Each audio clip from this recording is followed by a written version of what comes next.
The carriage started moving. "We'll just be protecting you, right?" Alyssa stated.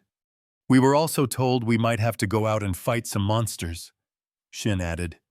Scarlet inclined her head, as if that was only partly right. "I do indeed require protection, as there are some rather bothersome individuals who currently wish me harm. They are, however, unlikely to take action in the near future, and as such, protection is not the main focus at the moment."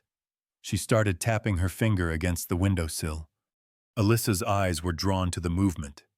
"Aside from escorting me while here in the city, it is also probable that I will require your aid in the exploration of possible ruins and other places of note in the future, many of which harbor threats that would pose a danger to me by my lonesome." Alyssa's focus shifted towards Scarlet's face. "Wait, ruins?" "Yes, ruins. I am unaware of exactly how much Miss Breeden shared with you, but I have over the last few months found and acquired a considerable amount of research on a large number of relevant locations that I lack the capability to explore completely by my own force, which is why I have need of you." "What sort of ruins are we talking about?" Shin asked. Scarlet turned to him. "It will depend. One can expect a large degree of variance between them, although I would expect at least one instance of a Zuvarian ruin." Alyssa's eyes widened. "Zuvarian," Shin exclaimed beside her. "That is what I said. Yes, do not be so surprised. There was another set of those found just earlier this month. Now, any further questions?" The both of them looked at each other, unsure of what to say. "Good," Scarlet said with a nod. "If there are any issues that arise, or questions you have of me in the future, feel free to bring it up with me if I am available. As we will be working closely together, it would be best if we maintained a comfortable relationship." She said that, but from the way she talked, it seemed to Alyssa like the Baroness didn't actually mean it. "We'll keep that in mind," Alyssa said, and Shin agreed next to her. "Ensure that you do."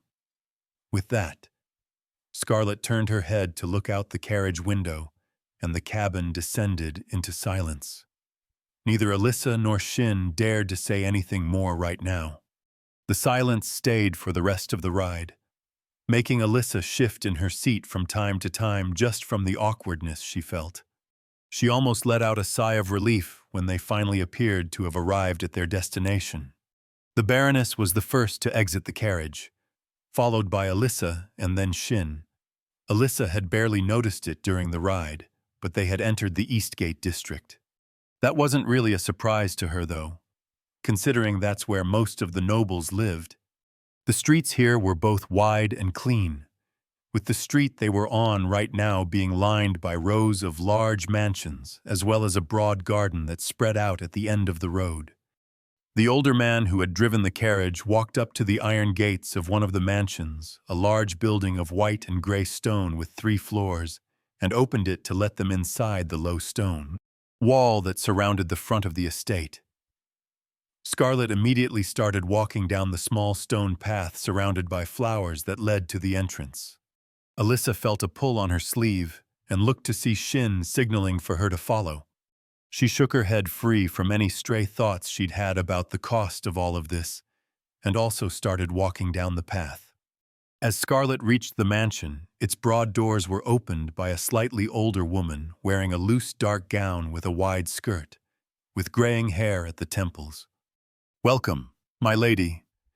Your room has been prepared and the chef is ready to arrange dinner if you are hungry," the woman said, and stepped to the side as Scarlet walked inside. Alyssa and Shin followed behind a moment after, entering into a decently sized foyer with tapestries and several paintings inside it. Several doors led to other rooms, and there was also a set of stairs that led to the next floor. "Thank you.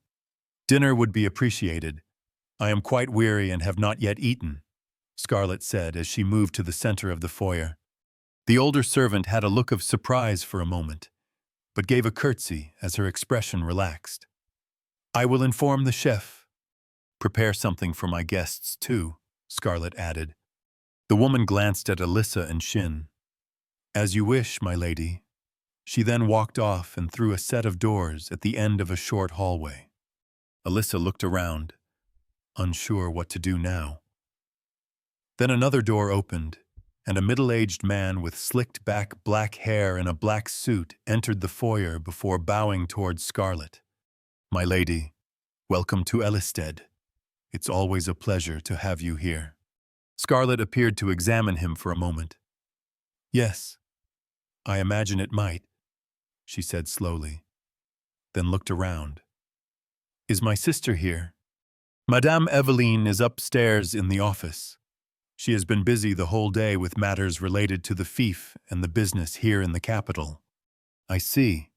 Scarlet turned her attention back to the man, then signaled towards Alyssa and Shin. Prepare rooms for these two for the night. They are under my employ and will be staying here for some time. Of course, my lady. I will see it done. He responded without hesitation, giving the two of them a curious look. Prepare an extra room, too, Scarlet said after a second, as the older woman seemed to have thought of something. It will likely be required soon. Understood. Do you wish for me to do it at once? Yes, that would be preferable. Then I will take my leave. The man climbed the stairs at the end of the foyer and disappeared around a corner. Scarlet turned back to look at them, and it looked like she was about to say something when Alyssa suddenly spotted another person appear at the top of the stairs. A woman not much older than Alyssa herself, with short brown hair, a hint of red to it, that split at the front and hung over part of her right eye. She had light freckles and a beauty mark under her right lip, and the clothes she wore were a relaxed set of white woolen pants and a shirt. You're finally here, the woman said, and Alyssa saw how the previously apathetic expression on Scarlet's face immediately grew more frigid. Wasn't the Kilnstone transit scheduled for 3? I thought you would have arrived sooner. Scarlet seemed to try and control her expression for a second, before she turned to the woman. I had business that needed attending. Of course. The younger woman walked down and stopped at the foot of the stairs. She looked at Alyssa and Shin. And they are? A pair of shielders that will be under my employ for now. Alyssa noticed a small frown appear on the woman's face at Scarlet's words. What about the other one? Other matters arose within the guild that Miss Breeden had to attend to. These two are the replacements she arranged before leaving. I see. The younger woman drew her mouth together. Now that Alyssa looked closer, she thought she could see the resemblance between Scarlet and this woman. I am Evelyn Hartford, the woman said. Scarlet's younger sister. It's a pleasure to meet you. She sounded a lot more friendly than Scarlet had when she introduced herself. Alyssa smiled. Hello, I'm Alyssa Astry, and he's Shin Thornthon. We're both C-ranked senior shielders here at the guild branch in Elisted. Nice meeting you. Evelyn raised an eyebrow at her. Alyssa was really starting to see the resemblance between the two sisters now, despite the difference in their characters. Astry, Evelyn asked, could you be related to? Alyssa nodded. Yes, he's my father. She was used to that reaction. Anyone that knew even a little about the Shields Guild's affairs would recognize the name. Evelyn wore a surprised expression on her face. I remember hearing some impressive stories about your father when I was younger. From what I know, he and my father were acquaintances. It's a surprise to meet his daughter like this. Alyssa let out an awkward laugh. Yeah, my dad knows a lot of people. Did you have need of me for something? Scarlet suddenly asked Evelyn. Or did you merely come down to greet me upon my arrival? No, there was nothing special right now. Evelyn looked away from Alyssa and at Scarlet. Then we can leave further discussions for another time, Scarlet said, as she began moving toward the stairs to leave the foyer. Before she reached them, though, she turned back to Alyssa and Shin. You can speak to the servants regarding the lodgings and the meals. I believe, Chapter 36, Introductions 2.0. If you don't mind me asking, what exactly are we doing here? A bright voice sounded out behind Scarlet as she gazed at the grizzled exterior of a large wooden building. It stood at the end of a narrow street ladled with tight alleyways and older houses. While the neighborhood couldn't quite be described as dirty, it certainly appeared lived in. Scarlet turned around to look at the short young woman who had asked the question. Alyssa wore a mix of pale blue clothing and brown leather armor that was partially visible through the front of the dark blue cape, along with the lids of flasks of some kind hanging from a bandolier under the cape. She had long blonde hair that was mostly curled up in the hood of her cape, along with a pair of large leather goggles that sat upon her head for some reason. "Are you here to meet someone?" Shin, the young man that stood next to Alyssa, asked. He was almost a head taller than his colleague, with short black hair, deep, tanned skin, and a hefty scar above his left eye that looked like a claw mark of some kind. Unlike Alyssa, though, he only wore a light set of brown clothes right now if you discounted the shield he had strapped to his back and the oddly shaped sword that hung from his side. Scarlet seemed to recall that in the game, it was a type of weapon you could often find in the eastern part of the Empire and the unresting steppes. One could say that? Yes, Scarlet answered as she looked over the two new shielders working for her. She had only first met them the day before, so she didn't know much about them. But they looked capable enough. Probably. Her eye wasn't exactly trained in these matters, but she trusted in Kat's and the guild's judgment. They were a bit young, if you asked her. But she couldn't really criticize. You were probably considered an adult around 15 or 16 in this world, if she were to guess. And she herself had been their age when she had had to start taking care of herself and her sister. It didn't hurt that the Alyssa girl was apparently the daughter of an influential character from the game. Scarlet had been surprised when she first heard the name Astri from the girl's mouth, but she sure wouldn't mind the chance of establishing a relationship with Alyssa's father in the future. Said girl was giving her an odd look right now. "Don't you think you'll stick out too much?" Scarlet followed Alyssa's eyes down to the dark lavender dress she was wearing. It was one of the less ostentatious dresses Scarlet owned, with a relatively simple cut and not too many embellishments, but it was still the dress of a noble. She did have some simpler clothes like the travel clothes she often used when she went out with Kat, but in general, she felt more comfortable in this type of clothing when she didn't have to do anything physically taxing. No doubt a consequence of the original's influence. "That might be the case," she said, "but I see no reason to concern myself with it. Only a fool would attempt anything untoward, and I bear no scruples towards teaching fools a lesson." She swore. If any morning drunk tried something with her, she'd make sure they couldn't sit right for weeks. If she was lucky, they might even be a person that was strong enough to have some form of magical defense, and she wouldn't have to hold back. She'd grown to enjoy using her pyro and hydrokinesis after all her sparring with Kat. She turned back to the building before them. The morning sun was still inching higher in the sky, although not much of the direct sunlight made it down to this street because of the surrounding buildings. The particular building she was looking at right now was the pub she'd been given directions to the day before by the man who worked at that jewelry stall. The Wishing Cod. She had wanted to make sure that they arrived at this place early enough so that those who were staying here, because despite having been called a pub in the game, it was basically an inn of sorts, had woken up, but not yet moved out for the day. While the companion could be found during most times of the day in the game, she couldn't assume that would be the same here. Leaving that early did mean that Scarlet had missed the chance to talk to Evelyn about the potential businesses here during the morning, though, and she'd been too tired the night before to push herself through having a longer conversation with the younger Hartford sister. She'd have to do it later on. It seemed. She began striding forward toward the pub and opened its weathered doors. Inside, she was met by a wide room filled with several tables of different shapes and sizes. The space lit mostly by candles set upon simple wood chandeliers that hung from the ceiling by iron chains. The lower half of the room's walls looked like murals of stones stacked atop each other in an old-fashioned manner, with wooden beams running along them.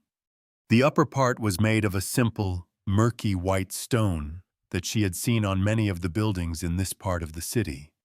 In addition to the tables and the people sitting at them, there was also a large unlit hearth set into one of the walls, along with a bar at the far end of the room beneath a set of wooden stairs. The bar was currently manned by a short, stout man who was leaning over the counter and speaking with a guest. She scanned the room, taking in its inhabitants. She hadn't been entirely certain it was true, but as she'd been told, it did indeed seem like this place was pretty active in the mornings. The tables were at least half full right now, with probably over 30 people spread across the room. As her eyes roamed across the space, she saw a team of men drinking while playing dice. A woman with long hair and her back turned to the entrance playing a light tune on some instrument in her hands.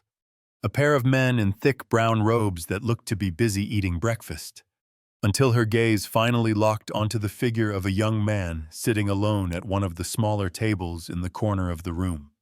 Wearing simple gray clothes, he had a lean but athletic build and looked to either be a young adult or in his late teens, though he almost seemed to lean into himself with the way he sat, as if very poorly trying not to catch anyone's attention.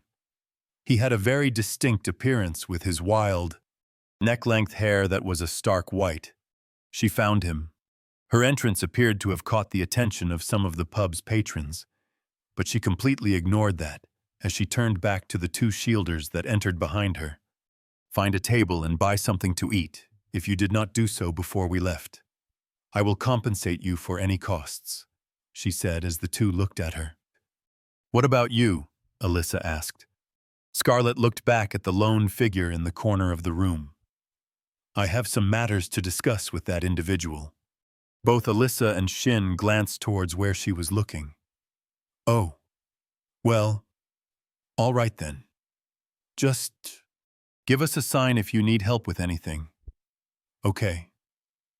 Saying that, Alyssa pulled her fellow shielder along, and they found seats at one of the nearby tables. Scarlett then returned her focus to the companion and started walking towards him. She genuinely hadn't been expecting to find him this fast. Yes, he was found here the majority of the time in the game, but it had never been clear why. When it was a game, she just assumed it was due to convenient game design. No real reason needed. But his backstory said that at this point in time he took on a lot of different jobs here and there, doing what he could to earn some money without catching too much attention. As such, it was only reasonable that in real life he wouldn't always be found in this place. But here he was. Perhaps she should just consider herself lucky, as it would save her all the time it would have taken trying to track him down by herself. When she neared his table, his head immediately shot up from the tray of sausages and potatoes he'd been eating to her. He stared at her with clear yellow eyes that almost seemed to glow a little. She met his gaze as she walked up to the chair opposite him, contemplating the crumbs and dust on it for a moment, before sitting down. "Who are you?" he asked her warily. There wasn't even an attempt on his part at trying to act casual. "I am your future employer," she said, putting her hand into the black pouch hanging off her waist and pulling out the mark of the Gale, placing the bone-like ring on the table between them. His eyes went wide at the action, staring at the white ring. Several seconds passed without him even saying a word. Suddenly, his hand moved like the wind and grabbed the ring, his mouth agape as he held it aloft in front of him. Scarlett leisurely drummed her finger against the table as she let him inspect it until, finally, he seemed to remember her presence. He immediately put the ring back on the table and sat up straight, looking uncertain of what to say. That's a nice ring." A small smile bore on her lips. That it is. She had seen a scene similar to this in the game, yet it was interesting seeing it play out in the flesh. This was the first example she had seen of anything character-related from the game translating so directly to this world. Why do you have it? I mean... He scratched the side of his cheek as he glanced to the side. Why would you take something like that out? To return it to you. He stopped, his eyes moving back to her. What? To answer both of your questions, Scarlett said. I sought it out in order to return it to you. He stared at her for several more seconds. What? I sought the ring out in order to return it to you. Why? He didn't question her words, which she hadn't expected him to do either. In the game, he had been able to tell when people lied, at least to a certain degree. Though she didn't know where the limit was, so she had planned this encounter based on that premise. It was important that she gained at least some of his trust. Are you not its rightful owner? She asked, gesturing towards the ring. He pulled his arms back from where they had moved close to the ring. No. I don't know what you're talking about. I've never seen it before. She shook her head slowly. I never said that you had, but I believe it is a bit late to claim you are not aware of what it is. She picked it up, seeing him jolt slightly as she touched it, and brought it up to her face to look at the carvings on the inside. The brood of Grehalir howls, the gale answers king of the peaks, brook no pretenders. She watched his eyes slowly widen once more as she recited what she remembered the carvings saying, though she might have got a word or two wrong. To me, it appears as if not simply anyone should hold this artifact. Then is it not only right that you have it? She looked at him. After all, you are not simply anyone. Who are you? How can you read that? He asked much more seriously. I am Baroness Scarlett Hartford, and, as I said, your future employer. She turned the ring around between her fingers.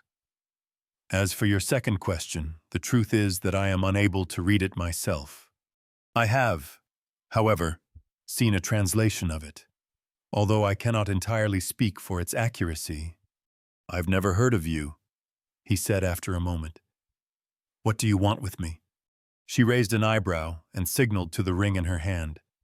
I believe I only a moment ago told you I intend to return this to you. That's all. No. Did I also not make my intention of hiring you clear? He blinked, as if he just now realized the meaning of her earlier words. Knowing him, he probably did. I went through quite a bit of trouble to acquire this, she continued. It would truly be a shame were you not to accept it.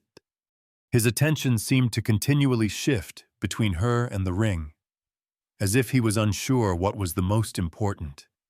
He eventually stopped with his focus on her. Do you know what that is? He asked. I do, she said. How? She smiled at him. Suffice it to say that I uncovered it during some of my research. He eyed her for a while. You're lying. Oh, he could tell that much. It wasn't a complete lie on her part, more akin to a half-truth, with her being vague with what research actually entailed, so she hadn't been sure whether he would notice or not. It did make her wonder how that ability of his actually worked. She would assume it had something to do with hearing or smell. But there was bound to be some magic to it too, considering how neither of those were entirely reliable sources. Letting out a low sigh, as if she was reluctant to share more. She spoke. While I am not lying, it is accurate that my words were not the whole truth. That is not something I can share with you at this time, for reasons beyond simple secrecy. I can, however, tell you that I am aware of your history, as well as your current situation. She looked at him quietly for a few seconds. You can rest assured that I wish you no harm. In fact, I wish to offer you a deal that would be in both of our favor. I think you will find it is a far better alternative than aimlessly completing odd jobs here in Ellisted. She put the ring back on the table between them, his eyes moving down with it. So you just want to hire me She gave a short nod. Indeed. For what, exactly? Simply to be under my employ, she said. I have need of someone of your talents. I would not have you waste away in a place such as this when there is so much potential in you. Potential which I am willing to develop, for the benefit of both you and me. She pointed at the ring. You can wear it. Consider it a sign of faith on my part. He gave her a bewildered look before slowly moving to pick the ring up again. Once more he moved it between his fingers, looking almost reverent of the artifact, before finally putting it on his right hand's middle finger. The ring immediately shrank in size to fit, and a strong wind blew around the table, ruffling the hair of both of them.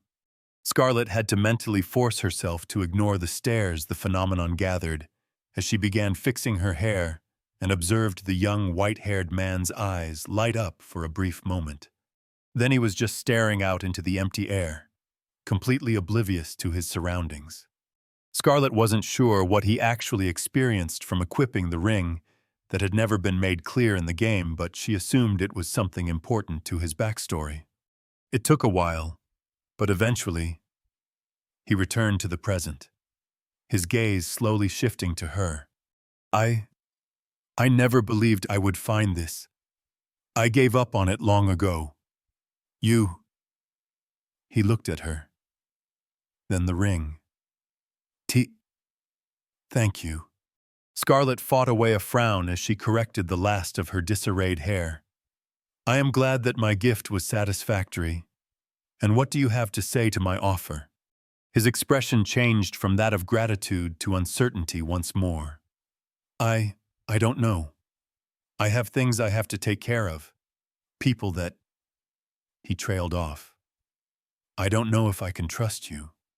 Well, okay. It wasn't that easy then. But she hadn't expected it to be either. Under normal circumstances, the work you would perform would only include escorting me. Occasionally, I might require you to aid in the exploration of ruins and the like, fighting certain monsters along with others under my employ, as well as completing other minor tasks I give you, she said.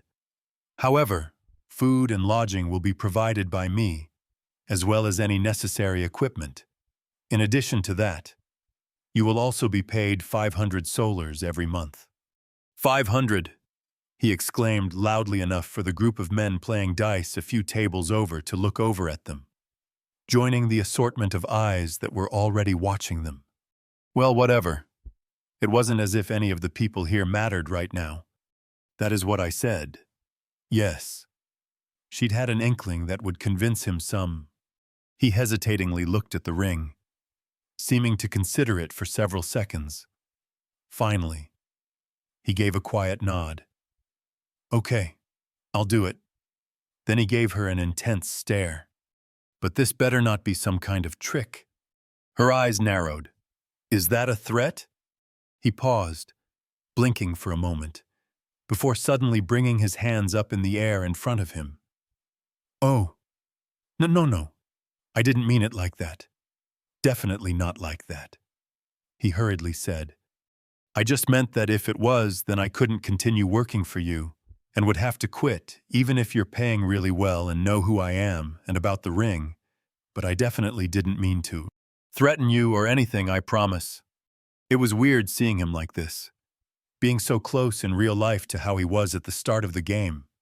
And to think this doofus would run around like a mad dog by the end of the game, beating people up left and right. Bad people. Yes, but still people, but still. Then I believe we have an agreement, she said, as she watched him calm down. Perhaps it is time that you introduce yourself as well. Now. Ah. A look of realization came upon his face. I'm Finn. Just Finn. I'll, be under your care, or would it be the opposite? I imagine there will be cases of both.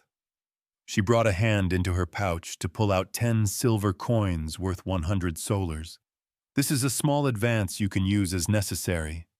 She'd made sure to have some coin on her to solve any immediate problems, until she could earn some more from the Cabal Adept's equipment or another dungeon run. And Finn should definitely need the money at this point in time. He looked at the coins for a moment, before picking them up and putting them into one of his pockets. "Thank you." A notification appeared. Quest completed, recruit companion. Fintrarth Grihaldre. 5 skill points were awarded. Scarlet stared at the window that appeared before her. To think there'd be a quest for this. And it gave 5 skill points too. The companions had been a pretty important part of the allure of Chronicle of Realms. All of them had pretty extensive backstories and quest lines, with their own unique classes and dialogues that could affect how the story went at times. While you could only ever have 4 of them in your party, there had been 10 different possible companions, or rather 11. But the last one was one that you eventually had to get, no matter what. That could be divided into 3 categories.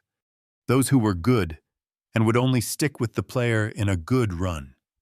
Those who were evil and would only stick with the player in an evil run. And those who could be neutral, if you didn't really go for either of those alternatives in the main story. The split between the companions had essentially been even, with 5 of the companions being available for a good run and 5 for the evil run. 3 of the companions from both of the categories had also been possible choices for neutral runs. Finn had been one of the pure good companions, but that was only insofar that it was the only one of 3 possible main routes where you fought directly with the hallowed Cabal. "So, what now then?" he asked, suddenly glancing around the pub. "Meeting with you was the lone reason I had to visit this place," Scarlet began. "Next, we leave and—" Her words came to a halt, and she snapped her head to the side. "Leave and what?" Silence. She raised her hand into the air as she looked around, inspecting the room. And oh, she lived. That she did. She bilked, she duped, and she kept her way. Tilda. Never once did she keep her say. She was a scamp, a cheat, but she kept you astray. The low and soft singing spread out across the room, not quite overtaking the clamor of the pub's guests, but carrying a distinct tone nonetheless, a tone that Scarlet recognized. Her eyes locked onto the source of the singing at the other end of the large room. A back covered by long, curled brown hair with the neck of a tall instrument sticking out to the left. It was the woman Scarlet had seen playing when she first entered the building. She turned back to Finn. "Further conversation will have to wait," she said, and pointed towards the table near the entrance where her 2 new shielder hires sat. "Those 2 are shielders contracted by me. You may introduce yourself to them. New matters have come to my attention that I must attend to." "What? But I don't know." She stood up and began walking across the room. "Oh, okay. I guess I'll go and say hello," she heard him mutter as she moved away. The quest was already completed anyway. She kept her eyes on the back of the woman who was singing, concentrating to separate the singing from the rest of the noise around her. Tilda once tried to be a little honest. Her attempts all flew out the window. Scarlet was certain now. This was a song that sometimes played in taverns in the game. She'd heard it countless times. The eyes of the group listening to the woman's playing turned to Scarlet as she approached. A couple of them seemed to notice her clothing and quietly turned around to their own tables. Some of the others had awkward expressions on their faces. Just as Scarlet stopped behind her, the woman stopped her music and turned around. She wore a simple white shirt with a thin brown vest over it, and in addition to her long, wavy hair, the woman had clear violet eyes as well as vague freckles across her nose and cheeks. She almost seemed to frown for a brief moment when she first saw Scarlet, but as soon as it had appeared, the expression was gone, replaced by a smile playing across the woman's face. "Come over to admire my singing. There's always place for more in the crowd," the woman said. Then she looked back at the people who were pretending not to pay attention. especially now that I seem to have lost some of them. Scarlet stared at her, taking in the woman's appearance. What mattered here wasn't that she recognized the song from the game. What mattered was that she recognized the voice. This woman was another of the game's companions. It can't be. Did I strike you mute? The woman suddenly said, staring at Scarlet with an exaggerated expression and her hand covering her mouth. This is a first even for me. You are Rosalina Hale, are you not? Scarlet asked. The woman grinned as she leaned her instrument, which looked like some variant of a hurdy-gurdy, with a longer neck against the side of her chair, and leaned forward over the backrest. She rolled one of her arms in the air before her as she dipped her neck in a mock-elegant curtsy. It seems my reputation precedes me. It is indeed I, Rosalina Hale, balladeer extraordinaire. She turned her head up, a large grin on her face. Though people usually just call me Rosa, but it's always a delight meeting another fan of mine. She leaned her elbow on the back of her seat, resting her chin against her palm. So, what did you come over here for? It can't be you actually want my autograph. I'll have to warn you that I don't sign body parts, and I don't have a brush either. Scarlet frowned. Is that a request people actually make? She didn't even know they had autographs here. The woman shot her another smile. Not really. No. But sometimes got to be the first. Am I right? Scarlet looked at her for several seconds, feeling the irritation bubbling up. She hadn't considered it. But this was going to be grating with the way her personality currently was. So it is in actuality more of a fixation on your part, rather than the legitimate desire of any alleged admirers, she said soberly. If so, I suggest you keep any further such fascinations to yourself. I have other matters to discuss with you. Rosa wore an amused expression. Well, color me intrigued. Not only did you see through my dastardly intentions, but you also have business with me. I hope I'm not in any trouble. In Chronicle of Realms, Rosalina Hale had been one of the good, neutral companions that Scarlet had had in her party for her first playthrough. While Rosa came with her own problems, she had been one of Scarlet's favorite characters in the game and had a unique support class, which was why Scarlet had considered looking for her in the future. But even though Rosa could be recruited in several different places in the game, the Wishing Cod had never been one of them. Scarlet truly hadn't been expecting to run into the woman this early. In fact, what were even the odds of meeting two of the game's companions in the same place like this, two of the more reasonable ones, to boot? That was one heck of a coincidence. Should she just consider herself lucky? Do I have something on my face? Rosa put her free hand to wipe her cheek. Maybe I shouldn't have had that gravy earlier. You simply reminded me of someone, Scarlet said, watching the woman flick her hand as if she'd actually removed some of the non-existing sauce. But it is of no matter. As I said, I have something to discuss with you, a proposal. Rosa's brows rose. A proposal? How scandalous. We barely know each other. Scarlet gave the Chapter 37, the interview. The others looked up at them as Scarlet approached with Rosa in tow. Both Alyssa and Shin gave Rosa a curious look, but didn't say anything. We will be leaving now, Scarlet said, as she looked down at their table. There were half-eaten lumps of bread on it, along with 2 bowls of some brown soup. She hadn't given them much time to actually have their meal. She realized, well, they could probably get something else later on. You're done then? Alyssa asked. I thought you only had business with... She looked at the white-haired young man that now sat next to her. Finn was it, right? Yes, Finn answered after a second. But to be honest, I don't really know what I'm supposed to do here. That's a laugh. Rosa cut in from the side, moving closer to the table. Neither do I. She smiled at them. then seemed to look closer at Finn. "Aren't you the guy who fought with the barkeep last night?" "Oh, you're the weird singing lady," he said, as he appeared to recognize her. He then shook his head.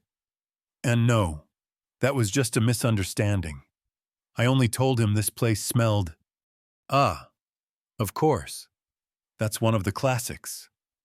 Rosa nodded her head sagely, apparently not minding being described as a weird singing lady. "I always tell people their homes smell too, and they always get mad for some reason. People just don't appreciate compliments these days." Finn gave her a slightly confused look. "But I wasn't trying to compliment him." "Well, there's your problem then." His forehead knitted together as if he didn't quite understand the meaning behind Rosa's words.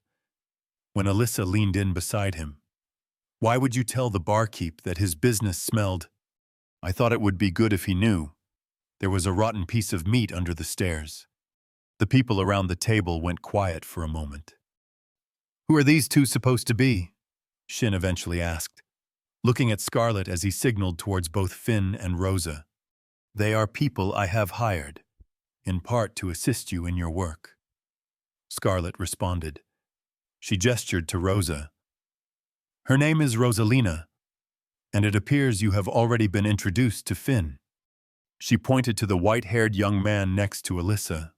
Rosa brought her hand up and fluttered her fingers in what resembled a wave.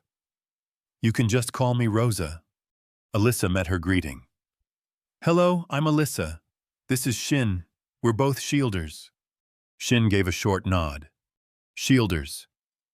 Rosa gave them an inquisitive look, before turning to Scarlet. "You work for her." "That's right." Alyssa brought out a small blue badge with the Shields Guild symbol on it. "We're her escorts." Rosa raised an eyebrow at that. "You have escorts?" "I do, though it is a rather recent development. We can leave any further questions to when we are moving," Scarlet said and started walking towards the exit. The others quickly caught up to her after she'd exited the pub onto the narrow street outside. From there, she followed the street down to where it ended in a small intersection with another street, before turning a few corners until she eventually reached a slightly wider street that was large enough for carriages to pass through. The Foreign Quarter was a pretty densely populated district in Ellisted, but unlike some of the similar areas in Freybrook, you weren't only limited to traversing on foot everywhere here. Their carriage was parked in front of the opening of an empty alleyway, and the coachman immediately started preparing it when he saw them approaching. Rosa looked at the carriage with some surprise as the coachman who Scarlet had overheard being called Tobiah by the maid lady at the mansion here in the capital earlier today greeted Scarlet and opened the carriage door for her. "You're a noble?" the woman asked, glancing at the Hartford crest depicting a deer on the side of the vehicle. "I am," Scarlet said. "That explains the money," Rosa hummed as Scarlet climbed inside the carriage. The others soon followed, with Alyssa, Shin, and Finn pressing themselves into the seat opposite Scarlet and Rosa, sitting down beside her. This particular carriage wasn't quite designed for this many occupants. Scarlet looked out the window as the carriage rolled into motion. She was planning on dealing with the Cabal Adepts' equipment today. After that, she was also planning on paying a visit to the Ellisted Tower, the Imperial Mage Tower here in the capital. She wanted to get these matters out of the way before the Light Fest began the next day, as things in the city would get a lot busier then. In addition to that, the Elysian Proclamation was supposed to take place on the third day of the event, on the 2nd of September, almost a whole month after she first arrived here in this world. To be honest, she wasn't quite sure what to expect of the event. It wasn't something the player was ever involved in when she played the game. She knew it was a gathering in the Dawnlight Palace where a lot of nobles would be, swearing their allegiance to the Emperor and reaffirming old oaths. Supposedly it had been a tradition for centuries, ever since the Empire began. She learned that much from a book describing some of the festivals celebrated in the Empire, but she hadn't found anything that went into the particulars of what the nobles did per se. So there was some nervousness present for her, and she was pretty certain it wasn't something she could skip out on as the head of the Hartford family. But this was why she had spent several days reading up on some of the decorum and noble families before getting here. Hopefully, she would be able to get through it without any major issues. So, Rosa sang from the side. What kind of noble are you? My great-great-grandfather was recognized by the emperor kind. My mansion is bigger than your village kind. Or maybe the princess on the run kind, fleeing from being locked up in a castle, wanting to experience the world. Scarlet frowned. Do not disparage the imperial family, she found herself saying before she even realized it. Well, that was annoying. She had noticed signs of this earlier, but there seemed to be some odd fixation on the capital, the imperial palace, and the imperial family left over from the original that still affected her pretty severely. The funny thing was that, despite being a bit cliché, Rosa's word wasn't too far off when it came to this empire's princess. Scarlet turned to look at the woman. I am a baroness, Scarlet Hartford, lady of the ancestral Stagmund Keep. Hartford. Rosa knitted her brows. I think I recognize that. Didn't you have a fight with some criminals in Fraybrook or something? I remember reading that in the Chronicle. Now that you mention it, I also remember that... Alyssa mumbled. Scarlet held in a sigh. Yes, that was me. However, those claims were greatly exaggerated. Rosa let out a small laugh. I never would have guessed, just looking at you. And what might you mean with that? Scarlet questioned. You don't exactly give out the people's hero vibe. You know, unless this isn't how you usually are, and you just happen to eat a bad olive for breakfast.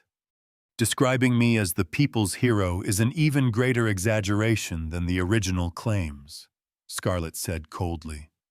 I will not refute your words. However, I do wonder why you appear to be so certain that it is safe for you to dare speak so carelessly in my presence when that is your assessment of me. You could say I have an eye for these things. Rosa grinned. I can tell that. Deep inside, you have the soul and compassion of a cute little doe. Scarlet stared at her. Okay, maybe a porcupine, Rosa said after a moment, but an adorable one. From what Scarlet knew, Rosa didn't actually have any special ability related to anything like that, so that was most likely supposed to be a joke. You know, I don't know how I missed it, but now that I look closely, Rosa squinted her eyes. You're definitely a noble. I can practically see the nobliness ooze off you, waves of it, just flowing everywhere. She turned her head forward and nodded loftily twice. Indeed, quite noble. Wonderful, Scarlet said. She didn't bother hiding the steely sarcasm in her voice, nor the slight irritation. I am glad that I have your approval. The carriage descended into silence for a few seconds. I thought the dress would have been a pretty clear sign she was a noble. Alyssa then suddenly said, and everybody's attention turned to the apparel in question. Is it expensive? Finn asked. I think so. I haven't seen many normal people wear anything like it. At least. Scarlet glanced down at her lavender dress. This was still considered an obvious noble dress, though it was a cut above what she saw most people wear in this world. It was far from the most lavish the original Scarlet had in her repertoire. She, as Amy, had even had one similar to it back in her world. That was even part of the reason she chose this one. Maybe she was underestimating the worth of some of the materials for clothes like these in this world. Oh! Rosa blurted out from next to Scarlet. She glimpsed the female musician look at her dress as if this was the first she had seen of it. Rosa was quiet for just a second, then gave a bright smile. I must have missed that somehow. She gave another short laugh. I can't tell left from right with fashion. You could put a dress on an elephant, and I wouldn't be able to tell you if it looks good or not.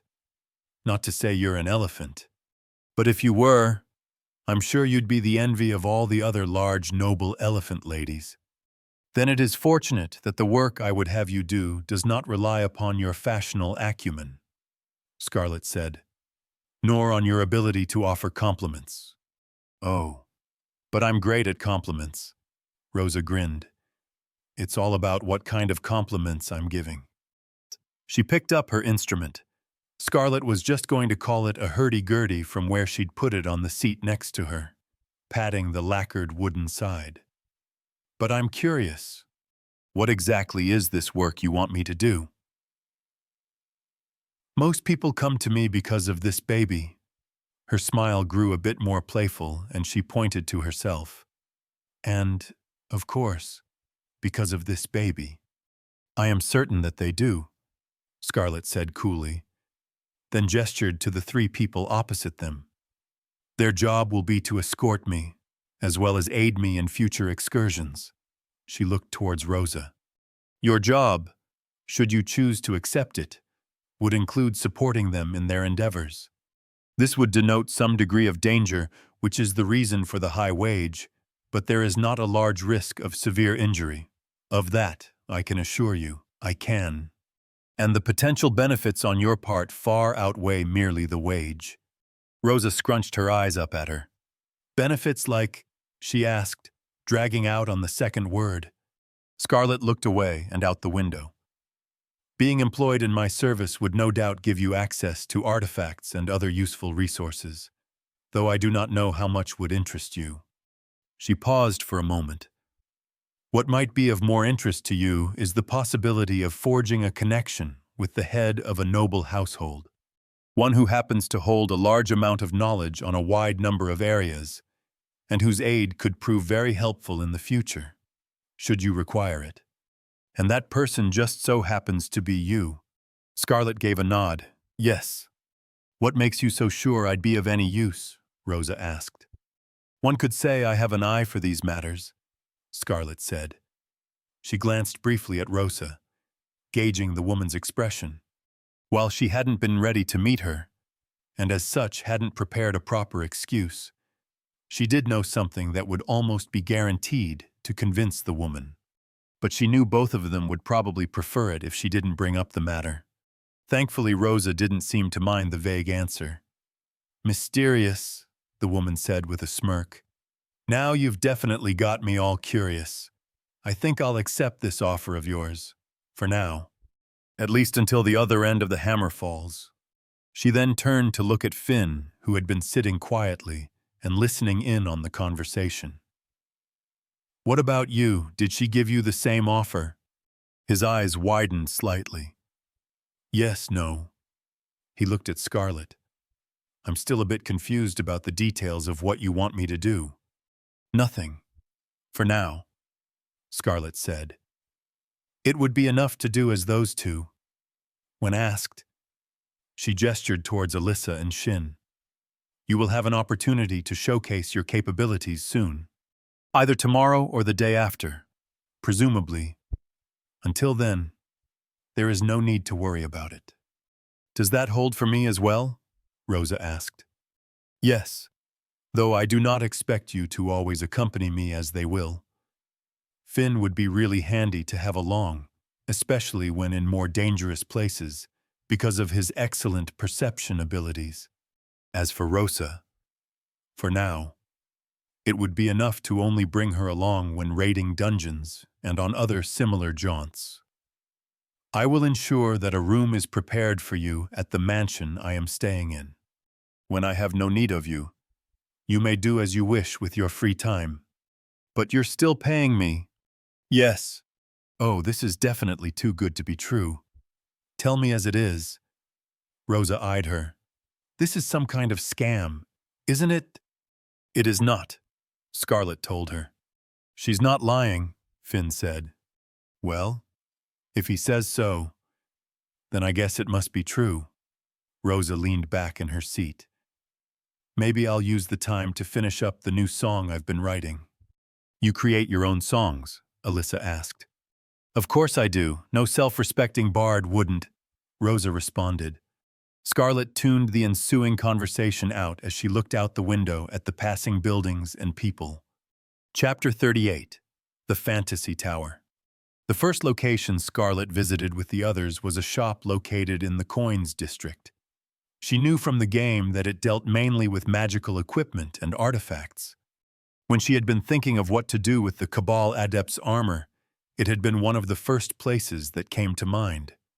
With most other places, she couldn't be 100% certain whether they had a tie to the Cabal or not, even though she assumed most didn't, but this one she was sure could be trusted, chiefly because it, along with the old man who owned it, was involved in one of the quest lines to repair a divine piece of equipment, the most powerful tier when you played the good route in the game.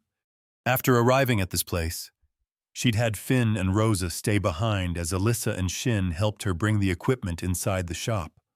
The old man working there, who'd been a dead ringer to how he appeared in the game, had looked surprised at the assembly of gear, but hadn't made any special comment about it. It was possible that he recognized what it was, but Scarlet doubted that. It was more likely that he was just taken aback at seeing several identical sets of such quality, especially with the damage some of the pieces had. It turned out the equipment itself wasn't of much use to him. He didn't show much interest in reselling it, and Scarlet had subtly warned against doing so, but after some negotiating with the man, they had instead come into an agreement regarding the materials themselves, which he did have some interest in. In the end, they agreed that he would buy 6 of the 8 sets she had, with her deciding to keep the 2 most intact ones in case she ever needed them in the future. Unfortunately, the owner hadn't been able to immediately give her a price for the 6 sets he bought. He was uncertain of the exact material and enchantments placed on the equipment, as well how much of it was repurposable. Apparently, some enchantments on gear could essentially be recycled depending on some factors Scarlet didn't quite understand, which wasn't a feature in the game. But that was something Scarlet had had an interest in. So she had asked him to send her a notice when he had appraised everything and to inform her if any of the enchantments could be recycled.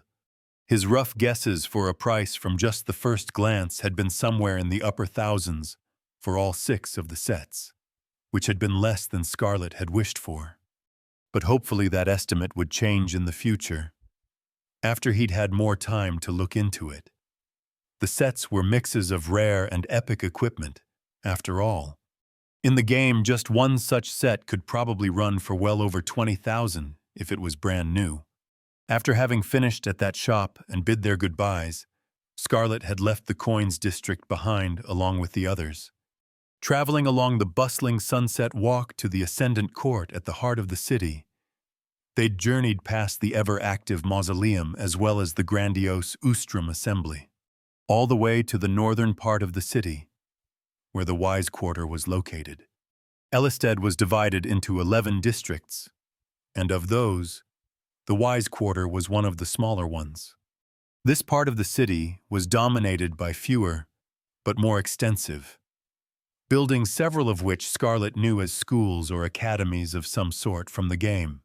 It wasn't quite as busy as the rest of the city was, though there were still a decent amount of people here as the Lightfest itself was just one day away. They were currently nearing the eastern end of the district, where a tall and wide tower of smooth white stone stretched into the sky. A few balcony-like framings with blue light hovering above them jutting out from the structure at even intervals all the way to the top. This was the Ellisted Tower, the most prominent mage tower in the Empire. Officially, all of the mage towers in the Empire were subsidiaries, for lack of a better word, of the Ustrum Assembly, although Scarlet recalled that it wasn't quite that simple in reality. While the Ustrum Assembly was the main authority on matters of magic in the Empire, it acted more as an organization or guild, one that the towers belonged to, but didn't necessarily heed all the time. Regardless, Scarlet's visit to this place didn't have anything to do with its internal politics or workings. Rather, she'd gone here mainly to get information on a certain matter that related to some of her future plans. When the carriage stopped at the edge of a round square in front of the building, they all exited the vehicle in short order, with Rosa gazing up at the tall tower and letting out a whistle. "It looks even taller up close," Finn said as he too admired the complex structure. "I almost find it hard to believe that humans could build something like this." "It's the second highest structure in the capital," Shin commented, his head turning around as he appeared to take in their surroundings. This square was one of the most active spots in the Wise Quarter, with people in different colored robes milling about to and fro. In other parts of the city, it wasn't too uncommon to see guards and people walking around with weapons on them. But here there was almost none of that. The young shielder appeared to have observed the same custom, considering he had left his sword and shield in the carriage. "The twin spires of the Dawnlight Palace are the only ones that are taller." "Really?"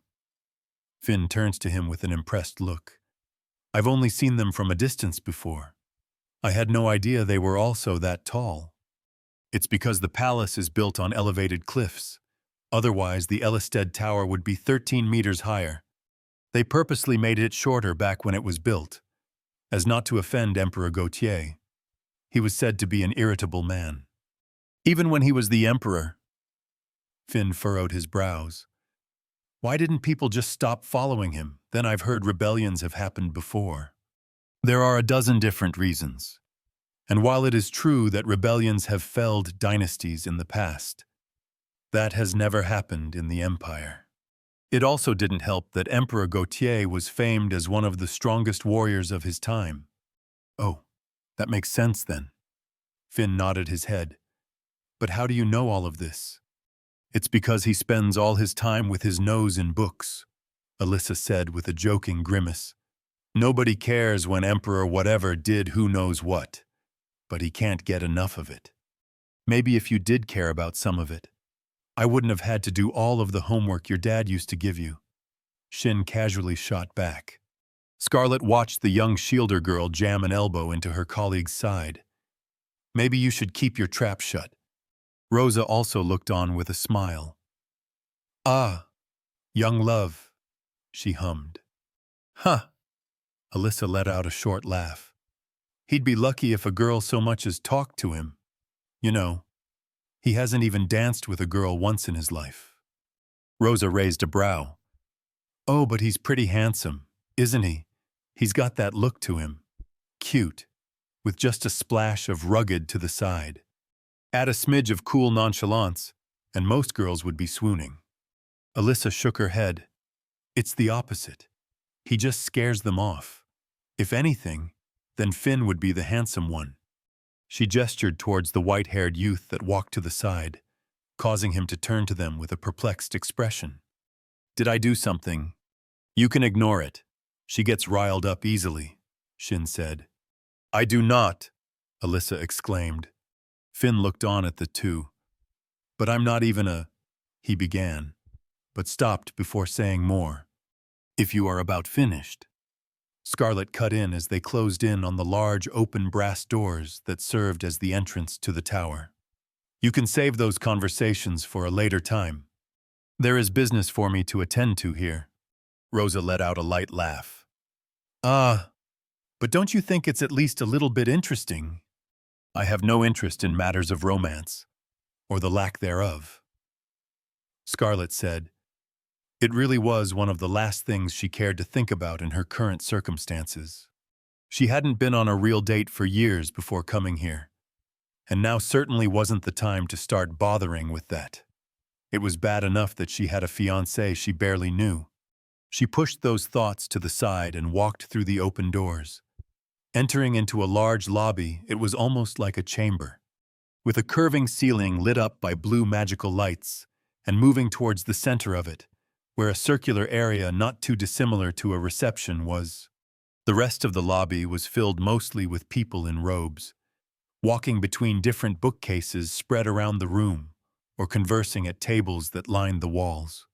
Scarlet spotted an empty table and pointed towards it.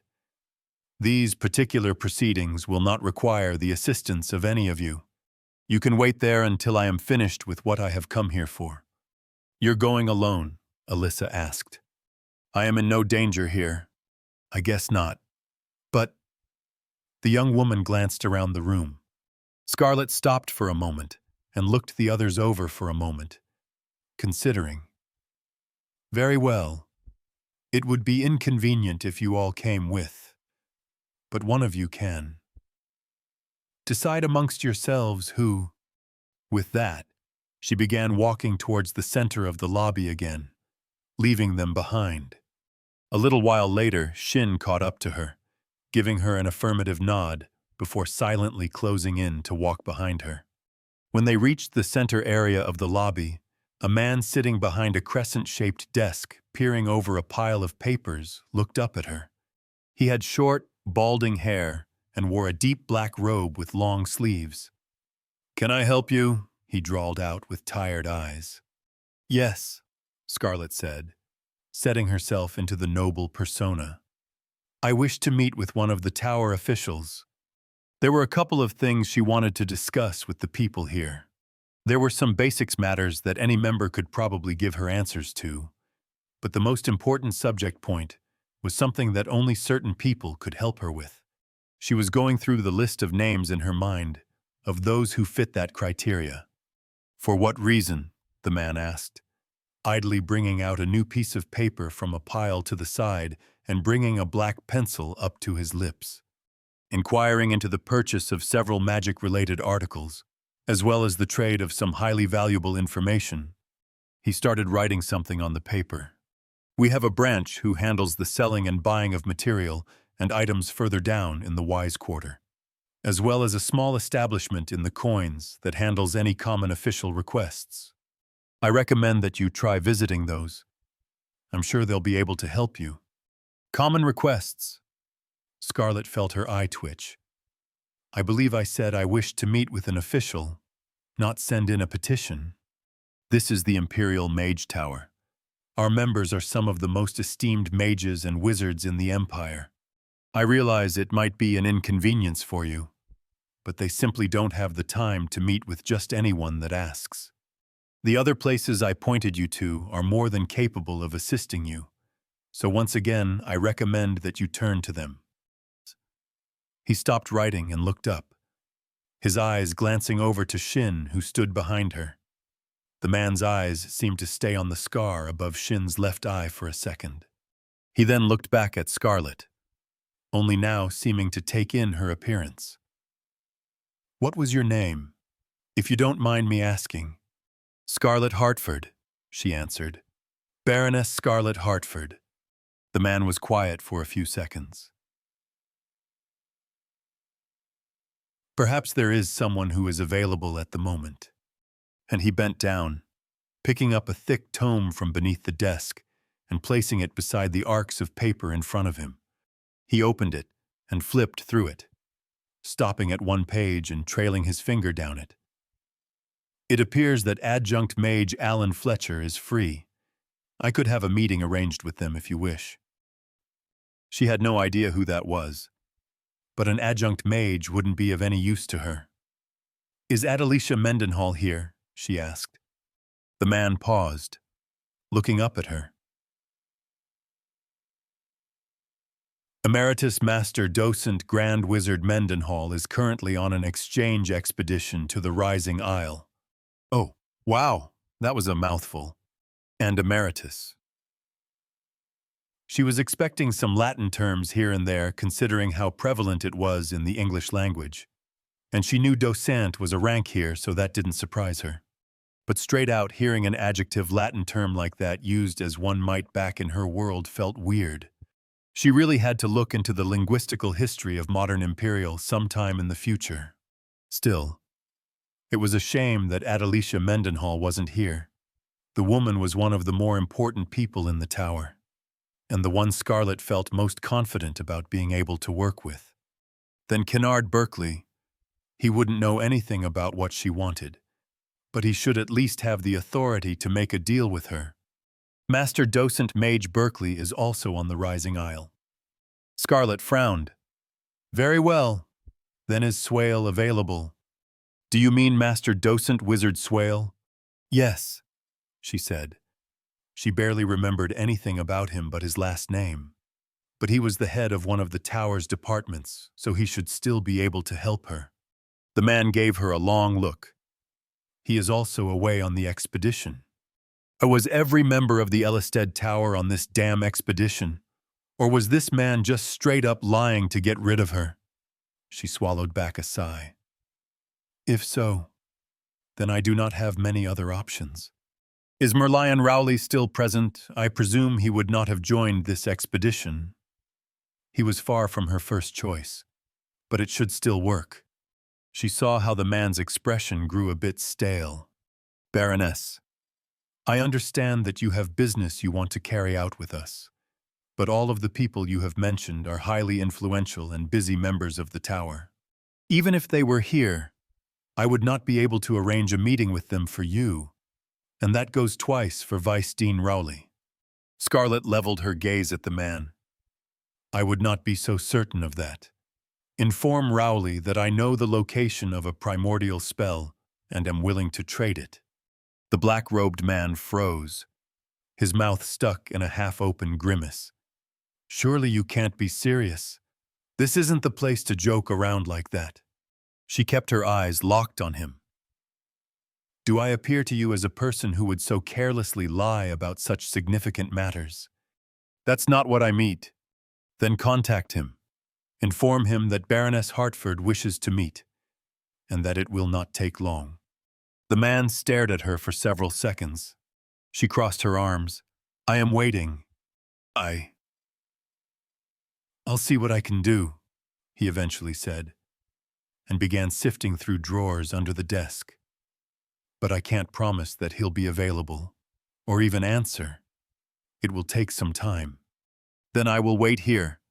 She turned, gesturing for Shin to start moving. Notify me when you have an answer. Chapter 39. Dealings with a Wizard. This way, Baroness. The person in a black robe who guided Scarlet said.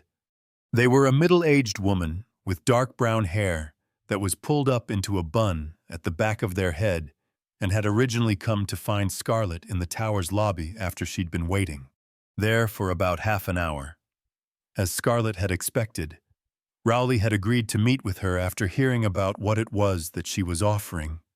Before coming, she'd spent a decent while considering what would both be something the tower would be incredibly excited about getting and something she personally had no use for. The particular primordial spell that she was planning on offering them, the location of fit perfectly with that description. It was probably even a little bit overkill, or rather, it definitely was, but the Ellisted Tower was an entity that she trusted to consider their own gain enough not to leak such valuable information to any outsiders, as well as not risk the future relationship with an individual holding that kind of information. She didn't doubt they'd be generous with their payment, too. The woman in the robe, who like most members of the different towers in the Empire was most likely a mage of some sort. Though Scarlet did not know her rank or school, led Scarlet down a relatively simple but long hallway to a dark set of wooden doors. The two of them were currently somewhere in the upper part of the tower, as far as Scarlet could tell. The inside of the tall structure was a maze unto itself, and even though she had been here many times in the game, she would definitely have gotten lost after just a few minutes here if she didn't have someone leading her. To get here, they'd passed through a dozen similar-looking corridors, as well as using a large magical elevator of sorts which she assumed was either incredibly expensive or high maintenance, considering how uncommon they were in the Empire before they arrived at what was ostensibly the office of the Vice Dean of the Imperial Tower. Vice Dean Master Docent Grand Wizard Rowley does not have much free time to spare your visit, the woman said before opening the doors, so make sure not to linger. Scarlet didn't bother replying as she entered the room all by herself. Shin had been asked to stay behind in the end, and Scarlet hadn't cared enough to argue the matter. The Vice Dean's office was a considerable chamber in the shape of a half-sphere, with rows of bookshelves lining the walls and reaching all the way to the domed ceiling. Somehow the books weren't falling out of the uppermost shelves, despite being at an angle toward the floor. There was just one large window in the room, set into the wall to Scarlet's right, between a pair of marble busts of dragons, offering a beautiful view of Ellisted as well as the glimmering waters of Relaria Lake in the distance. From here, the lake almost had a clear green hue to it. At the back of the room stood a wide desk with some lamps, books, an iron cage, as well as some other contraptions on it. In front of the desk was a low wooden table with a silver tray and a thick leather-bound tome on it. 4 leather armchairs surrounded the table. In one of those chairs sat a man in dark red robes, looking at Scarlet closely after she'd entered the room. He had short white hair that was combed back and started to thin at the temples, as well as a finely trimmed beard that still had some streaks of gray in it. Adding to that, he also had a pair of thick, bushy eyebrows that almost seemed to have a life of their own with the way they moved, different from what one might expect from an old wizard. Though, he had a sharp nose, and his eyes almost made one think of a hawk with the way he was staring at Scarlet. "You bear a striking resemblance to your father," the man spoke in a raspy voice. Scarlet paused at the entrance. Those weren't the first words she'd expected to hear from Rowley. "You were acquainted with my father?" she asked. "I was." He gave a slight nod. "Though I wouldn't say we were close. But he was a respectable enough man, always more of a mage than a man of the aristocracy. It's only because I heard his name that I even considered accepting this little meeting." He gestured towards the red leather armchair opposite him. "Take a seat." Scarlet casually strode over to the piece of furniture and settled into it. "That surprises me. I would have imagined it would be my proposition that garnered your interest. Are you claiming that it isn't so?" "Bog." His long robe flowed with motion as he waved his hand through the air. "You expect me to believe that drivel, that you know where to find a primordial spell. Don't insult me, girl. I am not that naive." Scarlet stared at him for a moment, without saying anything. She pressed down some of the annoyance that burbled up at his words. There was a reason why she hadn't wanted to meet with him directly. "I must say," she lightly tapped her finger against the armchair, "I find this hard to believe." His brow furrowed. "Excuse me. To me, it would appear somewhat unlikely that someone of your position would not have any interest in the prospect of me knowing the whereabouts of a primordial spell. I do not wish to imply that you are dishonest, but surely you do not mean to say that you only consented to this meeting because of a distant acquaintance with my father. Don't be ungrateful, girl. It is obvious you only mentioned the spell because you were desperate to meet me, and I accepted because I had a small amount of time to waste, and due to the remote possibility that whatever it was that you truly wished to speak to me about could be something actually worthwhile." He grunted and moved his head. Suddenly the tray on the table floated up into the air and towards him. He picked up a white porcelain cup from it and brought the cup to his mouth. "But if you're only here to babble on about legends and fairy tales of which you have no understanding, then I am disappointed. This truly was an even worse waste of time. I would have expected more of Castor's daughter." Scarlet flinched at the mention of that name. The urge overcame her to pick up the thick tome that lay on the table and throw it at the stupid old man. She stopped. Unclasping the tight grip she'd almost unconsciously taken on the chair's armrest, she showed Rowley a small smile, fighting against the torrent of emotions that tried to wrest themselves out of her control. These weren't her issues to deal with. These weren't her issues to deal with. "I see you do not hold back your words," she said with her mask of calm, garnering his attention as the silver tray floated back to the wooden table. "But would those words still hold true if I were to tell you that it is an aeromancy spell?" His hand halted for a moment, as he was about to take another sip from his cup. Now she saw it. A hint of curiosity in his eyes. Of course there would be. There wasn't an aeromancer in this world that wouldn't salivate over the possibility of getting their hands on a primordial spell belonging to their own school. Rowley was no exception. "It seems you do not know when to quit," he said haltingly, eyeing her closely. "And it seems you do a poor job of keeping yourself informed of current events." He arched one of his bushy eyebrows. "What?"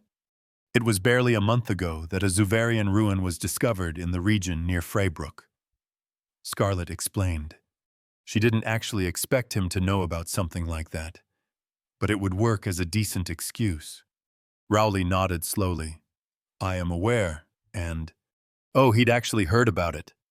So Evelyn was right in that this was something the Towers were that interested in. Well, whatever.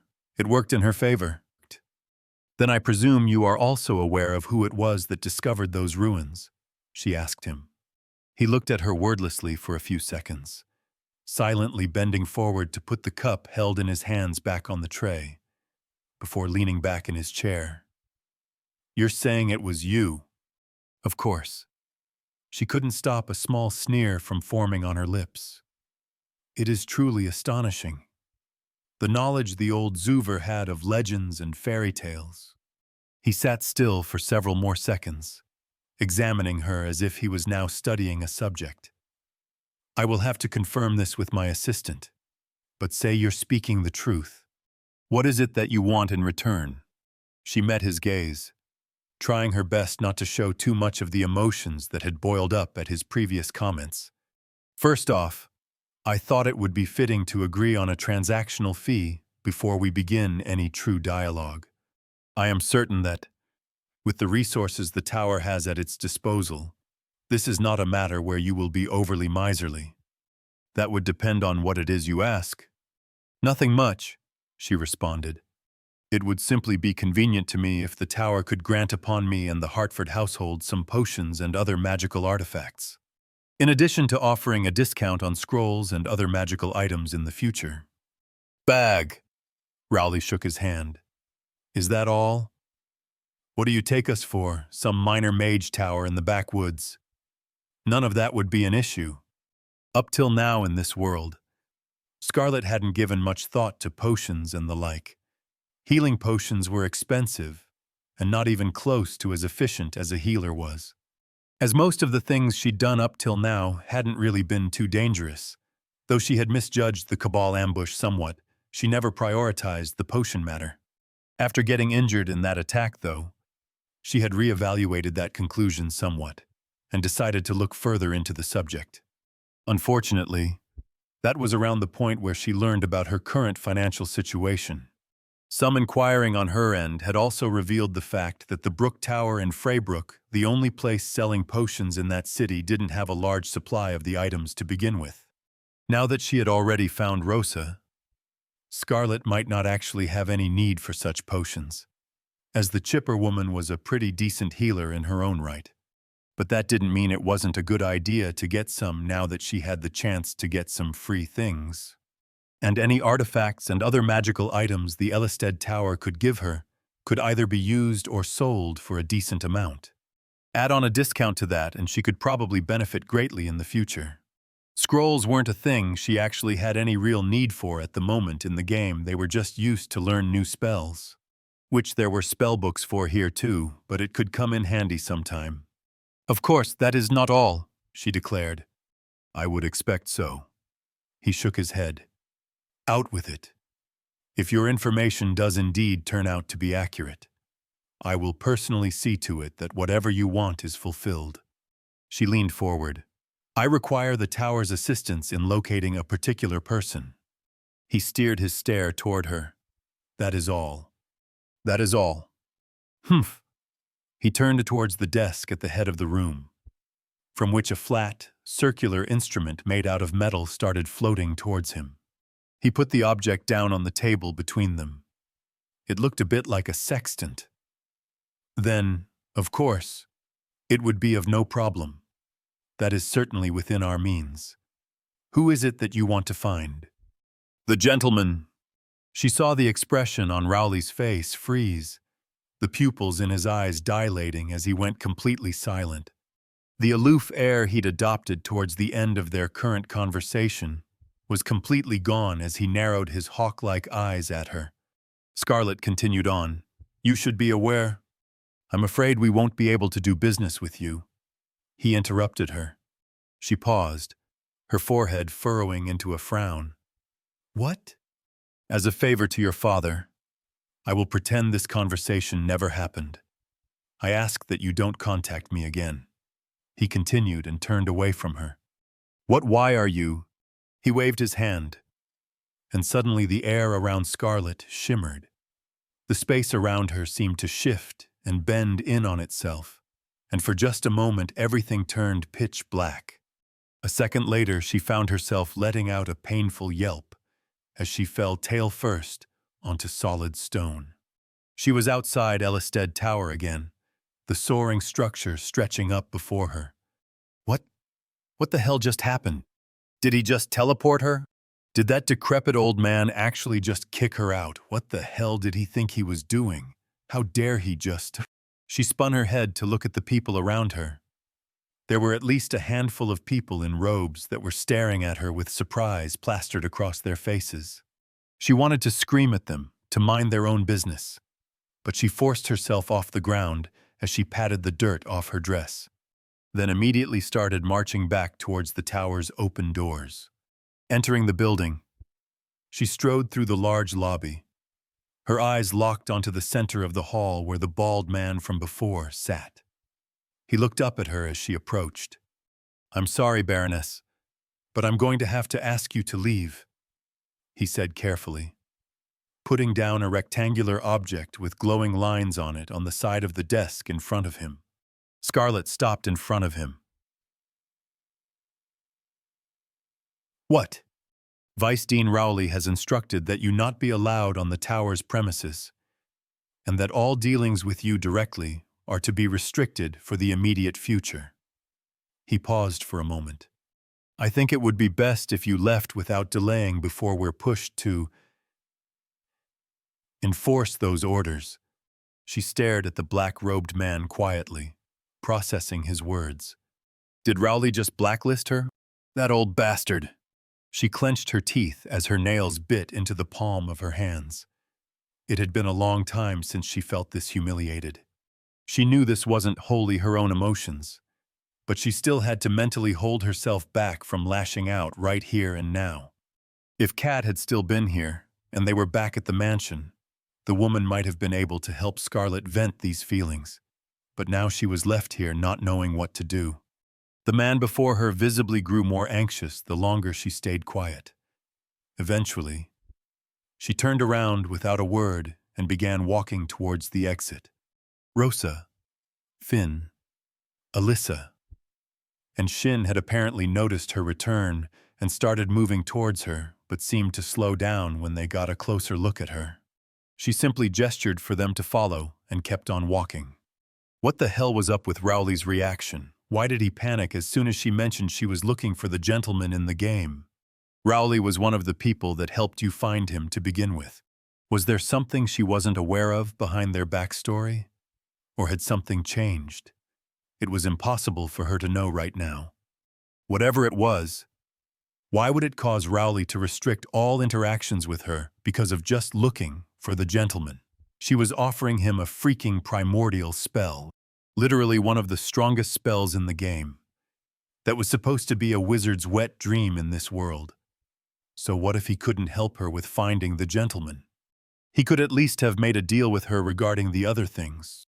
The boiling emotions inside her grew even stronger as she brooded on Rowley's actions. When she reached the carriage that was parked a short distance away from the tower, she climbed in without a word and sat down in the seat closest to the window, staring out at the buildings here in the Wise Quarter. God damn it. She should have waited with contacting the Ellisted Tower until Adelicia had returned and tried contacting her instead. Could she still do that? But she wasn't even sure how to, now that the tower had essentially banned her. She also had no idea when the woman would return. It could be months, for all she knew. She should have asked that before. She would have to find another way of getting in contact with the gentleman, but that wasn't a matter you could just bring to anyone. She wasn't even sure which factions it was safe to trade valuable information like this safely with. One of the reasons she'd approached the Ellisted Tower was because they were one of the factions she was most familiar with, and one of the few she trusted to want to work with her without trying to screw her over too badly. That didn't hold as true for other factions, such as the Ustrom Assembly. Wah! But could she even trust the Ellisted Tower now Rowley had said that he'd pretend like their conversation never happened? But then he still went ahead and banned her. How could she be sure he wouldn't cause issues for her, now that he knew she might have information on the location of a primordial spell and no real relationship with them? Judging by your expression, I'm guessing it didn't go quite as expected. Scarlet turned her head around and saw that Rosa and the others had also climbed inside the carriage by now. Finn had a slightly confused expression on his face, while Alyssa looked uncomfortable. Rosa and Shin managed to hide their thoughts fairly well. Scarlet looked at Rosa, who had been the one to speak. No, it did not, she said slowly, before turning back to the window. We will return to the mansion for now. I think it best that you all stay quiet until then. She wasn't sure she would be able to keep her emotions under check if they said anything that triggered her. It was already annoying enough, just being seen in this state. They all seemed to follow her words well enough, as the cabin sunk into silence, and soon enough it was in motion back towards the Hartford Ellisted estate. Chapter 40. Mystic Stress Relief. After they got back to the mansion, they were greeted by Whiteley, the steward or whatever that was, in charge of taking care of the estate here in the capital, where Scarlet simply gave him a short order to arrange another room for Rosa before she left the others by themselves in the foyer. She'd spent a short amount of time exploring the mansion this morning, and during that time she saw that it had a small garden, if you could call it that, at its center. It seemed as good a place as any right now, so that's where she decided to go. It wasn't particularly large. The training ground back at the Fraybrook Mansion, for example, was several times larger. This little patio was just a square-shaped area enclosed by low bushes and surrounded on all sides by the mansion's walls. At its center stood a white metal bench, situated so that you got a view of a tiny patch of red flowers that grew next to the bushes. Scarlet sat down on the bench and leaned back, taking a deep breath as she looked at the flowers. They looked like lilies of some kind, though the pistils were far longer than what she was used to. She stayed like that for a while, simply observing them. Those feelings from earlier were still there, simmering under the surface even now that she was just sitting here. It was odd how long the emotions persisted this time. Was it because she hadn't gotten the opportunity to do anything about the situation other than just accept it and run away? That part almost angered even the Amy side of her. God. She almost felt like a child again, running away to hide from her parents due to throwing a tantrum. Could she maybe do something to get back at Rowley? Would that make her feel better? It probably would, but that wasn't an option. Anything she could do right now is more likely to cause her harm in the long term. She just had to accept that this particular facet of her plans would be delayed for the moment. And if she wanted potions and the like when here in the capital, she would have to buy them the old-fashioned way. Still, that bastard could at least have treated her with some respect, instead of just kicking her out like that. She paused. She was starting to get riled up again. Looking down at her palms, she saw that she'd unconsciously started digging her nails into them again. Shaking her head, she brought her hand up into the air. She needed something to take her mind off things for a bit. With a flick of her wrist, a flaming ball of fire appeared above her hand. Scarlet Hartford's current status is Mana 4189 out of 42226 and 15 points available. Her skills include Minor Mana Control, Pyromancy, Pyrokinesis, Minor Hydromancy, and Hydrokinesis. Her traits are Dignified August, Supercilious, Cavalier, Callous, Overbearing, Conceited, and third-rate mana veins. She let the ball float further up in the air and grow in diameter as it did, soon reaching the size of a fitness ball back from her world. Its light blanketed her and the garden in a deep orange as she felt its warmth wash against her skin.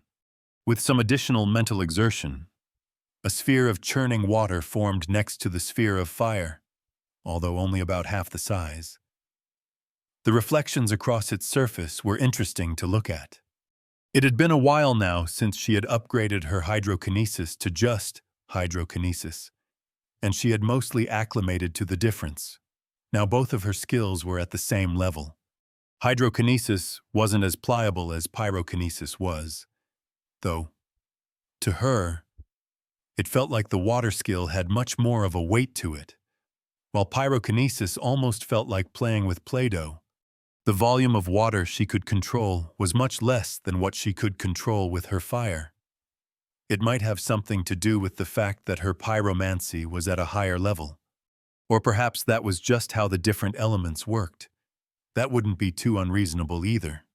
She turned her head to the side as another window appeared in the air before her, showing the skills menu. Upgrades available are Greater Pyromancy for 10 points, Greater Pyrokinesis for 10 points, Hydromancy for 5 points, Greater Hydrokinesis for 10 points, and Mana Control for 5 points. The new skills section is locked. Recruiting both Rosa and Finn had netted her a decent amount of skill points. Her first priority was Greater Pyrokinesis. She'd already decided that some time ago. After that, she also wanted to get Greater Hydrokinesis, but that would have to wait for a bit. With 5 points left over after upgrading her pyrokinesis, she was considering upgrading one of the other cheaper options instead of just saving for the hydrokinesis upgrade immediately. Hydromancy and greater pyromancy wouldn't be of much use to her when she still didn't know how to use real magic. From the game, she knew it was likely that they would decrease her mana expenditure for the correlating kinesis skill, but she hadn't tested that hypothesis out yet.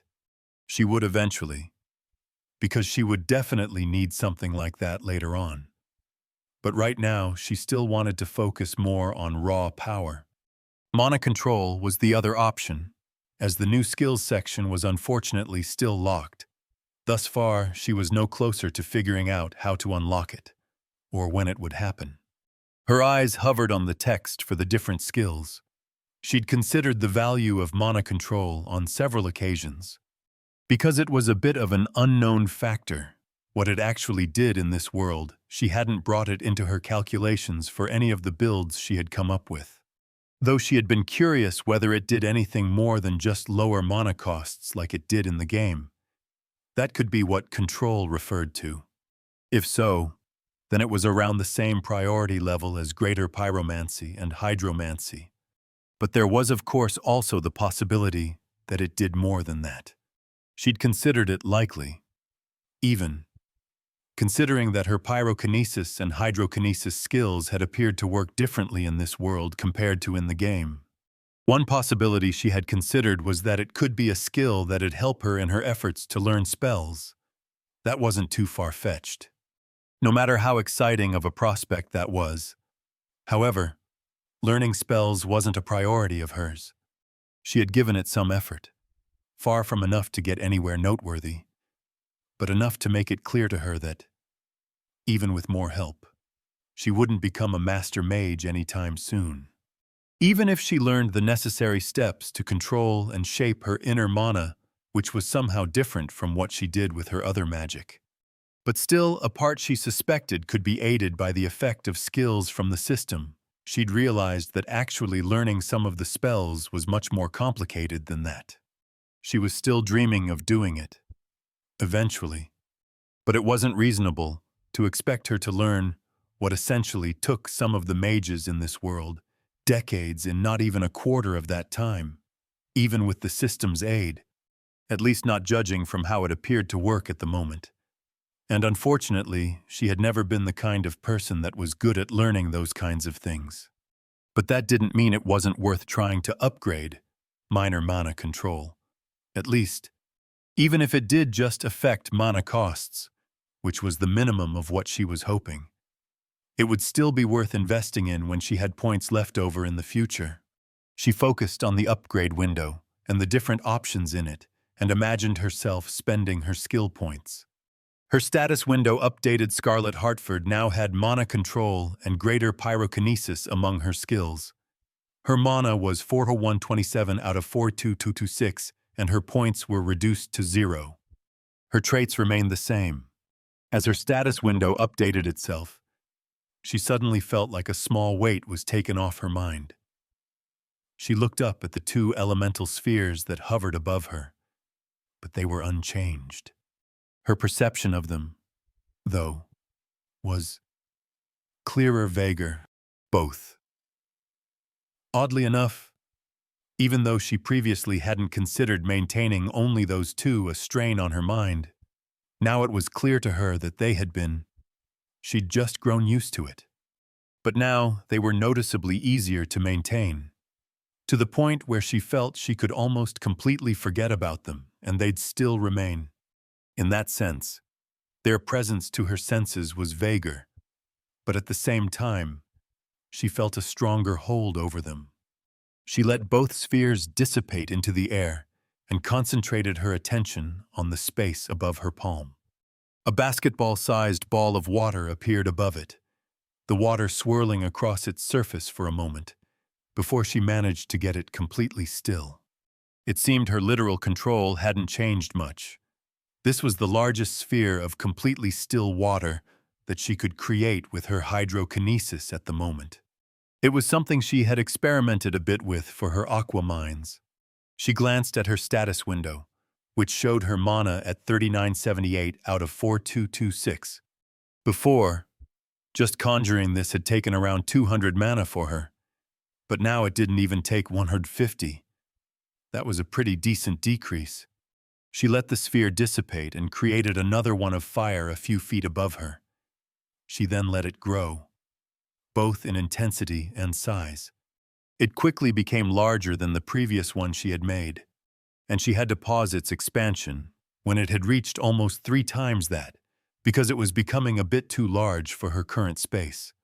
At this level, it did take her a great deal of concentration to sustain the fire. Sweat forming on her brow, not only due to the heat, but she was pretty sure she could push it even further. The difference between pyrokinesis and greater pyrokinesis was obvious. After maintaining that fire as it was for over almost half a minute, she let it disappear with a deep breath. Her mana was now 1765 out of 4226. It was leagues more powerful than what she could do before, but also extremely mana-intensive. But it did make her wonder what the higher tiers of the skill were capable of. She looked at the updated skills menu. Upgrades now included Greater Pyromancy for 10 points, Superior Pyrokinesis for 25 points, Hydromancy for 5 points, Greater Hydrokinesis for 10 points, and Greater Mana Control for 10 points. New skills remained locked. 25 points to upgrade pyrokinesis the next time. It wasn't exactly cheap, but it was definitely achievable. She conjured a smaller flame above her hand and started playing around with it, shaping it into different forms, like that of one of the lilies in front of her, as well as the head of a dragon. She'd taken to doing that now and then during her practice sessions lately. She might have gotten it from Kat. The Shielder had entertained the children this way on several occasions. It did make Scarlet wonder what level of pyrokinesis Kat was at. Judging from what she had seen, it was probably somewhere around just the common pyrokinesis. Garside was a bit more of a mystery. On that part, at minimum, he was at a level equivalent to where Scarlet was now. She felt like she might be able to extinguish a carriage on fire now, but she wasn't entirely sure. But it was also possible that Garside's true capabilities were above that, which would be quite impressive, considering some of the stuff Scarlet had learned about magic since she arrived in this world. It was funny, actually, how the skills the system allowed her to learn, without knowing any real magic, were specifically hydrokinesis and pyrokinesis. Kat had mentioned to her before how that was basically the opposite of how things normally worked. But Scarlett hadn't quite understood the reality behind that then. From the game, Scarlett had known that there were essentially 7 schools of magic in this world. Those schools were pyromancy, hydromancy, terramancy, aeromancy, lumomancy, umbramancy, and unschooled magic, which had aspects that weren't quite as defined. What hadn't been mentioned in the game was that there were also 2 types of magic, evanescent and manifest. Evanescent magic was by far the most commonly used type, and included spells like fireball and earth spikes. It was effectively magic that couldn't affect the world itself, but rather created magical phenomena through which to influence the world. While Scarlett didn't quite understand the underlying mechanics, it basically meant that fireball didn't actually create a flaming ball of fire, but rather mimicked, if that was the word to describe it, the effects in a way. In the same vein of thought, earth spikes didn't move the ground beneath it to create spikes, but instead fashioned them out of mana. So while the effects of evanescent spells like these could have a lasting effect on the world, the magic itself always dissipated after a while. In comparison, manifest magic referred to the type of magic that altered the world itself, which was supposed to be a much harder process than simply creating a magical phenomenon. She had only seen one such spell herself up till now. When Kat had cast what Scarlett recognized as the living burial spell from the game to take care of the last of the Cabal adepts that had attacked them previously. From what she could tell, mages normally began with using only evanescent magic. Manifest magic wasn't something they could even begin using until they were more experienced. Though Scarlett didn't quite know how experienced you had to be, all she knew was that pyrokinesis, hydrokinesis, and all the other elemental variants of the same technique were a more basic application of manifest magic and thus far from beginner-friendly. She didn't really know if there was a large difference in power between the 2 types of magic. She could think of several of the more powerful spells from the game that were likely to be manifest spells, but she could also think of a few that were evanescent. So it wasn't as if manifest magic was the same as high-level magic. But one difference that she knew of, and had observed firsthand, was that manifest magic wasn't as susceptible to anti-magic measures as evanescent magic was. It had probably been the main reason she had been able to beat that Cabal adept by herself back then. There had been some spells that had a higher magic penetration in the game, so it was possible that had been related to this. She wasn't quite sure. One question this revelation had raised to Scarlett, back when she originally learned of this difference between the 2 types, was why she had started with 2 skills like that upon first arriving in this world. She'd just assumed it was because the original Scarlett had known them, but that didn't really fit what she knew of the woman.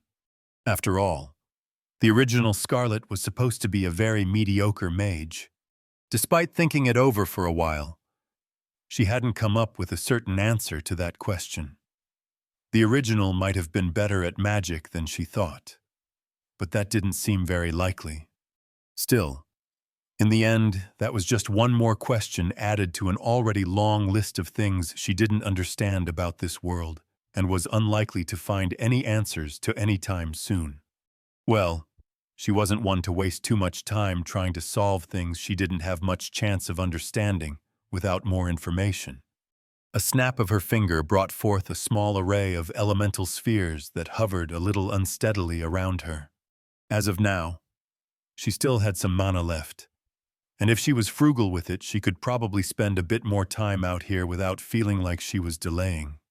Complicated matters that were beyond her right now would have to wait for later. Chapter 41. Sibling Love. After staying outside for a while longer, and having mostly calmed down from her trait-induced anger issues, Scarlett eventually returned inside. From earlier, she had been planning on finding Evelyn, meaning to talk to the younger woman about her current plans as well as see if there were any updates on the business side of things. Walking through a hallway on the 2nd floor of the mansion, She spotted Rosa looking at some large paintings that hung off of the wall. As she approached, the curly-haired woman turned her head away from a vibrant landscape painting in front of her to look at Scarlet. "You seemed to have fun earlier," she said with a glint in her eye, before shifting her gaze to a large portrait next to the painting she'd been looking at. "Don't mind me. Just sightseeing. Not often you get a free pass to go around fancy places like this, so you gotta take the chance when you can. Right? Find some of that artistic inspiration, if you know what I mean." "I see," Scarlet mumbled as she stopped next to her.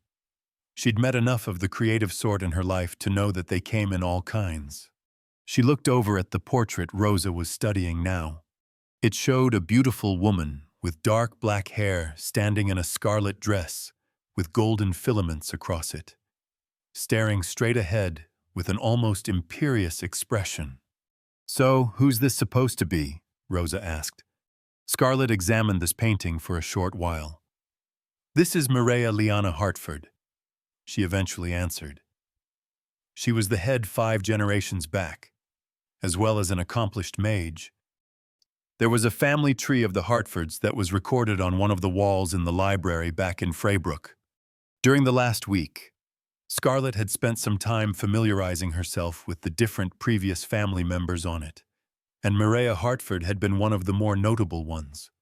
Rosa looked over the painting for a few seconds. "She sure looks imposing. I believe that was the intent." "Well, your ancestors sure got their money's worth then," Rosa mused. "It's good, although maybe a bit avant-garde." Scarlet arched an eyebrow, ignoring the odd use of a decidedly non-English phrase as she looked closer at the painting. How so? She couldn't find anything odd. It was just the portrait, with the background mostly being a blurry brown to emphasize the likeness itself. "I get she wanted to try and appear all serious and menacing, and I'm not saying it doesn't fit with the color scheme, but the blood is a bit much. Don't you think?" Scarlet frowned. "The blood?" Rosa paused and looked at her with an odd expression, staying quiet for a second. Then she smiled. "I'm joking." She turned back to the painting, and after a moment, she pointed to the area beneath the lady's eyes. "Doesn't it sort of look like there's blood coming from her eyes? The way the strokes are done." Scarlet focused on the portion Rosa was pointing at. "I do not see it. Maybe, if you really squinted your eyes, you could interpret some of the thicker strokes that had a slightly reddish hue to them. That way. But that was a far stretch. That's because you're all serious and grim. You've got to add some imagination." Scarlet shook her head. She herself wasn't the most creative of people. Sure, but she wasn't that bad. Stepping away from the portrait, she turned down the hallway. "I have some business to handle, but feel free to explore to your heart's content. As long as you stay in my employ, the mansion is open to you as you see fit." Oh my. I feel like a princess with the way I'm being treated, and it's only my first day. That is good. I have no intention of mistreating those in my service, Scarlet said, then started walking away, but stopped for a moment to look back at Rosa. "Be warned, however, we will soon be leaving on an excursion outside of Ellisted, where there will be some dangers present. It is likely that your capabilities will be put to the test, though I am certain that you will not have any issues in handling those circumstances." Rosa brought her left hand up to her temple in some kind of mock salute. "Your words are my command, Captain." Scarlet came quite close to rolling her eyes at the sight, but simply turned around and continued down the hallway, leaving the jesting bard on her own. She had an inkling of where Evelyn's office in this place was located, and started making her way in that direction.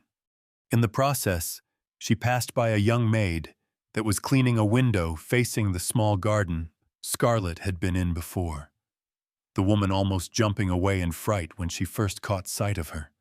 Scarlett didn't feel like scaring the woman even further, so she elected to simply ignore her and continue her way. This was probably the first of the servants she'd seen in this place, if you discounted Whiteley and the older lady who had opened the door for them when they'd originally arrived the day before. She didn't know how many people they had working in this place. It was probably only a third the size of the mansion back in Fraybrook, so it likely didn't require as large a number of personnel. The number was probably less when the place wasn't in use by its master either. She would ask Evelyn about it. It probably wouldn't even be considered weird for Scarlett not to know about something like that, but this probably wasn't the time. Maybe she could ask for a report on all the people working for the family sometime in the future, though. It'd be good to know. She doubted they had any hidden knights or some such that she didn't know about. She wasn't even sure if there were any knights that served households in this world, or if they all were part of knight orders serving the Empire. But there was still the possibility that there were some particularly useful people serving the house. A barony wasn't particularly big, but there should still be at least a few people working under them back in their domain. Scarlett soon reached a door at the end of a corridor not too far from the main lobby and knocked on it. "Wait a moment," a voice rang out from the inside. There was quiet for a short while, followed by the sounds of papers rustling before the voice sounded out again. "All right. What is it?" Scarlett opened the door and entered the room. It was a small office with a couple of bookcases lining one of the walls and a singular window on another wall. Evelyn sat behind a wooden desk opposite the entrance and looked surprised when she saw her. "Scarlett, what are you doing here?" Scarlett fought down the emotions that were bubbling up inside her once again, doing her best to ignore the feelings of disgust and hatred that always emerged when she saw the younger Hartford sister. "I have some matters to discuss with you." Evelyn looked at her for a second, then pointed to an armchair that stood between the two bookshelves. "All right, I had something I wanted to know too." Scarlett walked over and sat down, leaning back in the chair as she turned to look at Evelyn. "Before you say anything, I have to ask." Evelyn probed her with her eyes. "Was that you outside, earlier?" Scarlett glanced over at the window. "Oh, it did appear to give a view of the garden, though you couldn't see the ground from here." She looked back at Evelyn. "Are you perhaps referring to the fire from earlier? The fire?" Evelyn stared at her for several seconds. "I almost thought we were being attacked. It was blinding. For a second, I was sure the window was going to melt. That wouldn't have happened." Scarlett had been careful not to keep it too close to the building itself. "So it was you then," Evelyn continued. Scarlett thought about if there was any point in denying it for a moment, then nodded her head. "It was. Since when can you do something like that?" Evelyn seemed genuinely perplexed. "Is it because of some kind of artifact?" "I suppose you could say that." "Yes. She wouldn't have been able to do that with just her own mana supply. After all, depraved solitude's choker was pretty vital to her." "Was it another one of those you found in the Zuvarian ruins?" "No." Scarlett moved her red hair to the side with the back of her hand, showing one of the charms of apperception that hung off of her ear. "These, however, were—" Evelyn shook her head. "Where do you actually find all of this?" "In the likes of those Zuvarian ruins, evidently," Scarlett said. "As for how I find those, I believe I explained before how that is not a matter you should presently concern yourself with. However, while we are discussing the subject, I should inform you that I will be leaving on yet another such excursion soon. Again, but the Lightfest is starting tomorrow, and the Elysian Proclamation is in just 3 days. Evelyn knitted her forehead. "How long will you be gone?" "Not long. I will return before the proclamation begins." Evelyn studied Scarlett for a moment. "Can I at least ask where you're going?" "North of Ellisted, to Temesbrook Woods." "Temesbrook?" Evelyn asked, furrowing her brows. "That's almost a whole day's travel away." Scarlet hid her surprise at that. She hadn't quite expected it to be that far away. These distance changes between this world and the game were hard to predict. But there was something she really wanted there. And this was a great opportunity to try out her new group. "I will be leaving tomorrow," she said. It might be cutting it a bit close, but if they left early tomorrow morning, they should be able to make it back in time. She'd rather visit that place sooner than later. "I will not be staying in Temesbrook for long. However," she added. Evelyn sighed. "It's not as if I can stop you regardless. Just, please, don't miss the proclamation. We wouldn't be able to handle the consequences of something like that right now. I have no intention of being absent for it." Even if she really wanted to avoid most of these noble dealings, this didn't sound like the kind of thing she could afford to skip out on. "On another matter, I have been meaning to ask regarding the results related to the Zuvarian ruins. Did that bear any fruit?" Evelyn got a serious look on her face. It turned out the local Shields Guild branch had already gone ahead and cleared the rest of the ruins because so much time had passed since you found it. They were afraid it was going to get looted. Right now they have everything stored in a warehouse back in Freybrook. But I was told the majority of the artifacts found were just lighting crystals. I've heard those are worth a decent amount, though. There were also some things they hadn't identified yet. Mainly what remained of some of the traps and other devices. She signaled to some of the papers on the desk in front of her. "The guild might be the ones currently possessing it, but I'm in the process of changing that. They themselves admitted that you were the one that discovered the ruins, and that gives you the legal right to what's found. It's a little problematic, because you didn't collect it yourself. But considering a full month still hasn't passed, I think I'll be able to handle it. I've already spoken with a representative of the Brook Tower about selling some of the crystals to them. And I think I might be able to get in contact with someone from the Ustrom Assembly who could be interested in studying some of the other things that were found." Scarlet listened on with a neutral expression and slowly nodded her head. It seemed she caused more trouble than she expected by not sharing this information earlier. If she ever visited another place or dungeon that she thought could have things that were valuable, besides the items she wanted, she would have to make sure to inform Evelyn about it. "I've also continued the work on setting up the orphanage you told me to arrange," Evelyn continued. Scarlet paused. Right. She'd almost completely forgotten about that. "And how is that proceeding?" she asked. "The orphanage itself is already mostly up and running, as far as I know. It turns out Garside had already hired some temporary workers to take care of the children. They were competent enough, and a couple spoke Vonian, so I didn't have to do much about that.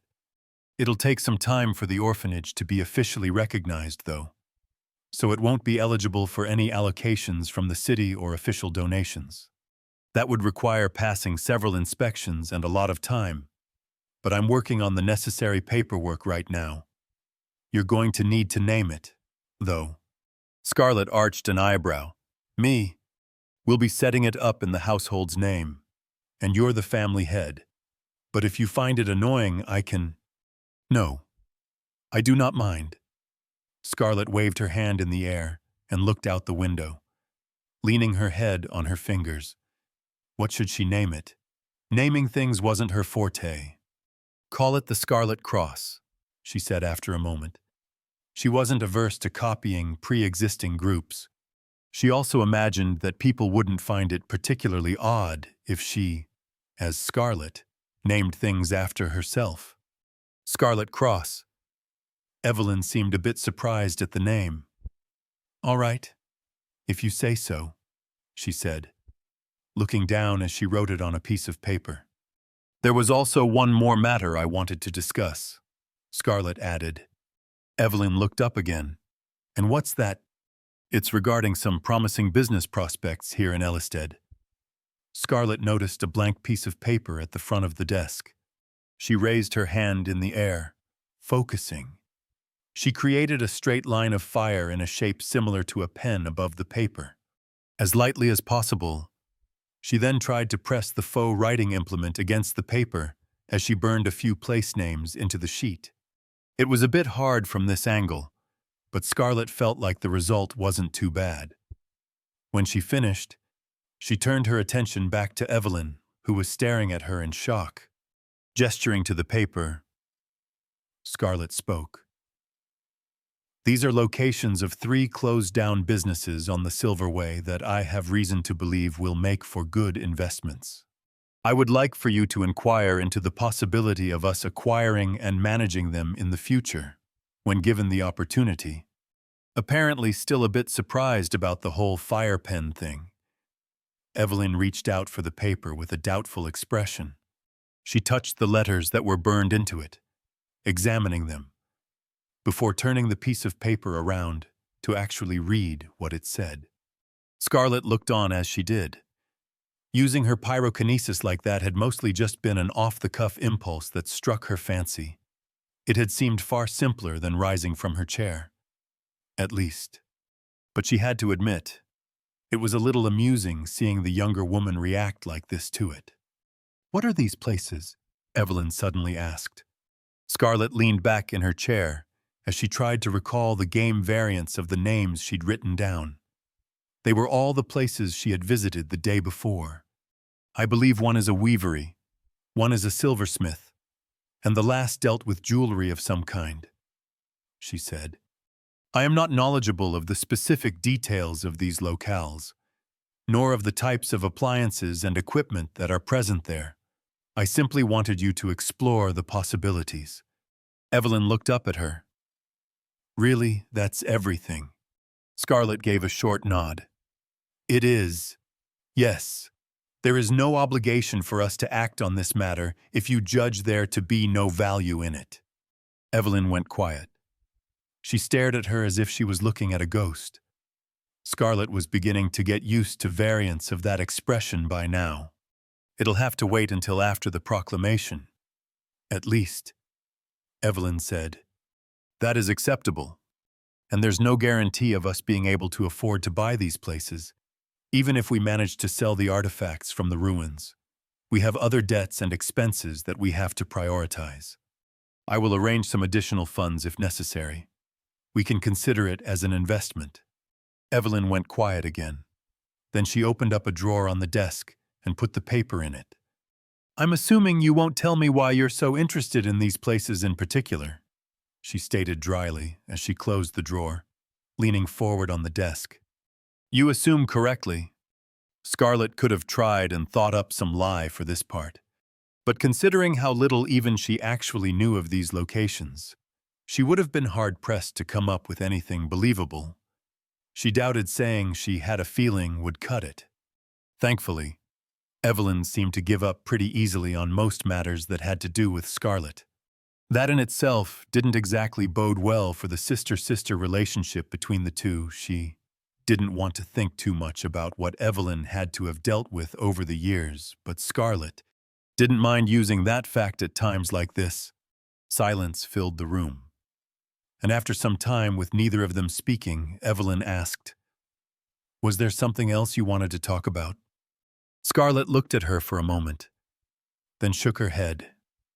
They would have more opportunities to speak in the future. "Then I will take my leave." Chapter 42. Morning Preparations. The next morning, Scarlett found herself walking into the dining hall of the Ellisted mansion and saw both Alyssa and Shin, along with Finn and Rosa, already sitting at the large rectangular table that took up most of the room. That didn't surprise Scarlett, as she had given them the freedom to treat this place as their own during the time that they stayed here.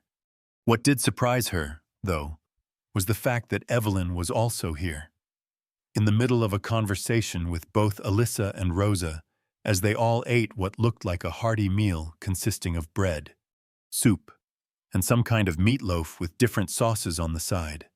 Everybody's attention turned to Scarlett as she walked up to the head of the table and took a seat. While being in the same room as Evelyn this early in the morning wasn't the most comfortable way to start the day, she wasn't going to leave just because of that. "I see that all of you have already awoken and seemed to be prepared for the outing later today, she voiced, moving aside the large silver lid on top of the plate that had been prepared for her to reveal her own meal. Who'd miss a free feast and service like this? Rosa said, pausing whatever conversation it was that she had been in with Evelyn and Alyssa to wave a white piece of bread around. I'd get up even earlier if this was what was waiting for me every day. Scarlett saw Evelyn's eyes widen a little at that, but ignored it. I am glad that you are enjoying the accommodations. You can expect more of this in the future, should you choose to continue being in my employ. She looked toward the two shielders working for her. And you, what are your opinions as of now?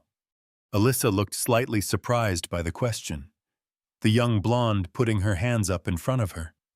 We're used to sleeping out in the forest when we have to. We can't complain. Shin, who sat next to her, simply nodded his head. We appreciate the generosity you're showing us, but like she said, it's not our place to object as it is right now. We aren't afraid to get our feet dirty when needed, though. Scarlett turned to Finn, who was in the process of wolfing down the food before him. He already had a couple of empty plates beside him. The sight did bother Scarlett's instincts somewhat, but at least he was using a fork. And you? It took him a moment to stop his eating and look up at her. It's very large here, he stated.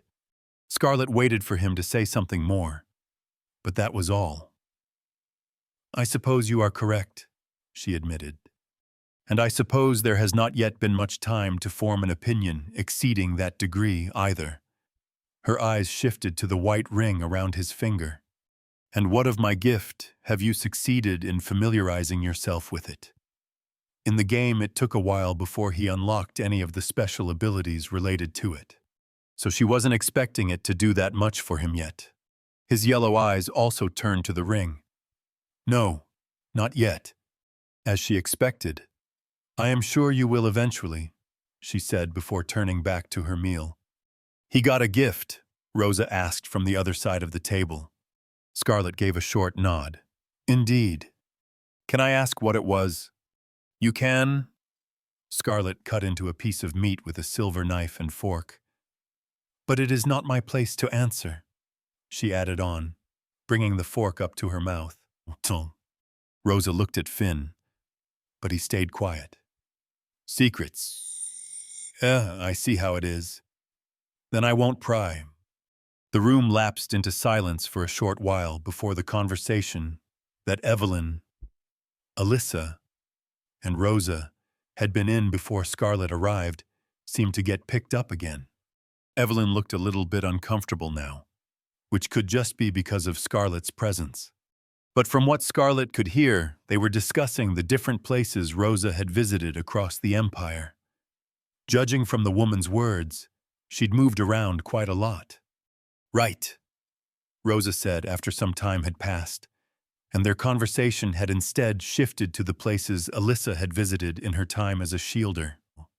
Where is it that we're going today? She asked, directing the question towards Scarlett. Scarlett looked up from her plate at Rosa. We are journeying north of the capital, to Temesbrook. Alyssa turned away from Rosa to also look at Scarlett. Temesbrook. What are we doing there? We will be venturing inside Temesbrook Woods in search of an old location that holds items of some worth. It will also serve as a good test of your abilities, so that I am aware of your limitations for the future. Wait, will it be dangerous? Evelyn suddenly asked. Scarlett looked at the younger Hartford sister. I do not expect any danger. No. She saw Finn's head tilt to the side from the corner of her eye. That's a lie, though. She stared at him. For a moment she felt like sighing. Right. She had almost forgotten he could tell lies apart. Later she would have to talk to him about that. Glancing at Evelyn, she was somewhat surprised to see that the woman's expression had darkened a little. To clarify, she said, pretending to not care about Finn's words. The location we are visiting will not hold much real danger for any of us. But As there are certain groups that currently hold malicious interests for me, there is always a risk in embarking on these excursions. That is part of the reason why I have need of all of you. I believe this is something I already explained to Shin and Alyssa. Yeah, Kat told us about the people who attacked you two before, Alyssa said. Attacked? Evelyn's head spun to look at the young shielder. Are you talking about the time she left with that shielder for some random trip 2 weeks ago? She turned back to Scarlet. You told me they were bandits. Scarlet paused. She had said that. This was probably a conversation she should have waited to have later. It is not unprecedented for bandits to have ulterior motives, she said after a moment. Evelyn frowned. That's not what's important here. Doesn't this mean there's actually someone who's trying to kill you? Evelyn. Scarlet held a slightly steely tone as she spoke now. This wasn't the best place to get into another argument just because she was bad at hiding these things. I have the situation under control. It is not something you need concern yourself with. You're saying that a lot lately, because it is the truth. If you wish to further discuss this, we can do so at a later time. When is that?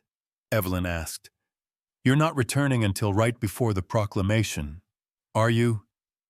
You want to discuss it when we're busy preparing for that. Then we can discuss it after the event, Scarlet said. Right. After you've risked your life to go on your little trip. Evelyn looked her in the eyes. Do you even know what would happen to the house if you were to just die? Scarlet didn't. Actually, she had assumed it just meant Evelyn would be the new Baroness. But maybe it wasn't that easy. I will not die. The purpose of this trip is precisely to preclude such a possibility in the future. They both stared at each other for a good 10 seconds. Then, finally, Evelyn stood up from the table. Fine. Do what you want. I'll stay here and do all the work you pushed onto me. As usual. She turned to Rosa and Alyssa. It was a pleasure meeting and talking with you. I hope we have the chance to speak more in the future. I ask that you take care of my sister while you're out there. With that, she walked off and left the room. Scarlet watched the door Evelyn had exited through. That didn't exactly go well. To think they'd had a productive conversation just the day before.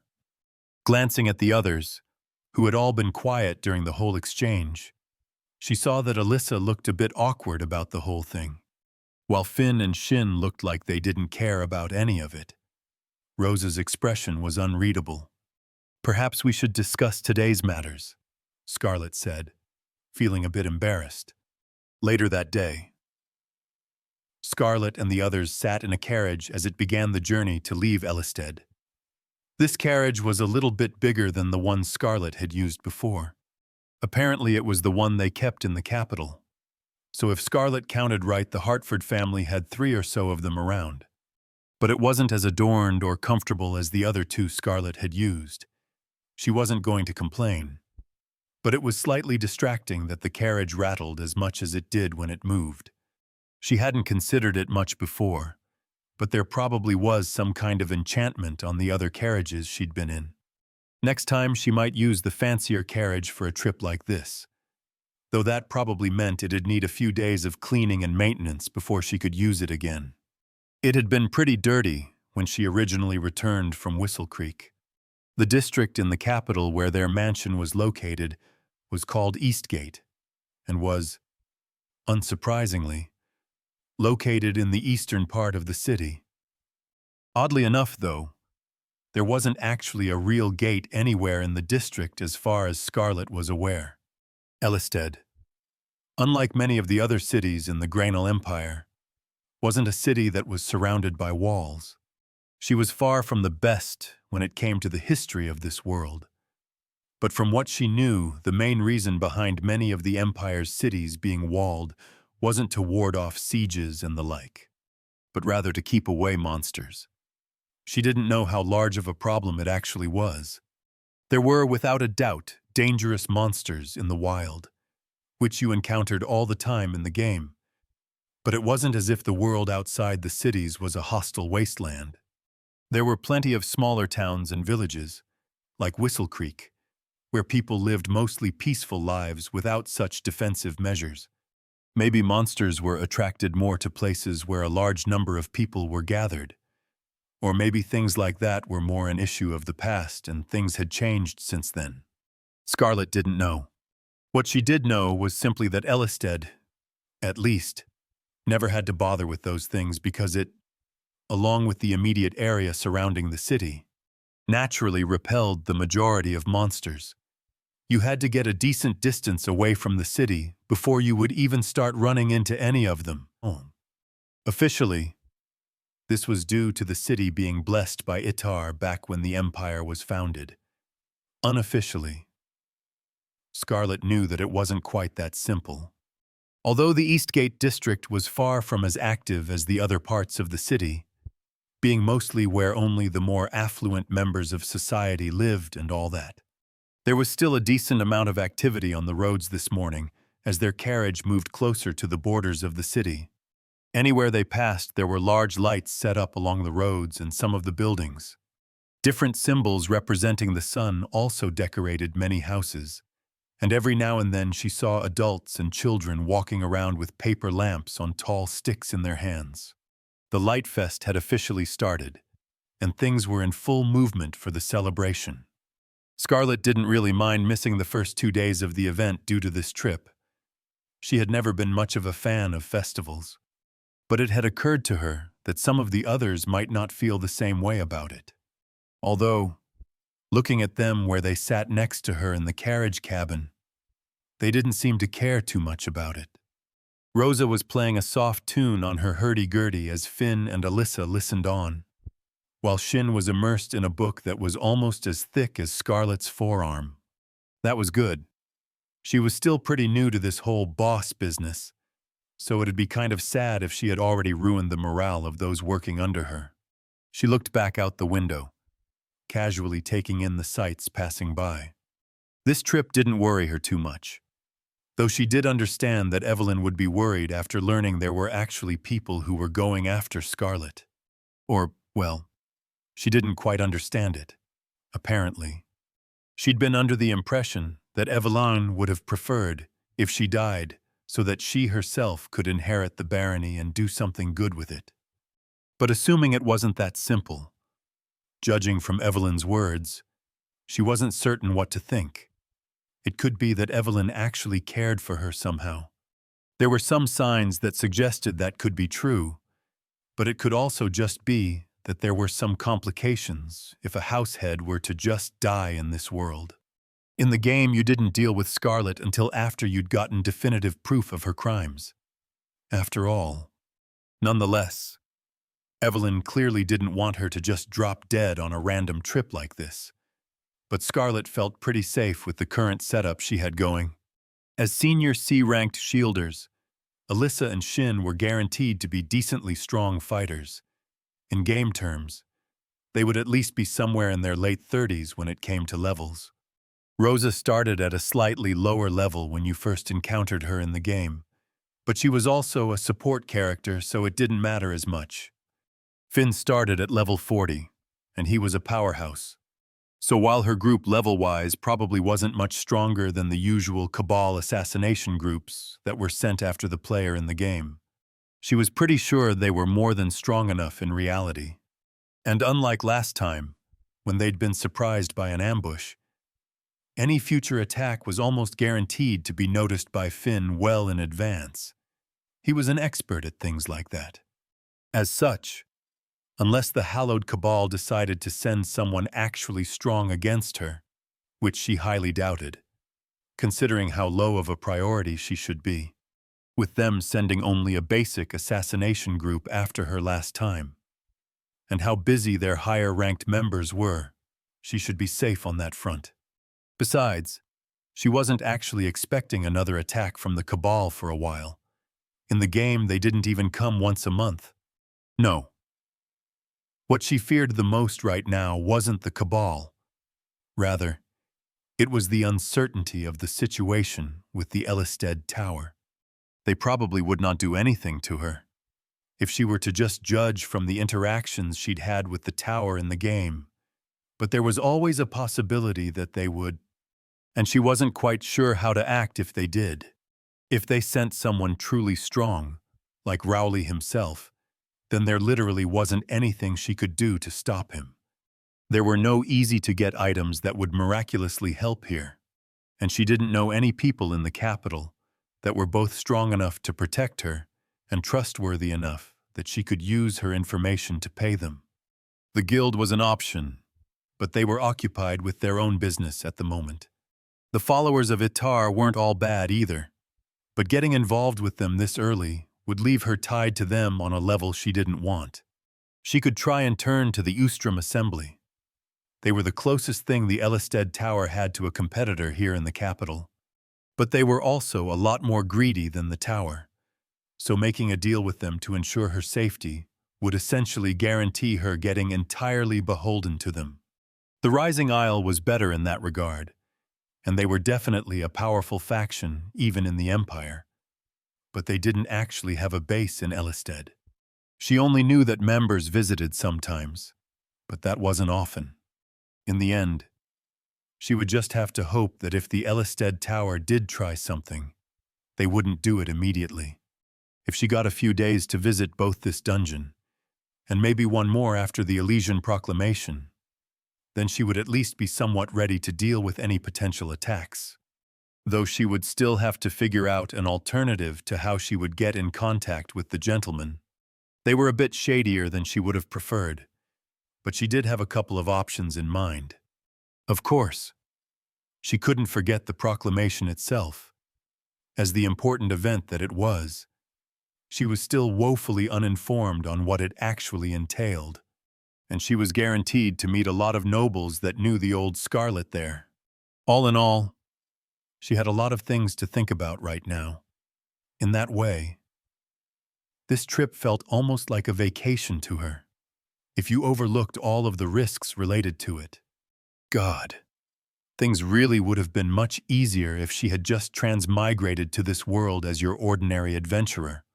Then she could just have spent all of her time going from dungeon to dungeon at her own pace, not having to bother with all of this crap that got more complicated the more time that passed. But unfortunately, that fate just wasn't in her cards. Well, for now, at least, she'd put all of the annoying matters at the back of her mind and focus on the dungeon they were visiting. Scarlet had been kind of excited about seeing it for a while now. Chapter 43, Fairy Tale Forest. The trip north of Elisted turned out to be rather uneventful in the end, with Scarlet and the others making it to the small town of Temesbrook just a short while before the sun had started setting. There, Scarlet had found an inn where there was enough space for both the horse and the carriage before she led the group to the outskirts of the town. Temesbrook was situated right at the border of Temesbrook Woods, which was an old, almost ancient forest, with massive trees reaching well over 50 meters in height, and Scarlet doubted even a bear would have been able to wrap their arms around their trunks. Many of the trees also had an odd, hardened texture to them, the bark on them almost a pale gray color similar to that of stone. Though the forest wasn't particularly large, it was dense. There wasn't much foliage growing between the trees, but you still couldn't see much further than a dozen or so meters into it. And with it growing darker every minute, the visibility was quickly dropping. "It's been a while since I was here," Rosa commented as they left Temesbrook behind and closed in on the forest. "You have been here before?" Scarlet asked, looking at the musician. "On occasion." Rosa held the hurdy-gurdy she was carrying in front of her for a moment, miming herself playing it. Even the people in small towns like this need opportunities to relax once in a while. Who am I to deny them those chances? She grinned. "Besides, there aren't many places quite as unique as this," she added, looking ahead at the trees. "Why are they like that?" Finn asked, visibly sniffing the air as he stared at the trees. "They look wrong." People say that it's because they've been turned into stone by the fairies inhabiting the forest, to prevent them from withering away, Shin said. They're not actually stone, but there is said to be some credence to the view that the cause is fairies. Huh, Alyssa let out, tightening the bandolier around her chest and pulling her goggles out from beneath the cloak she was wearing. She pushed back some of her blonde locks as she put the leather goggles on the top of her head. Are there really fairies here? Oh, there are, Rosa answered. I would avoid angering them if I were you. And how do I do that? Excellent question. Rosa looked toward Scarlet. I'm guessing the boss lady has some good ideas. The fairies usually don't like it when people traipse too far into their home. Scarlet glanced back at her. You speak as if you have experience on the matter. Let's just say that a younger and oh-so-cute version of me thought it would be a great idea to make some fairy pals. The woman grimaced. And let's just say that younger me learned a few lessons about being careful with who you try and make friends with. I see. Scarlet had heard many odd stories from the Rosa from Chronicle of Realms, but somehow she was still surprised by the woman. She definitely hadn't heard this one before. At least. Lesson number 1: if the first thing a prospective friend does is try and stick you to the top of a tree, it might not be the best idea to try and befriend them with songs. Alyssa blinked at the woman. You actually did that. Rosa shrugged her shoulders with a smile. I thought they'd be a captivating audience, and I wasn't wrong there. I just misjudged things a little. Alyssa turned her head to Scarlet. Are we going to have to fight with fairies? I haven't done that before, so I'm not sure what they're like. Scarlet nodded her head. It is likely that our mission will require you combating some fairies. Yes. However, while I do not doubt your capabilities on the matter, I do not intend to waste time attempting to deal with this forest's inhabitants. In the game, the fairies living in this forest were free XP, but here, they would just be an annoyance. She was already expecting it to take extra time just to find the place she was looking for, and she didn't want to add to that any more than necessary. I already have taken measures to ensure they do not bother us, so there is nothing to worry about. Oh, and what are these measures? Rosa asked. Scarlet stopped only a couple dozen meters away from the forest now and put her hand into the pouch of holding that hung at her waist. When she pulled her hand out, she immediately saw Finn's expression change into a scowl. She held her palm up to reveal a bronze bell with slits on its sides. She shook it around some, and a strong smell wafted through the air. What is that? Alyssa asked. Rosemary, Shin answered, looking closely at the bell. Scarlet turned to him. That is correct. It is a smell that will repel most fairies in this forest, as long as we do not do something to further agitate them. She had made sure to have these prepared before she left for the capital, having contacted a store in Freybrook that had been able to get them made with surprising speed. And pretty inexpensively, at that. These would be enough to get through the forest without having to fight anything. She handed the bell to Alyssa, who held it up to her nose to smell it. Scarlet then took out another 3 bells and gave them to the others. Finn didn't seem to like the smell too much for some reason, but still accepted the bell before taking out one more that she kept for herself. She had 10 of these with her in total, just in case. She then took out a couple of lanterns, which she also handed out to the others, before she then entered the forest itself. The first few minutes of moving between the large trees were slow, but there was nothing of note that happened. Occasionally, the light from the lanterns would pass over a branch or a small animal that looked like something else in the darkness, but that was all. After some more time passed, however, Finn suddenly stopped. There's something following us, he said, looking off towards the side. Alyssa turned the face of the lantern she was holding in that direction, but nothing showed in the light. It's hiding further away, Finn said, and took a step in that direction. Scarlet held up a hand to stop him. Ignore it. It will not come closer. He looked at her. his tousled white hair blocking his eyes partly. After sniffing the air loudly a couple of times, he really didn't know the meaning of subterfuge. He blinked. "You're right." He glanced down at the bell held in his hand. "More of them are likely to emerge. Only inform us if it appears as if they are coming too close," Scarlet said. Then she pointed ahead in the direction they'd been walking, and the others started moving forward again. They continued like that for at least 30 minutes, with Finn not saying anything in that time, before they started seeing changes in their surroundings. The trees were starting to gradually become smaller the further they moved, and some of them almost looked like they had a slight purple sheen around them. After observing this change for some time, Scarlet eventually held her hand up and stopped the group where they stood. Alyssa walked up to one of the trees and leaned closer to the bark, inspecting the strange phenomena. "There are over a dozen of them now." Finn suddenly cut in. "They're coming closer." "How do you know?" Alyssa asked, turning to him. "They smell odd, like the trees, but moving." The girl stared at him. "Okay." Scarlet took out a new batch of bells and handed them out amongst the group. According to Finn, the beings closing in on them almost immediately moved further away. Then she brought out a bouquet of ordinary flowers she'd arranged. They'd started to wither a bit from being in the pouch for a few days, but they'd still work as far as she was aware, and held them up in the air in front of her.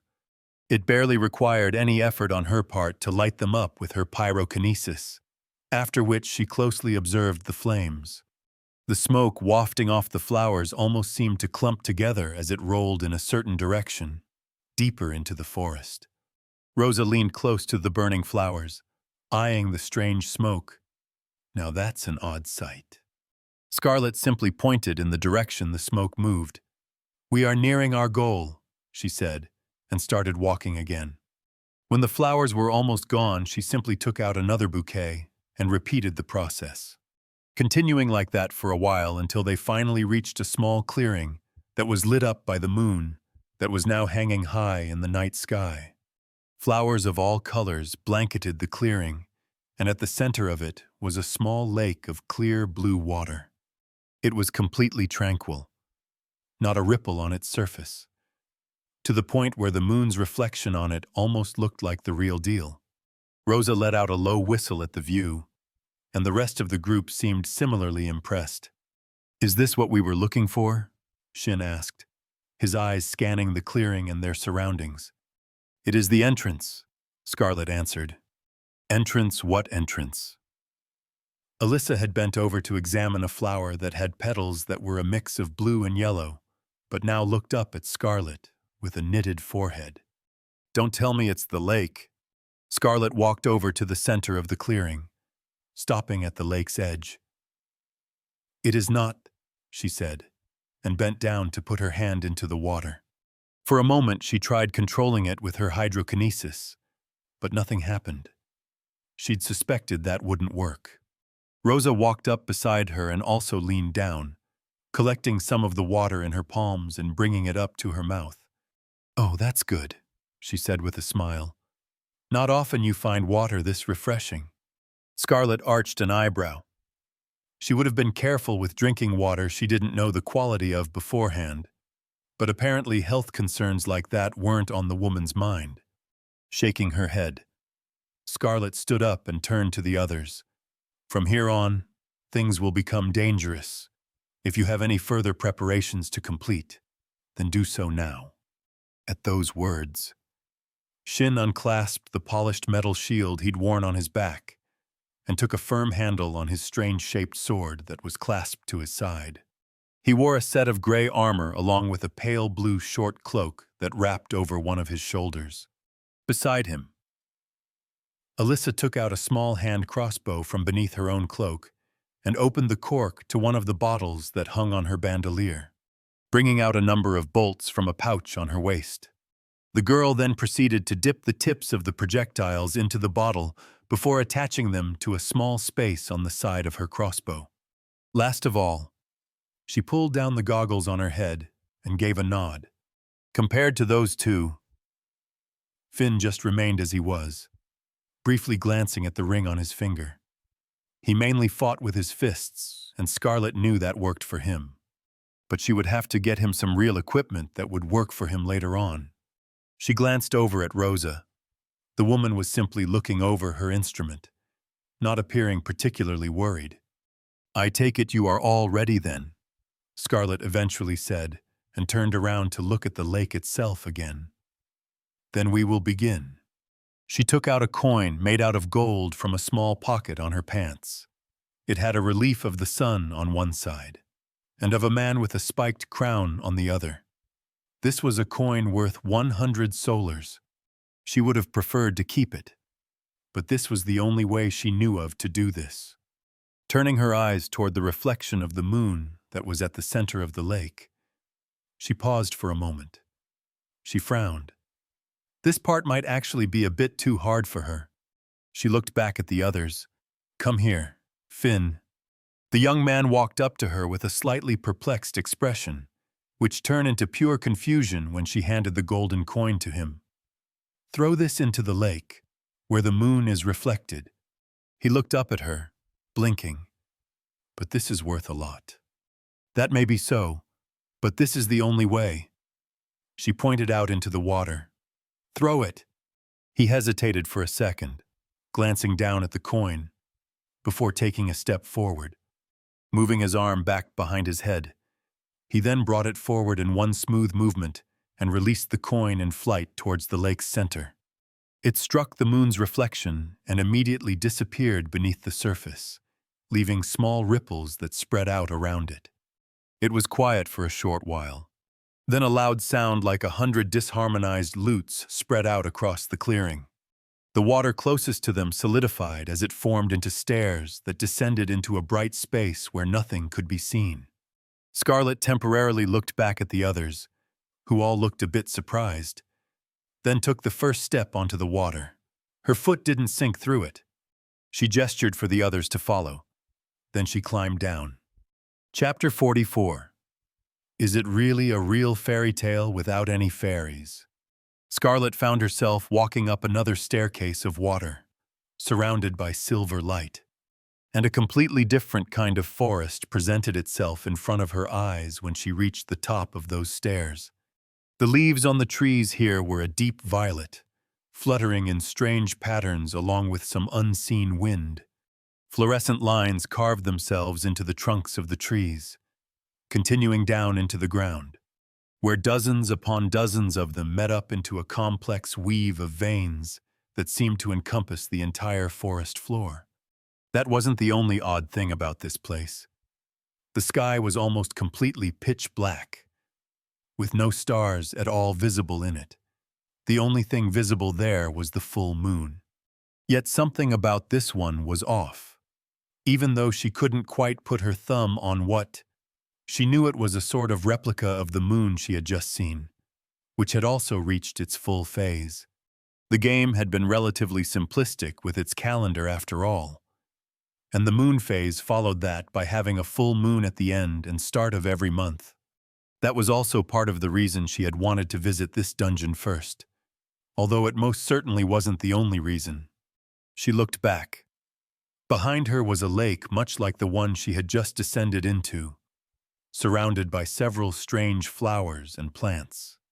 Yet, unlike the other lake, this one was situated right next to a cliff wall that stretched high into the air. Water cascaded down one part of the cliff in a waterfall that ended in the lake, but there was almost no sound coming from it. In fact, this entire place was eerily quiet. Scarlet heard a light gasp from beside her and turned her head to see Alyssa looking around with a marveled expression. "This is amazing," the young shielder said with wide eyes. Scarlet was inclined to agree. It had been a pretty impressive sight in the game as well, but it was completely different witnessing it directly like this. She almost wished she had a camera to catch the view with. "It'd be nice to have a drawing of this place," Rosa commented, having come through right after Alyssa. Scarlet looked at the woman. They were both thinking on the same track here, it seemed. Rosa smiled at her. "If you're thinking I should do it, then I'll have to disappoint." I'm afraid this is a bit out of my wheelhouse. She curled one of her brown locks around her finger. Tried out painting, once, but decided not to. Didn't want all the famous painters to feel threatened. You see, you certainly acted knowledgeable enough on the subject yesterday, Scarlett said. Rosa put her left foot back and her hand forward in a very exaggerated bow. You're very generous. Thank you. Scarlett skipped, pointing out that it wasn't really a compliment. Instead, looking towards the others, Shin and Finn both seemed busy examining their current surroundings, presumably for any threats. Finn had a perplexed expression on his face for some reason. Though, is there something unusual? Scarlett asked him. He paused and shifted to look at her. I don't know. This place feels weird. The smells aren't like they should be, and things sound weird. Now that he mentioned it, there was something off about the sound here. Other than that, things were just too quiet. There was almost a bit of an off-pitch echo to their words. Only barely noticeable, unless you focused on it. It reminded Scarlett of some of those modulation filters that you could play around with on some phone apps. I believe that is simply an inherent aspect of this place, she said after a while. It might take time to accustom yourself to it, but I do not think it is something you have to be alarmed about. He seemed to accept that, as he went back to observing their surroundings. Where are we even? Alyssa asked, inspecting a tall flower that had a mix of red and green-colored petals and almost reached her waist. She almost looked comical now that she leaned over it with her goggles down. We are still in Temesbrook Woods. To be precise, we are in an interstitial space between our world and the Wandering Realm, known as Temesbrook Glade, Scarlett explained. In Chronicle of Realms, the game world wasn't confined to only one realm. The majority of the game took place in the material realm, where the Greynal Empire was. The Blazes, which was divided into 6 circles, each ruled by a vial, was another example of a realm, and where the demons originated. And the Wandering Realm was where many of the fairies, spirits, and other fey creatures made their home. From a description she'd read in the game, Scarlett knew that the name came from the fact that people sometimes found themselves transported there by mistake, because many of the entrances could change positions. As such, it came to be that many believed that the realm itself wandered from place to place. Though from what she understood, that wasn't the case. What's an interstitial space? Alyssa wondered. It's an area that connects 2 different realms, taking characteristics from both and acting as a corridor between them, Shin said. At least that's what I've read. But this place doesn't look like any kind of corridor to me. It almost looks like its own realm. Scarlett looked at him with slight surprise, almost a walking compendium. That one. Though it is not incorrect to say that it connects different realms, describing it as a corridor is not always entirely accurate, she said. The majority of the examples she could think of from the game didn't really fit that description. In fact, while it was possible to move between realms through some of the interstitial spaces, their practical application in the game had often been more as their own dimensional spaces, mostly cut off from the outside world. Nor are they restricted to only connect 2 realms, she added. Her words seemed to interest Shin. They aren't the only mentions I've seen of it said that that's how they occur. Scarlett shook her head. There are most definitely ones that connect more than one realm. The Forgotten Tower was the first example that came to her mind. While I'd hate to interrupt this conversation about realms and whatnot, I think our little warning bell has found something. Rosa pointed toward Finn, who was staring at one specific point in the forest ahead of them, a serious expression on his face. Alyssa moved up beside him and peered into the enchanted forest. Is there anything there? She asked, squinting her eyes. He was quiet for a moment, before speaking. I don't know. It feels weird, like something is staring at us. He furrowed his brows, but I can't sense it. Scarlett turned to where they were looking as well, but she couldn't see anything. The rosemary will no longer have an effect here, she said slowly. I suggest you all prepare to demonstrate your abilities. Shin immediately stepped closer to the forest to stand in front of the rest. Rosa clasped her hurdy-gurdy with both hands, while Alyssa pointed her crossbow forward. Finn stayed where he was. Scarlet herself took a step back to give the others space. She was intending to let them take care of things themselves, both to let them get a grasp of things and to get an idea herself of what they were capable of. That didn't stop her from touching at the belt on her waist to double-check that the wand of Fireball was easily reachable if needed. Though, they stood like that for a while, breathing quietly as they waited. Then, something came flying from among the trees. It stopped at the edge of the clearing they were in, hovering in the air with small wings that fluttered behind it like that of a colibri. Its shape was vaguely humanoid, but much smaller, with bent legs and a big rounded head that had black, circular eyes whose size was proportionally far too large. In addition to that, its mouth was filled with rows of sharp teeth, with its feet and hands having several claws on them. "What is that?" Alyssa blurted out in surprise. "A fairy," Scarlet answered. "That's a fairy. That's one memorable fairy," Rosa mused. "The ones I've seen were a lot cuter." "I heard the appearance of fairies varies a lot," Shin said from the front, still keeping his eyes on the small figure.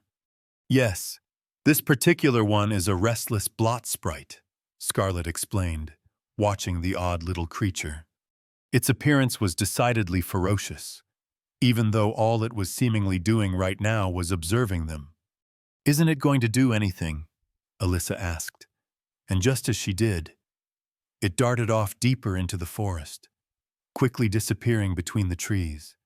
Scarlet's eyes stayed on the path it had flown off on. "I believe it has. You think our little pal is getting his friends?"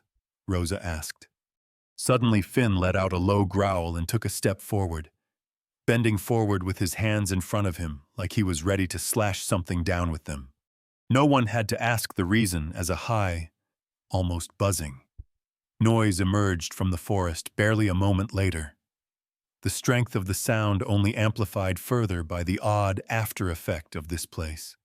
Soon, a wave of the small gray creatures came flying towards them at high speed. The ones at the front showed their teeth as they let out small screeches that echoed out around their group. "That's a lot of friends," Alyssa mumbled just as both Shin and Finn jumped ahead to meet the oncoming mass of critters. Several crashed into Shin's shield or were caught in a wide slash from his long sword, but there were so many of them that it barely dented their numbers. Finn caught a surprising number of the creatures when he slashed out with his hands, a strong wind trailing behind his limbs and knocking monsters to the ground. But still more flew past the two and towards the rest of the group. Alyssa seemed to immediately make a judgment and put away her crossbow, taking out a knife strapped to her leg and holding it in her right hand while she pulled out an opaque bottle into her other, deftly opening the bottle with her thumb. The shielder threw out its contents in the air in front of her, which spread into a thick brown mist that many of the fairies flew through. Those that did were suddenly coated in it, the substance clinging to their skin and solidifying almost instantly. A large number fell to the ground like small statues, Alyssa slashing out with her dagger at those that didn't. While this move felled much more than Finn's and Shin's original attacks, there were still enough of the creatures that a few made it past. And instead of joining their fellows in responding to Alyssa's attack, they made for Rosa and Scarlet, who stood further away. Scarlet was ready to surround herself with a wall of fire if they were to reach her, but Rosa acted before she had to. The bard spun the crank on her instrument, rolling her shoulder with the soft movement, and a strong tune rang out from it. The fairies suddenly stopped right in their tracks, some of them looking around in a state of confusion. Yet another note resounded from Rosa's instrument, much smoother this time, and Scarlet felt a wellspring of energy rise up from inside her following it. It almost felt like she'd overdosed on caffeine. Suddenly, virtually from nowhere, Finn jumped in from the side almost quicker than Scarlet could see. She noticed that Shin seemed to have taken on the fairies at the front by himself now and slashed out at the fairies that were, dazed by Rosa's music, clumped together as they were, and in their current state. It was enough to knock over half of them to the ground all at once. The remaining ones were struck down by him only a moment later. Then he immediately proceeded to jump forward, to strike at the ones that were swarming around Alyssa now. Scarlet observed as the battle continued, but there wasn't much left to see. Rosa's attack had affected enough of the little creatures that it was almost child's play for the other three to deal with the remaining ones. And after barely a minute, dozens upon dozens of the fairies' bodies littered the grass around them. Perhaps it would have been considered a horrid image under normal circumstances, but oddly enough there was no blood coming from the creatures. To Scarlet, it almost looked just like a large gathering of dolls, albeit fierce-looking ones had been tossed around on the ground. Shin's head moved around a few times, scanning their surroundings for any more dangers, most likely before he started moving towards Rosa and Scarlet, stepping over some of the dead creatures. Both Alyssa and Finn also approached them, both having some small cuts across their faces, but nothing major. With her charms of apperception, Scarlet could see their magical defenses surrounding them like a faint sheen to her eyes, and they looked decent enough to her untrained eyes. "You were right," Alyssa said to Rosa as she put away her knife in the sheath attached to her leg and closed the bottle she'd used in the fight. She then moved her arms back and forth, jumping up and down a couple of times as well. "This really is useful. I almost feel like I could outrun a cockatrice right now." "First time I've heard that analogy," Rosa said with a smile, "but it's certainly something I'd like to see someday." Finn opened and closed his hands in front of him. "I didn't expect it to feel like this." "Like what amazing?" Rosa cranked her instrument once more, and a short, mellow tone echoed from it. Scarlet saw how the cuts on the others suddenly disappeared as a soft purple light enveloped them. "Amazingness is my middle name, right after charming. You weren't exaggerating it. At least," Shin said when he reached them. He swung his sword up and down with what looked like relative ease. "This will be useful in fights." Scarlet's eyes passed over all of them. It seemed like they'd already had some kind of discussion regarding their abilities sometime when she wasn't around. That was good. Although maybe something she herself should have double-checked that they do. "Well, what now?" Rosa asked and turned to her. "We traipsing into the forest, singing songs as we go on our little adventure?" Scarlet let out a little air through her nose at that. "In essence, yes," she nodded her head. "However, the singing will not be necessary." She looked down at the fairies on the ground. "You dealt with this in a satisfactory manner, so I do not predict any issues with the current plan. As such, I will lend you my aid in dealing with any further groups of these creatures. That would help things move on a little faster." Her skill set was a particularly good counter against these monsters. She pointed towards the forest ahead of them. "Then, let us continue." Chapter 45, Battle Worms. It wasn't long after they'd entered the enchanted forest that the next swarm of restless blot sprites appeared, but despite being numerous, they were all quite squishy. A wall of intense fire in their path, surrounded on both sides by smaller walls of water to lessen the risk of the nearby trees catching fire, was enough to char almost every single one of the little creatures to death. Everybody except Rosa stared at her with surprise after witnessing it. "You're a mage," Alyssa exclaimed. "Nominally, no. However, I can replicate some of their feats," Scarlet said, as she scrunched her nose at the smell that wafted into it. "Okay, it might be an effective method, but it certainly had its downsides. I would have thought you to already be aware of this." "Kat never mentioned it," Shin said. "She just said you could be crafty sometimes." Scarlet arched an eyebrow at him. "Crafty? She felt like Kat had some weird priorities over what and what not to share here. Anyhow, now you are aware. I am quite limited in my abilities, however, and will still require your protection. So do not grow complacent. Alyssa gave a sure nod. We won't. You can trust us. Good, Scarlet said. Alyssa gestured to the defeated creatures. Are we just going to leave things as they are?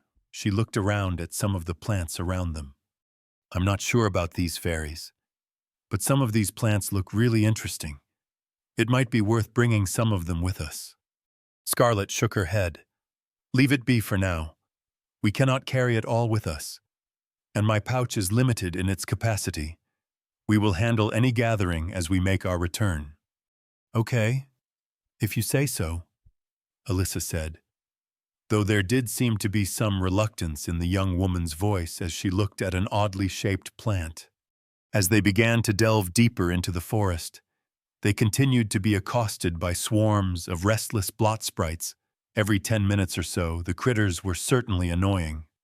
The way they didn't seem to care for their own self-preservation, but they weren't a real issue with Scarlet handling them quickly each time. Nonetheless, annoying was annoying.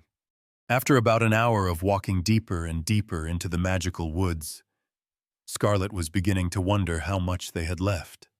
She knew that, in this dungeon, simply continuing in the same direction would bring you to the same place no matter which path you chose. She just didn't know how long that would take.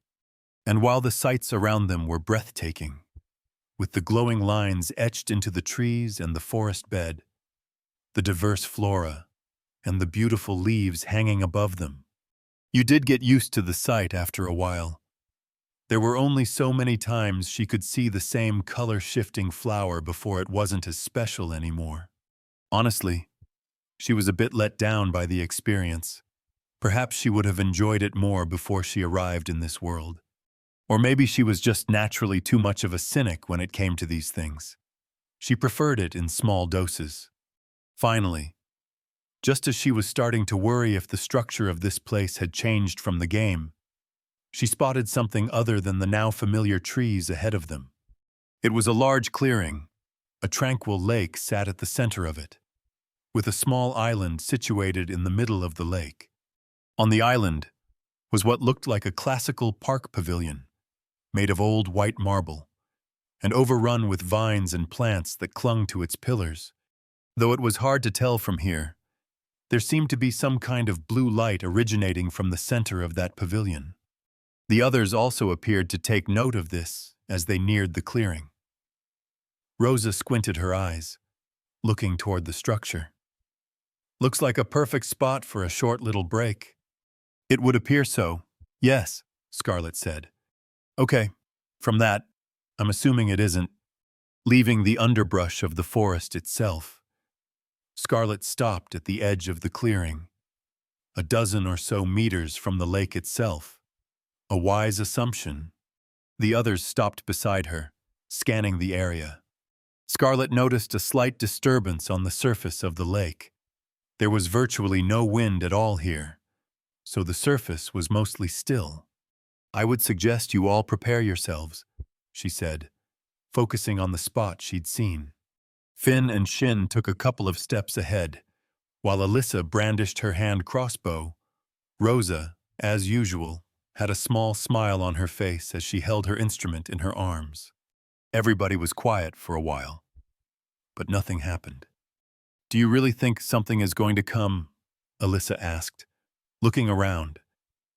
Scarlet also noticed Finn's head move, as if he was trying to listen for something, but he stayed quiet. I do, Scarlet said.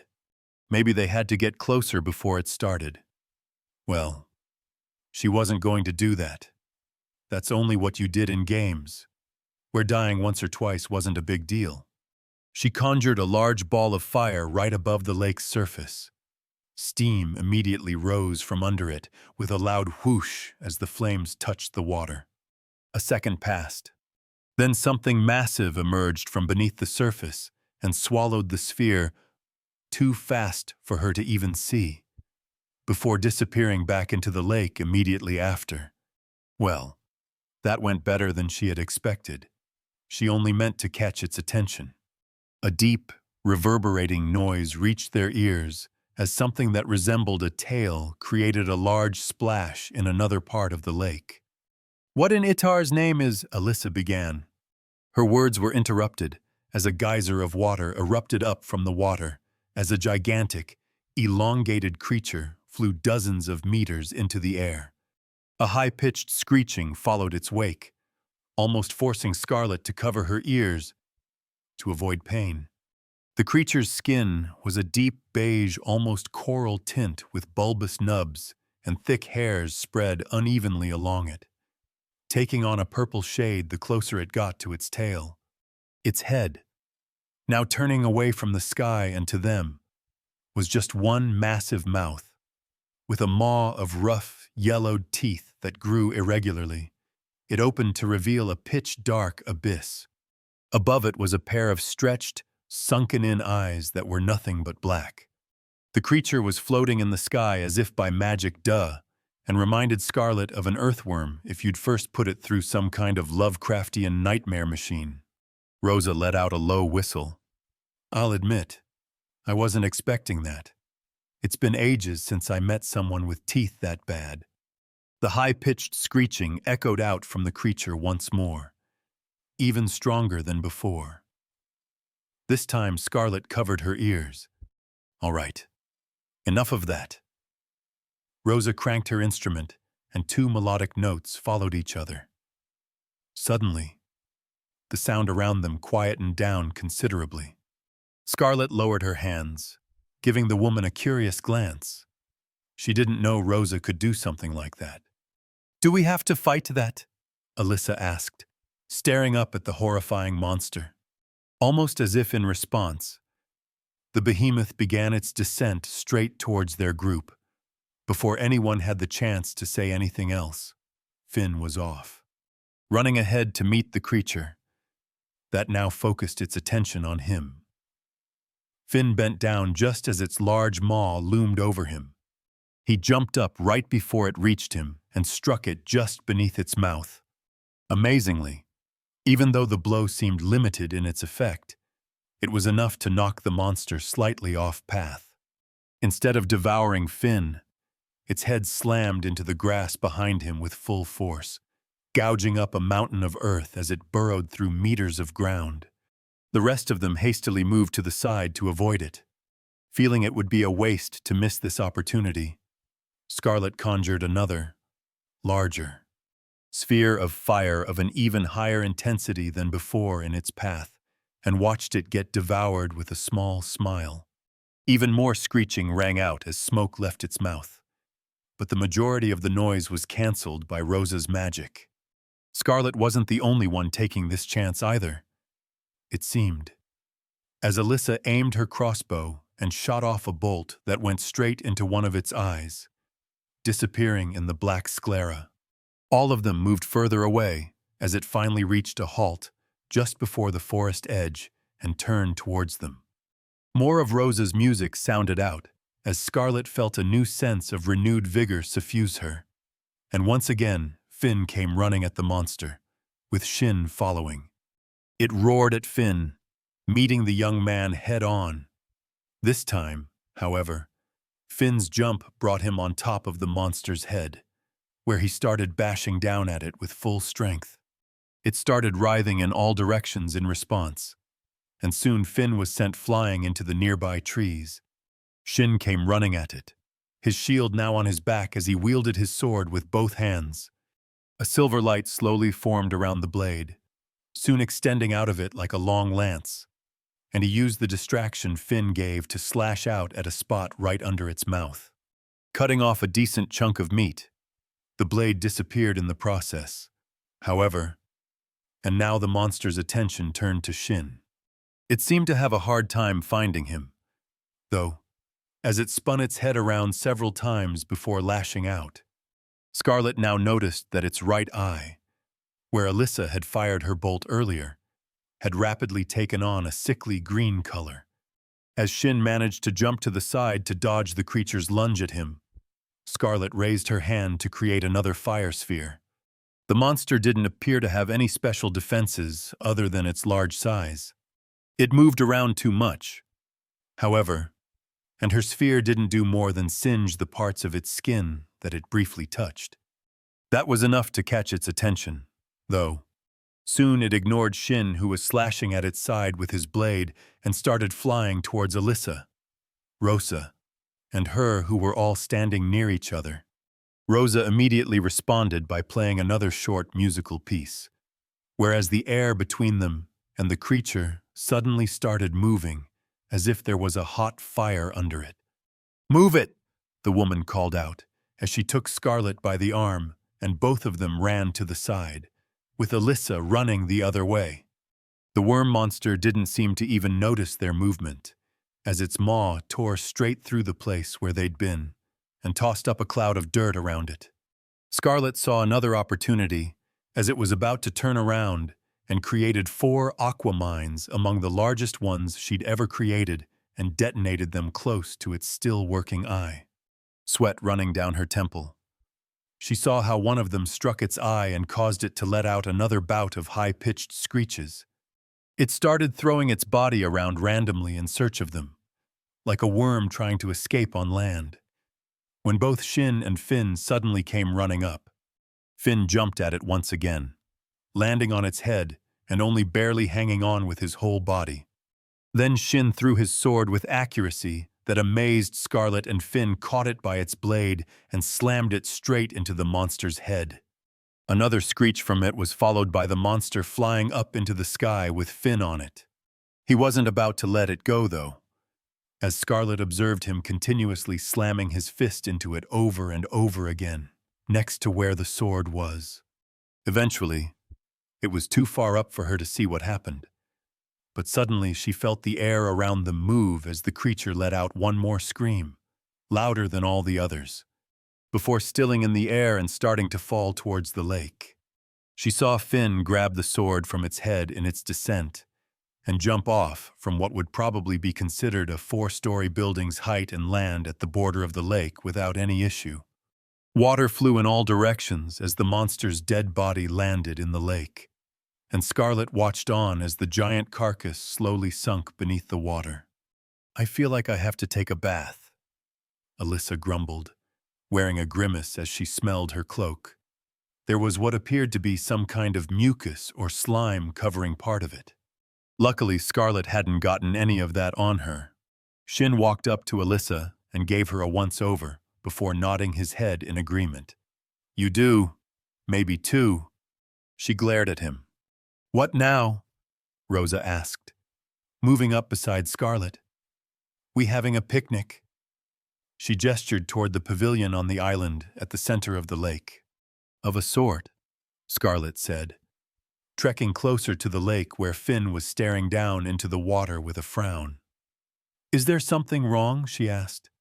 He turned and looked at her for a few seconds. "I don't know.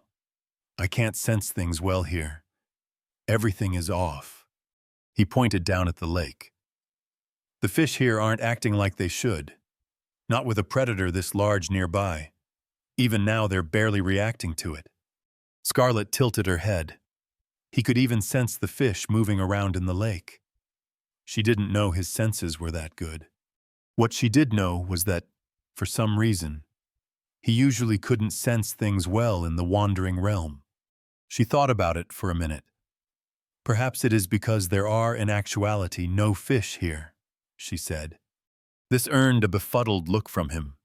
An interstitial space borrows properties from the realms it is connected to, but that does not necessarily mean those properties are wholly authentic, she said, and looked out over the lake.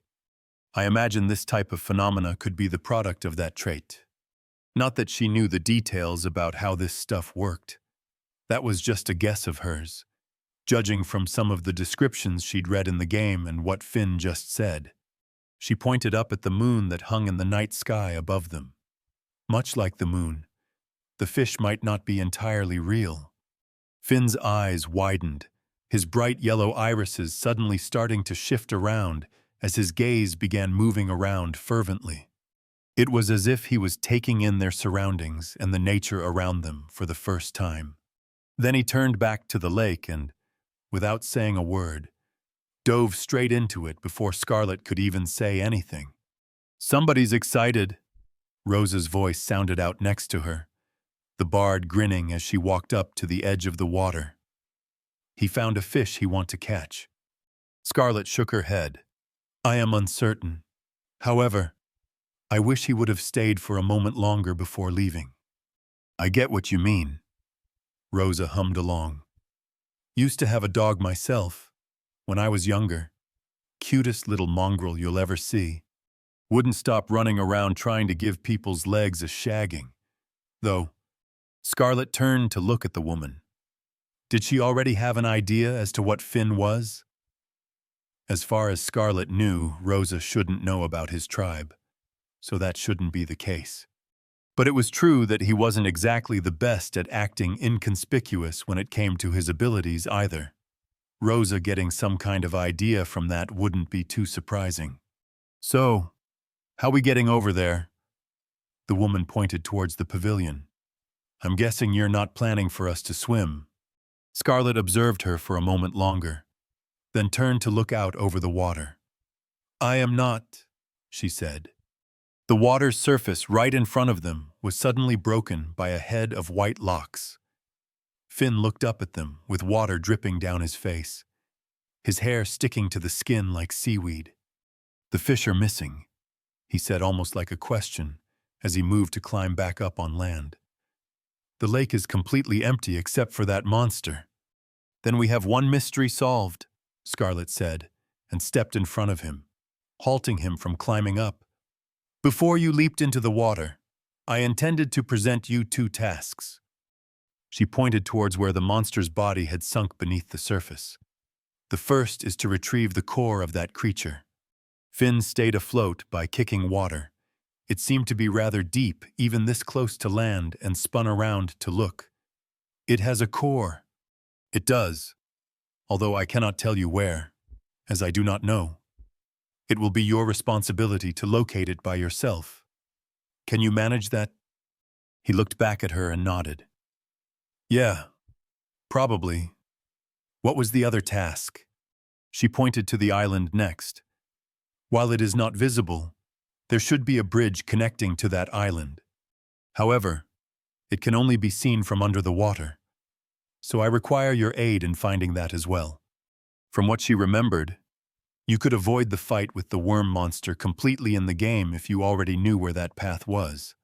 Otherwise, you had to find it by jumping into the lake, or just swim the entire way to the island. Finn looked towards the island, then the spot where the monster had fallen. Soon he disappeared into the water again, without any complaints. Scarlet was a bit amazed at his response. Actually, or lack of it. While it did fit with what she knew of him, she herself never could have fathomed diving into a lake like this without any concerns. Not when it was this dark out, and she'd just witnessed that it was home to a giant monster. She shook her head at the fact. Some people were just different. They ended up waiting for about 20 minutes before he returned. Now with messy clothes that were absolutely covered in gore that was only partially washed away by the water. He held up a hand in which he held up a slightly translucent purple gem that glowed. The item retrieved was the Doomscreamer Gaspaw's core, an epic item described as the collected energy gathered by the Doomscreamer Gaspaw from its surroundings over a long period of time. Scarlet received the object without any words and placed it in her pouch of holding as Finn climbed up on land. Alyssa grimaced at his appearance. "Did you have to cover yourself in all of its innards?" He looked down at himself. "None of this is from its innards, though its core was in its—" Alyssa held up her hand. "I don't want to know." Finn just looked at her for a moment, then shrugged. Then he turned to Scarlet and pointed to a point of the lake further away. "The bridge you mentioned is over there." Scarlet told him to show the way, and their group headed off in that direction. Like the game. The spot he pointed out looked like any other part of the lake. The water was tranquil, and reflected the odd moon replica just like normal water would. And even though there wasn't too much light to lend visibility far beneath the surface, it didn't look like there was anything there. Yet. After carefully lowering her right foot into the water, feeling the liquid seep into her boots, wasn't the most comfortable experience. She found solid ground just as it reached her calf. She gingerly took another step without any issue. Turning to the others, she signaled for them to follow. It is time for the next event. Chapter 46. Dungeon Crawling and Furniture Shopping. Scarlet crossed the invisible underwater bridge over the lake along with the others, reaching the small island at its center. The soft light from the moon suspended high in the starless sky, along with the almost mystical, violet luster that hung over much of the forest and this space, gave the old marble pavilion on the island a mysterious, supernatural vibe. Fitting. Really. It was supernatural. After all. The pale blue light that escaped from the center of the pavilion, like small wisps, spoke of that much. Scarlet walked closer to it, climbing a small set of overgrown stairs to step onto the pavilion's floor, just out of reach of the strands of blue light that floated off from its center. There was a small altar there, upon which stood a simple stone chalice filled with glowing water that the shine flowed out from. "What is that?" Alyssa asked, moving up next to Scarlet. Scarlet looked at her. The young shielder had pulled up her brown leather goggles to get a better look. "If you are curious, you may attempt to touch it." Alyssa turned to her with surprise. "Is it safe?" Scarlet nodded. "To my knowledge, yes." The girl seemed a bit hesitant, but soon took on a determined expression and stepped forward. Before she could get any further, however, Shin grabbed hold of her shoulder and pulled her back. "Don't go running ahead from just that," he admonished her, before looking at Scarlet with a serious face. "What is it?" Scarlet looked at him curiously. "Nothing dangerous. It will simply transport her to a separate location." "Then I'll go first." He hung his sword off his side and raised his shield in the air as he walked past an annoyed Alyssa, advancing on the chalice. Scarlet looked on as he put forward his right hand towards the object, and a moment after he touched it, he disappeared in a cloud of blue lights. She turned to the others. "Who is next?" Alyssa immediately went forward and mimicked Shin's actions, also disappearing in the same manner. After that was Finn, with Rosa gesturing for Scarlet to go next. Scarlet arched a brow at that. "How very generous of you." Rosa gave her a smirk. "I'd rather be the one to die last, if it turns out to actually just be a person poofer in disguise." Scarlet let out a low chuckle. "I believe that is the sort of thought one usually keeps to oneself in this scenario." The woman gently shrugged her shoulders. "You know what they say, better an honest truth than an insincere smooch. I happen to be good at both." Scarlet shook her head. "I am certain that you are," she said, then stepped forward to the chalice and extended her hand. The moment she touched it, she felt an odd pull on her body. For a brief second, her surroundings became a blend of different colors, before reforming into a completely new image around her. It was a wide stone corridor. Dark carpets ran along the floor, and vines grew along the old walls. Odd pieces of furniture were spread out along the walls haphazardly, in ways that didn't really make much sense.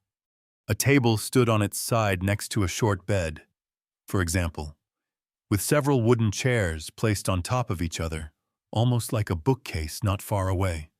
Shin, Alyssa, and Finn were all here already, looking around at their new surroundings. After a short while, Rosa also appeared from thin air beside Scarlet, the bard's head spinning around as she took in their new environment. "Well, this place sure is dreary." Scarlet took another glance around at the place. She wouldn't exactly call it dreary, but it was clear this wasn't exactly the kind of place people lived in. "What now?" Alyssa asked, turning away from an upside-down nightstand of dark oak. The corridor they were in terminated in a dead end just a few meters behind them, continuing in the other direction where it gradually turned left. "We continue on, as we have up till this point," Scarlett said. Alyssa had already walked a short distance down the corridor, and now stopped next to a small window in the wall next to her. "Wow," she mumbled as she looked out through it. Then she suddenly raised her hand and pointed at some point outside. "Isn't that where we just were?" Scarlett and the others moved closer to peer through the window, where they saw a massive midnight forest stretch out far beneath them. From this point of view, it looked like the leaves on top of the trees were a dark purple, and it all had a much eerier feel to it than down on the ground. In the distance, where Alyssa was pointing, was a lake with a small island at its center, where they'd just been. "And that's where we started," Finn said, pointing to a spot that was much closer to where they were now. Looking down, Scarlett saw the wall of the structure they found themselves in, a tall tower that was at least 100 meters high at their current point, and a high cliff edge not far from where it met the ground. A river extended out from beside the tower, ending in a waterfall that fell to a lake at the bottom of that cliff. That was indeed where they'd first entered this dungeon. Alyssa leaned further out the window, Shin's hand going out to stop her from going too far as she looked down. "Wait. We're this close to where we began. How come we didn't see this place when we first arrived? It might be some kind of illusion covering this place, similar to the bridge we walked over," Shin said behind her. Scarlett stayed quiet. That could very well be true, but she didn't really know the answer this time. Turning away from this window, she began walking down the corridor further into this tower. The others caught up with her almost immediately, the air around them turning more serious. The corridor itself was ever turning, continuing to the left indefinitely. It wasn't noticeable at first, but it also seemed to be at a slight slope, so every step brought them higher up the tower. After they'd walked for some time, the furniture they passed by also began increasing in number. "Ensure that you are aware of your surroundings," Scarlett said as she paid attention to the objects. "What?" Alyssa began. "Are the tables going?" She didn't manage to say more before a nearby chair suddenly moved and jumped towards her. But Finn was quick as the wind and leaped in from the side, his hand slashing down and through the chair and splintering it into pieces. All of them stood still for a moment. "Seriously," Alyssa muttered. "I believe I did warn you," Scarlett said. The others placed themselves around her, with Shin at the front of the group and Finn at the back so that they could react quickly if needed. Like that.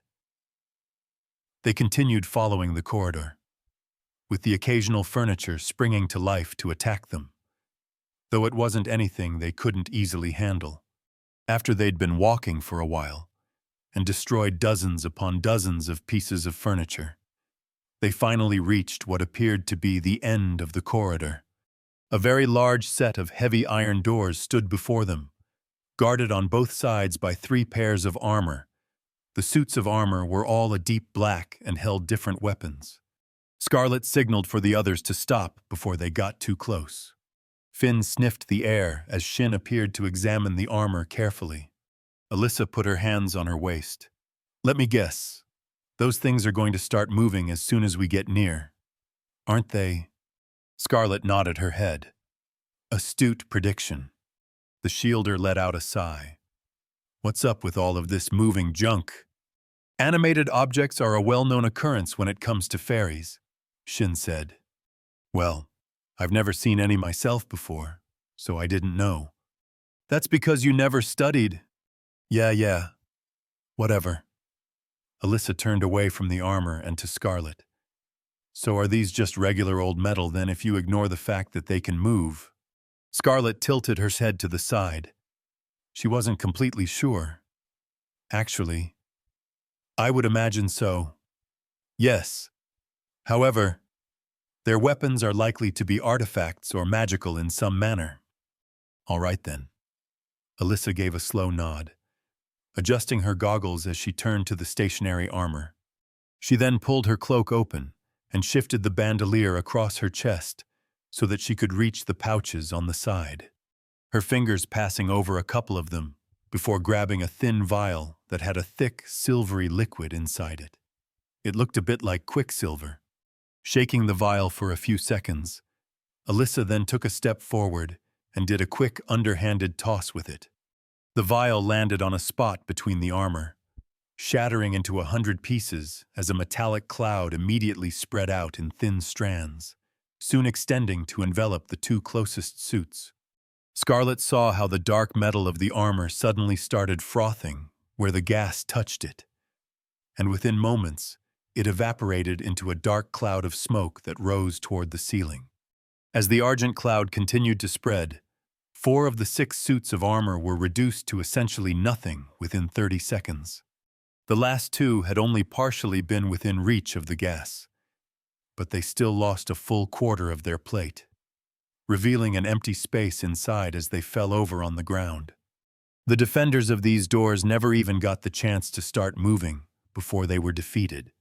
Somehow, the weapons that the suits had held were completely unaffected, having clinked onto the stone floor as the suits were destroyed. There were 2 large, two-handed swords, a big rectangular shield with an odd wavy pattern to it, a long spear with a silver edge, a black flail covered in spikes, and a pair of thick bracers with curved blades on their end.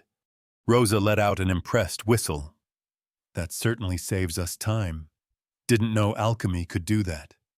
Nor did I, Scarlet said quietly, looking up at the roof where the dark clouds had stuck to the stone ceiling. This was much more than she had been expecting from the craft. In the game, there had been no such class as alchemist. It had always been a profession you did on the side, and its applications in combat had been limited to enhancing your normal stats and adding some extra damage when creating coatings for your weapons. It's the filter of Ayer's decay, Alyssa said, as she took out another, thicker, vial with a clear liquid inside it. It's useful now and then, but takes a lot of time to concoct. And the materials are pretty expensive. She walked closer to the cloud of silvery gas that was now hanging still in the air in front of the doors.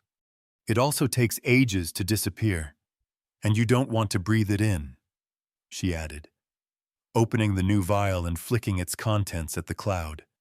Where the liquid touched the gas, it reacted like boiling water and sputtered before disappearing almost completely. She spent a short while doing that, ensuring all of the gas was gone before turning back to them. There we go. All clear. Finn walked forward and bent down next to one of the damaged suits of armor, but it didn't move even as he poked its half-open chest plate. Scarlet also slowly moved forward, stopping next to Alyssa. Your concoctions. Where do you procure them? I make them myself. Scarlet paused. Is that so? Alyssa's lips curved up, though the smile looked a bit goofy when she was wearing her large goggles. My mom was an alchemist. She used to work as a researcher at the Ellisted Tower before she had me. I started learning from her when I was still a kid. Scarlet glanced at the remains of the armor. It appears you are quite skilled at it. The shielder showed an awkward smile at that and scratched the back of her head. I wouldn't go that far, but I'm trying my best. She could have easily become accepted by any tower in the Empire if she hadn't decided to become a shielder. Shin cut in from the side. It's the one thing she actually spends effort on to study. Alyssa punched him on a part of his arm that was less heavily armed.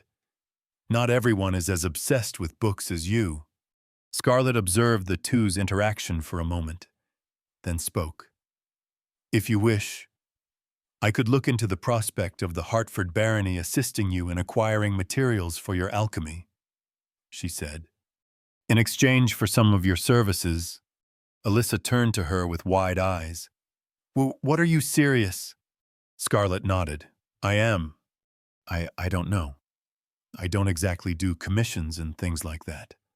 Scarlet turned to the weapons lying on the floor next to them. You do not have to make a decision now.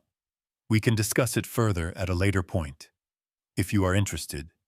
For now, we have other matters to prioritize. Oh, yeah, of course.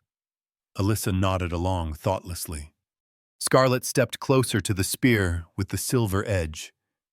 It was the Spear of Maladies, a rare item, which provokes the blood of those it cuts, ensuring a heavy flow. Her eyes passed over the other items, the two-hander of Vim, the blade of biting, the bulwark of courage, the fists of malaise, and the flail of bloodletting. All were rated rare. They were all of a decent enough quality, even though they weren't something she personally had a need for, but they should be worth something at least. Her eyes lingered on the bracers with blades on them. She could ask Finn if he wanted those later on too. Maybe, though they didn't really look like his style. Are we going to take all of these with us? Alyssa asked, gesturing to the weapons. That was my intention. Yes, Scarlet said. For now, however, we can leave them as they are. They wouldn't fit in her pouch of holding, and it'd be a pain to carry them around. But she already had a solution in mind for that. That was another one of the reasons she'd wanted to visit this dungeon in particular. Ah! Everybody readied themselves and turned their attention to Rosa, who'd suddenly jumped back from something on the ground. There was the gauntlet of one of the sets, completely still. They all looked at her, who was staring down at the gauntlet with a weird expression. Are you okay? Alyssa asked. Did it move? Rosa looked up at her, then down at the gauntlet again. No, it didn't, she said with a light chuckle as she shook her head.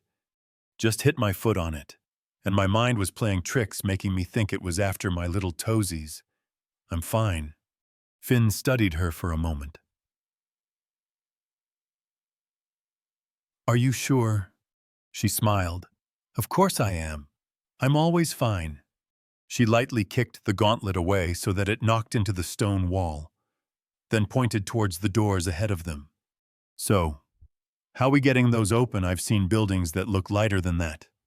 Scarlet eyed Rosa for a moment longer before turning to the doors. Strength will not be necessary here, she said, and walked over to them. With one simple touch against their cold metal surface, both doors smoothly began to open themselves. She heard how a couple of the others breathed in at the sight that was revealed. In front of them was a veritable paradise, completely disparate from the comparatively tight corridors they'd been moving through. There was an expanse of flora here that was even more of a spectacle than the magical forest outside. It was a vast room, with shimmering water covering much of it. Lines of trees, each with vibrant purple lines running across their trunks, like the other trees they'd witnessed up till this point, that were so close that they practically grew into each other, encircled the entire area, acting almost like a natural wall for the space. And above their heads hung the open night sky, with the same slightly odd moon from earlier looking over it. Yet now, the moon was suspended so low that it felt like it took up almost half of the sky. At the center of this room was a tree like none of the others. Wooden bridges with lights lining them arched up to the roots, where a wide walkway grew into and encircled the tree. The trunk itself was almost brimming with those glowing lines, and the tree's crown stretched far above the other trees, looking like it could almost reach up to the moon itself. The bridges that connected to the root of the tree extended out into the room to large circular wooden platforms that floated upon the lake that made up the floor of this room. Strange plants that had long, sprouting lilac leaves jutted out of the water at random intervals close to these platforms, each plant sporting balloon-shaped caps with web-like patterns over them that shone a pale yellow. Most notable of all, though, were the tiny blue and purple shapes that flittered about the space in disorderly paths all over the place. There were dozens upon dozens of them, every single one leaving a small trail behind them as they flew through the air. Focusing closely, Scarlet could tell that those shapes were humanoid, with small wings behind them. These creatures looked much more like the classical fairy one might envision when hearing the word, compared to those creatures they had encountered before. She smiled. Here was where the true treasure of this dungeon could be found. Chapter 47. Puzzles. Rosa hummed at the sight before Scarlet and the others. It might just be me, but I'm starting to suspect space is a bit weird in this place. I think you might be right, Alyssa mumbled. Looking up at the giant moon above them, Scarlet saw a small grin on Rosa's face in her peripheral. I do have that tendency, don't I? Finn pointed to one of the groups of small humanoid figures that flew past only a few meters away. Are those also fairies? They are, Scarlet said. However, there is no need to fear these. They should not be as aggressive as their relatives, assuming you do nothing to provoke them. You could fight all the fairies in here, they weren't particularly strong either, but it wasn't necessary. It also felt unnecessarily cruel, and would probably clash with her current plans. That hadn't stopped her from doing it in her second playthrough. Though, she stepped through the open doorway onto the first circular platform inside this room. The floor of the platform consisted of bent and wiry roots that were intertwined over each other. An arching wooden bridge extended out from the platform towards another platform just like it. The small yellow lights that protruded along the side of the bridge reminded her a bit of streetlights. Scanning across the room, with all the different platforms and bridges floating above the water, there appeared to be no clear way of getting to the large tree at the center of the room without swimming. Several of the platforms looked like dead ends, and there were dozens of them. The main tree was also a decent distance away from their current position. As she examined the room, one of the fairies, this one glistening with an almost magenta color, approached Scarlet curiously. It floated around her, stopping a few times to get a closer look. It was about the size of her head. And when it stopped, she could see that while it wasn't wearing any clothes, the intangible shine that seeped out from its body looked like a flowing dress. Starting from its shoulders and drifting down to the knees, the fairy's hair was long and almost translucent, with its skin being a pale blue with tufts of white strands growing here and there. Its face had slightly alien features, with large round eyes that blinked as they watched her like a child would a new toy. It stayed like that for a while, simply observing her, before it finally seemed to grow bored and fluttered away to join a passing group of fairies. A few fairies had approached the others too, and Scarlet saw Alyssa move closer to the edge of the platform, slowly spinning around as she took in their surroundings and two fairies that moved near her head. She let out a small chuckle when two more fairies joined in, and they all spun around her in an assemblage of colors. "So what is this place?" she asked, looking towards Scarlet. "It is no different from the rest of the interstitial space," Scarlet answered as she started moving towards the bridge connecting this platform with the next. "It simply happens to be home to another of the species native to the Wandering Realm, one that is not quite as intrusive." When she reached the bridge, Shin and Finn stepped onto it along with her. Rosa and Alyssa followed a couple of steps behind. As they crossed it, Finn's eyes seemed to be locked onto one of the plants that jutted out of the water, not far from them, with a group of fairies circling it. It was as if he sensed something special about the plant. Scarlet wasn't sure if his instincts were just that good, or if it was simply a coincidence. Stepping onto the next platform, she looked around. There were two other bridges connecting to this platform, but the left one led to an empty platform without any further connections. And though the right one had two more bridges, it too led to a dead end soon enough, albeit closer to the center. "Is that our target?" Shin asked, pointing to the massive tree ahead of them. "It is." Finn tore his eyes away from the plant he'd been staring at, examining the tree and the lack of a path to reach it. How are we getting there? Are we swimming? Scarlet shook her head. I would advise against diving into the water here, she said, looking down into the lake around them. You couldn't even see past the surface. She tried using her hydromancy, but like the small lake in Temesbrook Woods, it didn't budge. In the game, jumping into the water would bring you to the start of the dungeon. It had been a pain in the game. But here it would be even worse. She did not want to spend all that time walking back here. She turned to the plant that Finn had been looking at. After glancing back, ensuring that both Rosa and Alyssa had made it onto their current platform, she raised her hand and snapped her fingers. A small aquamine formed next to the glowing bulb at the top of the plant. When she detonated her magic, it blasted into the bulb and a loud, echoing sound, almost like the fracture sounds when skating on an ice lake, rang out as it started swaying back and forth. Slowly, the color of the light changed from yellow to a dull blue. The others looked at her with slight confusion, but she stayed quiet as she waited. Then, after a while, the bridge to the right of them suddenly withdrew into their platform and disappeared.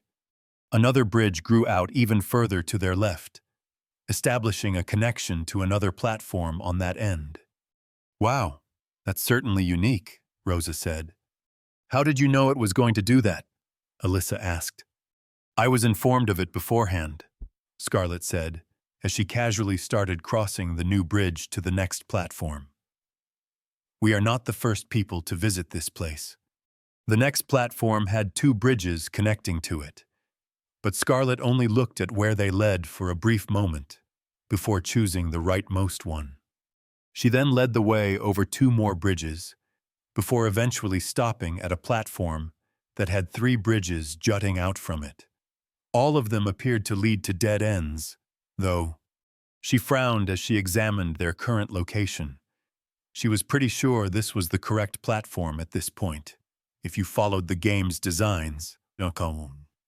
And while they weren't entirely trustworthy, they'd almost always been correct when it came to things like this. She looked out into the water next to the platform. This platform had 2 plants close to it, instead of just one.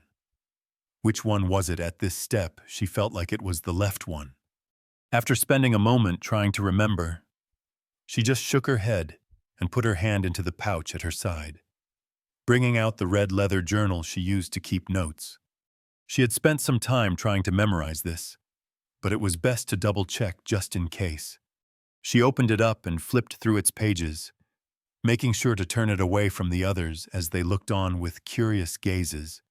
She eventually found the right page, but what she'd written there made her frown even further. I think the left one is next, but it could be the right too. Good luck. Right. It was this part. That explained why she had a hard time remembering the correct one. Although she had gone through this place several times in her playthroughs, it took several attempts to get it right. Her memory still wasn't perfect for this puzzle. Even when she'd originally written it down a month earlier, she looked up at the 2 plants. Well, she had to assume that the past her was right, but she'd known there was going to be some luck involved in this section. Holding back a sigh, she looked through the rest of the steps she'd written down to refresh her memory before returning the journal to her pouch. Then she raised her fingers, only feeling slightly anxious, and conjured an aquamine next to the left plant. That's wrong, Finn suddenly said. She paused, turning to him. What do you mean? That one is wrong. He gestured at the left plant, then towards the fairies that were flying around the room. They know it too. Scarlet shifted her gaze to the fairies, and then she saw it. Although their movements seemed to be largely random as they moved around, there was a pattern to them, or a part of a pattern. She saw as 2 passing groups of fairies flew by close to both plants, but both groups kept a noticeably larger distance from the left one. She almost wanted to laugh at the realization. That explained so much. How had she missed this in the game? She spent ages originally trying to figure out the correct plants through trial and error. She did think it odd at the time that there would be no way to determine which plants were the right ones. But she wasn't one to look up the wikis when she couldn't figure things out by herself. When she had the time to spare, she didn't mind bulldozing through things like this. Puzzles weren't always her forte, but stubbornness could be. She did feel stupid now, though, to think it was something that easy. She remembered having thought it might have something to do with the glowing lines on the surrounding trees, or some nonsense like that. In her defense, the pattern in the fairy's flight was subtle. Even if that was present in the game, she wasn't entirely certain it'd be something she would notice through the screen. Well, whatever. This made things a lot easier. Now the only thing she had to remember was the path she needed to take. She dismissed the mind she had created and conjured another one next to the glowing bulb of the right plant, and detonated it. The same odd sound from before rang out with the blow as the plant changed colors. She held her breath for a brief moment as she waited for something to happen, but soon the bridges started rearranging themselves. Thank God Finn had noticed that before it was too late. Otherwise, their platform would have been lowered under the water, and she did not want to restart from the beginning. Choosing the bridge she knew was the next amongst the steps she'd written down. They crossed a few platforms, more before reaching another one with plants. After double-checking she was picking the right one by observing the fairies and asking Finn, they then continued on again. After proceeding for a while by repeating that procedure, they eventually reached a platform that was at the opposite end of this room from where the entrance was. This platform, like the others, was mostly empty. There were no plants near it, nor any bridge connecting to it other than the one they'd used to reach it. "I thought we were aiming for the center," Alyssa asked, as Scarlet strode towards the edge of the platform. "We are," Scarlet confirmed as she bent down. Next to her was what looked like a dirty, army green leather strap, stuck between two roots that had a small space separating them. The other end of the strap hung over the edge of the platform and was hidden beneath the water's surface. However, as I mentioned, we are not the first to find this place. She took hold of the rim of the strap using just her index finger and thumb to avoid getting too dirty and pulled it loose from where it was wedged, stuck. She then lifted the rest of it out of the water and held the object up for the others to see. It was a green satchel. The image of a face, if one could call it that, was sewn into its side in turquoise and red colors, with thick eyebrows and thin white eyes that were partly closed. The turquoise was sewn in a manner where it almost looked like a kind of face paint. It reminded Scarlet somewhat of some Aztec imagery, or perhaps something that'd come out from Majora's Mask. The item is called the Bag of Juham, epic quality. Its description reads, "A link to the interstitial space originally birthed by the idol Juham, dwelling in the inner dell of the Forest of Consciousness." Scarlet read the small description screen that appeared with the item. The description was a bit fancy, but in the end it was just a bag of holding. But it was a significant upgrade compared to her current pouch of holding, which was pretty limited in its space as well as what items could fit through its opening. An item like this bag was something she'd wanted to get her hands on for a while now. "Someone left that here?" Rosa asked with some disbelief. "Someone did, yes," Scarlet said. "Then there's someone you know. The same person that gave you all the information about this place." Scarlet glanced at Finn. "Not quite," she said after a moment. "I am not aware of who it was that left this here. However, I was informed that it could be here." She walked over and handed the bag to Rosa, who received it with a slightly addled face. "For now, I will entrust it to you. Its worth is significant, so do be careful not to lose it." The bard held it by the dry part of the strap and turned it so that the front faced her. "Not exactly my style, but if you say so. It's a bit creepy, isn't it?" Alyssa said, as she leaned close to Rosa, staring at the stitched face. Rosa tiled her head as she observed the bag. Nah, I've seen worse. I think it's cute. What really? Of course you learn to appreciate these things after a while. Alyssa looked up at the older woman with a doubtful expression. A while of what? Rosa smiled. Oh, sometimes you just see an odd face or two. You'd be surprised how many people there are out there that look like they're walking around with sticks up their shafts most of the time. Finn furrowed his forehead. People have sticks up their butts. They sure do, Rosa said as she nodded her head. Scarlett decided to leave them to their conversation as she began walking back over the bridge. Then she started backtracking for a while until they eventually reached an earlier platform they'd already passed, from which she started making her way towards the large tree at the center for real this time, without her having to worry about whether she would activate the wrong plants or not. It only took them about 5 minutes from there to reach one of the bridges that connected to the walkway that grew into the root of the tree. Walking up to the enormous tree's trunk, there was an indentation in the tree where it looked like the bark had grown together to cover a hole. Looking back at the group to ensure they were ready, Scarlett walked up to the tree and touched the bark, and it retracted into the sides to open up into a door inside the tree. Chapter 48. There's a Baroness on your lawn. The inside of the tree was large. Weaves of glowing twines dangled from somewhere above them, coating the space in a light violet light. They created an interesting crisscrossing tapestry, some coiling together in large luminescent tangles. Only hints of the tree's hollow nature could be seen through them even further up. Scarlett turned her head down and focused on the middle of this room. There, on top of a multi-leveled circular dais of roots and wood that grew from the floor and covered nearly half of the free space, was a gathering of large leaves that arched up in the air like the petals on a flower. They were a bright green and had a clear luster to them, but the edges of all the leaves had started to fade into a more lifeless brown color.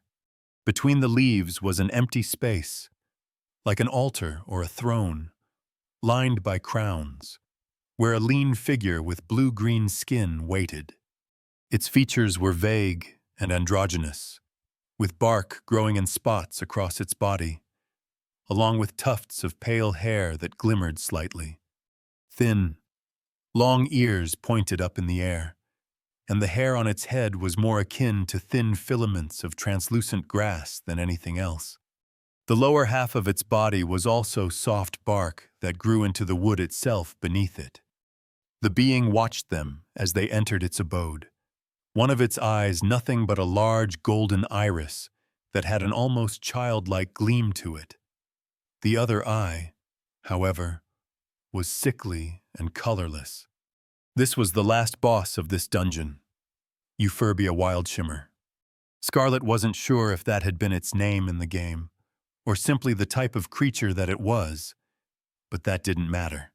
She looked back at the others. Leave the handling of these matters to me, and do not act unless absolutely necessary, she said.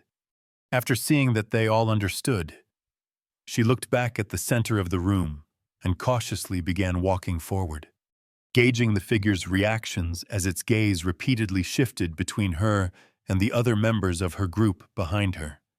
Thankfully, it didn't seem to find any reason to take any hostile action towards them yet. This had been an annoying fight in the game, eventually stopping the few meters away from the flower-like throne the being was part of. Scarlett glanced down at the floor. Several roots, the size of even some tree trunks, began just a foot or so ahead of her and grew around the throne in a circle. This was probably the point she didn't want to cross past. The Euphorbia's head tilted to the side in a strangely fluid motion, its single eye focused on Scarlett now. Human. Its voice echoed out like a note throughout the inside of the tree, as if it came from several places at once, repeating the word human multiple times, both as a question, a statement, and a command. Scarlett waited a moment for it to speak again. Why, what, who, no. although the voices all came at once. Oddly enough, she had no issue telling them apart. "I am Scarlet Hartford," she declared in a loud voice, "a noble of the Greynall Empire and Baroness of Stagmond. I am here in search of a trade." A puzzled expression formed on the fairy being's face. Trade, a chorus of voices added barter, deal, and steal. Scarlet looked around. She wasn't quite sure where the last voice was coming from. It seemed to vary. "I am no thief," she announced. "I would form a covenant to prove as such, and to offer you a bargain." The Euphobia's golden eye widened. "Covenant!" A cacophony of voices sang out at her words, repeating the word covenant many times, followed by dishonest. A covenant was in many ways similar to a deal with a demon, but was something only those beings related to the wandering realm could make. While a deal with a demon was almost guaranteed to be in your own disfavor, a covenant with a fairy was a much more safe thing. If you were a spirit user, for example, special covenants with these creatures were how you gained much of your power. Scarlet couldn't strike that particular kind of covenant that required some skills she unfortunately lacked, but she should still be able to make use of the process. In fact, she had to. Otherwise, her plans here were likely to all fall apart. The Euphorbia leaned forward, its lower half somehow growing forward through the ground as it did. Scarlet saw how the roots on the ground near her twitched. "Bargain," it asked, this time only the single voice coming out. Scarlet gestured towards the deteriorating parts of the leaves that surrounded it, and the Euphorbia gazed toward them with a languid expression. "Foreign elements have invaded your dwelling. You are weakening, perishing," she said. Not all creatures related to the wandering realm were friendly to each other. "What I offer is something that can aid you in rejuvenating yourself and your home." The Euphorbia looked at her. "Friend," it asked. Then its eye moved toward Scarlet's group behind her. Other voices chimed in: "Ally, help, friend, no, fiend, evil." The voices grew in volume, becoming more erratic. The roots in front of Scarlet suddenly shot up from the floor like writhing tentacles, screaming faces forming on the dark bark. The Euphorbia's expression grew more agitated as dozens of these roots appeared, and Scarlet hurried to take a step to the side, putting herself in front of the fairy's gaze. "We are no threat," she said, holding her hands up in the air in front of her. "We have slain the doom screamer Gaspaw. Our purpose here is not to cause you harm." The roots stilled for a moment, as the Euphorbia's attention was now focused solely on her. Glancing back, Scarlet saw that the roots surrounded her allies. Although Rosa looked a bit shaken, all of them looked ready to fight any second now. Well, this didn't surprise her. She hadn't quite expected this reaction either, but she could understand it to some degree. Turning back to the ruler of this place, Scarlet put her hand into the pouch at her side and pulled out the core they'd taken from the giant worm monster's corpse. She held it up in front of her. "This is proof of my words." The Euphorbia stared wordlessly at the glowing object. Then another root grew up from the floor, this one without any faces on it, and reached for the core. Scarlet pulled it back and put one hand forward. "A bargain is what I proposed." The root stopped where it was. The Euphorbia's eye was locked on the core in Scarlet's hand, and it stayed like that for a while. Then it looked up at Scarlet. "Covenant." A wave of voices echoed across the inside of the tree, repeating the word, "Covenant." This time Scarlet couldn't make out one voice from the next, as all the faces on the roots around them sang the same word. The Euphorbia brought up one of its hands, gesturing towards Scarlet. She cautiously took a step forward, and when none of the roots moved in response, she inwardly breathed a sigh of relief before walking up to the fairy. It held its hand up, palm faced towards her. She brought up her free hand, placing it against the bark on the euphorbia's palm. Covenant, it said once more. She more or less understood what it wanted. I, Scarlett Hartford, hereby proclaim that I am not here to precipitate any violence upon you or those of yours, nor take that which is not mine. I have slain the creature that drained your home of its life, and swear to aid you in recovering from the corruption it has caused in return for a trade. A bright green light rose from her hand as a circular shape engraved itself into it. Yet, unlike the time she made the deal with the demon, there was no pain here, just a cool sensation on her skin. Now the euphorbia looked her in the eyes. Help, it chanted, followed by other voices saying, help and aid. Scarlett glanced down at the core in her hand.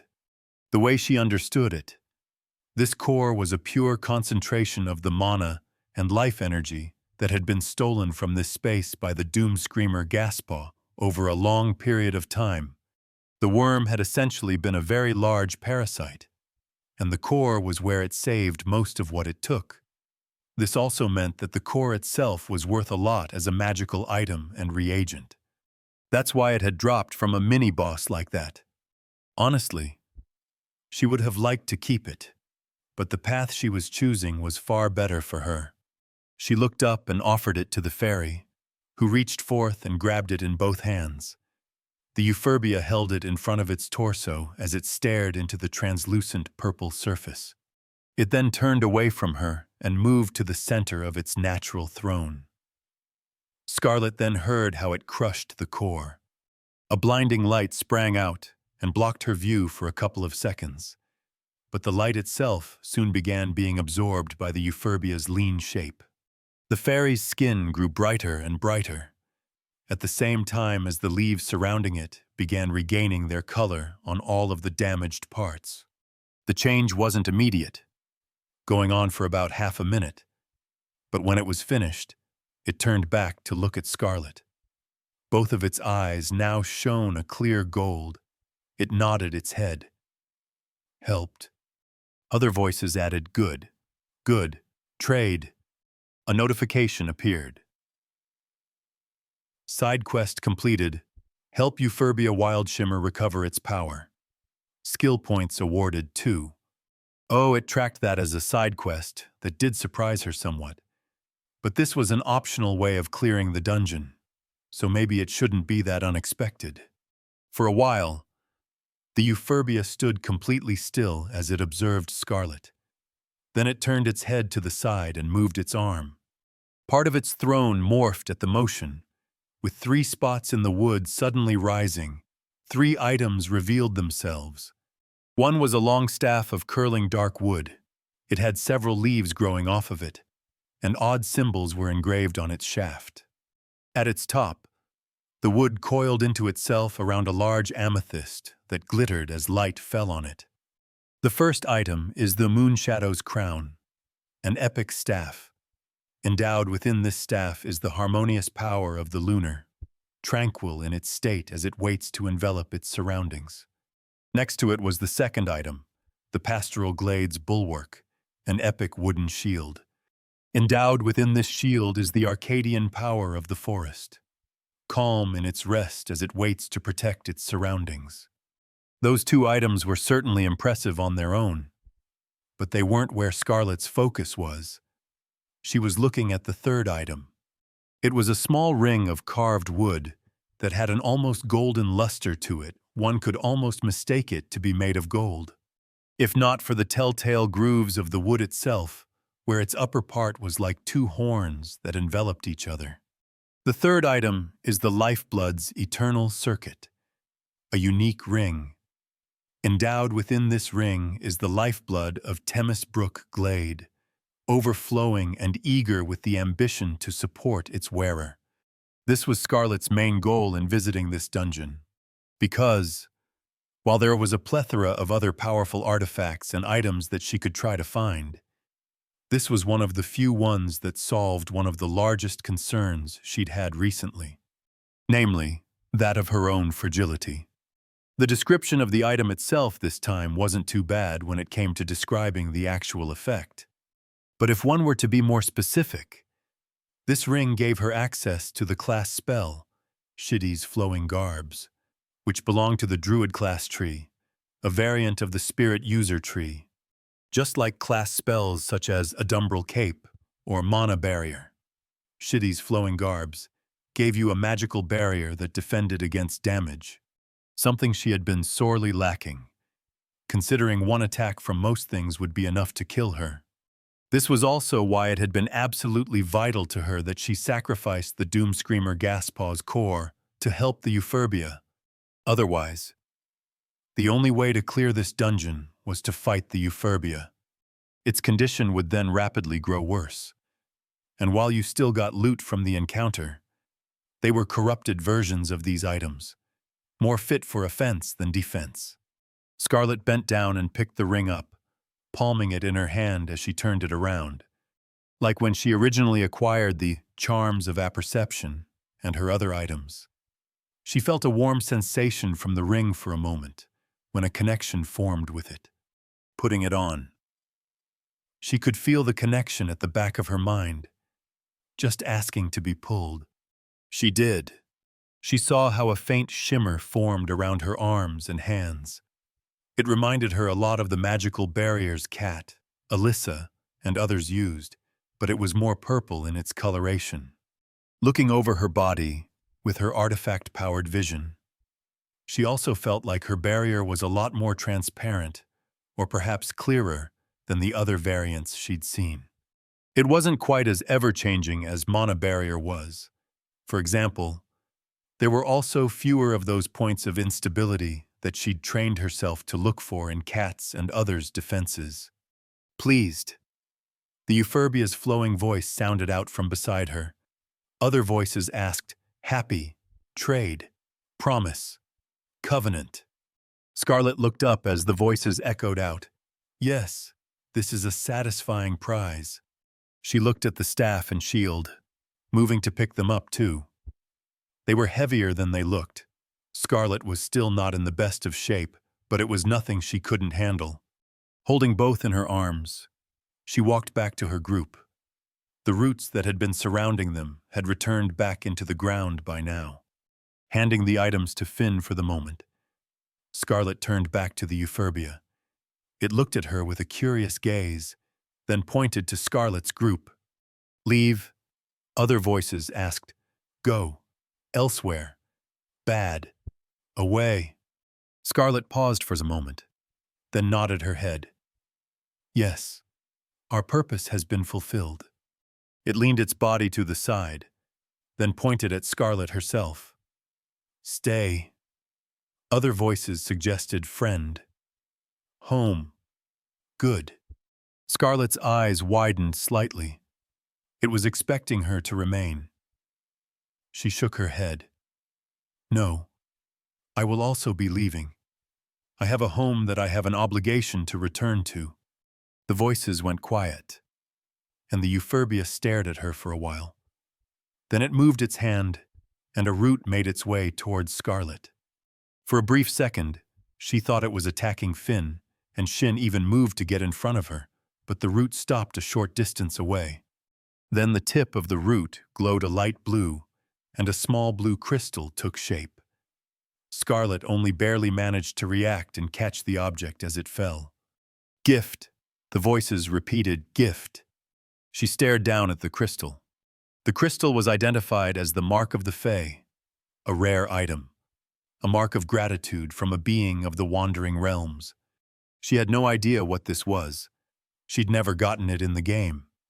Was this some quest reward she had missed? But that didn't make sense. She'd done this in the game.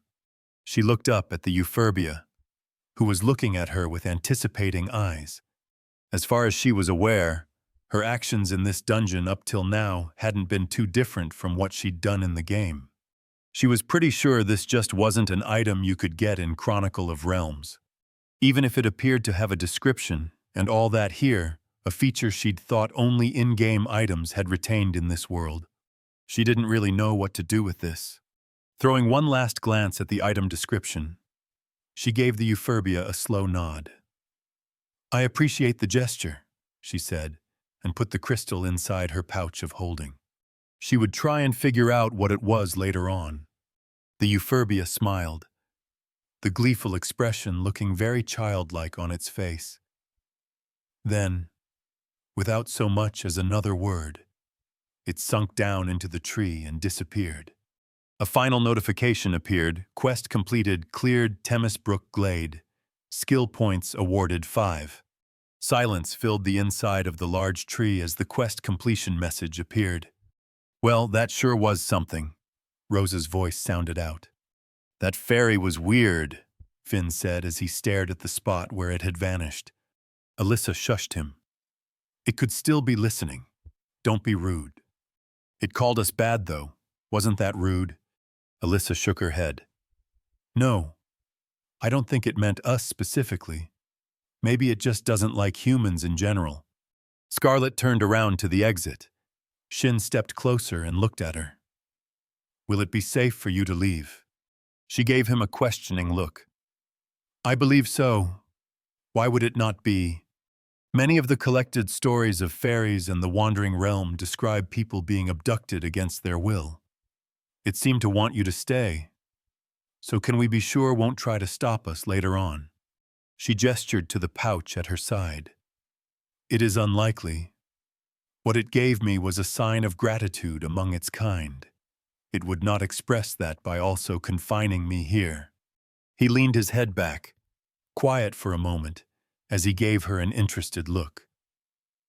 "You know a lot about them." "That I do." She simply nodded her head and began walking towards the exit, gesturing for the others to follow. "It is time that we return to Elisted. I believe we will have ample time for rest during what remains of the night. Then we will leave in the morning. Ensure that you gather any useful materials as we move." This dungeon had given a good haul, but now it was time for another kind of excitement, if you could call it that. It was soon time to attend the Elysian Proclamation. Chapter 49. The Elysian Proclamation. Evelyn watched on as the huge sight of the Dawnlight Palace drew closer and closer. Their carriage was slowly traveling across the Dawnset Bridge towards the palace, a long line of other noble carriages trailing behind them. The gleaming bronze-red walls that surrounded the palace reflected the midday sun, with large banners bearing the imperial crest hanging at even intervals over the stone. It had been years since she last had an opportunity to attend an event here, not since her father had still been alive. She was both a bit nervous and expectant. Her head turned to the opposite end of the carriage cabin, where her older sister was looking out the window with a serious expression. They hadn't talked much since Scarlet left for her trip 2 days earlier.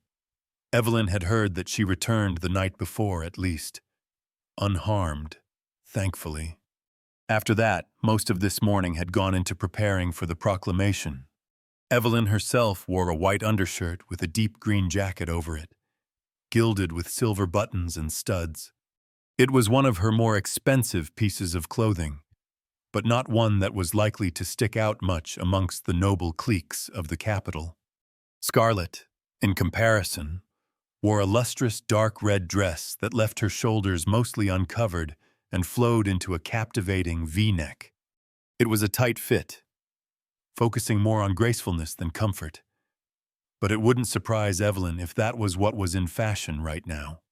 And while the dress did look relatively simple outwardly, Evelyn knew how expensive it actually was. It was made of blossom satin. After all, she remembered how livid she had gotten when she originally saw the order for it. In addition to the dress, Scarlet also wore those same amber earrings that Evelyn had seen before. It surprised her that Scarlet chose to wear them even to this event. Usually, her older sister switched accessories and jewelry as often as she did clothes. But lately, she'd seen Scarlet not only wear those earrings more than once, but also wear the same necklace most of the time, along with a black ring on her right hand. She wasn't wearing the necklace right now, at least, but the ring was still there, along with another ring Evelyn had never seen before, That looked to be made out of gold-colored wood for some reason. Judging from recent events, it was entirely possible that all of those items were artifacts, or enchanted in some way. What Evelyn didn't fully understand was why she wore them so much these days. The only reason she could think of was whatever threat it was that Scarlet was under. But she had so little knowledge of what was going on that it left her anxious. Not that her sister seemed to care any about that. She turned her attention back outside. Eventually, their carriage passed through the large gates of the palace and into an extensive square bounded by royal oleander trees. The gold-red leaves hanging off them kept ever in bloom through magic even during the colder times of the year. The carriages ahead of them in the line continued on to where a large set of stairs began, leading up to the entrance of the palace itself. The carriage at the front stopped at a point where rows upon rows of servants in bronze-gold uniforms stood lined up, ready to receive every single one of today's auspicious visitors. As their carriage neared the front, Evelyn looked on as the large black carriage ahead of them, bearing the crest of a green stag on it, belonging to the Tyndall family, stopped. And the two servants at the head of the row of servants walked up.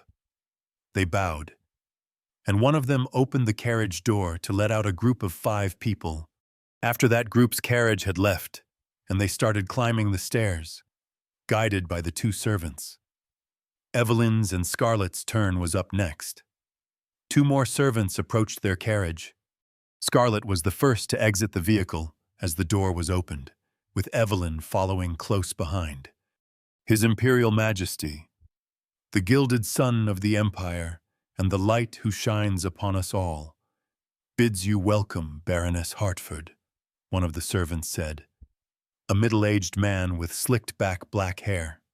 He bowed to Scarlet, then gave Evelyn a short bow too. Lady Evelyn. Evelyn froze at his address. He appeared to notice her reaction as well because his eyes turned a bit nervous. She turned to Scarlet, readying for the outburst. Scarlet wasn't showing any reaction to it at all. In fact, she was giving both of them a strange look like she didn't understand why they had both paused. She seemed to look at the man for a moment, the other female servant beside Scarlet, trying to remain completely quiet. Then her forehead furrowed in a frown, as if she only now had realized his words. Scarlet clicked her tongue and signaled for the stairs. Are we continuing onward or not? The man just looked confused now, briefly giving Evelyn an odd look, before lowering his head at Scarlet.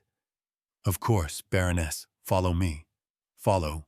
He turned around and started guiding them up the stairs. Scarlet and the other servant immediately followed, but Evelyn remained still for a second, unsure how to interpret the situation. Usually Scarlet would go mad at anyone that referred to Evelyn as lady, but now she let it go without a word. Was it just to save face? Did she really not notice, or was there something more to it? Could she interpret it as Scarlet actually recognizing her position? Evelyn shook her head. No, that wasn't likely. As their carriage started leaving behind her, and the next carriage began driving forward, Evelyn pushed the matter out of her head for now and hurried to catch up, only briefly glancing at the large gold-plated statues that lined the stairs. When they entered the large entrance hall of the palace, Evelyn noticed that Scarlet was staring at the giant statue of Galrath the Great that overlooked most of the hall.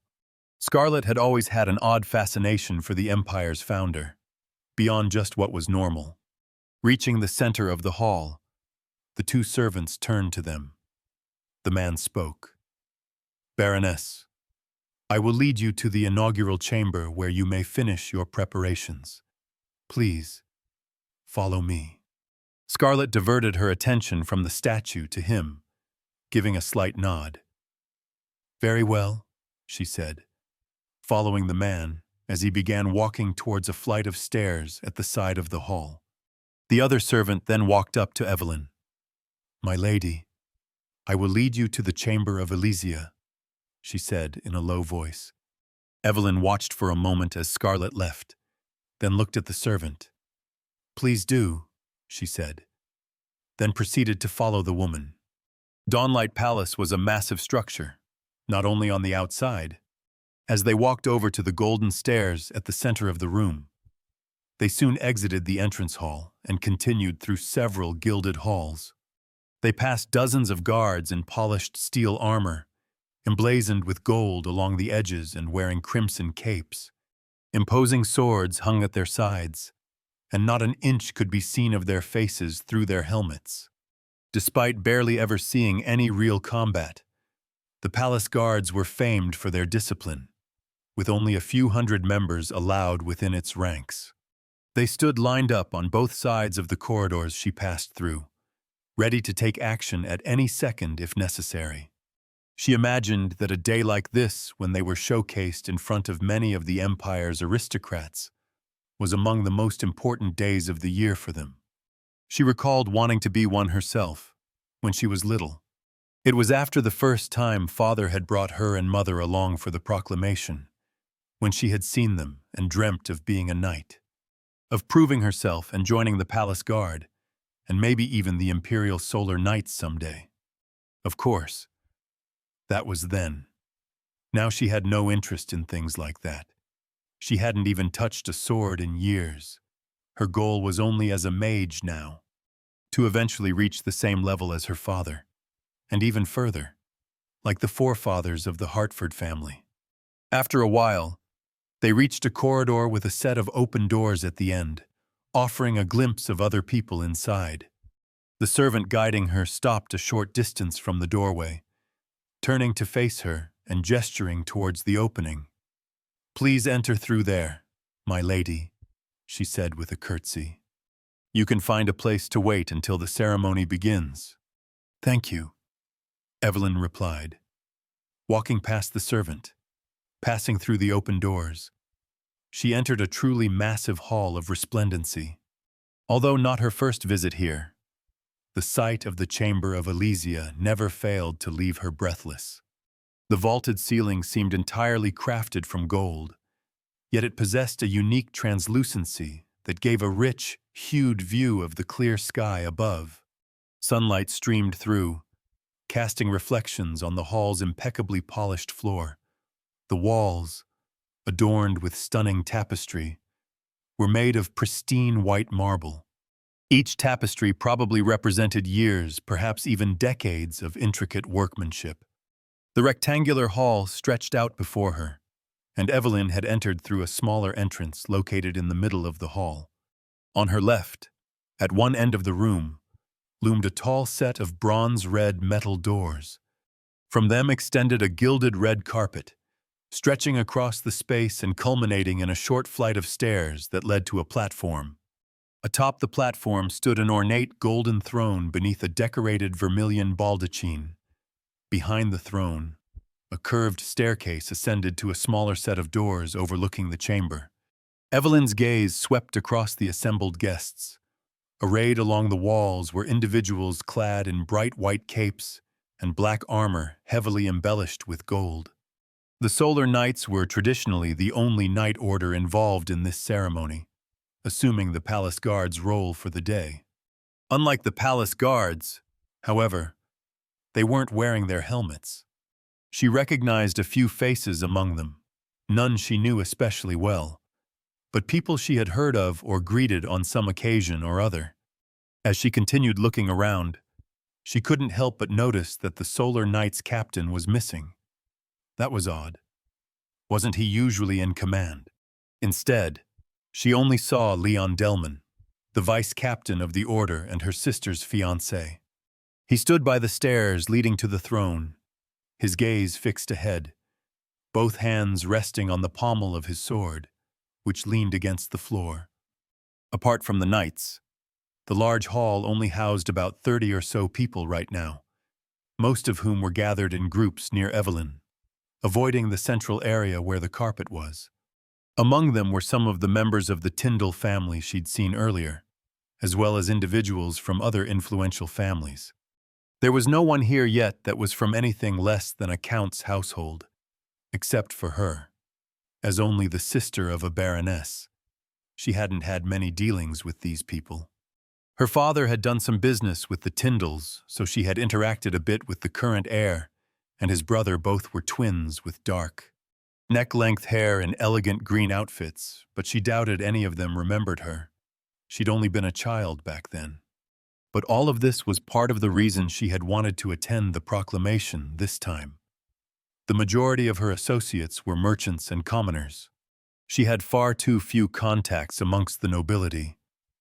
It had also never helped that she seldom had the time or the opportunity to attend events where any nobles outside of Freybrook gathered, while right now wasn't the time for socializing.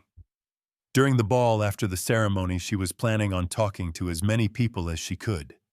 While her older sister often made it hard for Evelyn to strike deals with people in more ways than one, Scarlett's recent achievements and acquisitions had created plenty of chances for Evelyn to forge new relationships. For now, she walked up to the gathering of people and situated herself at the edge of the different groups. The only noise that could be heard throughout the hall was the occasional shuffling. Even though there were a few younger family members among the nobles present here, no one spoke a single word. And as the minutes passed, more and more people would join from the entrance Evelyn had come through, joining the groups already waiting. Seeing a couple of kids near her who were clearly getting tired of standing around without anything happening, Evelyn felt a pang of sympathy. Scarlett had never had an issue with it when they were younger. Evelyn recalled how her older sister would often distance herself from her and her mother and pretend like they didn't exist during the wait, but Evelyn herself had been very active at that age. She remembered how she'd almost scared her mother to death after she had been close to crying the first time she was here when she was 8. It got easier as you got older, but this ceremony was still hard to endure at times. After a long time of waiting, the number of people in the room now reaching several hundred, there was finally some activity. A tall man in black and red dress, the royal herald, had walked up to the main doors with a thick metal staff in hand. He then slammed the staff into the floor, the sound reverberating throughout the whole chamber. His Majesty, Gartelnus Artitius Verdun Taronia, he announced as everybody turned to the throne. Kneel before Itar's chosen light. Waves of rustling noises spread around the room as everyone except the Solar Knights got down on one knee. Soon, the doors behind the throne opened and 2 members of the royal guard entered, wearing elegant white armor with gold inlays and helmets that bore miniature figures of brilliant dragons perched atop them. Each of them walked down one side of the stairs and stopped on either side of the throne. Next came the emperor himself, walking out through the door in an intricate set of gold and red robes that trailed on the floor behind him. He had a trimmed beard and wavy blonde hair that reached to the bottoms of his ears and was beginning to lose its color at the edges. On his head, he wore a heavy golden crown that went down over his forehead and had a set of 3 large gems affixed to its front. Immediately following him were the crown prince and the 2 imperial princesses, along with the imperial advisor who hadn't aged a day since Evelyn last saw her, who followed a step after them. They all walked behind the emperor as he descended the stairs and sat down upon the throne, situating themselves to the sides behind it. Then 3 more members of the royal guard entered, one of which was as large as a mountain, and closed the doors, placing themselves on guard in front of them at the top of the stairs. The emperor's gaze moved across the people assembled on one side of the room. Then he gestured with his hand. "Bring them forth," he said, his voice carrying across the chamber clearly. Everyone stood up as the royal herald slammed his staff into the ground once more. First amongst His Majesty's loyal servants, Duke Ingomar Valentino of Bridgespel has arrived to reaffirm his family's oaths to his liege and the Empire. The large metal doors opened up, and a large man wearing trimmed black clothes and tall white boots entered the hall, a short blade with a gold handle hanging at his side. He had neck-length dark hair that had started graying at the sides, along with a thin mustache. Evelyn looked at him with slight surprise. She almost didn't recognize him as Duke Valentino. He'd grown a lot bigger in the stomach area since she last saw him, and overall didn't look to be in as good health as she remembered. The Duke started walking across the carpet at the center of the room towards the throne, a slight limp on his left leg. Reaching the bottom of the stairs before the throne, he knelt down with some difficulty on both knees and touched his head against the floor once before looking up at the Emperor. "Let this grateful servant of the Empire greet your Majesty on this day of oaths and testimonies." His raspy voice sounded out. He pulled out the blade at his side and held it up towards the Emperor with both hands. "I offer you my blade once more, ever to be in your service and protect your lands in your name and the name of Itar. Justly and earnestly have I carried out your will, and so I shall until the end of my days. I beg of your Majesty to accept my pledge." From his throne, the Emperor observed the Duke for a moment, before showing a small smile. "Duke Valentino, your family has always served the Empire faithfully. Naturally, I accept your pledge." The Duke bowed his head. "Thank you, my liege," he said, and resheathed the blade. He then placed it at the bottom of the stairs, before standing up and walking over to stand at the side of the room opposite where Evelyn and everyone else was. The sound of a staff slamming into the floor resounded again. Evelyn turned to the entrance where another person stood in wait. Second amongst His Majesty's loyal servants, Marchioness Sarah Thackeray of Wildscar has arrived to reaffirm her family's oaths to her liege and the Empire. The Marchioness crossed the hall, repeating the same process as the Duke. Her pledge was also accepted by the Emperor as she placed her blade at the bottom of the stairs. She was then followed by several others, until eventually, it was almost time. Ninth amongst His Majesty's loyal servants, Duke Santos Tyndall of Windgrove has arrived to reaffirm his family's oaths to his liege and the Empire. Evelyn's eyes turned to the door behind Duke Tyndall, who started crossing the room. There, she saw Scarlet approaching. Her sister was climbing up a set of stairs and stopped just before the doors, looking completely in her element as she stared ahead at the Duke with a confident look. A blade hung by her side from a red belt as well. Evelyn had many choice words to describe her sister, but she couldn't deny that Scarlet always seemed to belong in situations like this. Even though they were a mere barony, the Hartford family had always held a more respectful position in the Empire than many other baronies, and part of that was because they held such a privileged position when it came to their slot in the Elysian Proclamation. Despite historically being limited in their hierarchical advancement due to other reasons, it could never be disputed that their family had been one of the first families to swear fealty to the first emperor, and Scarlet personified that pride in their family. Soon, the staff slammed into the floor again. 10th amongst His Majesty's loyal servants, Baroness Scarlet Hartford of Stagmund has arrived to reaffirm her family's oaths to her liege and the Empire. Scarlet began moving, her gait calm as she crossed the hall. When she reached the stairs, she bent down on both knees. For some reason, a foreboding sensation traveled up Evelyn's spine. Scarlet touched her head against the floor once, then looked up. Evelyn felt her blood run cold. "Let this grateful servant of the Empire greet your Majesty on this day of oaths and testimonies." Scarlet's voice rang out. She pulled out the blade and held it up to the Emperor. "I offer you my blade once more, ever to be in your service and protect your lands in your name and the name of Itar.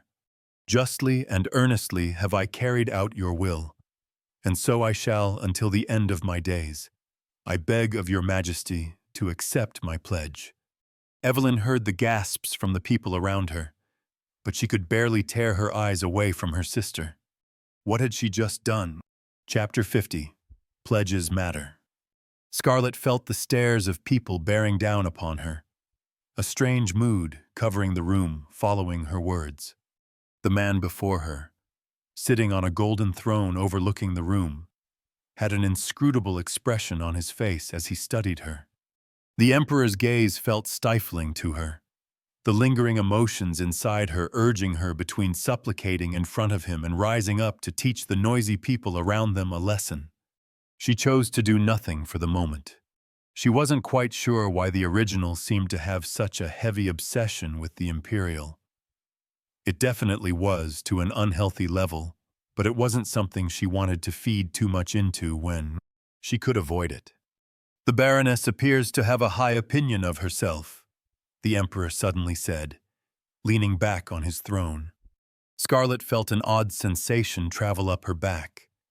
She wasn't certain if that was a prompt for her to speak, or if it was meant rhetorically. Her whole current situation was far removed from what she would have wanted. She had been nervous for a while, or as nervous as she could get with the system's traits weighing down on her about this ceremony. It was an unknown to her and her knowledge of the game, which made it a danger considering how important of an event it appeared to be. The Elysian Proclamation, and other situations like it, were exactly why she had spent so much time prior to visiting the capital trying to read up on the local customs. And while she had learned a lot, detailed information on precisely what went on during this ceremony wasn't among it. For a time, she had hoped that what she had learned of the general noble customs would be enough. She knew most of the correct forms of address among the aristocracy and towards the imperial family, and was wishing that would be enough to make do. And if things really went to hell, she had a couple of contingency plans that would probably ensure her safety, though they would also likely put her in a position where she was indentured to the imperial family in ways she didn't want, even if she could work with it if necessary. Unfortunately, it didn't seem like Lady Luck felt like smiling at her today. Scarlet's hopes had quickly sunk after Evelyn, and she had been separated after they arrived, and that male servant had led her to the inaugural chamber. There, they had given her a damn blade out of nowhere, something she hadn't seen any mention about in anything. She read and just left her in a large dining hall along with a bunch of other nobles without further explanations. She had at least been thankful enough that no one spoke to each other there, simply partaking in the light refreshments provided. But then more servants had arrived and started leading the nobles away one by one. When it came to her turn, Scarlet had actually been brazen enough to try and get some information from the servant leading her. But the servant had simply told her with a rather strange look that they weren't privy to the goings-on in the Chamber of Elysia. As it was, left without any other options. When they'd reached a long set of stairs leading up to the throne rooms which she had been prompted to climb, Scarlet had simply kept all her attention focused on the noble a few dozen meters ahead of her, which she only then realized was Duke Tyndall and copied exactly what he did, which had put her in her current situation. Although there had been some noise immediately following her words, the hall was completely quiet now as the Emperor observed her. Just a few steps to her right, Scarlet could feel Leon Delman stare too, as if it wasn't enough that she'd made a fool of herself in front of this nation's freaking ruler. The person immediately beside the throne suddenly leaned closer to the Emperor, and Scarlet's eyes shifted to them.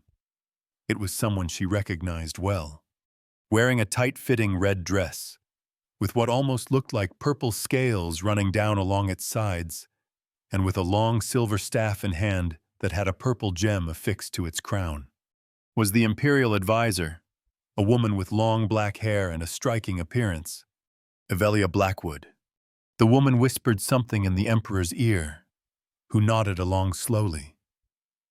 Scarlet's eyes lingered on her for a moment as she stepped back. The Emperor leaned forward on his throne, and Scarlet shifted her eyes back to him, readying herself for what she might have to respond. "Well, I am not one to discourage ambition," he announced in a clear voice. "You are of a perennial house, one that has served this empire for longer than most. I will accept your pledge." Scarlet paused, unsure for a moment what to do as an almost gratified feeling welled up inside her, pushing the odd sensation to the side as she focused on the situation. She recalled what actions Duke Tyndall had taken and bowed her head as she returned the blade in her hands to the short scabbard she'd been given. "Thank you, my liege," she said, standing up and walking to the foot of the stairs where she put her blade down next to the others. She pointedly ignored Leon, who had eyes front with a still face now, and turned to the left to walk over to where the other nobles who'd completed their pledge had gathered. Most of their eyes were on her as she approached. A couple displayed poorly disguised outrage on their faces, but most didn't show much of an expression at all. She ignored them for now, situating herself next to Duke Tyndall, who didn't seem to want to pay her much attention to begin with. The Emperor hadn't gotten angry at her, so maybe she did have some luck after all.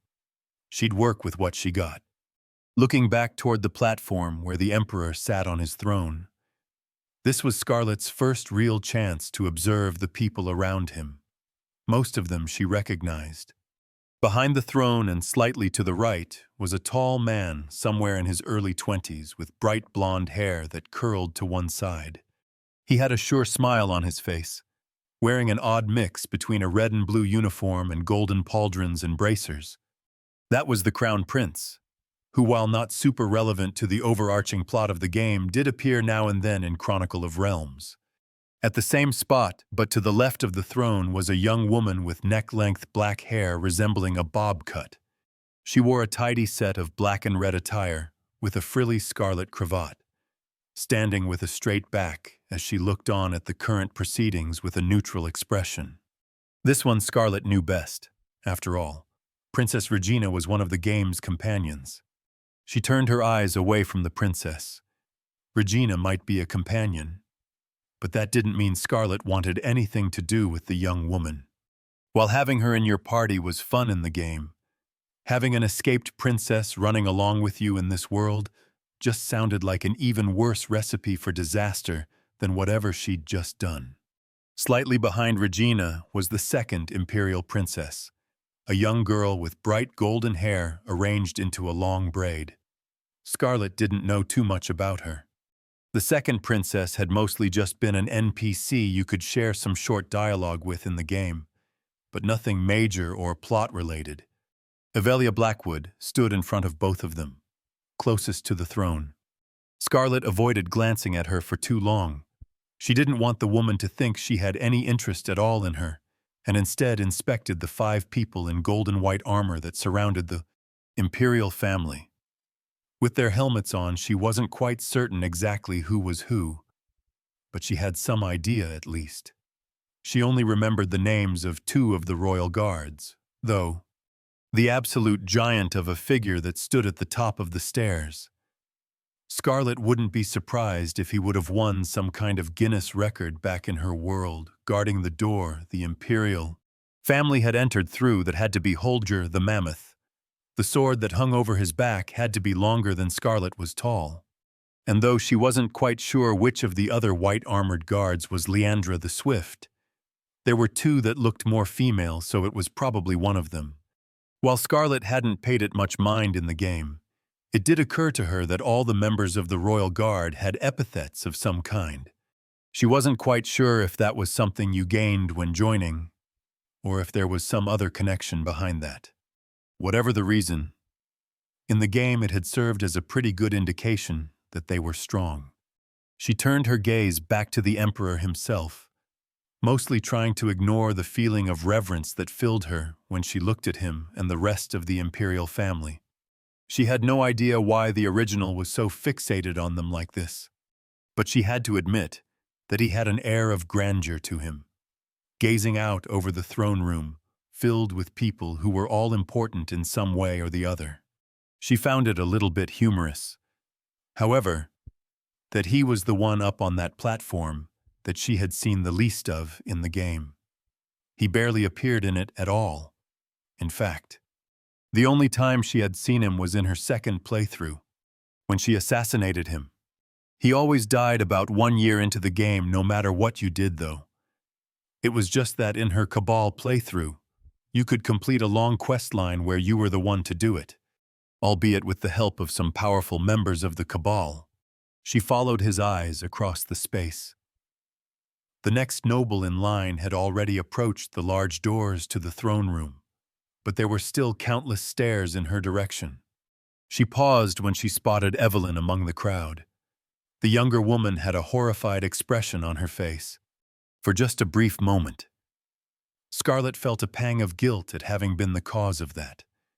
But perhaps, unfortunately, the emotion didn't last long. "Next amongst His Majesty's loyal servants," the man next to the entrance suddenly announced as he slammed his staff onto the floor. "Count Stockwell Bentley of Farmire has arrived to reaffirm his family's oaths to his liege and the Empire." Now most people's eyes turned away from Scarlet as the next noble, an old man, with balding gray hair, began walking across the red carpet, running through the center of the room. When he reached the stairs, he knelt down in front of the Emperor on the same spot Scarlet had and touched his head against the floor twice. "Let this humble servant of the Empire greet your Majesty. On this day of oaths and testimonies," the old man cried out, "I offer you my blade once more, ever to be in your service and protect your lands in your name and the name of Itar. Justly and earnestly have I carried out your will, and so I shall until the end of my days. I beg of your Majesty to accept my pledge." Scarlet held back a sigh at the sight. So there were different lines and conduct for different nobles. Then, by copying the noble before her, she'd essentially copied the proper actions for a duke. Her eyes shifted to the Emperor. That couldn't be a crime. Could it? Considering the Emperor had still accepted her pledge like that, probably not. At worst, it was just some sort of faux pas, most likely. But even if that were to be true, it couldn't be denied that this had been a major misstep on her part. Barely listening to the Emperor's response, her eyes went back to Evelyn, who seemed to look on at the current doings with a distracted expression. In truth, Scarlet could think of a way she could have avoided a situation like this, but she wasn't quite sure if it was something she could have brought herself to do. She only partially registered the old man placing his blade in front of the stairs and walking over to stand by her, as an announcement arrived of another noble's entrance. The same procedure repeated itself, continuing for a long while.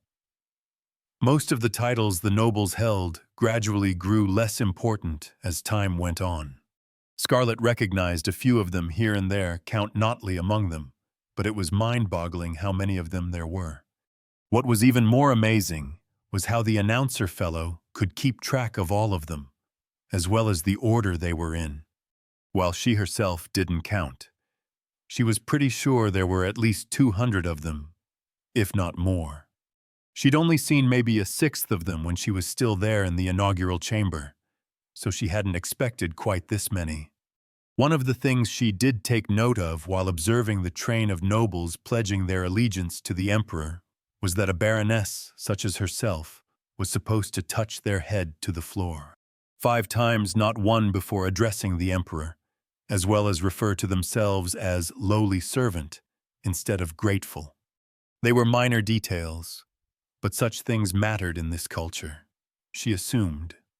It took hours, literal hours, for the entire pledging process to finish, and the entire time everyone was expected to just stand there and wait, doing absolutely nothing but listen. Scarlet was honestly surprised that all of the people present managed it. There were some older people present, and she saw several younger children on the other side of the hall that also had to suffer through it. Her sympathy went out to them, although her situation wasn't really the best at the moment either. She endured the endless waiting, but her mind often wandered to what she should do next. Even though she now realized what her mistake was, she didn't know the magnitude of it yet, or the consequences it would have. As long as it didn't mean actually trying to kill her, she would probably be fine. But she didn't quite know what she would have to pay. When the sound of a staff hitting the ground rang out once again, this time louder than all the times before, everyone's attention turned to it. All present have borne witness to the testaments of His Majesty's servants as they carry on the glory of the Empire. Then people's attention suddenly shifted back to the Emperor, and everyone near Scarlet kneeled. She hurried to do the same. As the Emperor slowly rose from his throne, the royal guard opened the door at the top of the stairs as the Emperor began walking towards them, the rest of the people around him following close behind. Soon enough, after the platform holding the throne was completely empty and the last of the guards had disappeared through the door, a staff strike resounded once more. His Majesty has retired to recoup for the Elysian Ball. The Imperial Gallery will now open up until evening. Suddenly, every single one of the black-armored knights who lined the walls of the throne room slammed their fists against their chests as they stood at attention. Scarlet looked around her as people slowly started moving. The nobles on her end of the room towards a set of doors near them that were opened by two knights, and the people on the other side of the room towards a similar set of doors. Right. So the next thing up was this ball or whatever. Chapter 51. Balls and Curiosities. Scarlet looked out over the throngs of people beneath her, all of them occupied in their matters and conversations. Essentially, none paid any attention to her, though she hadn't exactly situated herself so that people would anyhow. She stood at the edge of a large, circular terrace that had a red granite floor polished to the level where you could basically see your reflection, and a low marble railing running along its edges. Small plants and trees were placed at even intervals next to the railing in ceramic pots. Her terrace wasn't the only of these platforms around. There were dozens of them, spread out at different elevations. Before her, connecting to each other with stairs here and there. Some of the terraces had lavish fountains at their center, while others were home to a wide assortment of impressive displays and exotic-looking plants that Scarlet was pretty sure didn't exist back in her world. A lot of people were walking around amongst these platforms, taking in and seemingly enjoying the atmosphere around them. This was the Imperial Garden.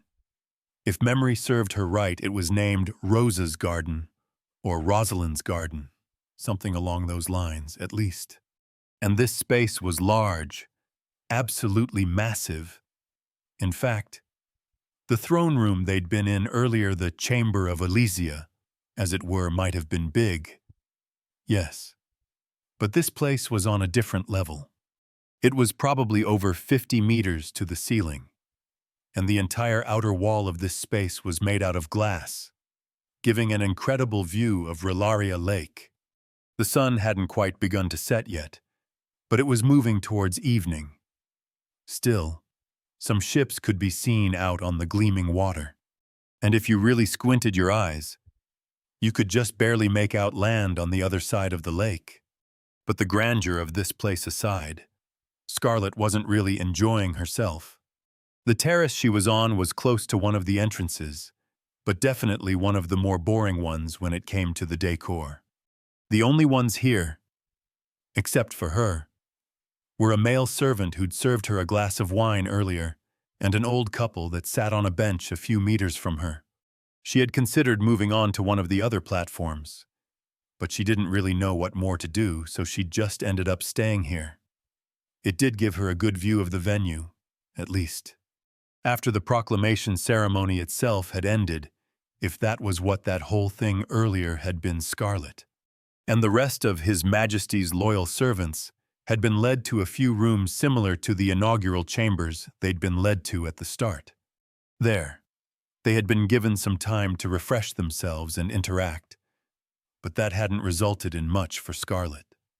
No one had bothered to approach her. She wasn't completely sure how those who hadn't witnessed her display already seemed to know something was up, and she didn't feel certain enough in her current situation to purposefully try and interact with others, so she had just whiled away time by herself in a corner. Eventually, a bunch of servants had arrived to announce that the Elysian Ball was about to begin, which was when all of them had been slowly led to this section of the palace, where the rest of the aristocrats who didn't have titles had also started appearing. The other nobles had been quick to begin their mingling, spreading out among the different miniature gardens scattered across the room. And while Scarlet hadn't done much yet, It was clear that people were avoiding her. Some did it naturally, as if she wasn't a person they would have known to begin with, but others clearly did it intentionally. She'd seen several people throw glances her direction, only to then pretend she wasn't there. At one point, her eyes had even coincidentally met with those of Viscount Clapham, the noble she had met at the wedding in Ambercrest on a neighboring terrace. But the older man had awkwardly looked away after the minor interaction. Even Evelyn was ignoring her, although she wasn't quite sure if that was due to the same reason. She'd often spotted the younger woman, walking around between groups, trying to strike up conversations. In a way, she felt that was for the best, though. If an argument were to begin between the two of them now, it would probably worsen the situation. Honestly, there was a part of her that felt glad that people were ignoring her, that she had an excuse not to interact with any of the people here, in this noble culture that was still so foreign to her. She had done just fine back in Ambercrest, so she'd had some confidence she would be able to manage conversing with others today. But after her mistake earlier, she was a bit apprehensive that she'd mess up even a basic conversation. She would probably be able to spin it as she wanted. She had gotten pretty decent at improvising some of these things, after all. But having that responsibility almost forcibly taken away from her, it felt reassuring, in an odd way. She wished the entirety of her could have shared that sentiment. Unfortunately, being intentionally singled out and quite clearly ignored was never a nice experience. There was a part of her that felt uncomfortable at the fact, and a part that was fuming. This whole day had been an odd mix of emotions that she had not often experienced, and it had gone to show that, maybe, some of the ways she had chosen to proceed weren't the best ones. As she looked out across the vista of terraces, Scarlett's gaze lingered on the figure of Evelyn. Seeing the woman try and converse with an older gentleman and his wife next to a miniature statue of a dragon, her mind went back to when they'd first arrived at the palace earlier today. While reciting the oath incorrectly in front of the emperor had definitely been her largest mistake today. It hadn't been her first.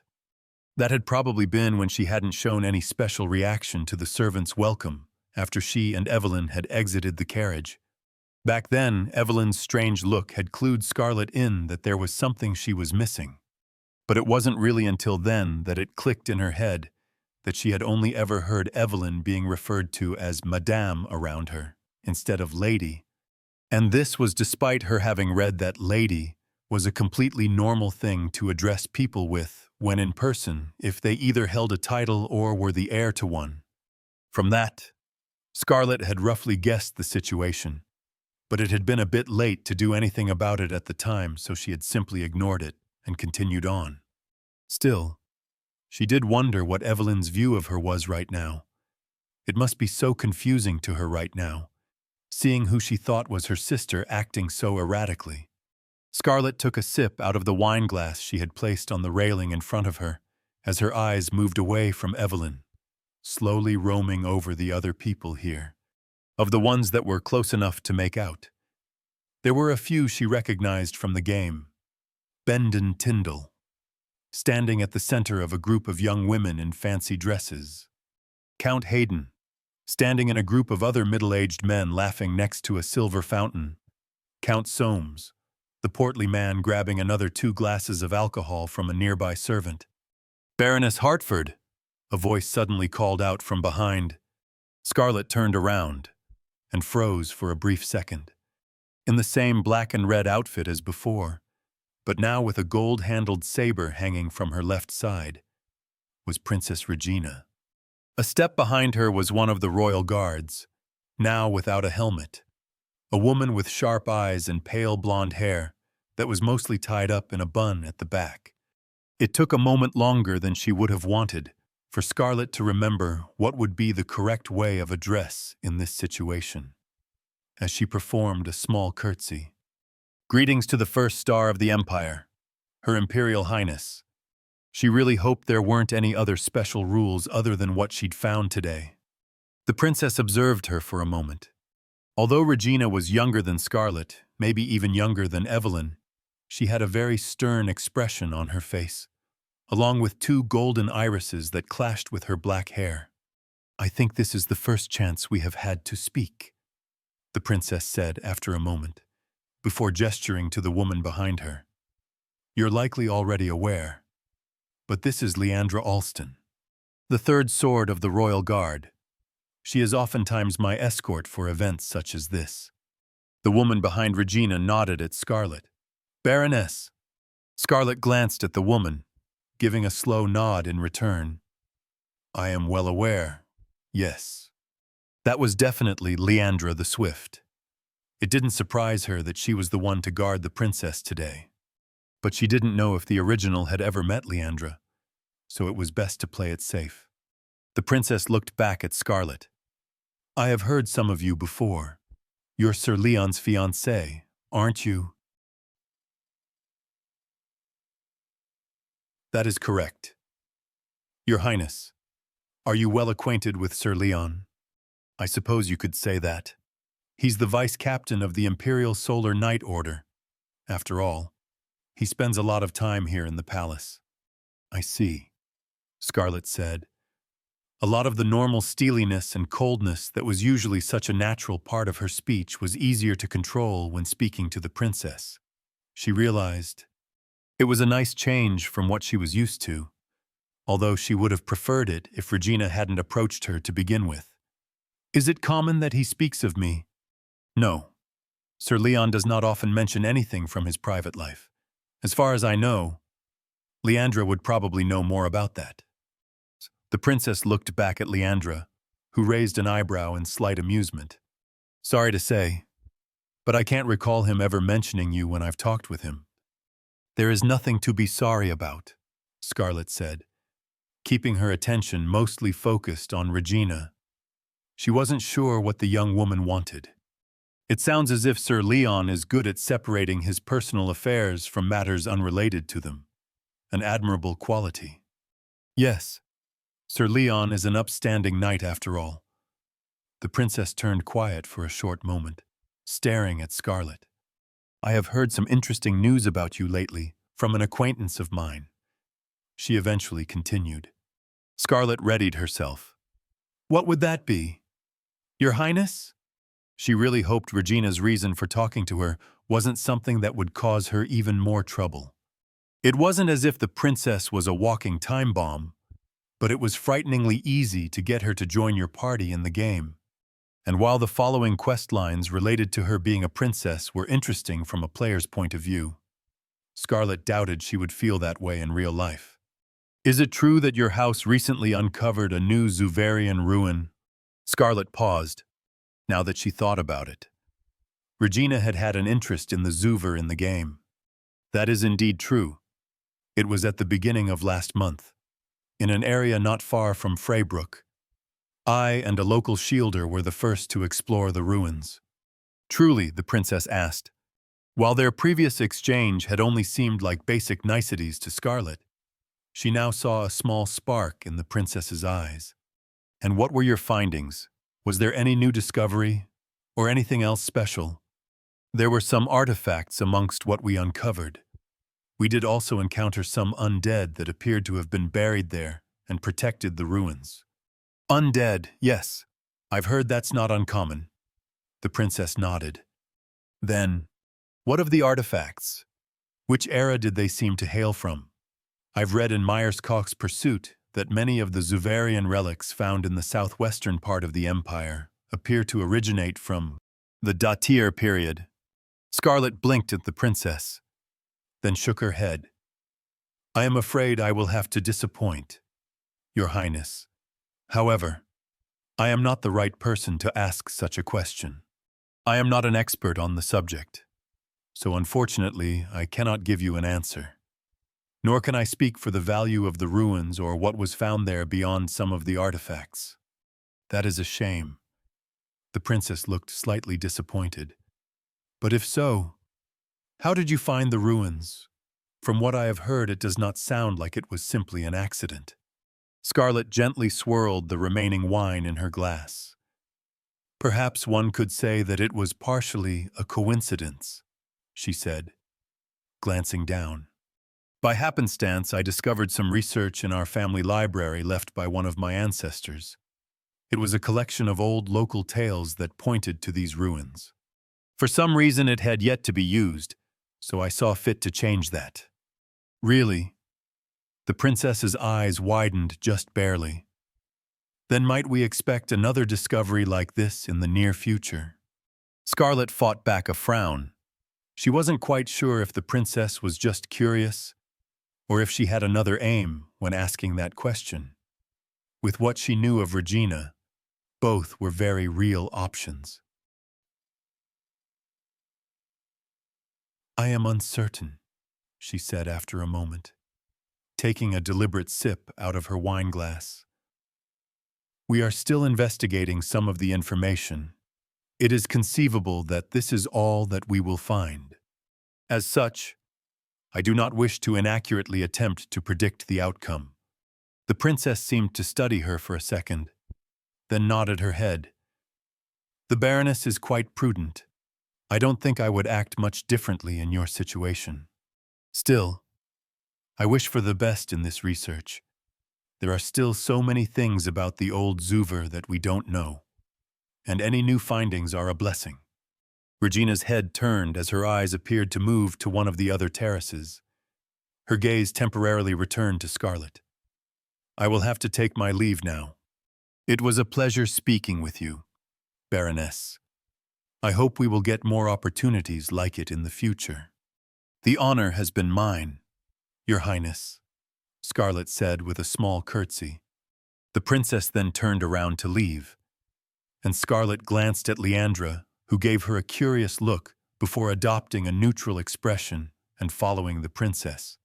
Scarlet was once more left to herself. She turned around to the railing once again, eyes wandering over the large array of gardens as she began to ponder this interaction. She hadn't been expecting to even see much of Regina in this world, much less have a conversation with the young woman. Thankfully, it at least seemed to have been a much more innocent interaction than she had feared. Regina wasn't the type of person to plot, per se, so it was likely that her choice to approach and speak with Scarlet really was just due to curiosity. The question was if that was where it ended, because, while Regina had a very strict and dutiful personality, Scarlet knew she wasn't satisfied with her role as simply being a princess. And while realistically, Regina would have no reason to get overly involved or attached to the actions of some minor baroness who superficially only dabbled in some ruin exploration, Scarlet couldn't shake off the feeling that Regina would want to join her party just because she had already recruited 2 other companions. Maybe it was because this world was still, in many ways, a game to her. It felt real. It functioned like it was real, and it held living people in it. But it was still the world of a game to her. And because of that, sometimes she couldn't avoid this feeling of being the protagonist, of being the player, the one everything naturally revolves around, and whom every other person accommodates in some way. She was pretty sure that wasn't the case, mostly because she hadn't felt any real signs of it yet. But maybe it was also because she almost didn't want it to be true. Because that would somehow invalidate everything about this place and her actions here, as well as the people. And although she didn't actually want to live out her life here for reasons other than it simply being annoying, having her personality shackled by an undecipherable system, she also didn't want everything here to be meaningless. She shook her head. Whatever. She wasn't quite sure of Regina's intentions, but she wasn't going to spend too much of her time worrying about them either. She had plenty of other things to do that with, as it was. Looking out before her, Scarlet spotted the princess once more on a terrace a couple of levels below her current one. Leandra walked closely behind in her gold and white armor. The princess was approaching another platform that had grass growing on much of its bed, sporting several hedges sculpted into different animals and people. There weren't too many people there at the moment, but on the far end of the platform, Scarlet saw a figure in the white gold royal guard armor who towered over even some of the nearby sculptures. The figure was too far away to make out a face, but Scarlet knew that this was Holdger the Mammoth. Close to him was the small shape of a child, hunched over on the grass next to a verdant sculpture of a woman. Regina was currently walking over to the young girl, soon stopping next to her. Her escort lined up next to her larger compatriot as the two royal guards kept watch over their charges. Scarlet watched as the older princess seemed to share a few words with her younger sibling, but her attention shifted when she heard a gathering of heels hitting the floor approaching her from behind. Turning around, she saw a small posse of women around her age, in fancy dresses and wearing jewelry, stopped close to her with smiles on their faces. "Why, Baroness, it's been so long since we last met," one of the women declared, a tall brunette in a blue dress. Scarlet arched an eyebrow at that. Up until a short while ago, people had been avoiding her like the plague.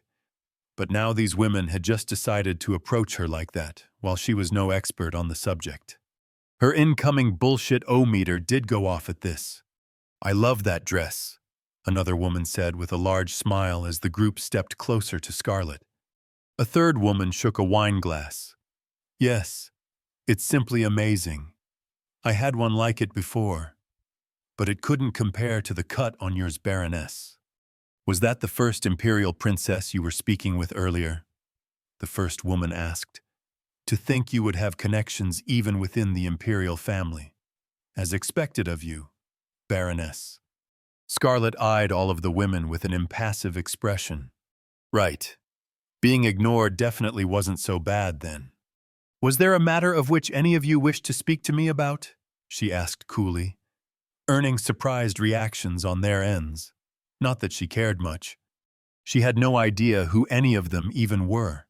She was pretty sure none of them had been among the nobles swearing oaths to the emperor earlier, but judging from how they treated her, they probably weren't particularly important. The brunette opened her mouth and closed it, before slowly opening it again. "We just wanted to greet you, Baroness. I feel like we haven't had many chances for so long, after all." Scarlet looked at the woman for several seconds, feeling maybe just a little bit too much satisfaction in seeing the woman's eyes shy away at her stare, then took a step forward. Two of the women almost immediately stepped to the side to make way. "If that is all, then this greeting should be enough.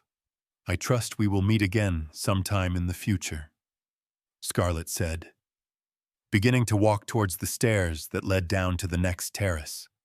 There was another spot a few platforms away that she felt looked secluded and comfortable enough that she could try moving to for now. The women seemed flabbergasted at her words, and none seemed to try and stop her leaving, which fit her perfectly. She had originally come here ready to try and socialize with those necessary, and she definitely didn't intend to consciously make more enemies than she might already have. But she had a decent enough general understanding of what kinds of people these women were, and they weren't people she wanted to bother with right now. One could call it her gut instinct, or just her prejudices. Whichever it was, she wanted to spare herself the irritation. None of the women seemed to follow her, and as she passed over to the next platform, which had more people than the one she had been on, but still relatively few, she placed her wine glass on a small round table she passed by, filled with other empty glasses, and made her way towards her goal. After having crossed a couple of increasingly populated terraces, nearing the one she was aiming for, her attention was caught by a person's movements in her peripheral vision. Someone who looked like they were advancing towards her. Turning to look, she saw a person in golden black armor weave their way through the crowd of people. Their eyes locked on her with a serious expression. She paused at the sight. Right. She had completely forgotten about his existence for a time. Leon Delman was making his way to her. Chapter 52, A Knight's Conception.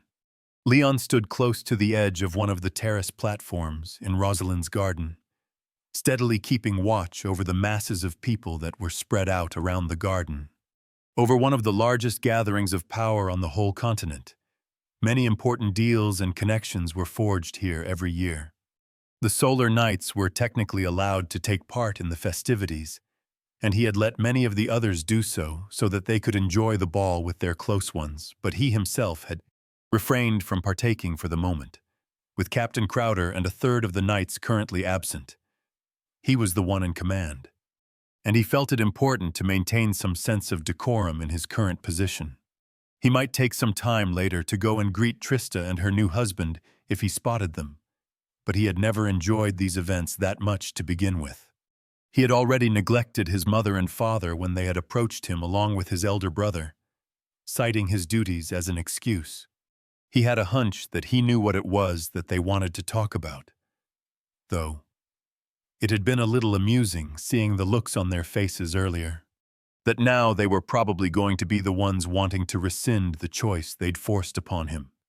Passing his eyes over the crowds, Leon found his attention once again being drawn towards one of the higher terraces near one of the entrances, where Scarlet had been standing by herself for most of the evening, doing essentially nothing at all.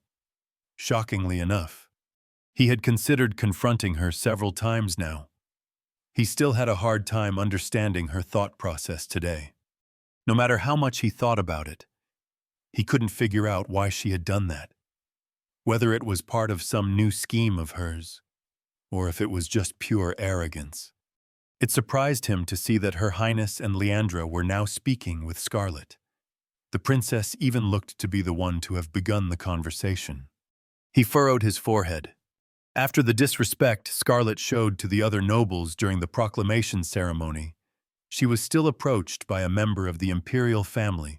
What could the princess have to talk about with Scarlet? He observed them for a while before turning back to the crowds.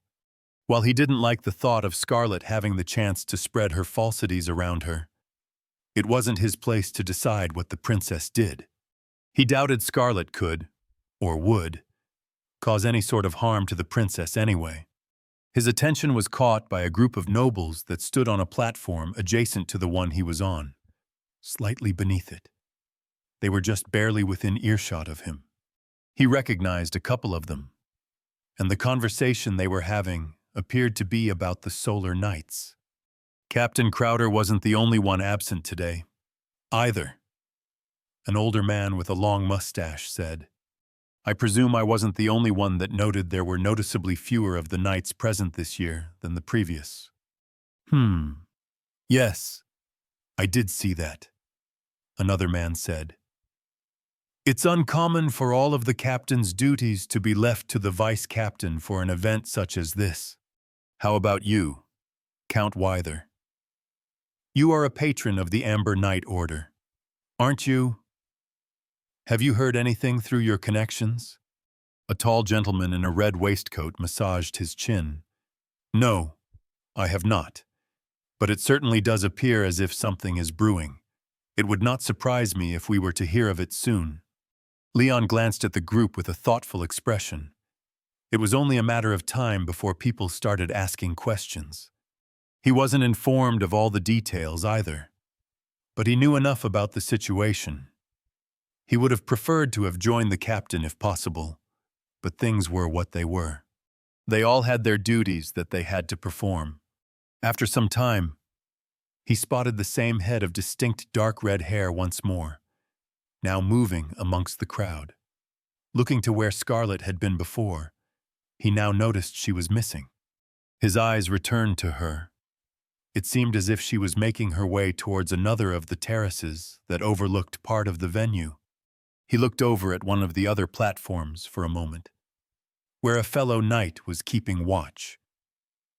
The prince was also only a short distance away, with Dame Iana behind him. Things were under control.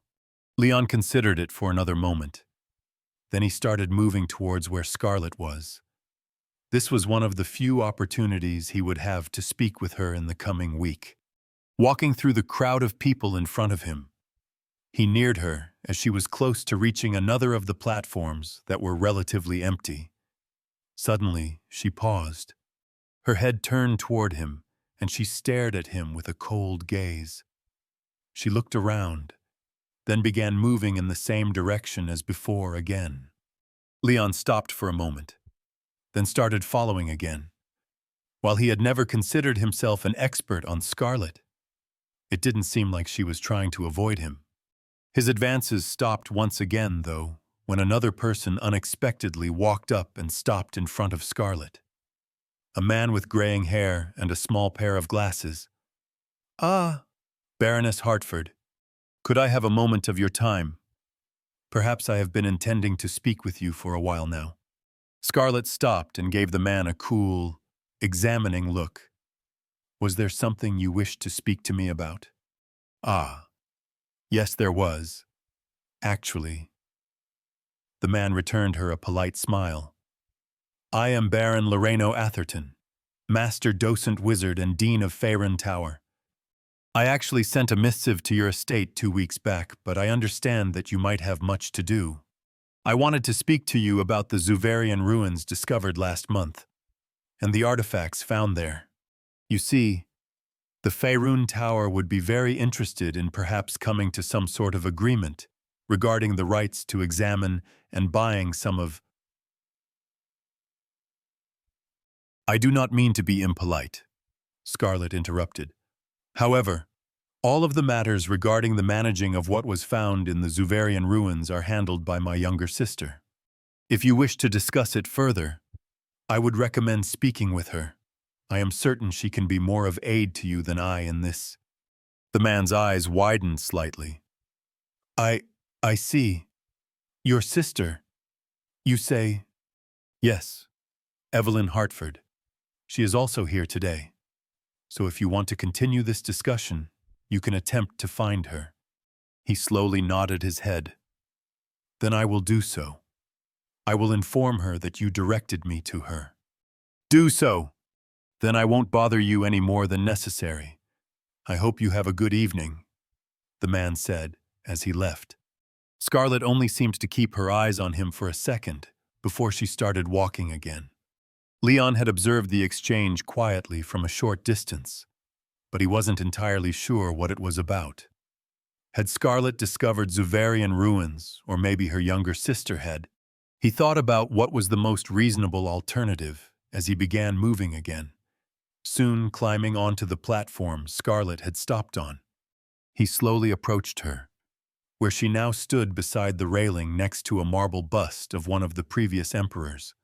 She was looking out the giant windows that made up the southern walls of the garden, seemingly observing the waters of Rilaria Lake as the sun was beginning to lower. She turned to Leon with a calm expression as he stopped next to her. "Sir Leon, it has been some time." He blinked.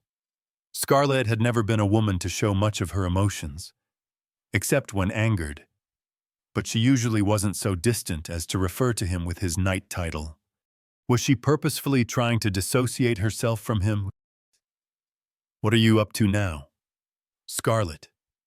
he asked. He never knew what to say to her, and he'd found ages ago that it wasn't worth trying to play her games. She raised an eyebrow.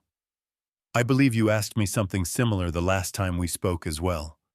I can only assume that your assessment of me must be rather abject, for that to always be your first assumption.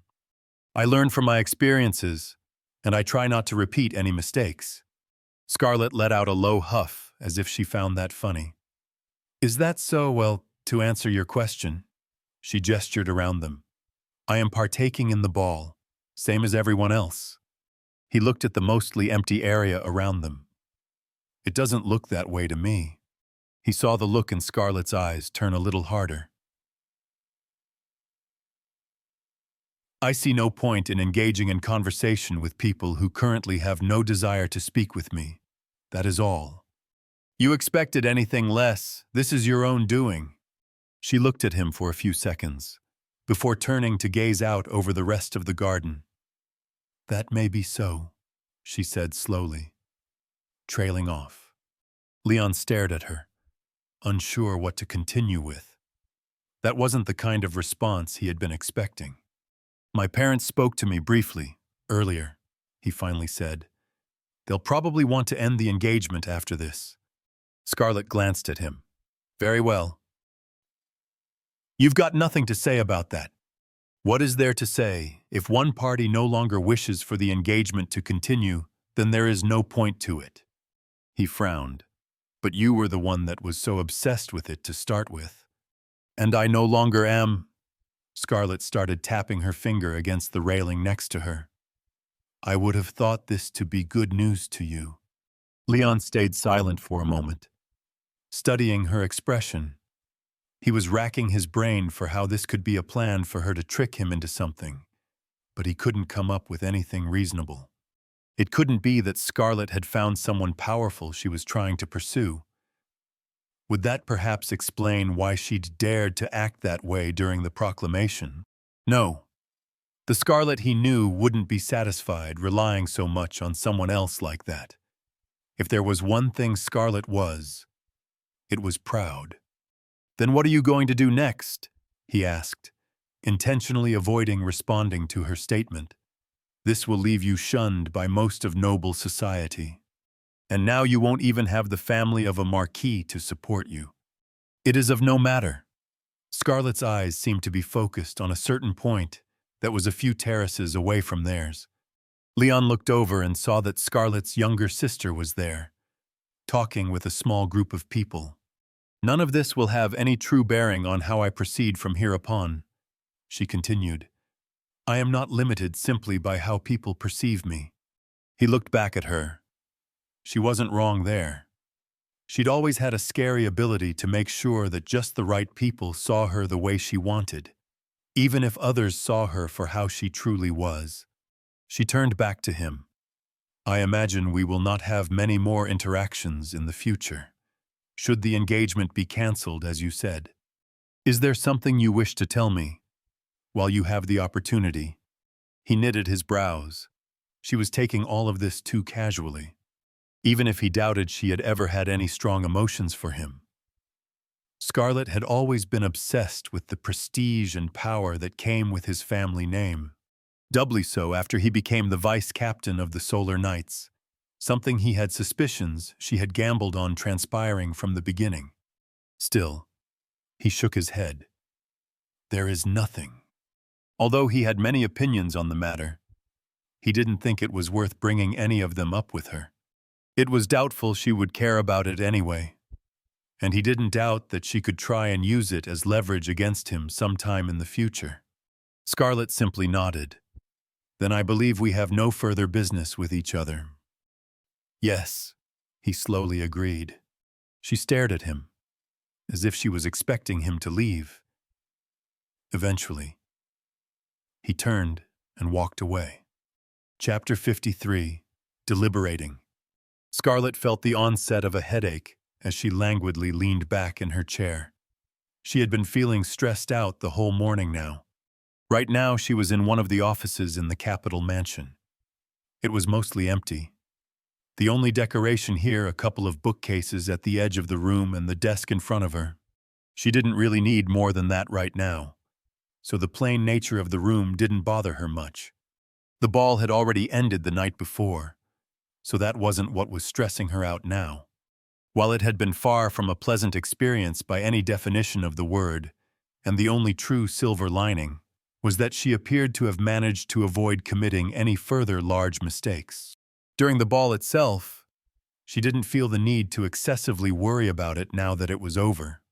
The ending of the night had also turned out relatively calm, all things considered. After her interaction with Leon, no more people had approached her.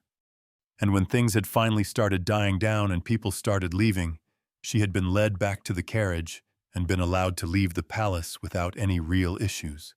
She had been a bit surprised over the whole divorce talk Leon had brought up with her, but it wasn't really something she cared that much about. From what she remembered, he wasn't a bad man, but she hadn't been planning on actually marrying him to start with. He was still essentially a stranger to her, and one who had a pretty poor image of her. If their end decided to end things that just made it easier on her. No, the current problem was none of that, but rather Evelyn. To say that their ride back had been comfortable would be a straight-out lie. Their current situation was awkward, at best.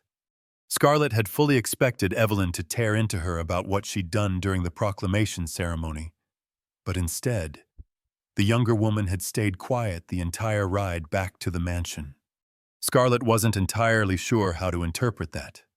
While she had managed to get a decent night's sleep despite the events of the previous day, that hadn't meant much this morning.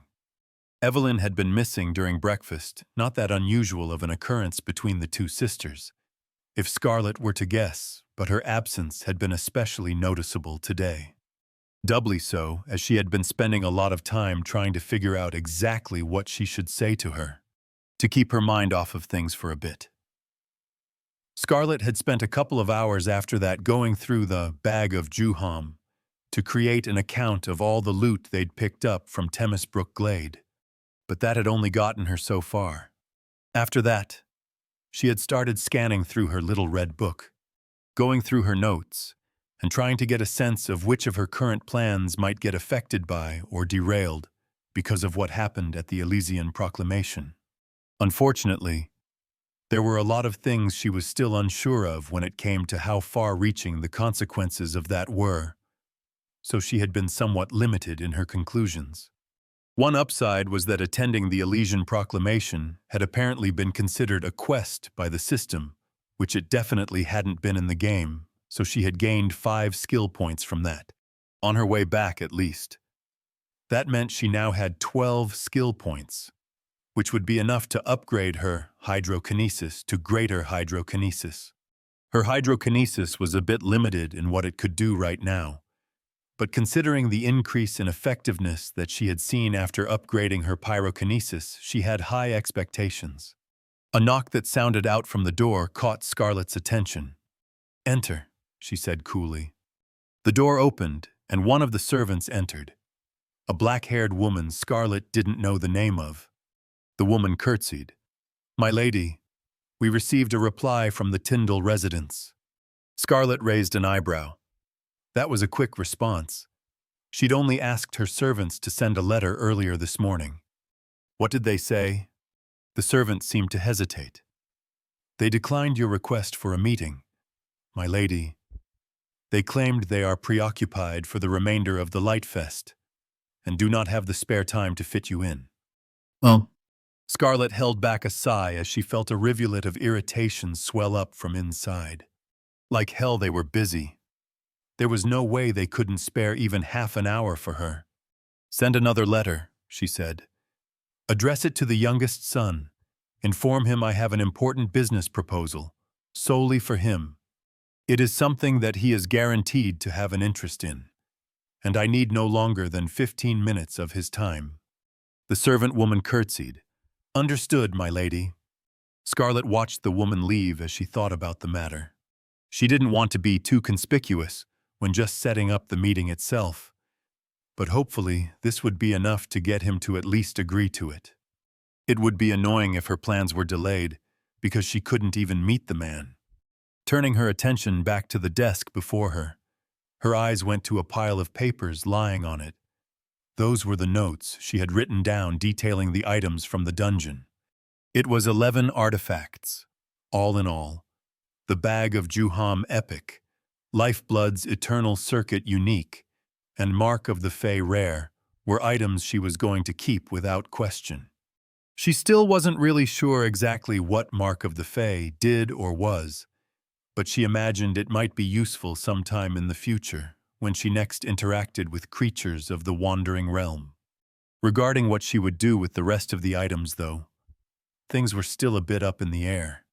She had asked Finn if he wanted the Fists of Malay's Rare, just to be sure, but he hadn't shown much interest in them.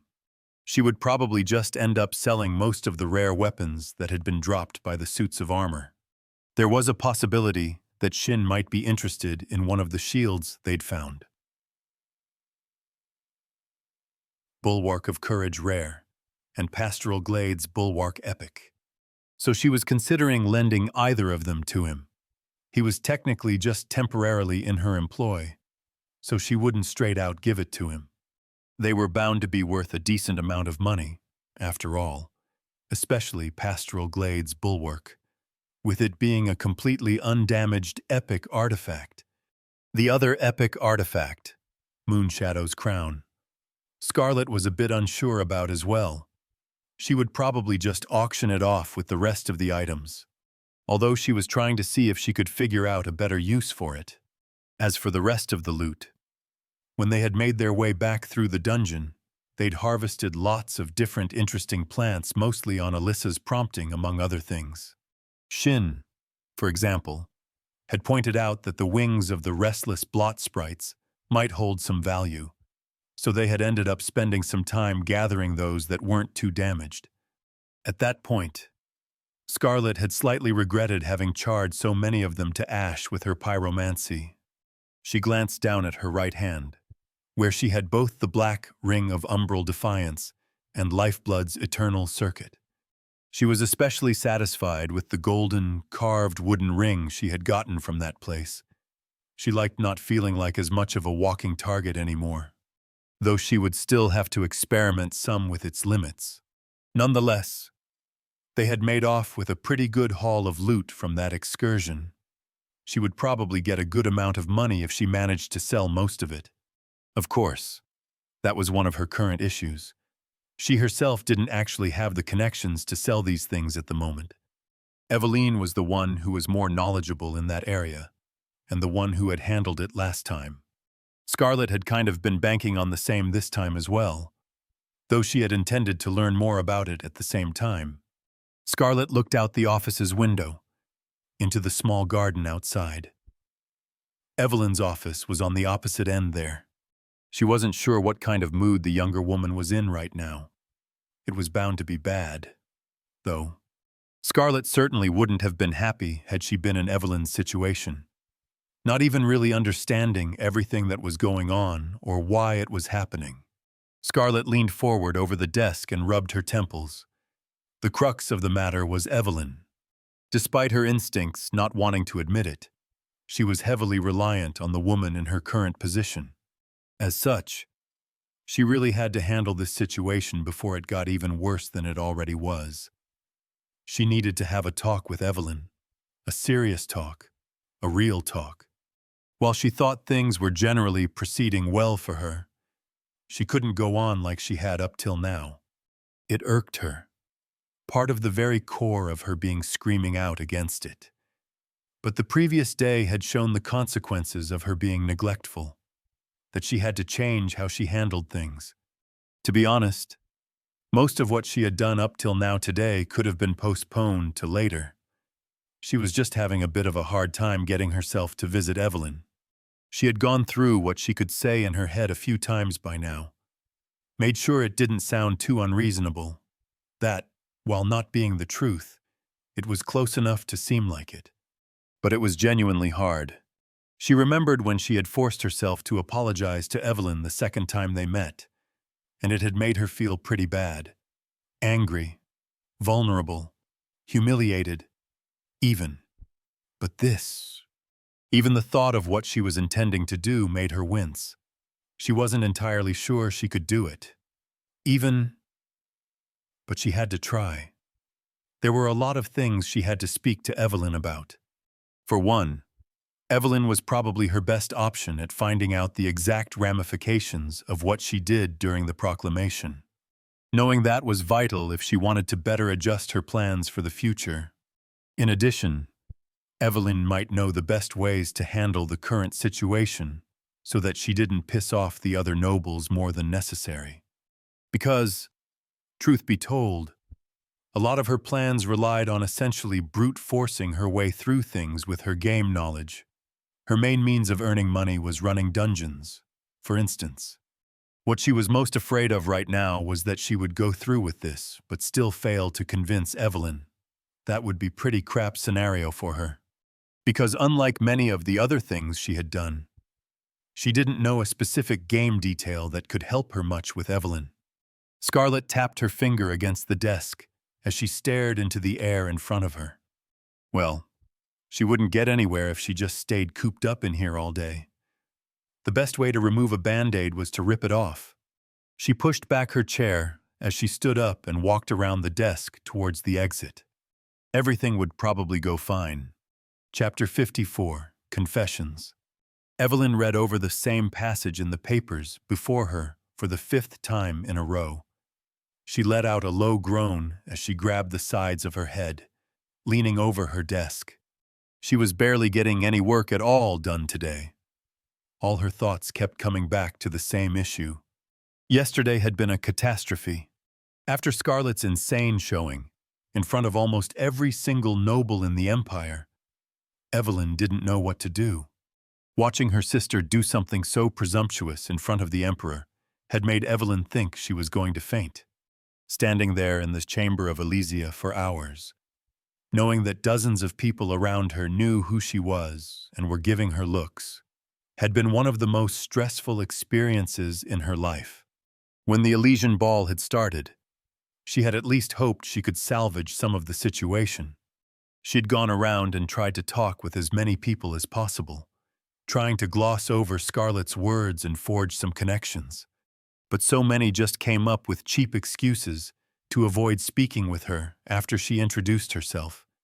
Even a couple of her old business partners had ignored her. One of the few who had seemed to have any interest at all in talking to her had been a baron who had been the dean of a mage tower, introduced by Scarlett, of all people. Because of course her sister didn't know that they had already made agreements with other towers about the materials found in the Zuvarian ruins.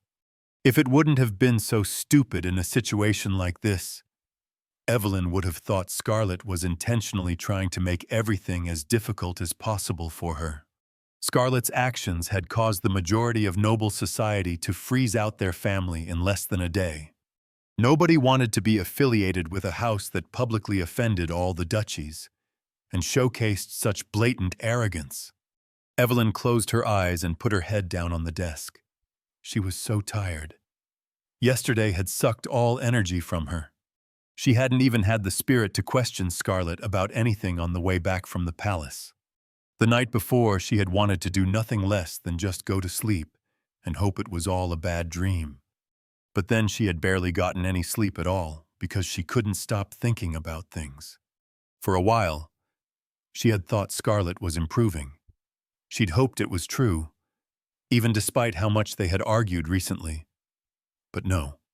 Whatever business it was that her sister had gotten herself involved in now had clearly gone to her head. Now she seemed to think she could do absolutely what she wanted. Consequences be damned. Did Scarlett even realize that she had stabbed both of them in the foot with this, or did she seriously think this was going to bring her higher up the social ladder? It was almost funny the lengths her sister was going to bring their house to ruin. They were already in a terrible situation financially, and now they were going to be crippled socially among the nobility as well. Evelyn lay there with her head on the desk for a while, trying to calm down as she got her thoughts in order. Then she forced herself to return to the documents she had been going through, with only marginal success. Eventually, a knock sounded out from the door. "What is it?" she asked with a drained voice. There was a pause on the other side of the door, before a voice came through. "I believe we should speak." Evelyn's eyes widened. It was Scarlett. "I'm busy." She did not want to have whatever conversation this was right now. "That may be so, but we still need to speak." Scarlett's voice rang out. "I do not believe I can postpone this any further." The door opened and Scarlett walked inside, looking as fit and elegant as ever in the tight, dark dress she wore. She certainly didn't seem to have problems sleeping. "What don't you understand about busy?" Evelyn muttered. Scarlett looked down at the documents on Evelyn's desk. "I apologize. However, this is important." She walked over and sat down in the armchair situated between the two bookcases in the room, placing both hands on her legs as her head was turned down. Evelyn watched with confusion. This didn't feel like her sister at all. She would have expected her to be even worse than usual after the previous day. Scarlett began, looking up at her. "I realized that what I did yesterday was damaging to us." Evelyn blinked, staring at her sister. "And I will admit that Scarlet paused again. That I did not entirely recognize the ramifications this might have on our house. You're apologizing, Evelyn asked. She saw how Scarlet's knuckles turned white as she clenched them, folding them over each other. Her sister met her eyes and gave a slow nod. I am. Evelyn was quiet for a while. Why? She finally asked. Because I consider it to only be right for me to admit to my wrongs before we begin this conversation. Evelyn shook her head. No. I mean, why did you do it? She stared at Scarlet. Why did you do something as stupid as to try and put yourself on the same level as a duke in front of the whole empire? Scarlet looked back at her. Evelyn saw the intensity in her eyes, the same stare her sister always had when she got angry at her. But instead of lashing back, Scarlet closed her eyes for a second and turned away towards the window. I believe this is a good transition to the main topic I came here to speak about, the truth behind some of the recent events, although it will be somewhat difficult to properly explain. What? I imagine you have had many thoughts and questions regarding my actions this last month. Scarlet raised one hand and snapped her fingers. A ball of fire appeared in the middle of the room, hovering a meter above the floor. I believe you have also been curious about my current magical capabilities, as well as the related artifacts. Suddenly, a ball of swirling water appeared beside it, and the two spheres started circling each other. Although I did hint to it previously, the truth behind this is that there are no artifacts responsible for my magic. Scarlet pushed her red hair to the side and pointed to the amber earring she had on her right ear. This has a function entirely extraneous to both pyromancy and hydromancy, as do the rest of the artifacts I have acquired. The pyrokinesis and hydrokinesis you see me displaying are solely my own power. Evelyn stared at the two spinning elemental spheres, then turned to Scarlet. That's impossible. Neither her own pyrokinesis nor her terrakinesis was even close to reaching the levels she had seen Scarlet showcase if that were true. What she was seeing here, and had seen a few days earlier in the garden, had to be caused by artifacts or enchanted items of some kind. There was no way Scarlet could do that. Evelyn knew better than anyone that Scarlet had always been terrible at magic. I will not fault you for your distrust, but it is the truth nonetheless, Scarlet said. How would that be possible? Evelyn asked. You're trying to tell me that you've been hiding this all along. Scarlet snapped her fingers and the fire and water disappeared. The answer to that ties into the reason I acted as I did at the proclamation, so I suppose I will begin there. Her sister took a deep breath, then continued speaking. The simple truth is that I had... Evelyn saw her sister's jaw tighten. Forgotten the appropriate greeting. As such, I instead mimicked the actions of Duke Tyndall. Evelyn's eyes widened as she stared at her sister. You forgot. Scarlet nodded. And that is not the only thing I have forgotten. What do you mean? Scarlet stayed quiet for a few seconds. Do you recall your visit to the mansion at the beginning of last month? She suddenly changed the subject. Evelyn knitted her brows. That was when she joined Kinsley when he delivered the domain ledgers. She'd wanted to confront Scarlet about her repealing the stipend for the Brook Tower. That is when it began, Scarlet continued. When what began? It is complex in ways I cannot fully describe. Scarlet looked as if she was considering what to say. I presume you are aware of who the augur is. Of course I am. But what do the followers have to do with this? Nothing. However, that is not what I am implying. Scarlet shook her head. The augur is bestowed guidance and visions of the future from divinity, from Itar himself. Yet the current augur does not often show herself. Do you know why that is? Because the work of an augur is taxing on the mind. They have to spend a lot of time interpreting Itar's wishes. Evelyn frowned. although she wanted to sigh. Why was Scarlet going around in circles like this? That is true, in part. Scarlet nodded. However, it significantly diminishes the severity of the seat and the consequences of it. The full truth is that the augur herself is not in a lucid enough state to be presentable the vast majority of the time. Evelyn gave Scarlet an incredulous look. How could you possibly know that? Scarlet gave an almost bitter smile. Because I am in a not too dissimilar position. Silence filled the room. The two of them stared at each other. Evelyn was starting to seriously question her sister's sanity. I did not expect for you to take me at my word, Scarlet said. Although I do hope you will hear me out. Hear you out about what you're saying. Itar is speaking to you. Scarlet gave her a long look. Not quite, no. Then what? Evelyn asked. While I cannot speak for the origin of the phenomenon, it is true that I have received a revelation of sorts from some power that is far above myself. Scarlet held up her hand, showing the 2 rings that were on it, and pointing to her earring. Knowledge of a future that has yet to come to pass. Information on important artifacts, events, and people. That one would not be able to gather by typical means. Experience with magic that I instinctually understand. Scarlet looked her in the eyes.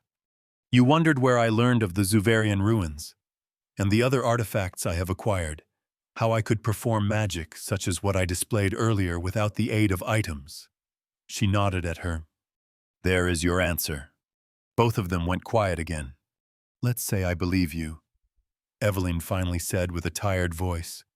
She didn't know why Scarlet was trying to come up with all of these outlandish excuses, but clearly her sister had put some thought into it. You're saying you've forgotten things because some god put visions in your head. I did not say it was a god. Scarlet cut in with a frown. Merely a power that is beyond me. Nor did I claim to have received visions. Her sister's mouth tightened. Perhaps it would be best to describe them as memories, separate from what was there before, and frighteningly real in their predictions, yet not always reliable in their accuracy. And, unfortunately, they have made differentiating some information from other difficult inside my mind. Impossible even, at times. Evelyn stared at her. You're serious. Scarlet gave her a heavy look. Deadly so. Cham, and it began 1 month ago. Yes, Cham home. And you just thought it was a good idea to stay quiet about it, to attend the blasted Elysian proclamation without knowing what to do. Evelyn bent forward and palmed her temples, shaking her head at what she was hearing. It sounded like just some lie Scarlet was spouting, but it didn't make sense for her to lie about forgetting things if it wasn't true.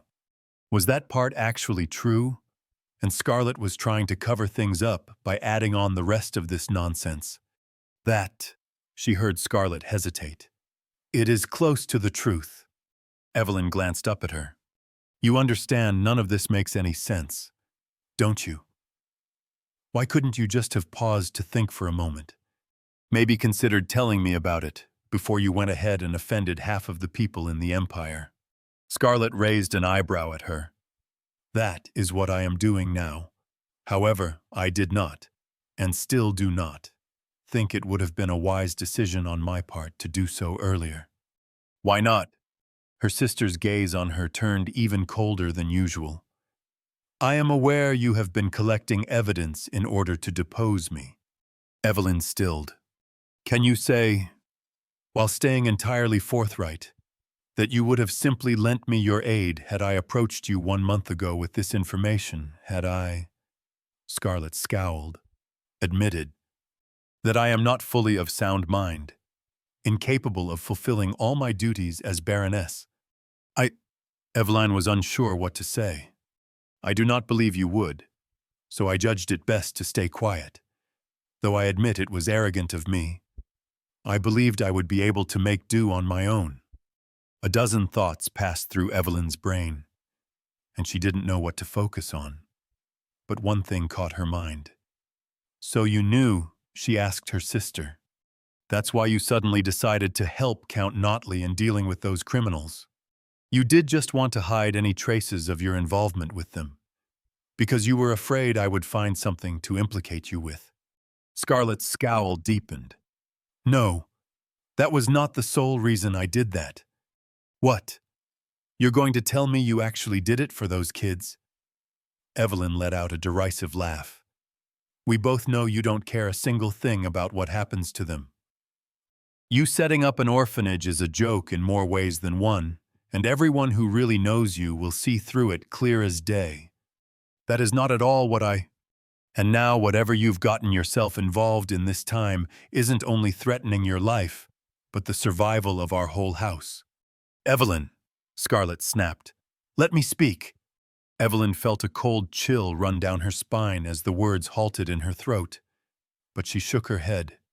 "No, I won't let you speak. Do you know how hard it's been? How after Father died, I've had to watch you bring the barony closer and closer to ruin every year, because of your indifference to anything that doesn't interest you or increase your standing. Watch you ruin people's, children's, lives, just to satisfy your own greed, to spend every single day trying to clean up after your mess." She saw Scarlett's expression worsening by the second, but she didn't care. "Evel, what, you think things are going to get better just because you threw away some of the skeletons in your closet, pretend like you're helping people, and managing to find some artifacts? The truth is, you threw away even all that yesterday, and I can't even say I would ha. Would you shut up for just a second?" Scarlett yelled. Evelyn froze, her eyes unblinking as she stared at Scarlett. Her sister looked even more surprised, almost all the anger that was in her expression having disappeared. Scarlett looked at her for a moment, then turned away with a frown. She clicked her tongue as she put her hand to her temple. "I have nothing to say of the hardships you have gone through," she said with a calmer voice. "Truly, it is a regretful matter, but it is not something the current me can apologize for. Simply know that I, as I am now, have no desire of putting undue burdens on your shoulders." She stayed silent for a few seconds more, then turned back to Evelyn. "My involvement with the Grey Dog Gang was a mistake that the old me performed out of pettiness and improvidence. I decided to deal with them because I witnessed what future that path would have led me down, and it was not a destiny I wished for." Her sister had a resolved look now. "Although I regret them, I will not ask for absolution for all of the actions of that nature that I have taken. I will rectify the wrongs that I can. But know this, I will not allow the past to hinder my future." Evelyn absorbed her sister's words in a daze. Only now did it sink in what she herself had said, and she couldn't quite understand what her sister was trying to say. It was pretentious, vain, and straight-out offensive in their dereliction of culpability. But she also felt there was a promise in those words, of betterment. Of course, knowing Scarlett, it was bound to be just another ploy to confuse her. In so many ways, her sister's words were like the Scarlett that she knew, yet so different. And for Scarlett to snap like that. Evelyn couldn't recall a single time that she had been alive when that had happened. Was there truth behind the story Scarlett had told of visions, memories, or whatever? Evelyn looked at her sister. Was there a difference between the old Scarlett and the Scarlett in front of her? It had become more and more clear to her that the woman before her wasn't the same as before. The problem was that she didn't know what kind of Scarlett this was. When had she ever thought that her sister would come out and genuinely ask for her help? Scarlett let out a sigh from her armchair, pulling Evelyn out from her thoughts. "This did not quite go as planned. I believe we both might have been too affected by our emotions. I have said most of what I came here to say, although I also wish to get your confirmation that you would aid me. But I believe it best if we postpone such discussions until you have had more time to consider what I have said. She rose from her chair, giving Evelyn one last, long look. Then she walked out of the office without another word. Evelyn just watched her leave, not bothering to come up with any goodbyes. For some time, she just sat there in front of her desk, going through the conversation in her head. Eventually, she just let out a tired laugh and closed her eyes as she put her head down on the desk again. She really needed to sleep. Chapter 55, Shopping Trip. There are so many people, Finn said, as he looked out the carriage window and at the masses that crowded the streets. The young man's eyes seemed to be plastered on a small stall that was selling what Scarlett could only liken to some sort of candied apples to a group of kids. "Is this your first time in the capital for the Light Fest?" Alyssa asked him from beside Scarlett. "Yes. Where I'm from, we don't have it," he said. "Where's that?" Finn stilled, and Scarlett could practically see the cogs moving in his head as he tried to answer. She knew he was terrible with lies, so she decided to help him out this once. "If I recall correctly, you were from Dimfrost, were you not?" she said casually. He looked towards her with slight surprise, then slowly nodded his head. That's right.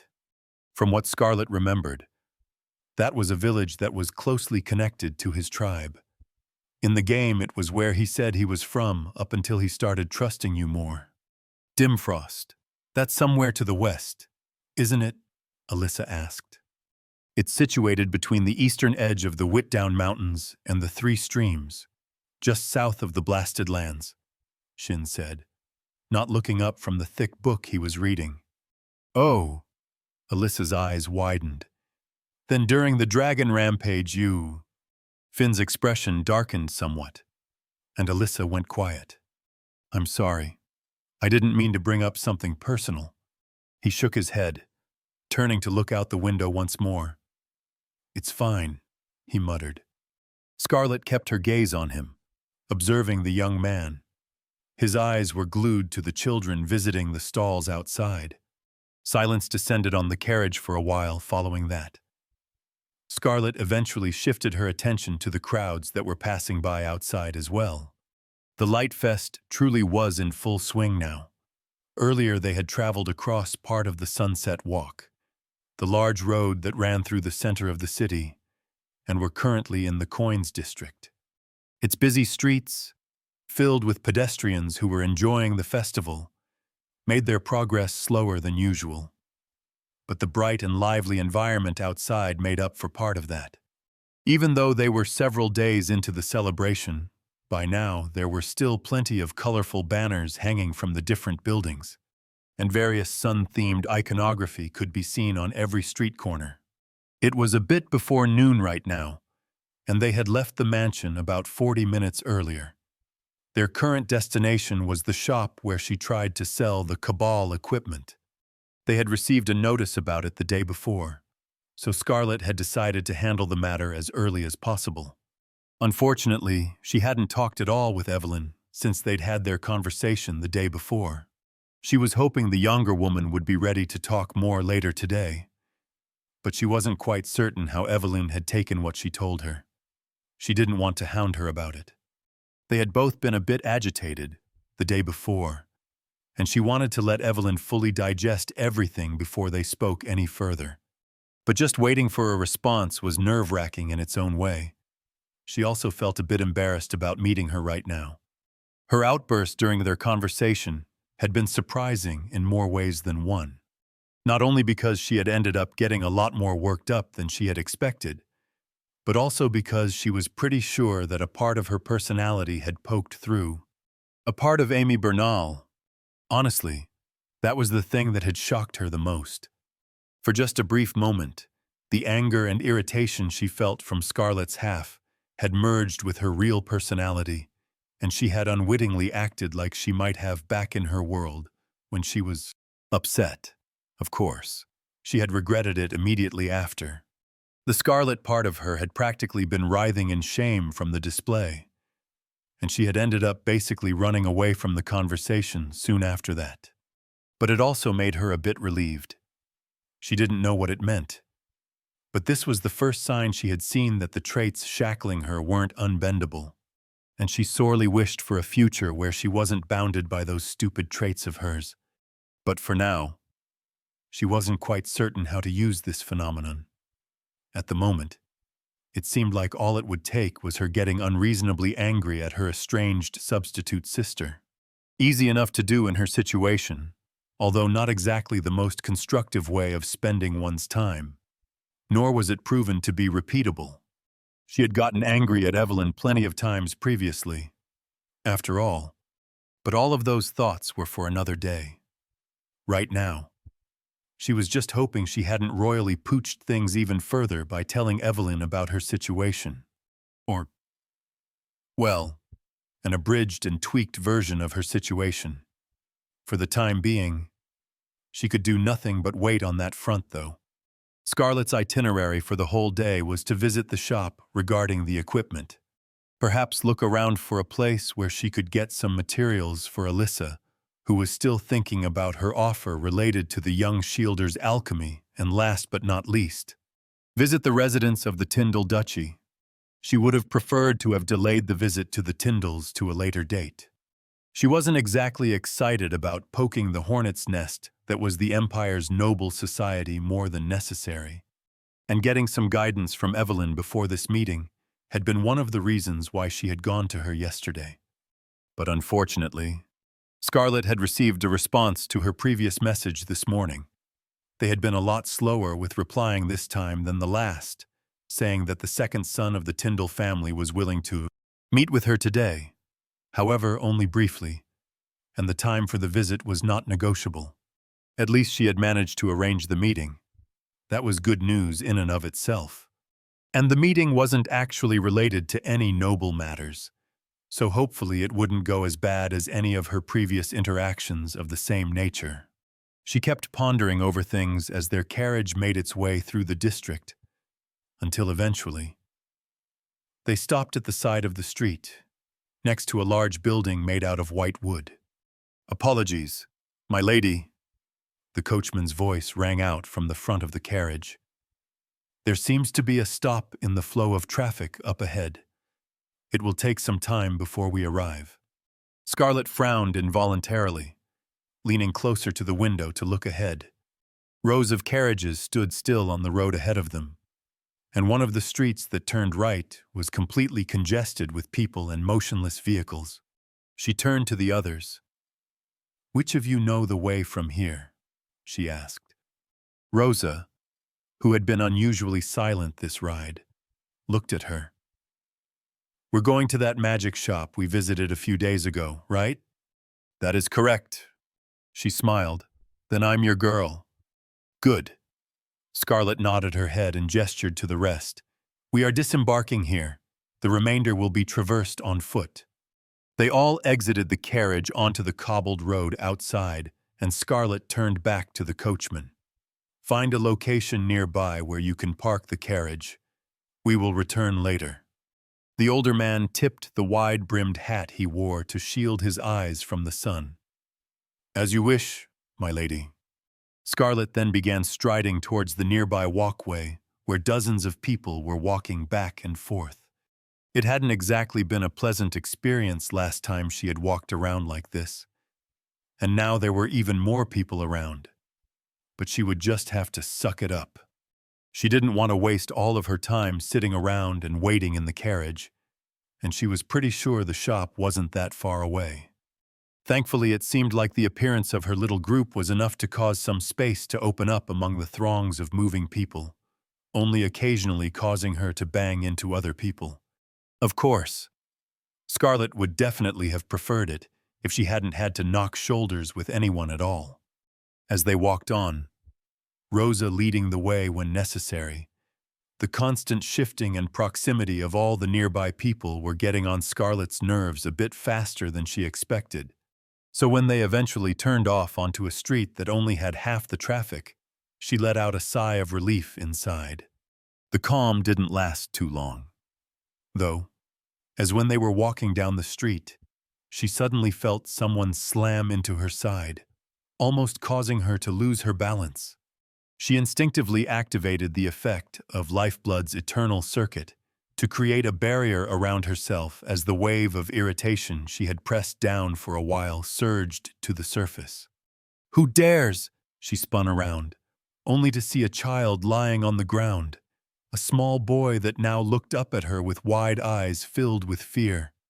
A slightly older girl was kneeling next to him like she was trying to help him up, but she too was completely still now as she stared up at Scarlet. Realizing that she was scowling, Scarlet tried to school her expression into something more neutral, but it was somewhat hard when the annoyance was still there. Apparently, not even children were safe from the original's anger. And to think not much earlier she had been thinking about how maybe she wasn't letting herself be as affected by the original. Both Alyssa and Rosa stepped over and kneeled next to the two children. Rosa had a smile on her face as she gently put her hand on the scared boy's back. 3 days sunshine, 3 days rain. Don't let those tears leave a stain. Soon all will be well again. Rosa sang calmly, as her other hand moved over the boy's knee, which had a large scrape on it from the fall. A soft purple light covered the wound, which soon disappeared to reveal completely smooth skin. "There we go, good as new," the woman declared. "There's no need to be afraid of big ol' Red here. She doesn't bite unless you're a large monster." The boy threw an amazed look at his knee, before turning to Rosa with wide eyes. Scarlet merely observed as the bard and Alyssa helped both the boy and the girl up to their feet. Belatedly, she thought of checking her waist to make sure her pouch was still there. It would have been a bit of a cliché to have it stolen like that, but it was still there. She eyed the kids' clothes. Well, they didn't look like they had it especially hard anyways. They were probably just normal kids. "Elmer Mara," a voice rang out as a woman a few years older than Scarlet came running. "I told you not to get too far away from me," the woman panted, taking a few deep breaths with her hand to her chest. Her eyes then went to Rosa, Scarlet, and the others. "I'm so sorry. I hope they didn't cause you any trouble." The others' eyes turned to Scarlet, who studied the woman for a couple of seconds. She then shook her head slowly. "No harm was caused. However, I suggest you pay more attention to your child in the future. Not everyone is quite as forgiving to unfamiliar children that run into them."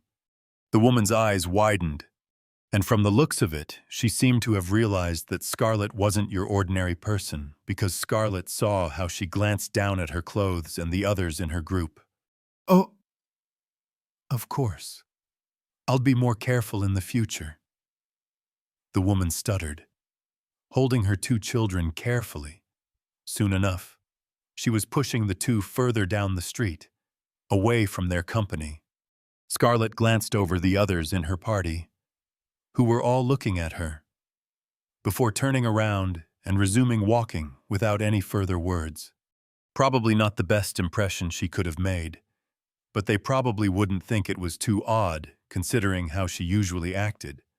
As they continued moving, they eventually reached the shop that she had left the Cabal equipment with previously. The old man that was the shop owner soon came out of a back room, fetched by a younger man, presumably his apprentice, who had been manning the storefront. After speaking some with the old man, he had told her that he could give her 40,000 solars for all 6 of the sets she had given him.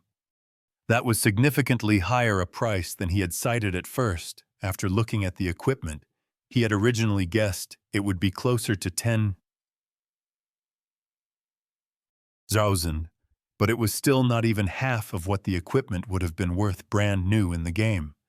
But much of it was also broken, and he was more paying for the materials and enchantments placed on the equipment, rather than the equipment itself.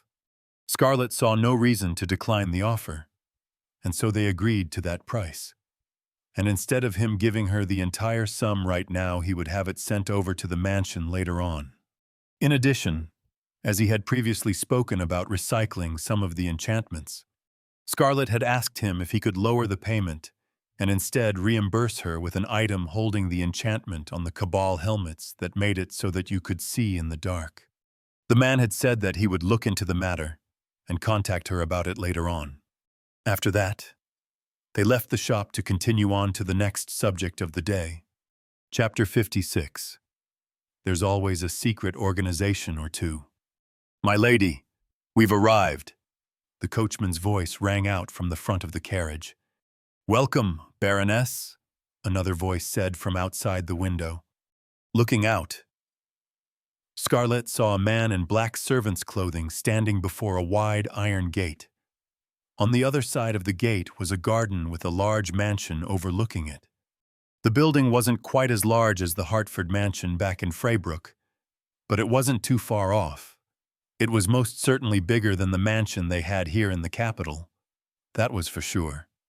The young master is waiting in his study, the man said, as the coachman walked over and opened the carriage door for Scarlet. She wordlessly exited, turning back to see Finn and Shin follow her out of the vehicle. Alyssa and Rosa had stayed in the Coins district, rather than accompanying them here to the Eastgate district, where most of the nobles had their mansions. Technically, it was so that Alyssa could buy materials for her alchemy because of all the traffic they'd had less time for that before. But Scarlet had also felt she could let them enjoy the festival a bit too. Turning to the servant, she saw him give both Finn and Shin a mildly surprised look. The man's attention returned to her as she spoke. Lead the way. He gave a slight bow. Of course. Follow me. He signaled to a guard in a dark green gambeson with black edges who walked forward to open the gates. The servant then led them through the garden and into the mansion itself, where they halted in the middle of a large, decorated lobby that had 4 large chandeliers hanging from the ceiling. Curving along the walls up to the second floor was a pair of white marble staircases with a black banner hung off the far wall. That had the image of a dark green stag with golden eyes on it. It was the same insignia she'd seen in Fraybrook a few weeks back, when she had originally traveled to Ambercrest. Although she hadn't quite been able to place it at the time, she now recognized it as the family crest of the Tyndall ducal family. Another servant, a younger woman with short brown hair, stepped over to their group as the male servant turned to Scarlet. Young Mireia here will guide you to the second master.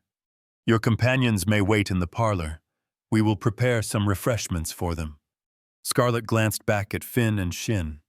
Yeah, that would probably be for the best. Some of the things she was about to discuss were best left secret. Even though Finn's ability to tell lies from the truth was useful, she didn't really need it here. Shin was giving her an asking look, so she gave a low nod. I do not believe this will take long. Wait for me until then. Finn's attention seemed to be focused on a painting that depicted some large beast or other, but Shin at least nodded his head in understanding. All right. Scarlet turned to the female servant, who gave a short curtsy. Please follow me, my lady. The young woman then walked off, guiding Scarlet up one of the long stairs to the second floor, where they continued to walk through a series of corridors until they eventually reached a dark oak door at the end of one of the hallways. The young master is waiting inside, the woman said, opening the door. Inside was a dimly lit room filled with bookshelves. A black wooden desk stood at one end, with a stone fireplace not far from it, and near the center of the room was a low table with a green couch on each side. On one of the couches sat a man with a pair of glasses, reading a book he held in his right hand. He had dark hair that was combed to the sides so as not to fall in front of his eyes, and that reached down to the nape of his neck, and wore a set of deep green pants along with a white shirt. Walking into the room, Scarlet noticed a green jacket and black undercoat hanging leisurely over the side of a chair next to the desk at the other end of the room. She wasn't an expert on these things, but she suspected this wasn't how you commonly greeted other nobles. The man's head turned to her. "Ah, Baroness," he said, leaning forward over the table in front of him and placing the book down on it along with the glasses he'd used. "Or maybe I should refer to you as Your Grace." Scarlet eyed him. Baroness will suffice. She had learned enough to know that the title of Grace was only appropriate for dukes, people in higher stations, and certain members of the imperial family. He made no sign of caring much about her reaction, simply gesturing toward the couch opposite him. "Take a seat. I've been curious all day about what this proposal you have for me might be." Scarlet moved to sit on the couch, leaning her right arm against the armrest as she took the man in. This was Belden Tyndall, the younger son of the current Duke of Windgrove. If she were to guess, he was probably a couple years older than her, somewhere in his late 20s, and had somewhat of that stereotypical, handsome, noble look to him. From just seeing him like this, a slight smile on his face as he looked at her, she might have assumed him to be your typical playboy type of guy. But she knew there was a lot more to him. "Well," he asked, somewhat nonchalantly, "what is it that brings a beautiful lady like you here to see me?" Scarlet looked around the room, wondering momentarily if there were any kinds of recording devices here. They were a thing. She knew that much. She just didn't know how common they were. The ones she'd seen in the game had been of Zuvarian make, so they were probably a relatively rare element in this world. Although if anyone were to have one, it would probably be this guy. "It is a delicate matter," she said after a moment, her eyes stopping on Belden. "I hope I can trust that you will not allow it to leave these walls." Well, she said that. But it wasn't as if it really mattered that much if he recorded what she was about to say. It wasn't something he could go around spreading. She was mostly just curious, if anything. Belden let out a short laugh. "When you put it like that, it makes me fear it's something that would put me in danger of having Sir Leon's envy directed at me." Scarlet frowned. Did he have to bring that guy up right now? Belden eyed her for the second, with a small smile. "Ah, but maybe that's not something that I have to fear anymore." Ugh. And of course he had to prod at her like this. Was this a rumor that was already spreading? Or was it just this guy being ahead of the curve? Whatever. It didn't matter. "I do not believe Sir Leon is one to easily show jealousy over such trifling matters." Belden raised an eyebrow. "Even when his fiancée visits another man's house during the Light Fest like this? Even then, yes. And what I do on my own time does not concern him." She didn't know if there was some cultural significance to visiting a person like this during the Light Fest. But even if there was, it really didn't matter. It seemed like the engagement was going to get annulled anyways.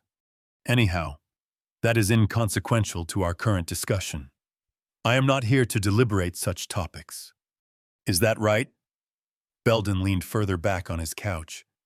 "Do tell." Scarlet looked at him for a few seconds. "I wish to commission the services of Mirage." The smile on his face froze for a brief, almost imperceptible moment.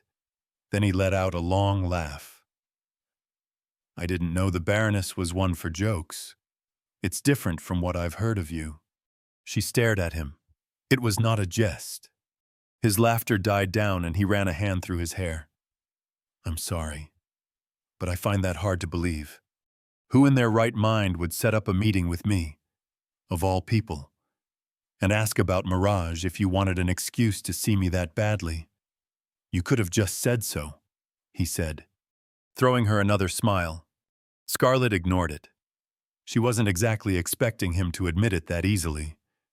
Mirage was technically a criminal organization, after all, but they were also one of the best information gatherers in the Empire, and one of the few factions in the capital that she felt could help her with this matter without causing too much of a ruckus. That wasn't to say she wasn't hesitant about getting involved with them. She would have vastly preferred not to. But in the end, she judged the pros and cons, and felt like this was her best option for now, especially after her first choice had gone as poorly as it did. Belden eyed her quietly for a moment, then suddenly leaned forward and picked up a small silver bell that stood on the table. Almost immediately after ringing it, the door to the study opened and the female servant from before entered the room. "Yes, young master, would you get us some refreshments?" he asked the servant. "Something that fits our guest here." The woman curtsied. "Of course," she said, and left the room. Belden then turned back to Scarlet, his previous playboy smile having returned. "I hope you don't mind." "There is no need to maintain this charade," Scarlet said. "Pardon, I don't quite get what you mean." She arched a brow. "I believe you do. I am well aware of your true vocation." He stared at her for a good duration, with a slightly amused expression on his face. "Is that so?" he asked. "It is," she said. "I see." His expression turned completely flat, the look in his eyes losing all signs of mirth. "It seems the Baroness is growing a bit too large for her boots," he said as his whole air changed. Although she had been expecting it, the sudden change still took Scarlet a bit off guard. "I'm curious what little bird you've been listening to that put these ideas into your mind." She studied him for a moment. "Where I learned it no longer matters. There is no risk that it will spread further than me, if that is your concern." "You say that," he said slowly. Scarlet now noticed that he was rolling a gold coin between his finger, though she had no idea when he'd taken it out. "But I've always been a person who likes to confirm these kinds of things myself. It wouldn't do if any false rumors started spreading about me, would it?" "That would indeed be regretful." The both of them looked at each other. A knock sounded out from the door. Scarlet turned to look as the servant from earlier entered, holding a silver plate with 2 cups and small confections on it. There was also a thin brown leather book on it. That was fast. The woman walked up and put the plate down on the table between them, placing one of the cups in front of Scarlet. It appeared to be a tea of some kind, giving off a pleasant citrus fragrance. Not her favorite, but she wasn't going to complain. The servant woman placed the other cup in front of Belden and handed him the book, before wordlessly picking up the plate and leaving the room. Belden made his coin vanish with a small flourish and opened the book. "Scarlet Hartford," he said, looking down at its pages. "Vern Cheek, Bottle Pudges, The Blue Skulls, Grey Dog Gang, although maybe I should strike that last one now." Scarlet knitted her forehead. She knew one of those names, but what were the others? "You've always been an ambitious one, haven't you? But I never took you for someone to cross that line." He looked up at her. "You've been quite active lately, ousting your former associates, exploring Zuverian ruins, selling artifacts, causing murmurs at the Elysian Proclamation." She glanced down at the book in his hands. Was that about her? Then, "It appears you are well informed of my movements," she said. There was a lot more that he had missed, but Scarlet wasn't sure if that was simply him hiding his full knowledge, or if that was just the full extent of it. If she were to guess, it was probably closer to the latter, but she didn't actually know how organizations like this worked. It did feel somewhat unreasonable for them to keep full tabs on every single noble at all times. At least, "I hear a thing or two from birds, here and there." She stared at him, almost feeling the need to roll her eyes. "I was unaware you were such an accomplished ornithologist," she said sardonically. "I could say the same of you." The room fell quiet as their eyes met. Scarlet broke the silence as she leaned closer to the table and picked up the cup of steaming tea near her. "If you are quite finished attempting to intimidate me by spouting what I already know, shall we continue on to business?" She blew lightly on the tea, focusing for a second as she used her pyrokinesis to lower its temperature. She had always hated waiting for drinks to cool down in these situations. It might be superficial, But this was probably one of the nicest things about this world. This, and the food back at the Fraybrook mansion. Of course, magic in general was cool too. And by business, you mean this commission you spoke of? Belden asked. Scarlet inclined her head as she took a sip from the tea. For a brief moment, she had thought about whether it was poisoned or not. But that would literally be one of the poorest disguised murders in history. So she doubted it. It even turned out to be better than she expected. Indeed, it is something that I believe your association is well equipped to handle. And who is this commission for? She paused, glancing up at him. I am the one who is requesting it, if that is what you mean. That is what I'm asking. Yes, and I'm sure you understand when I tell you that I don't trust your answer. And why is that? I wonder, he said, studying her for a while. Every fish has their own pond that they belong in. It is often ill-advised leaving it. Scarlet felt her blood rise, though she wasn't sure if it was because he kept using unnecessary metaphors all the time, or because he likened her to a fish. I ask that you refrain from comparing me with such animals. Would a frog in a well work better for you? He asked, his expressionless face contrasting with his jesting words. She stared at him. It would not. He put the leather-bound book in his hands to the side on the couch as he shrugged. Simply trying to help, but if you don't care, so be it. Let me hear what this commission is about. Scarlet took another sip of her tea. To be precise, there are 2 commissions. However, neither of them portends any true danger as long as one abstains from acting foolishly. She put the cup down on the table and placed her hands on her lap, focusing her gaze on Belden. I require your aid in locating 2 individuals. For one of them, I need your aid in arranging a meeting. For the other one, you simply have to pass on a short message. He stared at her. That's all. That is all.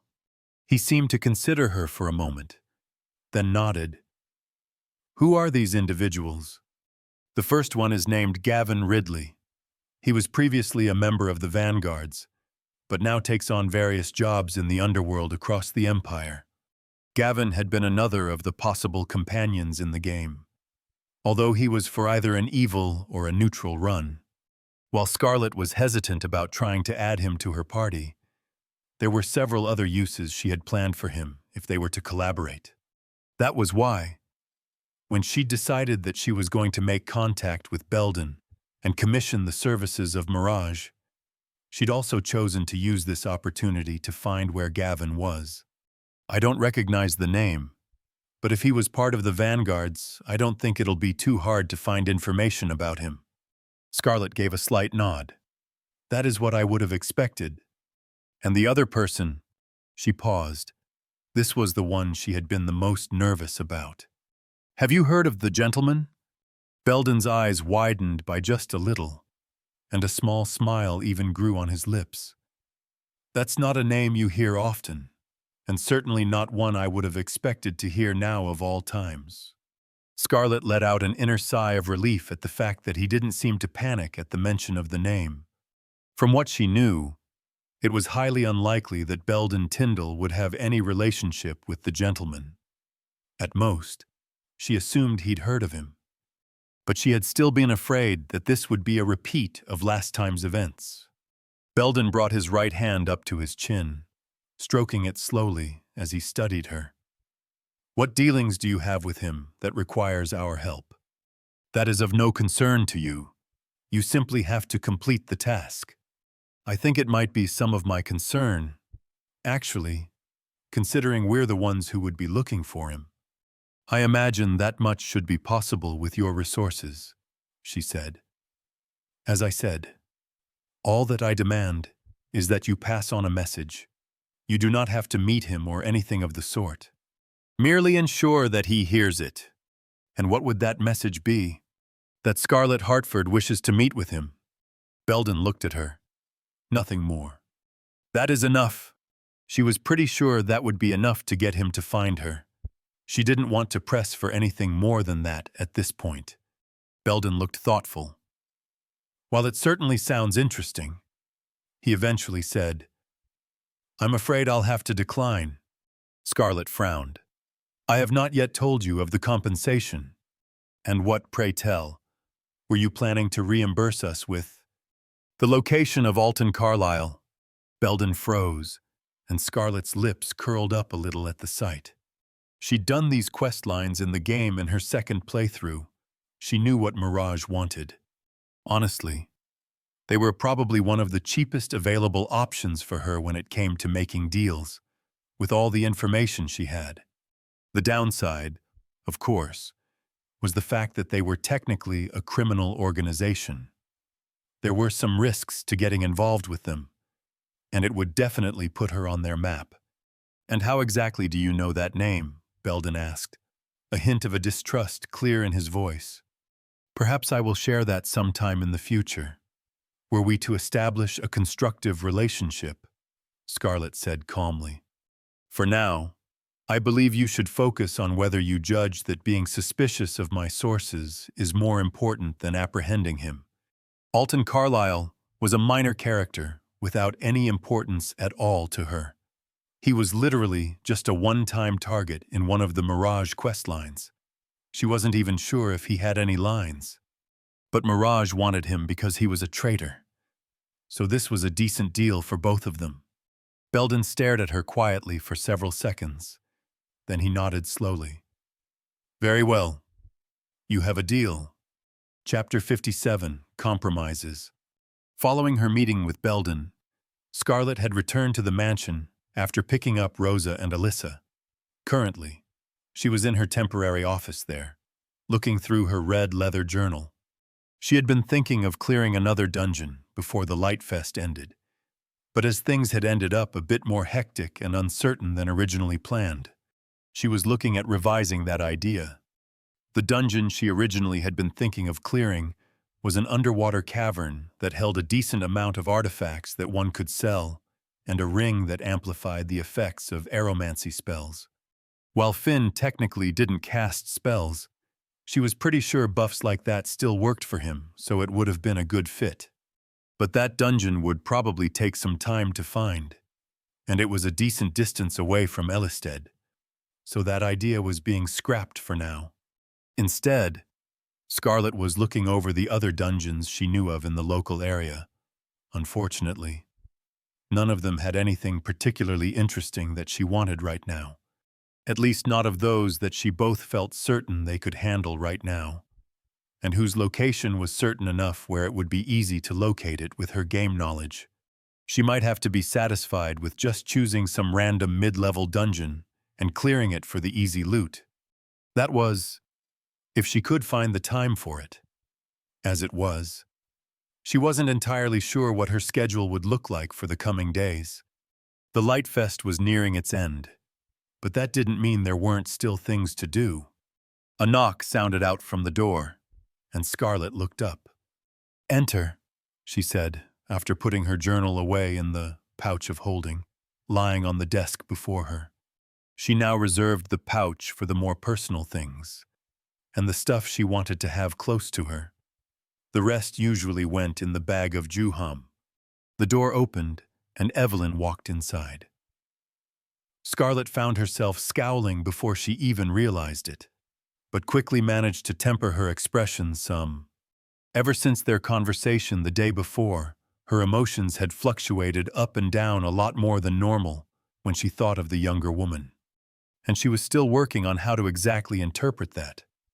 Most of the time it was a mix of irritation and humiliation. Maybe it was hard to put a finger on it. It wasn't just the embarrassment she had felt from her outburst the prior day. At the very least, her relationship with her real sister had also been complicated at times. But she had never felt quite like this before, so she didn't really have a point of reference on the subject. What she did know was that it was annoying. Evelyn stood still near the entrance for several seconds, looking at her, before finally crossing the room and sitting down in the chair opposite Scarlet. Scarlet narrowed her eyes as she examined Evelyn's face. The woman looked tired, Had Evelyn been like that yesterday as well, Scarlett hadn't thought about it then. But looking closer, she also noticed that Evelyn's normally smooth hair was frayed and jutted out in spots. Had she gotten any sleep the last few days? I've thought over what you said yesterday, Evelyn suddenly said. Scarlett shifted her gaze to meet Evelyn's. I see. And have you reached a conclusion? Evelyn appeared to hesitate for a moment, but her eyes kept on Scarlett's. I'm going to be honest. I have a really hard time believing all of what you told me. Scarlett slowly nodded her head. I expected as much. She wasn't sure how she herself would have reacted in a situation like that. But Evelyn's and the original's relationship had never been simple to her knowledge. She couldn't judge Evelyn for being skeptical. Despite that, Evelyn continued, I don't think you're lying about having forgotten things and asking for my help. Those last few words almost made Scarlett grimace, but she took a moment to relax. That is good. While the truthfulness of my other claim may be more difficult to attest to at this point, I see no good reason for why I would have lied on those 2 points. Like that has ever stopped you before, Evelyn remarked, though she seemed to regret it immediately after. Scarlett didn't respond, so Evelyn let out a sigh and shook her head. No, I'm not here today to argue with you again. I'm too tired for any more of that right now. I would hope so. It would do neither of us any good if we continued to quarrel in our current situation. Evelyn gave her a hard look. It would be nice if you actually tried to suit your actions to your words. Scarlett frowned. I do not. She paused. She was about to say that she didn't think she said much to cause more arguments, but realized that was just blatantly untrue. I will endeavor to refrain from speaking in an overly adversarial manner from now on. Evelyn blinked, staring at her. Then she turned her eyes down and shook her head with a light chuckle. That's right. You are different. I am, Scarlett agreed. Evelyn stayed quiet for a moment, then looked up at her. You said you had visions. Not. Right. Not visions. Evelyn interrupted her, and Scarlett had to hold back from biting her tongue. Was it just her, or was Evelyn a lot more forward today than before? Memories, revelations of the future, and predictions of what might happen. That's what you said, wasn't it? In simple terms, yes.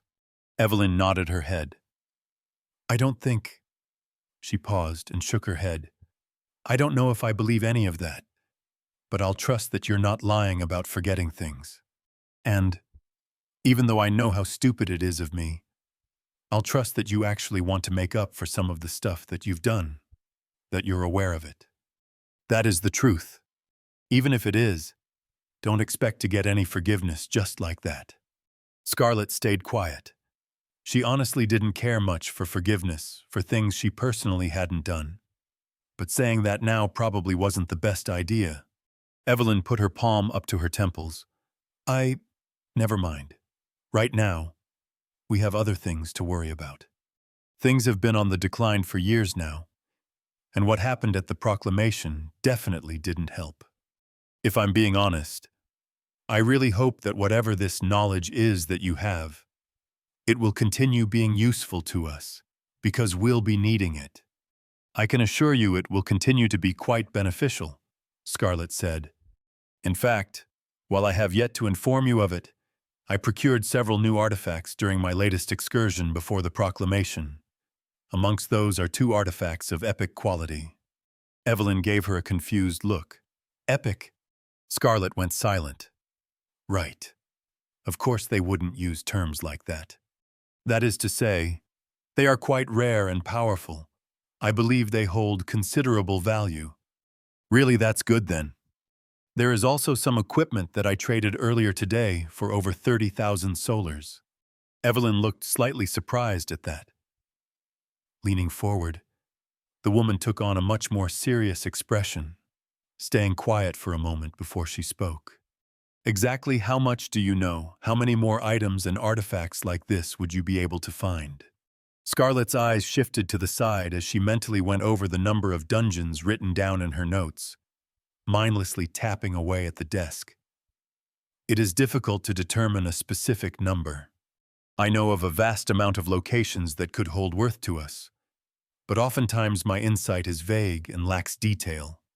However, there would be, at minimum, a few dozen that I feel certain enough to locate without too much difficulty. Evelyn looked at her. A few dozen what? Are we talking places like those Zuvarian ruins you found? Amongst others, yes. It varies. But many of the sites I know of are old caves, abandoned temples, and other such locations that have not been visited by people for a long time, but still house relics that hold value today. So you do know of even more Zuvarian ruins, because the amount of interest we got from the different towers and other mage organizations was a lot larger than what we can satisfy with what we have. I do. Yes. However, that is hardly the most valuable information I hold. Evelyn stared at her with a disbelieving expression. You're serious? I have not lied once during this conversation. The younger woman went quiet again, seemingly studying Scarlett's face. If what you're saying really is true, then I might have to reconsider what I said before about our situation. I was thinking we might be able to repay all our debts, but this might mean we would be able to do a lot more than just that. I would hope so, Scarlett said. I have been working under the assumption those issues would be dealt with soon anyhow. Our financial woes are not where our current issues lie. Evelyn knitted her forehead, and Scarlett continued. Can I interpret your words as a recognition of you lending me your aid? I am willing to forget any previous disputes between us in order to cooperate on these matters. That might fit you well and all that, but I'm not planning on forgetting anything, nor will I ask for forgiveness for doing what I considered necessary. Evelyn said, but then let out a long sigh. But right now, if I don't want our house to fall to ruin, I don't have much choice but to help you. I do not believe you will regret it, if that abates some of your worries, Scarlett said. That means a lot coming from you. Scarlett raised an eyebrow. I believe it was you who earlier pointed out my inimical conduct. Evelyn's eyes widened. That's true. I'm sorry. Let's continue on to the main point I wanted to talk about today. Scarlett looked at her curiously. And what was that? Were you planning on attending the providing ceremony in 2 days? Scarlett frowned. The providing ceremony, I had not given it much thought. The providing ceremony was an event that was held at the end of the Light Fest by the followers of Itar. She didn't know much about it because it hadn't really played a role in the game, but it had come up briefly in her research. I doubt anyone has sent you invites to any banquets or the other gatherings that are going on right now. Evelyn said, even most of those who don't care about what happened are probably going to wait until things calm down before openly interacting with you. But they can't stop you from attending the providing ceremony. Scarlett studied Evelyn. I presume there is a reason you believe I should attend. Evelyn nodded. Right now. Rumors about you being arrogant are going to go around no matter what we do, she said, pausing briefly as Scarlett let her expression slip for a moment. That's what they're going to say in the noble circuits, at least. But what we want to do is stop that from circulating in other circuits. I don't think many nobles will bother to actively try and undermine a mere barony like ours just because of what you did. But as long as people think they might offend someone by doing business with our house, it'll affect what we can do. And what is it you suggest our response should be? Scarlett asked. Interlude. Listen. The winds parted before Finn as he raced ahead across an open field, splitting and rallying behind him as he pushed forward, step by step. Every leap flowed fluidly into the next, continuous now for several hours. Finn shifted his head to the side when something entered his senses, and he stopped immediately, reining in the trailing winds as they ruffled his hair and clothes. He fought back the urge to keep going, to continue and be one with the gale. to heed the words of his ancestors, whispering to him from the ring on his right hand. Shaking his head violently, the impulse slowly faded. The elders had always warned him not to fall to inexperience. He peered into the forest that was to his left. There was a presence there. It felt exactly like what Miss Scarlet had described. Warm, pungent, sharp in his nose. She seemed to know the strangest things. He started moving again, without relying on the winds this time. Soon he reached the forest, moving deeper amongst the trees. The smell grew stronger as the trees grew thicker, less of the sun's light reaching the forest floor here through the treetops.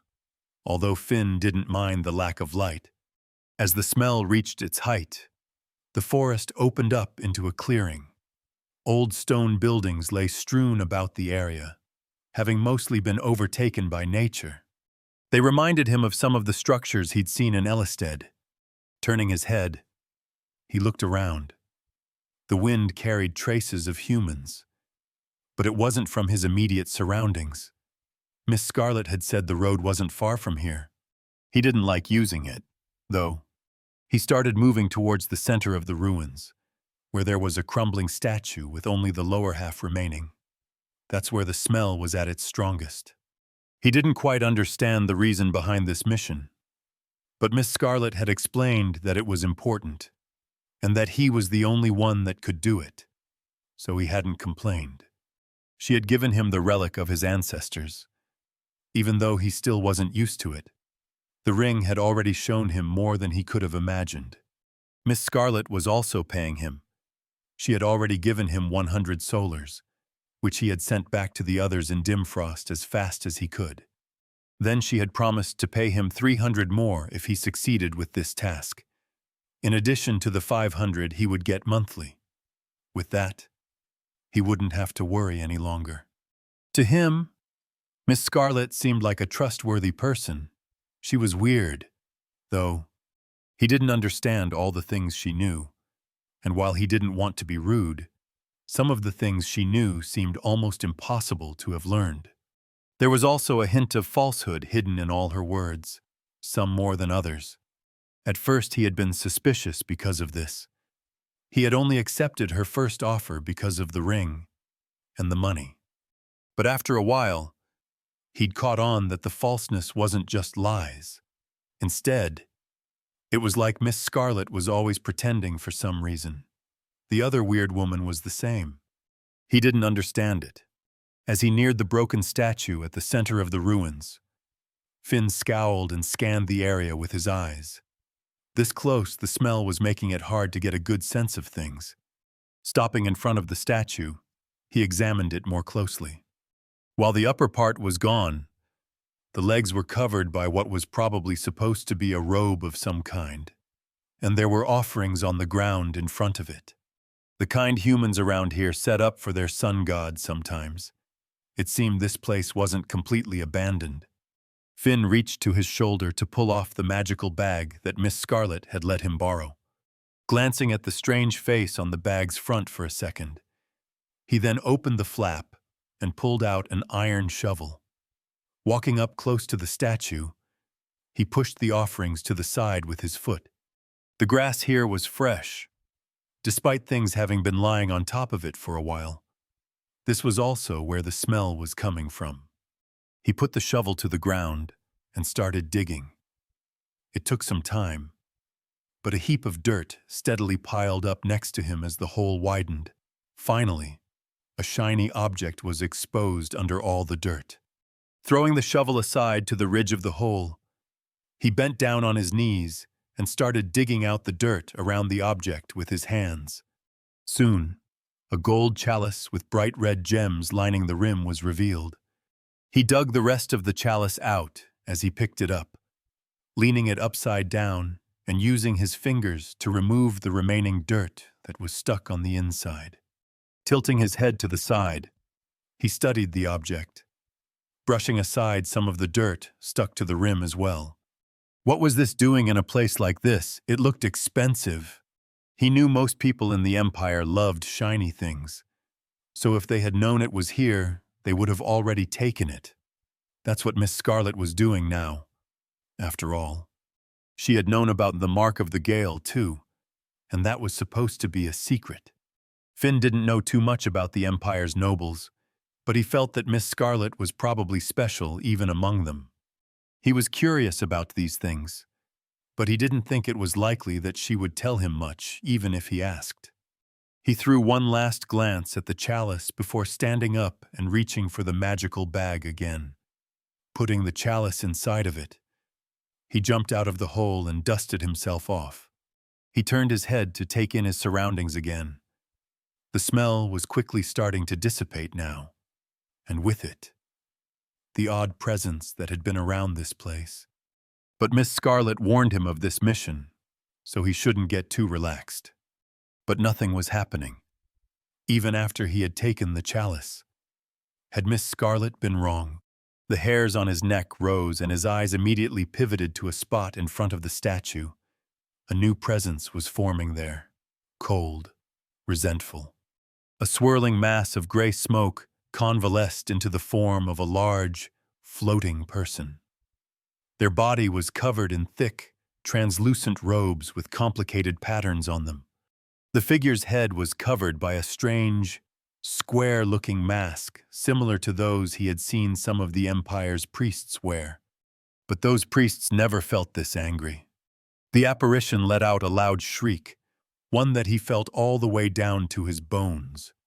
It raised an arm, and Finn immediately leaped to the side as a bright beam of light burst out and slammed into the ground, sending dirt into the air on the spot where he'd been. Baring his teeth, Finn lowered his stance and dashed forward. Swiping his right hand at the figure, he was surprised to find that it just passed right through the apparition's body, leaving a tingling, numb feeling in his fingers. He jumped back just in time as another blast of light shot out towards him. The apparition raised both hands, and he had to jump back even further to dodge 2 more attacks. This was the first time he had fought something that he couldn't touch. Miss Scarlet had told him that might be the case, though. He glanced toward the magical bag as he dodged another bout of attacks. She had even lent him one of the weapons they had found in the fairy forest, saying that it might help. But he preferred his hands. They were more trustworthy. His eyes widened as all of his senses suddenly screamed at him all at the same time. He hastily borrowed from the power of his ancestors to create a burst of wind to leap to the side. But it was a moment too late. A burning sensation slammed into his side, and he lost his footing as he tumbled to the ground. It didn't get through his defenses entirely, though. He rushed to stand as he readied for another attack, staring ahead. Confusion filled him. The apparition had moved, yet it hadn't. There were a dozen of them now, surrounding him in a circle, all with their hands raised. A blinding light spread across the ruins as they all fired at once. It was impossible to dodge this time, but he felt just one burst of light strike his back. With a growl, he spun around, trying to determine where the attack had come from. He sniffed the air, violently shaking his head. It felt like they were all real. But Miss Scarlet had said it was a trick of the light, illusions. So why did they all have the same presence? Another burst of attacks fired off. Once more he tried dodging, but he still felt pain strike his side. This time it had gone through his defense, singeing his clothes. Was his head affected? Was this dark magic? Dark magic along with light magic. He didn't know they could be mixed like this. Another blinding set of attacks burst forth. And yet again, he couldn't determine where the real attack was coming from, as he was knocked to his knees. He grit his teeth and let out a roar as he pushed himself to his feet, running towards the closest of the figures. Its shape took on a hazy image of itself as his hand passed through it, but he immediately set off toward the next one, staggering through another bout of attacks. The next flickered like the previous one as he reached and slashed out at it. He growled as his eyes moved to the other ones. They'd shifted so that they surrounded him again, and their numbers hadn't changed. As the apparitions prepared another set of attacks, he raised his right hand. With a howl, he tapped deeper into the power of the ring on his finger and felt the instincts rush into him. The air around him swelled as blades of wind formed, gushing out from him in rough clusters. When the blades struck the illusions, they became hazy images like before, and Finn's eyes instantly locked onto the only one that was different. Borrowing even more power, he shot out at the apparition and reached it in less than a breath. His first strike passed through it, but there was no haziness now, and the numbness was back. The apparition fired another attack that hit the side of Finn's face, singeing his hair, but he ignored it and slashed out again, and again, and again.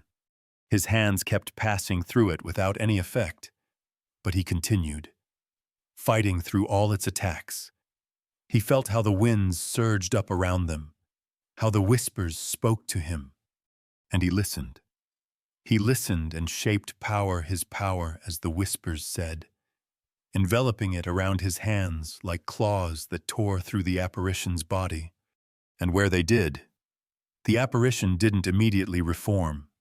It tried to launch another attack at him, but this time he slashed out towards its arm and sliced it off. The anger exuded from the apparition intensified, but Finn didn't care a bit about that as he tore into the being. Shreds of it disappeared with every blow, and within moments almost all traces of it were gone. He gathered even more power into his fist as he reached out for what remained of its lingering presence, clasping it tight and squeezing it into nothingness as a wailing scream echoed out across the ruins. Then there was silence. Finn stood there, completely motionless, listening. "It is still early," the whispers told him. "Too early," they said. "But soon," they muttered as he breathed out deeply, taking in his still surroundings. "Soon the gale will howl again." Chapter 58. New Faces. Scarlet was in the mansion's foyer along with the others, getting herself ready to leave. Today was the end of the Light Fest, and when the providing ceremony was held, soon Evelyn came walking down the stairs, stopping in front of Scarlet as she sent an evaluating look at the others behind her. "You're bringing all of them with you." Scarlet looked back at them as well. "That was my intent." "Yes. Is there an issue with that?" Evelyn gave her a skeptical look. "I don't think that's a good idea. People generally don't bring a large entourage today. Considering what happened during the Elysian Proclamation, I think bringing all of them would just cause even more rumors right now." Scarlet's eyes passed over her retinue, one by one. They all wore what she presumed was their fine wear, after she had told them it was fine. Rosa, especially, looked ready to enjoy herself, dressed in a flowing purple dress with the end of her long, wavy hair tied into a braid that hung over her right shoulder. Her hurdy-gurdy-esque instrument was in her hands, leaning over her other shoulder. Shin and Alyssa also wore decently fine clothing. Finn was the only one that wasn't there.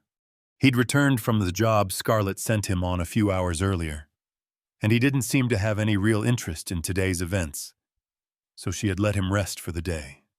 He had also looked more beat up than she had expected, so that was probably for the best. Of course. She'd also had Rosa use some of her healing magic on him. "I suppose we can leave them in the common section." It was highly unlikely that she would need much defending today. "But I believe one of you should remain with me, nonetheless." "I can do that," Alyssa volunteered, glancing at Shin and Rosa. "You two can enjoy yourselves, and I'll stay with her for the day." Shin raised a brow at her. "You sure?" "Yeah, it'll be fine. You can go and buy some boring books or something from the stalls. Maybe go and pay Maggie and the others a visit." He looked at her for a second, then nodded his head. "If you say so." Looking at the exchange between the two, Rosa turned to Scarlet with a smile. "I certainly won't complain. I've been itching to find a nice crowd the last couple days. The tail end of the Light Fest is a prime opportunity to let loose and give my admirers a nice little spectacle. Then it is decided, Scarlett said, turning to Evelyn. Was there anything more you wished to say before we make our leave? The younger woman appeared to hesitate for a second, before leaning forward as she spoke in a lower voice. You remember everything we talked about, right? Scarlett gave a sure nod. I do. And you're not going to do anything random, are you? Evelyn looked her in the eyes. There's nothing you haven't told me about for today. Scarlett met her gaze. I will not. And no, there is not. We both agreed on what the correct course of action is today, and I will act in accordance with that. Evelyn's eyes lingered on her for a moment. Then she lowered them. Yes, you're right. The both of them had spent quite some time the day before, going through the details of the providing ceremony and what it entailed, making sure that Scarlett was filled in on what she was unsure of or didn't know about. They had also settled on what Scarlett should try to achieve today, and which people she should try to avoid speaking to right now. It was somewhat unfortunate that Scarlett, as the head of the house, had to handle most of the more important matters solely by virtue of her position. Otherwise, Evelyn herself could probably have done more to directly help, although that might not have been possible anyway. Evelyn apparently had a figurative mountain of work that had to be completed at the moment, some of which had been delayed because of the last couple of days' events, so she didn't actually have the time to join today's providing ceremony, which meant it was all up to Scarlett. Evelyn took a step back, looking over Scarlett and her group one last time. Then I hope everything goes well. It will, Scarlett said, with a confidence she wasn't entirely certain about. She then turned around, pulling off the pouch of holding she had at her side and holding it out to Alyssa. You will be carrying this. Ensure that nothing happens to it. She had removed some of the more important things from it, but today's offering was still there. The young shielder received the pouch with only a slightly confused expression. Then their group left the mansion. As they walked down the stone path to the gates of the mansion, where the carriage awaited, Rosa shot Scarlett a curious look. What was that I heard about the Elysian proclamation? Did something interesting happen? I don't want to brag, but I've been to a fancy occasion or two, but never something quite like that. Scarlett glanced at the woman, then continued walking. There was nothing of real note, she said, a bit more curtly than she intended. Is that so? The bard hummed. Shame. Sounds like a waste of a venue. You're talking like it's a concert, Alyssa said. It's the Elysian proclamation. All of the nobles and the imperial family are there. Rosa looked at the younger woman with a grin. Why couldn't it be a concert? I reckon I could get a few oh-so-noble backsides moving with excitement if I wanted. She waved her hand in Scarlett's direction. Ah, of course. You're free to dance along too if you want. Scarlett shook her head as she stepped towards the carriage. Perhaps it is best if you save your breath for your upcoming performance. Rosa smiled. It's fine. I never get out of breath, she said, as they all climbed into the vehicle. Have you considered my proposal? Scarlett asked, as the view of the busy streets of the Petal District passed by outside the carriage window. Ah, you mean that about the alchemy? Alyssa turned to look at her with a look of slight surprise. Scarlett nodded. The two of them were the only ones left in the carriage. They had left Shin and Rosa in another part of the district, where the majority of people celebrating today were. The section Scarlett and Alyssa were in right now was mostly where the more well-off gathered for the event. There were, among other things, a lot more gardens and expensive-looking buildings in this part. I have, Alyssa said after a while, and it's not like I have anything against the idea, but she trailed off. Scarlett had mentioned it to her a few times during the last few days, but they hadn't reached an agreement regarding it yet. You are hesitant to accept. Alyssa shrugged her shoulders. I haven't done anything like that before. I don't know if I could. You would not be expected to bear the cost of materials, and you would be amply remunerated. I also do not expect you to do more than you are capable of, so there would be no cause to fret over such things. It would also allow you many opportunities to work with rare ingredients in the future. That does sound nice, Alyssa said, but would you give me some more time to think about it? Of course, Scarlett said, turning her attention back outside. Take however much time you require. Eventually, their carriage reached an open area where there was a lot of traffic passing through. The carriage stopped at the side of the road, where Scarlett and Alyssa exited the vehicle. The coachman then drove off after a brief exchange. He would return here later in the day to pick them up again. Scarlett looked around. This area of the Petal District was like a large square, which seemed to have been repurposed almost as some kind of staging area for carriages and wagons for today. A pair of carts not too far from them were offloading crates that were filled with different sorts of decorations for the festival. 6 streets connected to the square, but 3 of them were closed off for vehicles at the moment. Large goalposts of wood had been set up at the entrances of the streets, bedecked in gold coloring and paper suns that hung down from strings. It was similar to what had been present around much of the city during the whole week, though there did seem to be even more of the decorations present today. More like them hung from almost every single building continuing down those streets. Among the people walking there, Scarlett also spotted several priests from the followers of Itar, with their iconic helmets and robes. Come, she told Alyssa, beginning to move towards the middle of the roads. Evelyn had told her that the providing ceremony itself was held at an even larger square that was an intersection between the different district sections. But the event was still some time away, so they had another destination at the moment. Soon they were walking down the middle street, keeping to the side of the road where there was less traffic. There was still a decent number of people here, despite this being where primarily the more wealthy gathered. Scarlett mostly kept her eyes on the passing houses and some of the smaller gardens around here as they moved. This doesn't really feel all that different from how the celebrations are in the common section, Alyssa said, looking at 2 kids who were buying some kind of fruit sweets from a stand along with their mother. Although it is nice actually being able to move without walking into people. I imagine it would be. Where are we heading right now? The Shielder asked. To Hammett Garden, Scarlett answered. Apparently, that was a common place for some of the more connected and influential people to gather today. Oh, I've been there a couple of times before. It's not usually open to the public, though. Is that so?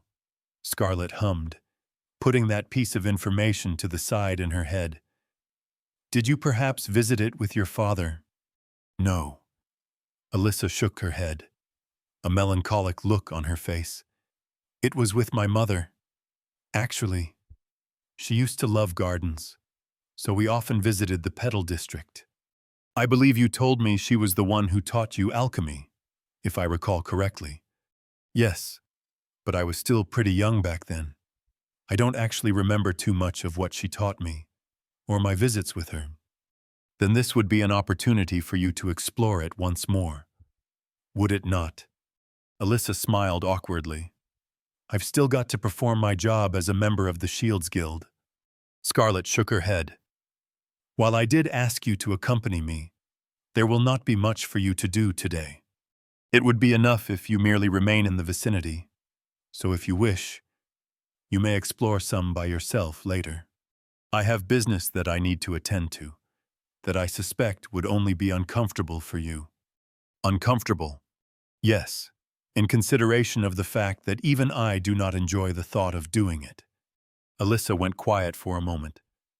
I don't know if anyone has told you this before, but you're pretty nice, aren't you?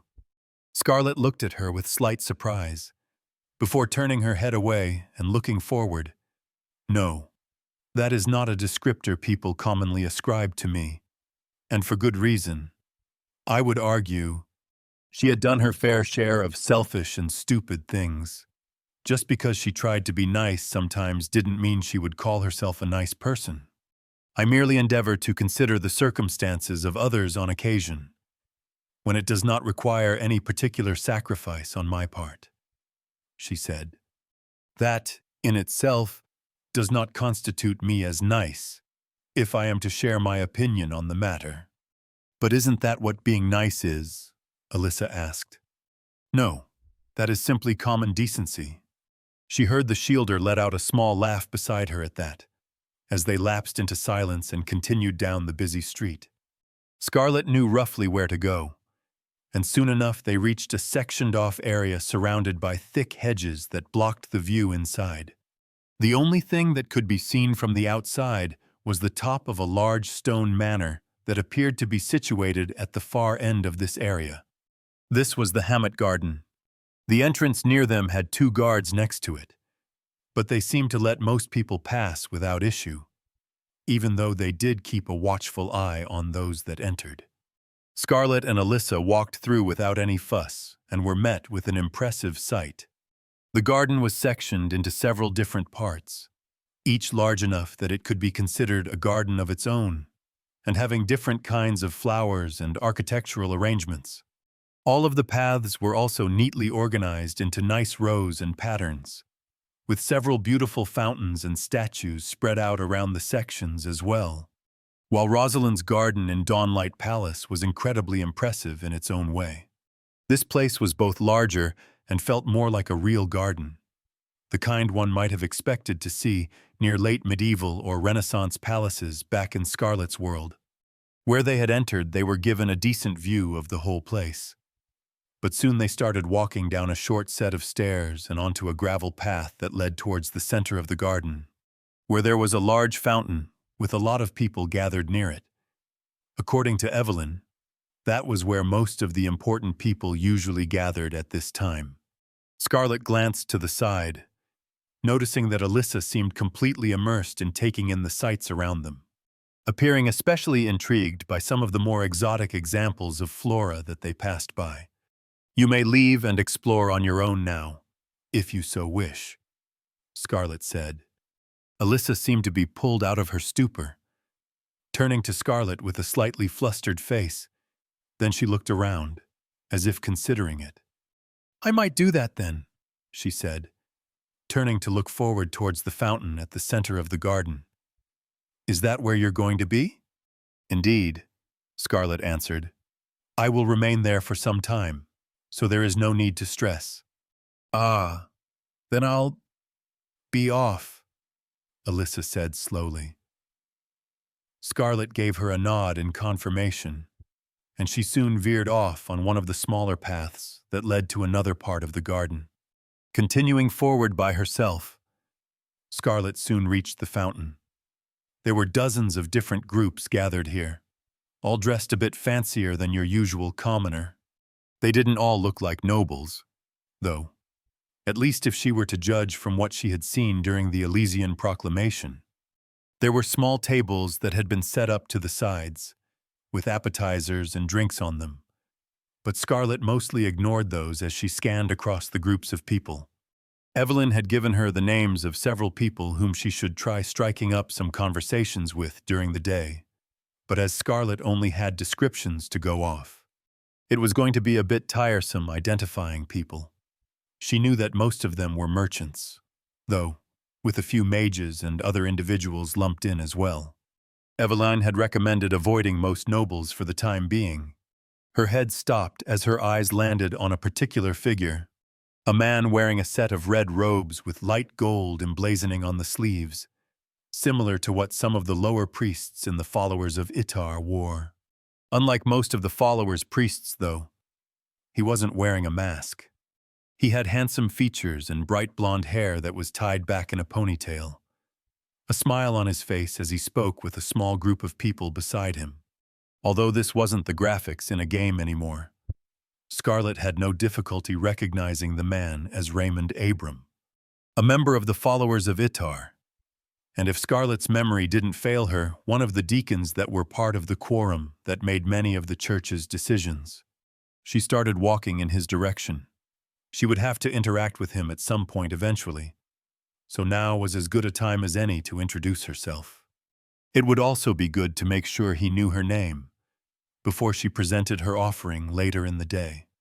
As she got closer, one of the people that Raymond was talking to suddenly turned to look at her with a shocked expression. "Scarlett," the woman exclaimed, causing the others in the group to turn around as well. Scarlett stared at her. She was short, had long brown hair, and wore glasses.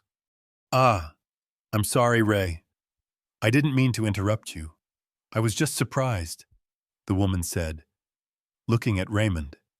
"There's no issue at all, Miss Livy." Raymond smiled back at her. "Why don't you introduce this fine lady? Is she perhaps a friend of yours?" he asked, looking at Scarlett.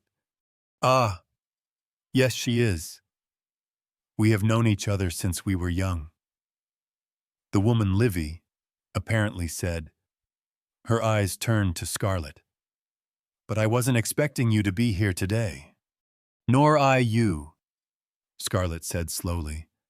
She had no idea who this woman was supposed to be, but she had yet to meet many people that referred to her with her first name like this. "I just arrived here in Ellisted yesterday," Livy said. "I've been busy with guild matters for some time, but Father had been pestering me about making at least one appearance." Her eyes then widened, and she looked at the others. "Oh, I'm sorry. I forgot to introduce her. This is Scarlett Hartford, Baroness of Stagmund. And this is Monica Melton, daughter of the head of the Whiteley Trade Guild."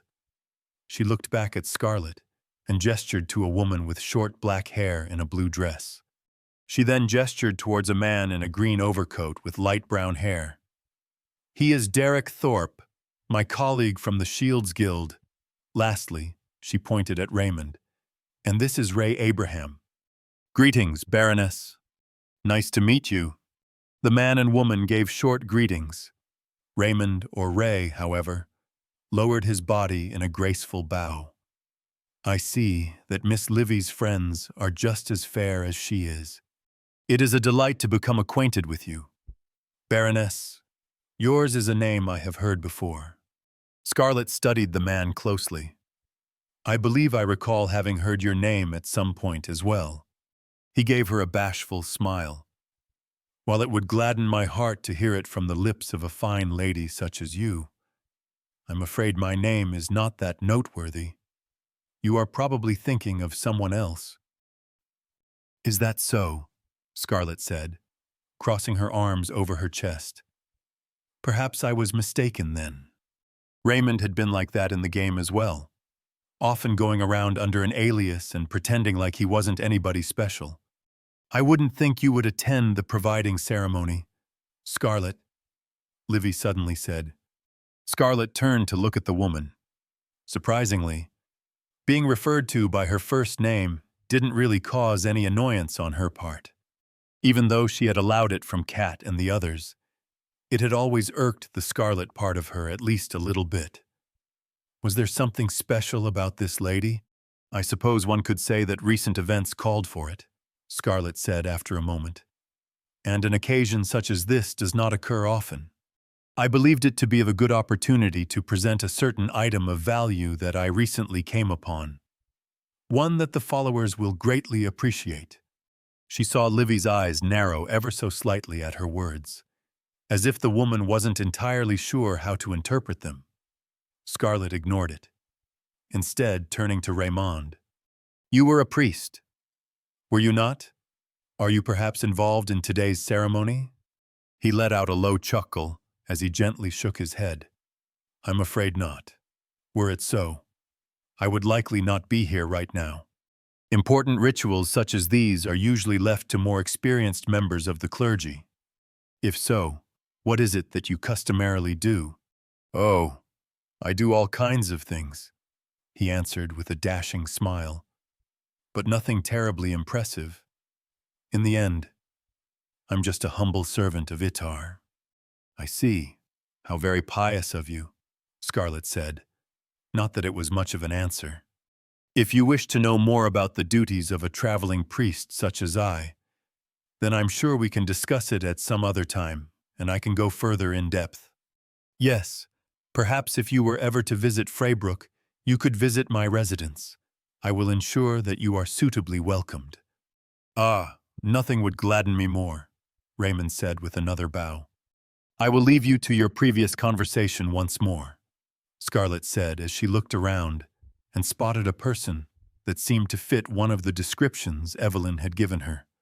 It was a pleasure exchanging greetings with all of you, but I have prior matters to deal with at present. Although it was sudden, the others gave her short farewells as she walked away from their group. She then schooled her expression and tried to enter her best impression of business mode. She had a lot of boring conversations to get through. Chapter 59. The Two Princesses. After having excused herself from Raymond Abram and the others, Scarlet had mingled with several of the other groups here. None of the conversations she got into were particularly interesting, mostly just basic introductions and her inquiring about and mentioning some potential business ventures Evelyn had asked her to speak about, and she only stayed with one group just long enough that it wouldn't seem completely rude to leave. But she had still probably been at it for well over an hour before determining that it was enough, right about when some of the people had started leaving the garden. It was a bit earlier than she had originally expected. She was pretty sure there was a decent amount of time left until the ceremony itself, and Alyssa hadn't returned yet. But that didn't matter much. If she were to guess, the young shielder would probably come looking for her soon enough. But, as there was enough time, Scarlet didn't mind exploring the garden some more to find the girl herself. Her eyes passed over the remaining crowds as she double-checked Alyssa wasn't nearby and had just gotten pulled into a conversation somehow.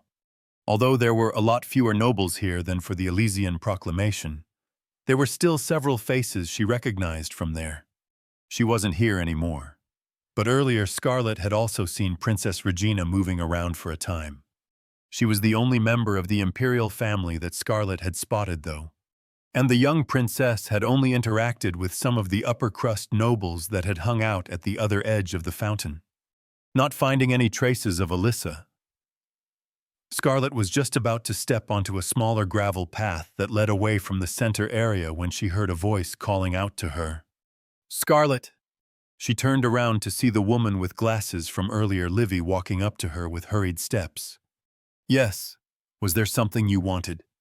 Livy stopped in front of Scarlet, seemingly taking a second to regain her breath. "What's with you today, Finn?" she asked with a slight frown. Then she shook her head. "No. Never mind. I just wanted to ask if everything was okay." Scarlet gave the woman a long look. "Okay. Yes," Livy said with a sure nod. "I've been busy for some time now, so I don't know the latest of what has been transpiring here in the capital, but I have the feeling that something happened. And yesterday when I spoke with my father, he seemed annoyed at you for some reason. More than usual. That is, what did you do?" Scarlet arched an eyebrow. That might have meant more if she knew who this woman's father was. "There was an incident during the proclamation ceremony," she said. "I believe some may have taken offense to a few of the words I spoke. It is nothing I am not taking measures to deal with." "Words." Livy furrowed her forehead in what looked like minor confusion, but soon relaxed. "As long as everything is all right. How is Eveline?" This woman knew Evelyn closely as well. Was it because she and the original had apparently been friends since young? "She is quite busy at present. I believe the last few days have worn her down somewhat, but I am certain she will recover. In general, she appears to be largely fine." Livy grew a surprised expression. "Really, I wouldn't have thought you two." She paused in the middle of her sentence, turning her eyes downward. "Never mind. Send her my regards, if you could. I hope she manages to get some rest if she needs it." They lapsed into silence. Was there anything else? Scarlet asked after a while. Ah, no. That was all, Livy said, and looked up. I had been planning on paying a short visit now that you're here in the capital. But if you're that busy, perhaps now isn't a good time. No, now would probably not be a suitable time. Perhaps I'll visit next time I am back in Freybrook. Then, but I won't keep you any longer. It was nice seeing you again. After so long. Yes. You as well, Scarlet said as Livy turned around and left. Scarlet kept her eyes on the woman's back as she walked off. She was surprisingly pleasant for someone who was supposedly a friend of the original. It might have been a bit prejudiced of her, but Scarlet had assumed that all of the original's friends were the kind of one-dimensional, stuck-up aristocrats that were commonly depicted as villains in stories. Although, considering the original's personality, it was entirely possible that Livy's friendship was one-sided, or that Livy just said they were friends to fit the situation. Watching the woman for a moment longer, Scarlet eventually turned around and started walking away herself. She could ask Eveline more about who Livy was when she got back. She followed the gravel path into another section, one that looked a lot like a hedge maze. This was the part of the garden one had the least visibility into from the center. So she figured there was a decent chance Alyssa was here considering she hadn't seen her in any of the other sections. The hedges themselves were too tall to see above them, but as she walked closer she realized they weren't actually arranged in a maze pattern. Instead, there were several long paths winding straight through the maze, with small mini-gardens here and there, half closed off by the surrounding shrubbery. Scarlet spent about 10 minutes strolling around there. Then she heard a familiar voice from close by. Continuing around a corner and down one of the paths, Scarlet stopped to peek through an opening to her right, into a small space with a circular bed of flowers at its center. Two figures sat hunched over before the flowers, with their backs turned towards her. The smaller of the two figures sat to the left and looked to be a young girl wearing a white dress and what looked almost like a bleached coif over her head. Part of the girl's bright golden hair hung over her shoulder in a long braid.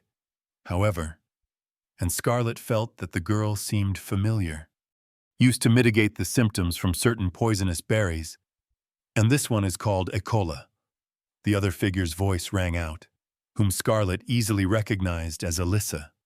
The young shielder pointed to a flower with yellow, diamond-shaped leaves. Its stems are good for creating some solvents. It's pretty rare, though, so you don't see it blooming like this often. The young girl slowly nodded her head at the words, pointing to another flower. This one looked a lot like a forget-me-not. If you had increased its size by 5 times and added thorns on its stalks. That's a dawn swiney. They only grow where there's a lot of sunlight, and they're great for relieving pain. Just touching the thin bristles on the back of the leaves numbs you a bit. As Scarlet took a few steps closer, Alyssa suddenly turned her head around towards her. Oh, Baroness. She stood up, dusting off her legs with her hands. Sorry. Did I take too long? Scarlet's eyes turned to the girl next to Alyssa.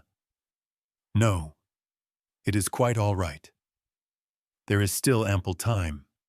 She froze for a brief moment when the girl turned around. Greetings to the second star of the Empire. Her Imperial Highness. She went down into a curtsy. I am Baroness Scarlet Hartford. The girl looked on with an expressionless face, even as Scarlet saw Alyssa's eyes widen in panic. Highness, had Alyssa been accompanying one of the Empire's princesses all this time, without even realizing it? And why was the youngest princess even by herself in a place like this? The princess grabbed the hem of her dress, wordlessly returning the curtsy. Scarlet threw a short look towards Alyssa. I apologize on the behalf of my retainer. It appears she was unaware of your Highness's identity. While she had an amiable disposition, I hope she has not caused you any offense. The princess glanced at the shocked Alyssa for a second, then shook her head. No, I am glad. Silence fell around them.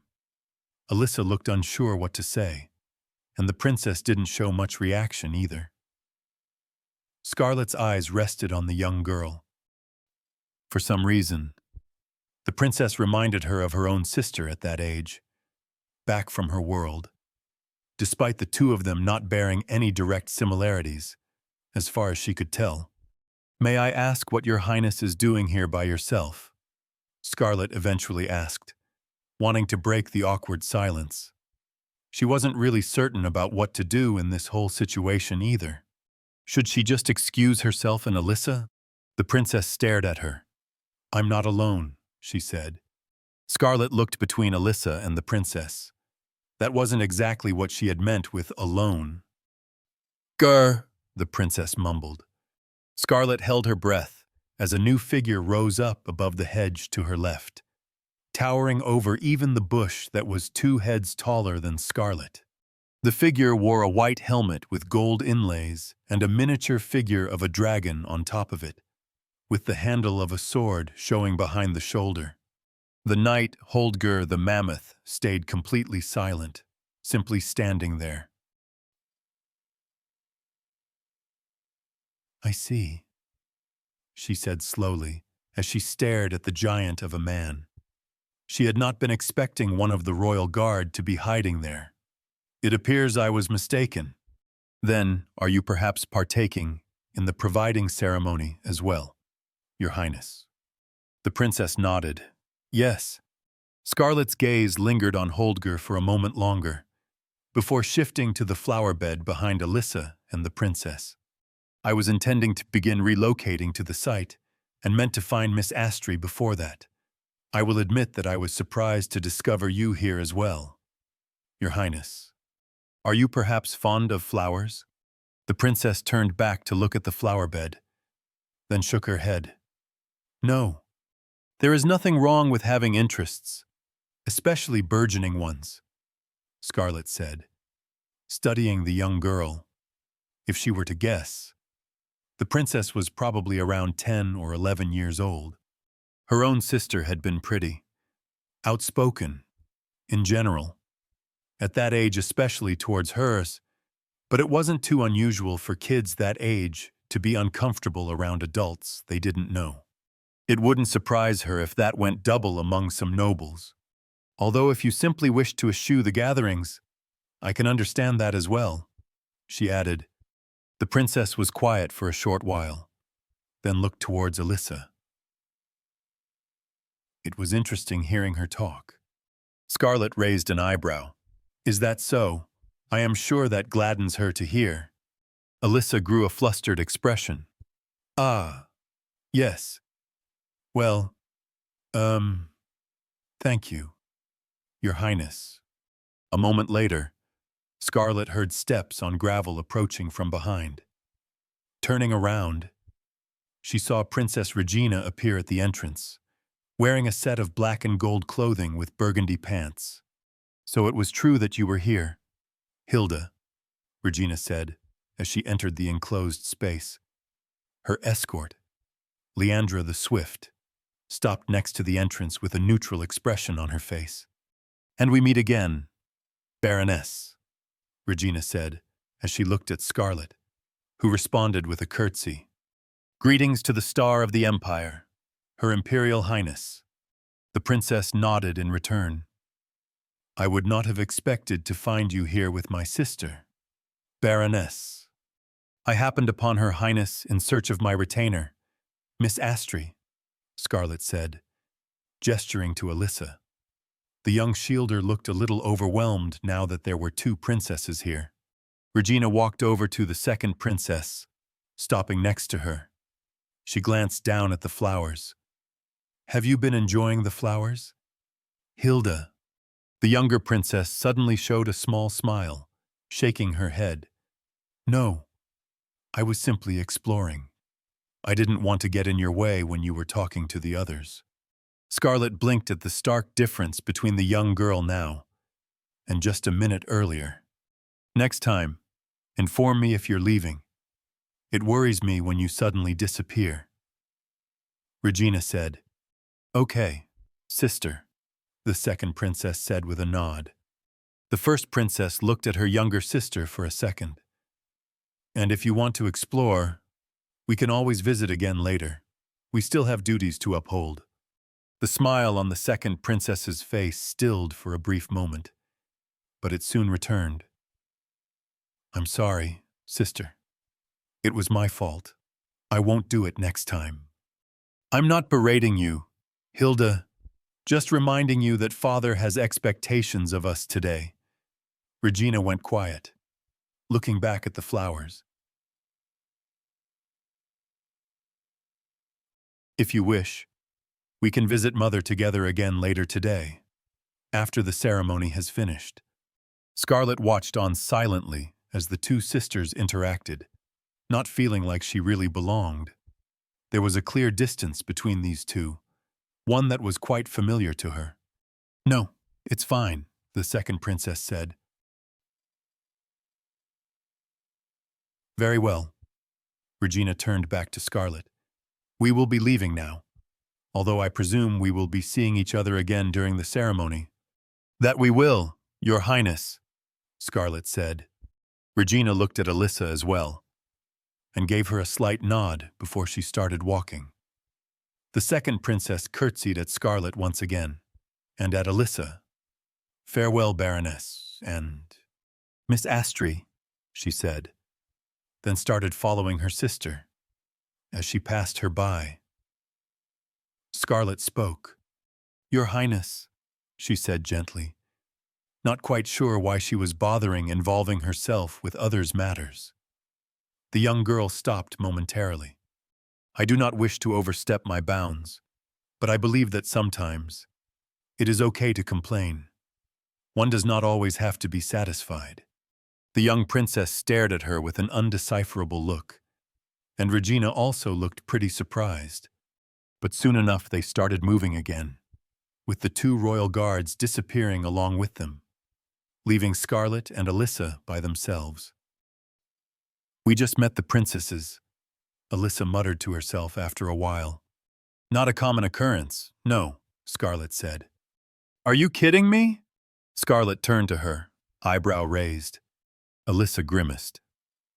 "Sorry, it's just, I never thought I'd meet them. Of all people." "Understandable. I suppose I might have reacted in a similar manner. Had I realized I had unwittingly been speaking with a princess, it must have been quite an experience." That's one way to describe it. Not even in my wildest dreams did I think I would meet the second princess like that. Alyssa's eyes turned to the entrance where the others had left. She was silent for a moment. "But don't you think she looked a bit sad?" "It is not our place to speculate on matters of the imperial family," Scarlet said slowly. And maybe she could just ignore the fact that her last words to them had basically been doing just that. Chapter 60. Providing. After leaving Hammett Garden behind, Scarlet and Alyssa began making their way to where the providing ceremony was held. It didn't take them much longer than 10 minutes. The space that it was being held in was a massive square, surrounded on all sides by lines of yellow-leafed trees that separated the square from the nearby buildings. Several roads ushered people into the square from all directions, with large crowds already waiting in the mostly full space. If Scarlet were to guess, there were probably at least a couple of thousand people here. The street they had been following from Hammett Garden led into an area of the square that was cordoned off with wooden fences, and mostly only appeared to house those that were more well off. A decent amount of people were gathered in this section as well, but it was nowhere near the rest of the square. It was also clear that not all of the nobles who had attended the Elysian Proclamation attended this event. A large raised platform of smooth white stone stood at the center of the square. On the platform stood several figures, all wearing the elaborate gold-emblazoned red robes distinctive to the full priests of the followers of Itar. None of their faces were visible, covered by those strange golden masks that were perhaps best described as an odd octagon of two overlaid squares. Scarlet was pretty sure it was supposed to represent the sun, though that wasn't the first thing she thought of when seeing them. Situating themselves in an empty spot close to the edge of their section, Scarlet and Alyssa waited for things to begin. After some time, one of the priests stepped over to the center of the stage. Unlike the other priests, this priest's robes also had two silver vestments hanging over his shoulders. As they raised their arms, a lot of the noise and chatter around the square quieted down. "Revered citizens of our glorious empire," their voice rang out, somehow resounding out across the whole square. It was a man's deep voice, and Scarlet could almost feel the reverberations down to her bone. "The end of this auspicious festival is nearing, but there still remains time." The priest gave a brief pause, as if waiting for his words to sink in and everybody in the crowd settle. "Many of you have endured much through the year. This period is not simply a commemoration of the resplendent glory of Itar's light that has been generously bestowed upon us all, but also to celebrate the labor performed by his beloved children, the blood and sweat that has been shed, whose fruits will soon be reaped, providing for us, as Itar bears his rest." The priest continuously rotated as he talked, peering out across all of the people gathered around the center platform. "We, the followers of Itar, and conduits to his will, shall as ever provide our aid during these times, to those destitute and starving, as well as to those in need of Itar's grace. This is part of our sacred duty, as it has been since the birth of this brilliant empire, a duty that we have always allowed those most devoted of Itar's children to partake in." He gestured to one of the other priests, who pulled out a large scroll from their robe, before walking forward and handing it to him. It seemed the priest who was speaking was the head priest for this event. "There are yet many efforts shepherded by us followers of the resplendent sun. The renewal of the damage wrought by the blaze-damned dragon of devastation in the blasted lands continues to this day, as does the relief given to those affected by the drought in the southeastern regions of the empire the previous year. Blessedly, as in preceding years, there are many in this empire who care for their fellow man and woman, who willingly choose to aid in providing for those who themselves cannot. As is praxis, all of you shall bear witness to these individuals' selfless displays." The head priest opened the long scroll, which unfurled far enough to reach the white stone of the platform he was on. "First amongst those of the providers, carrying on the hallowed charge of their great forefathers and Itar's chosen lights, is the offering bestowed upon us by the crown," he announced with vigor. "All defer yourselves before Her Imperial Highness Hilda Priscilla Verdun Taronia, the second star of the empire." Scarlet saw how the crowds of people gathered in the square began lowering their heads following the man's words, and she did the same. Normally, this probably wouldn't have been considered enough when it came to showing deference to the imperial family. But considering how the people outside of the VIP section were packed tight like sardines, they probably made exceptions for this event. A few seconds later, as people started raising their heads again, Scarlet noticed a short figure in a white dress nearing the platform with the priests on it. The second princess was carrying a small gold chest in her hands, climbing up a set of stairs until she stopped before the head priest. It was impossible to make out any details at the distance they were at, so Scarlet couldn't tell much of what the princess was doing. But she did feel that it was a bit harsh forcing such a young girl up on a stage in front of these many people. Of course, being a princess, she might actually be used to it. Scarlet had only met her briefly, so she couldn't really say too much on the matter. And she wasn't one to often care too much about people unrelated to her.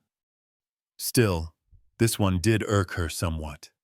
The other priest, the one who had given the head priest the scroll, stepped closer to the princess to receive the golden chest in her hands.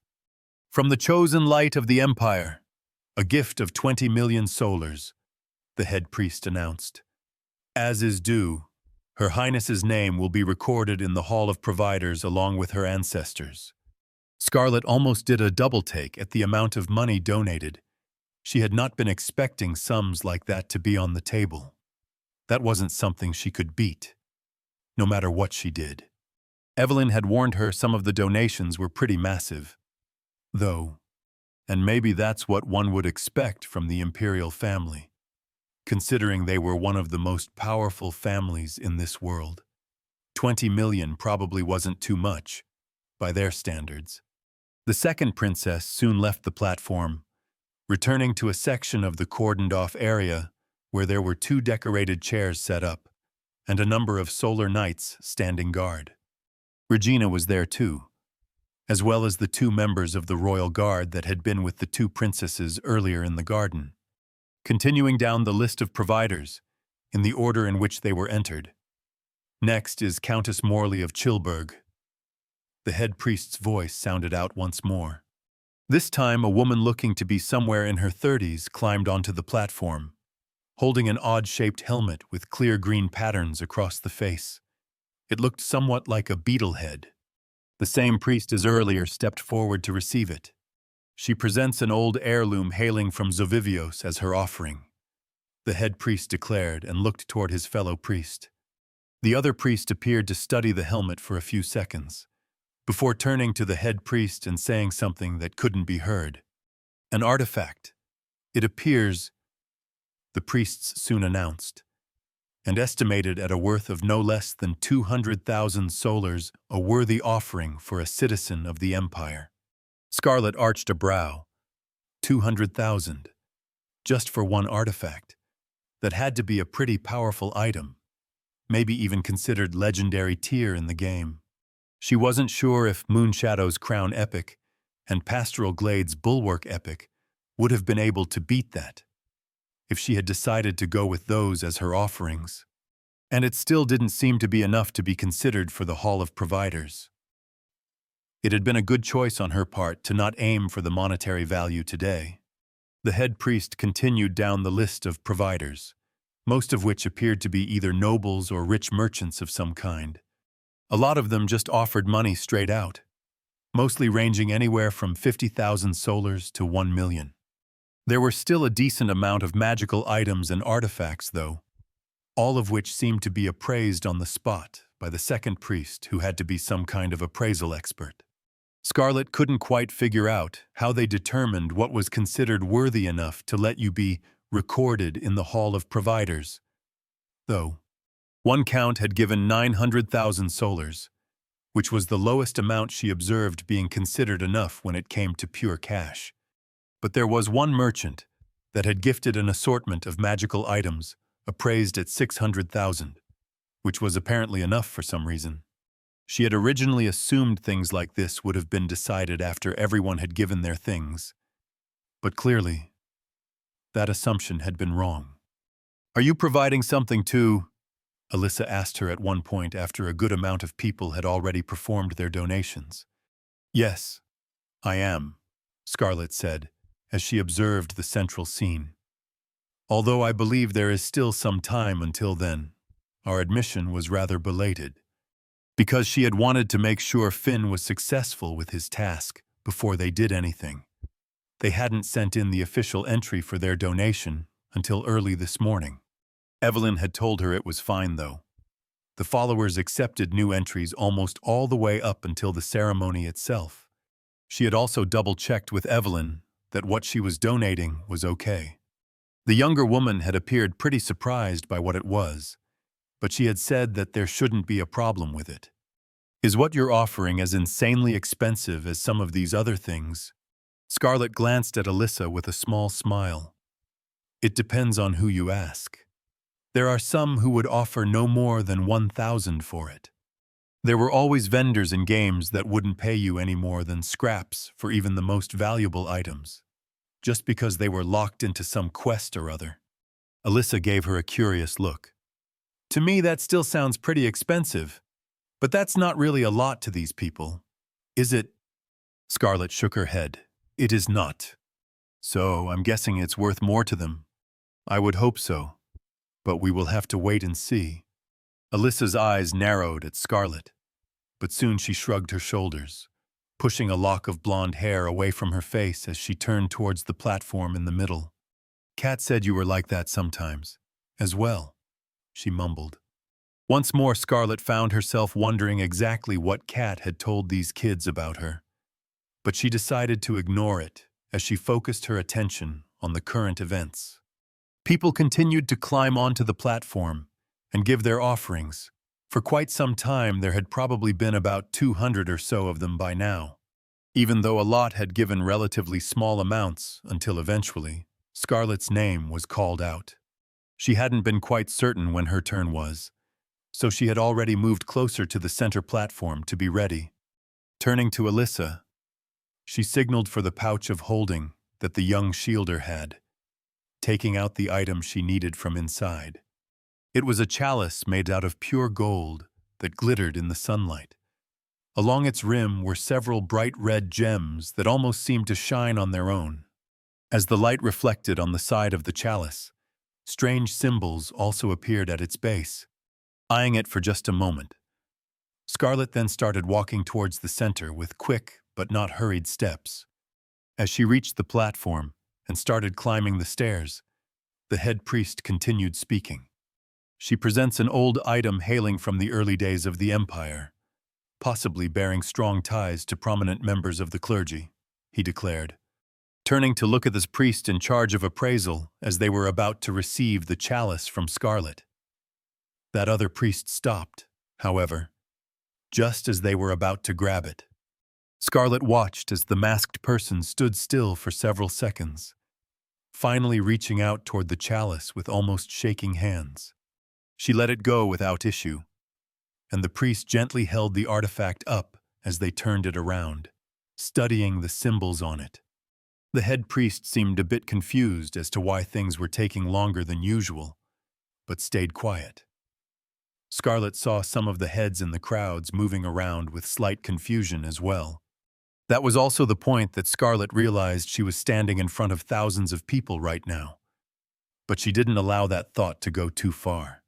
It was true that she had never been close to being in front of this many people before, even if you counted the Elysian proclamation, but it didn't feel uncomfortable at all to her. Rather, she would almost say she felt a sense of enjoyment from it, though that was most likely a remnant from the original. Eventually, after almost 30 seconds of relative quiet had passed, the priest in front of Scarlet lowered the chalice and turned towards the head priest, taking a step closer to him. She heard the priest speak in a vaguely feminine voice, but it was too soft for her to make out any details. The reaction from the head priest, however, was quite unmistakable. His head spun to stare at the chalice, and it looked like he was almost about to reach out to it to check it himself. He stopped himself, though, and after a moment, he turned his attention back to the surrounding crowds. It appears as if the importance of this chalice has been strongly understated. Not only does it hail from the early days of the Empire and bear strong ties to Itar's followers, but it also bears strong ties to Itar himself, for this is none other than one of the 10 chalices of canon. Scarlet heard audible gasps from the other priests on the platform, as well as from a few of the people nearest the platform. An artifact such as this, the head priest continued, looking towards Scarlet. Its value is simply not something we can measure in solars. This is a sacred relic of God, belonging to one of the original deacons of the Renaissance. Scarlet held back a smile. She had expected them to like it. The original quest to find this item was something you got from one of the deacons, and they'd had a similar reaction when first seeing it, although at this point in time, they wouldn't be aware of its location, so there shouldn't be a problem with her finding it by herself. The Baroness's offering is of a kind we have not seen for a long time, the head priest proclaimed. Long have the followers of Itar been in search of the remainder of these sacred relics, and it is an unmistakable illustration of her dedication and fervor that she has found and returned this chalice of canon to us. Her laudable actions will have her name recorded in the Hall of Providence as an exemplary icon of devotion to the Empire from one of its citizens. There was some cheering from the crowds as the priest holding the chalice carefully carried it back to one of the other priests who placed it inside a large coffer. Scarlet began leaving the platform, walking down the steps of the stairs with a calm gait as everyone's eyes were on her. She had to admit, seeing the looks on the faces of some of the nobles nearby as they now gaped at her was quite entertaining, especially as she had seen some of them scoffing at her as she walked up. Alyssa was staring at her with wide eyes as she neared her, and Scarlet stopped beside the woman with a small smirk. "It appears as if you were correct. It was indeed worth more to them." Alyssa just let out a laugh at that. Chapter 61. Name Taker. Cat. Destruction surrounded her. Cat was standing in the middle of a wide dirt street, with black-clad bodies surrounding her. The faces of the bodies had strange white symbols painted on them. Every single one of the nearby buildings was ruined beyond recognition. What remained of the scorched wooden pillars and stone littering the street. "The entire southern section of the town is on fire," a voice screamed out behind them. Cat turned to look as Thurlow, a fellow shielder, came running up to them. There was blood running down the left side of his head. "The knights are heading there as we speak, but we need to send mages to assist them with controlling the fire," he continued as he stopped close to Cat's group, bending over as he breathed heavily. All of them turned their heads to the south. The night sky was beginning to take on an orange hue there. "We'll go," Wilmer said, as the man took a step forward along with Muriel. The two of them were the best among them when it came to hydromancy. "I'll guide you," Thurlow said, standing straight after he'd caught his breath for a moment. Then the three of them immediately took off down one of the muddy streets. That left 7 shielders in their group, 2 A ranks and 5 B ranks. "Can't believe they're causing all this destruction," one of the other shielders muttered. "Blazes, what could they even be after? I doubt even the augur could understand these maniacs." Arnall, the current leader of their group, and an A-ranked senior shielder said. Cat glanced at the bodies on the street, grinding her teeth at the sight. "We'll keep moving. We've already taken care of this group, and there's supposed to be more of them north of here," Arnall said, hefting his large sword onto his shoulder. The rest of them got ready, and soon they were moving through the streets again. They passed by countless demolished buildings, each one nearly wrecked down to the base. It had only been a few hours since the attack started, and the town of Brynwick was already ravaged to this state. It was like the tribe was seeking pure destruction here, and nothing else. Or maybe she should say the hallowed cabal, considering what she had learned from Scarlet.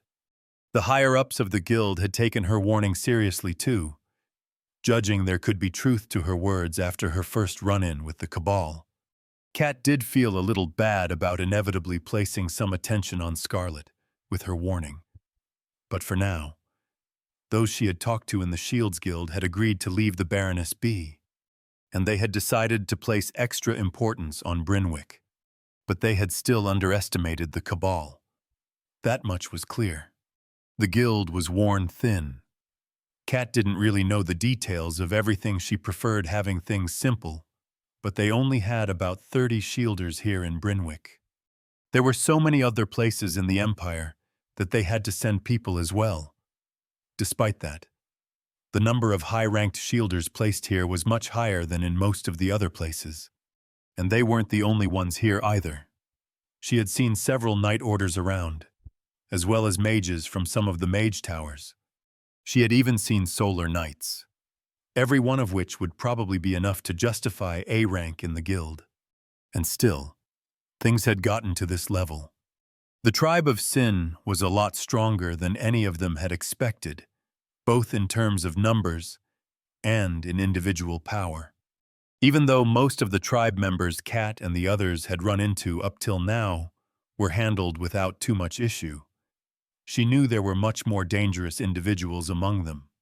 She was also pretty sure that all of the damage around here wasn't caused by those that she had fought. Some of these buildings were almost literally wiped out of existence. She wasn't even close to being able to do something like that on anything close to this scale. "There's someone over here!" one of the others cried out.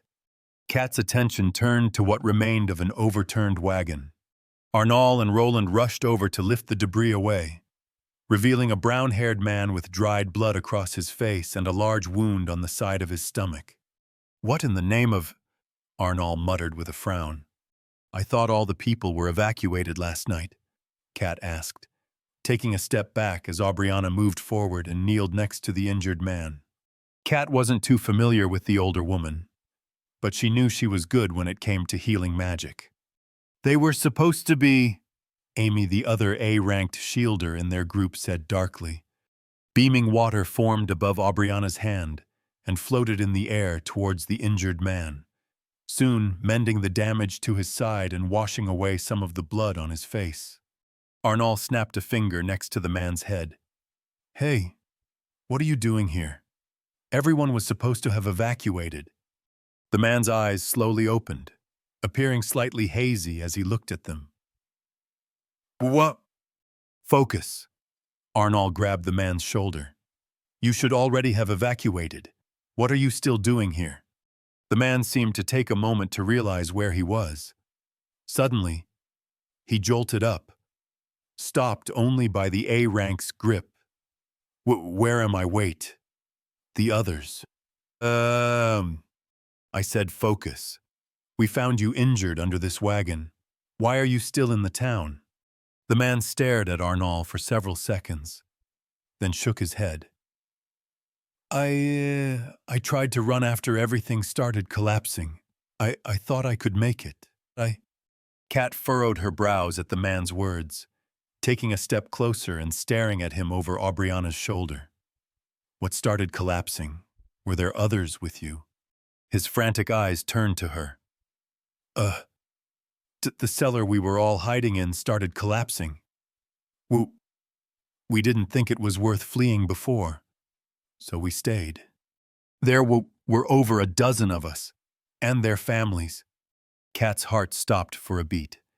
She thought they had been able to avoid most deaths after evacuating all the people to a temporary camp a day's travel away. She looked at Arnal. There could still be people alive. He turned his head to look back at her, a heavy expression on his face. After a short period, he turned back to the man. "Where was this?" The man looked around, like he was trying to reorient himself among the destroyed buildings. "Near the town square, in that direction." He pointed with a weak finger. Kat looked to where he was pointing. That was to the east, but they were supposed to go and help some of the other shielders in the northern part of the town. Arnal looked back at Kat and the others. His eyes stayed on Kat for an extra second. Then he stood up with a sigh. "We can't just leave it. Kat, Roland, and I will go and see if there are any more survivors. The rest of you take this man and continue to the rest." Kat saw Amy frown at the order, but the large woman stayed silent as she moved over and lifted the injured man up without issue, placing him over her shoulder. The man let out a groan and some weak complaints, but Amy ignored them, nodding at Arnal as she and the 3 other shielders took off in their original direction. Arnal turned to Kat and Roland. "Let's go." The 3 of them started running in the other direction, towards where the man had pointed. They continued moving for a while, surprisingly enough not running into any of the tribe's members before they reached what had probably been the town square. Now, it was just a large open area with rubble spread around it. "We'll start looking around from here. Stay within sight," Arnal said, and they split up to search some of the nearby buildings. Some of them were actually still standing. Kat had just finished searching the second of her buildings, when she heard a sound from the other side of the square. Turning around, she just caught sight of someone in black clothes getting thrown a dozen meters into a stone wall and falling limp there. "Tribe members," Arnold's voice cried out as he slammed his sword into the shield of another black-dressed individual near him, beating the person down to the ground. Kat started running to help, but she was interrupted when she spotted a handful more tribe members come running from one of the side streets, their painted faces standing out clearly in the moonlight. Roland also seemed to be in the middle of fighting even more of them at the other end of the square. So Kat turned her attention to the ones near her, moving her hands as she cast Boulder Smash. The stones formed in front of her quickly, shooting out and slamming into 3 of the surprise targets. Although the others managed to dodge, she quickly cast 2 fireballs to finish off the ones she had knocked down as the other ones started running at her. Luckily, none of them seemed to be a mage. With a few more spells, she managed to take them down well before they reached her, and she returned her attention to Arnold. The man was standing next to one of the remaining buildings, a few more black-clad bodies than before lying around him. Suddenly, the building behind him exploded into a million fragments. Kat put up her arms to shield her face as some of the debris flew towards her. One piece of stone hit her with such force that not even her mana barrier could withstand all of it, and she felt part of her bone crack as she was knocked back. Coughing, as the cloud of dust that filled part of the square slowly settled, she hurriedly cast Earth Pulse on herself before pushing herself up with her good arm. The warm feeling pulsed through her arm and into the rest of her body as she squinted her eyes. There was someone standing where the house had been. A woman. She wore tight-fitting black clothes with a short hood that reached the top of her head. Unruly violet hair hung down along the edges of her face, and she was staring ahead with bright eyes that practically glowed with the same color as her hair. Covering her neck and reaching up to the sides of her jaws was some sort of strange, scale-like growth of a dull silver. It almost looked like a shell of some kind, as if it was growing over her skin. Her appearance tickled some memory at the back of Kat's mind. The woman's eyes traveled over the square, crossing over Kat and Roland in an almost sluggish manner, and only momentarily stopping on the bodies of the dead members of the tribe of Sin with a small scowl. Kat's eyes widened. If you under any time during these coming events encounter an individual with either violet or silver hair, referring to herself as Vale, then do not under any circumstances clash with her. Scarlet's warning rang through her head. Kat threw her uninjured arm up in the air and cast a spell she had only learned recently. A small flame formed above her finger, then shot off into the sky in an arc, leaving a thin streak behind it. When it reached its apex, it flared up and fractured into hundreds of smaller lights, each one floating down like snow as they slowly flickered out. The violet-haired woman observed the light show with a curious expression, then set her eyes on Kat, who was just about to prepare to cast another spell when the stones on the ground near the woman suddenly moved.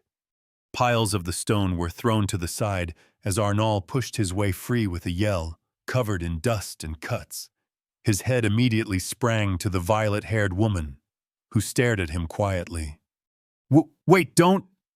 Kat began yelling as Arnold took one long step towards the woman, striking out with his right arm. For a moment, it looked like the woman was going to take the attack head-on. But just as it was about to reach her face, her hand moved up and caught his fist. She looked him straight in the eyes, then frowned. Weak? Kat's eyes widened, and she stared on as the woman moved her hand, and Arnold's arm went with it. The moment after, he disappeared as well. Kat didn't even see what happened. No! Roland's voice cried out from the side, pulling Kat out of her trance.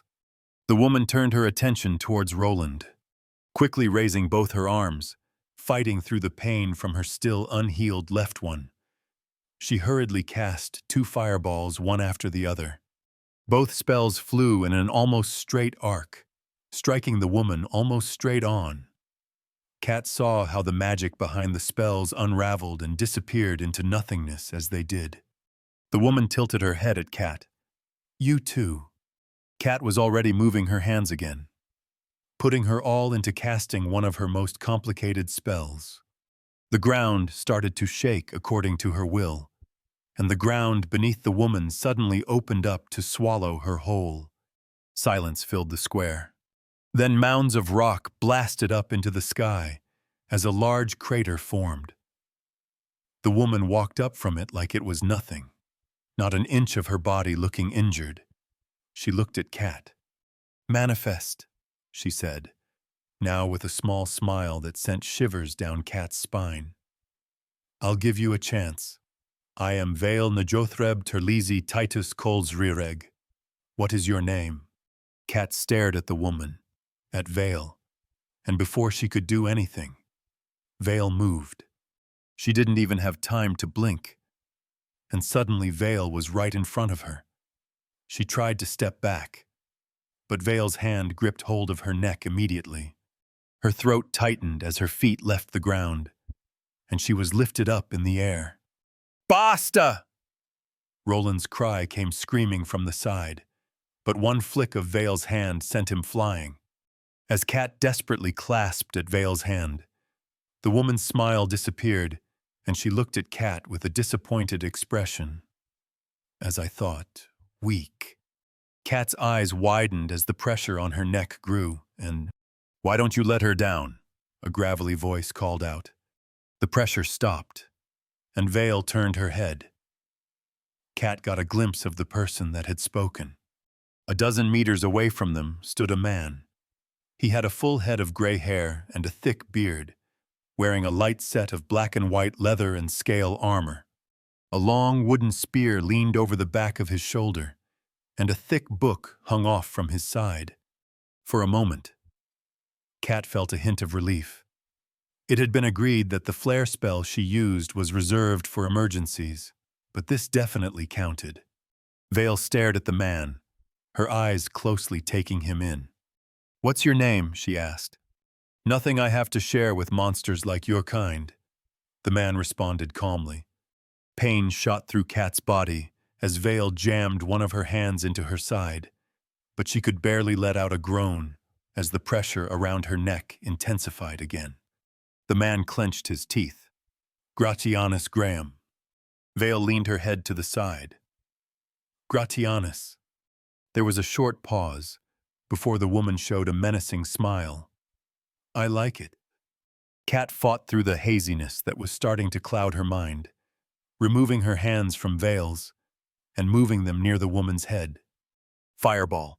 A blazing explosion enveloped them both, disappearing almost the second it began.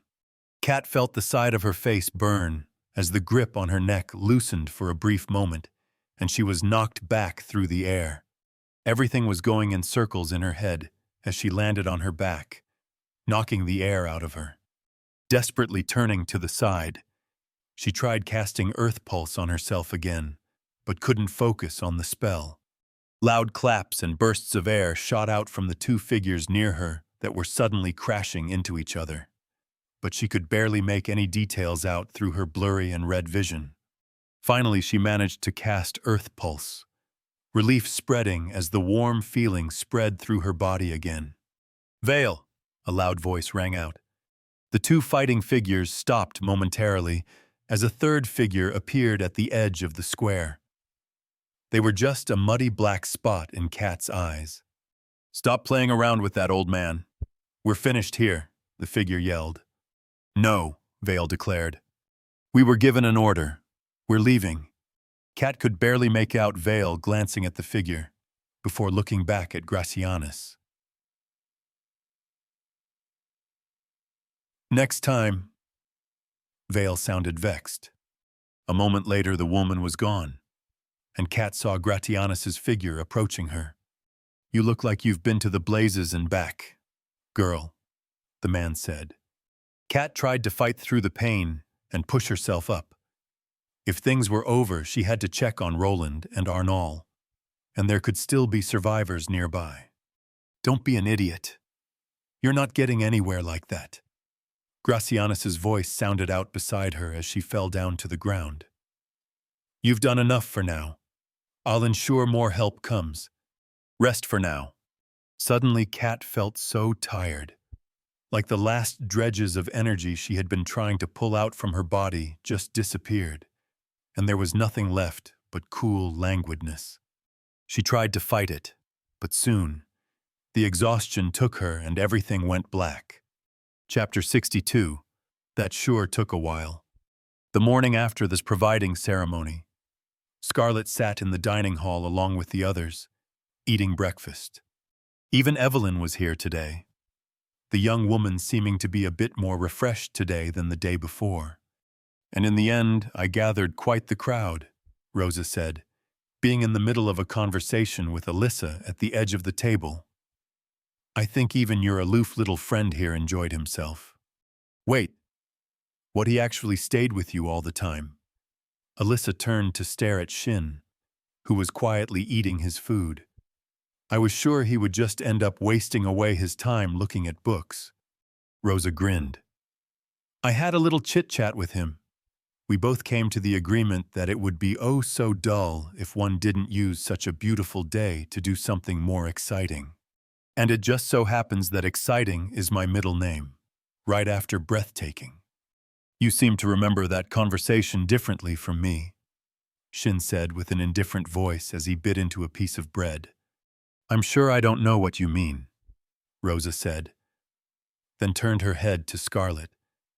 Anyhow, after all that, we took the chance to also take a gander at the old providing ceremony.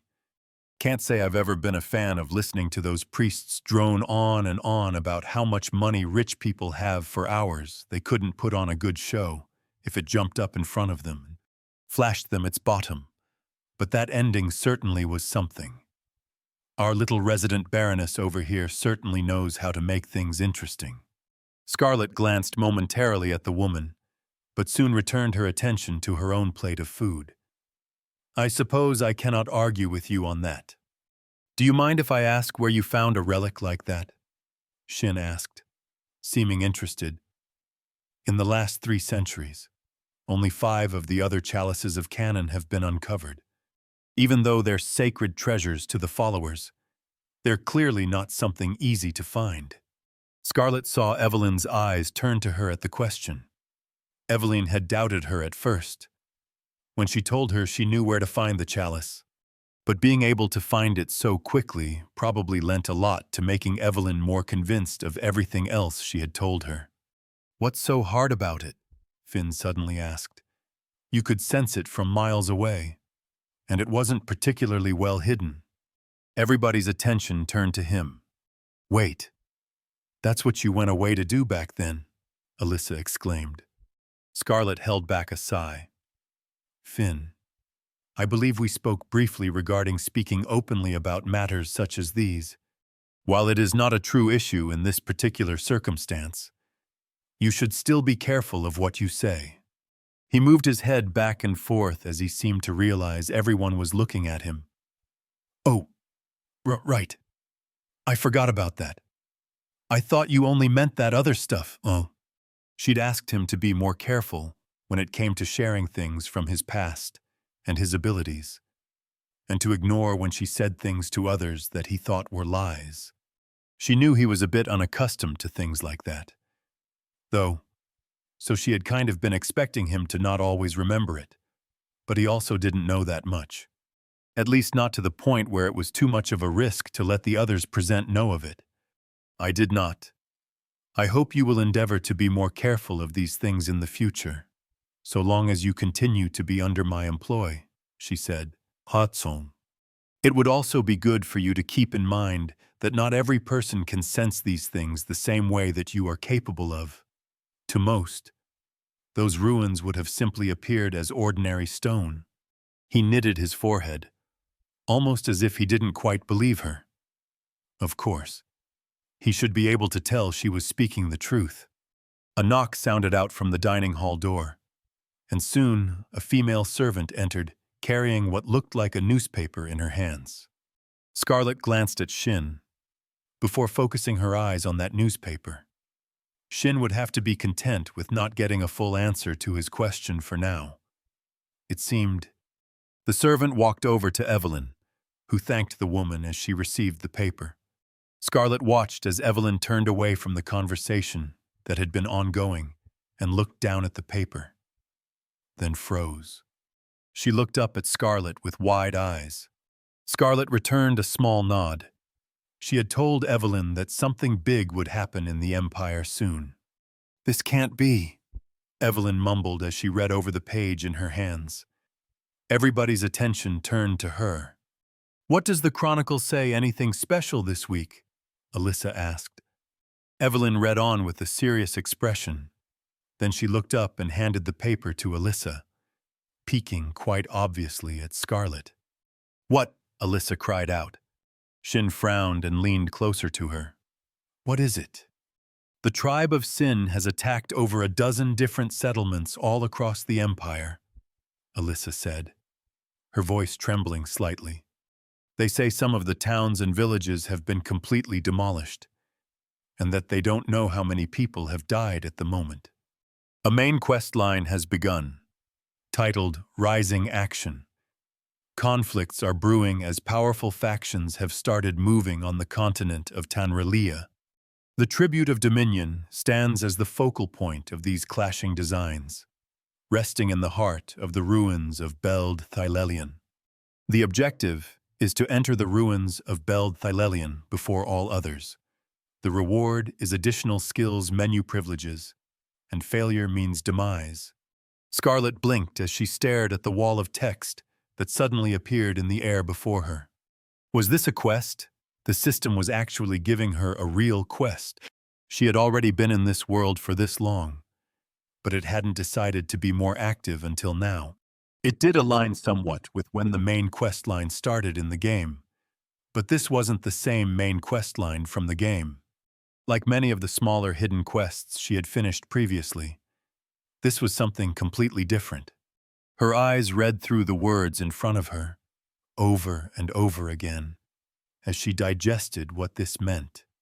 In Chronicle of Realms, Beld Thylelion were ancient Zuvarian ruins that played a major part in the main storyline.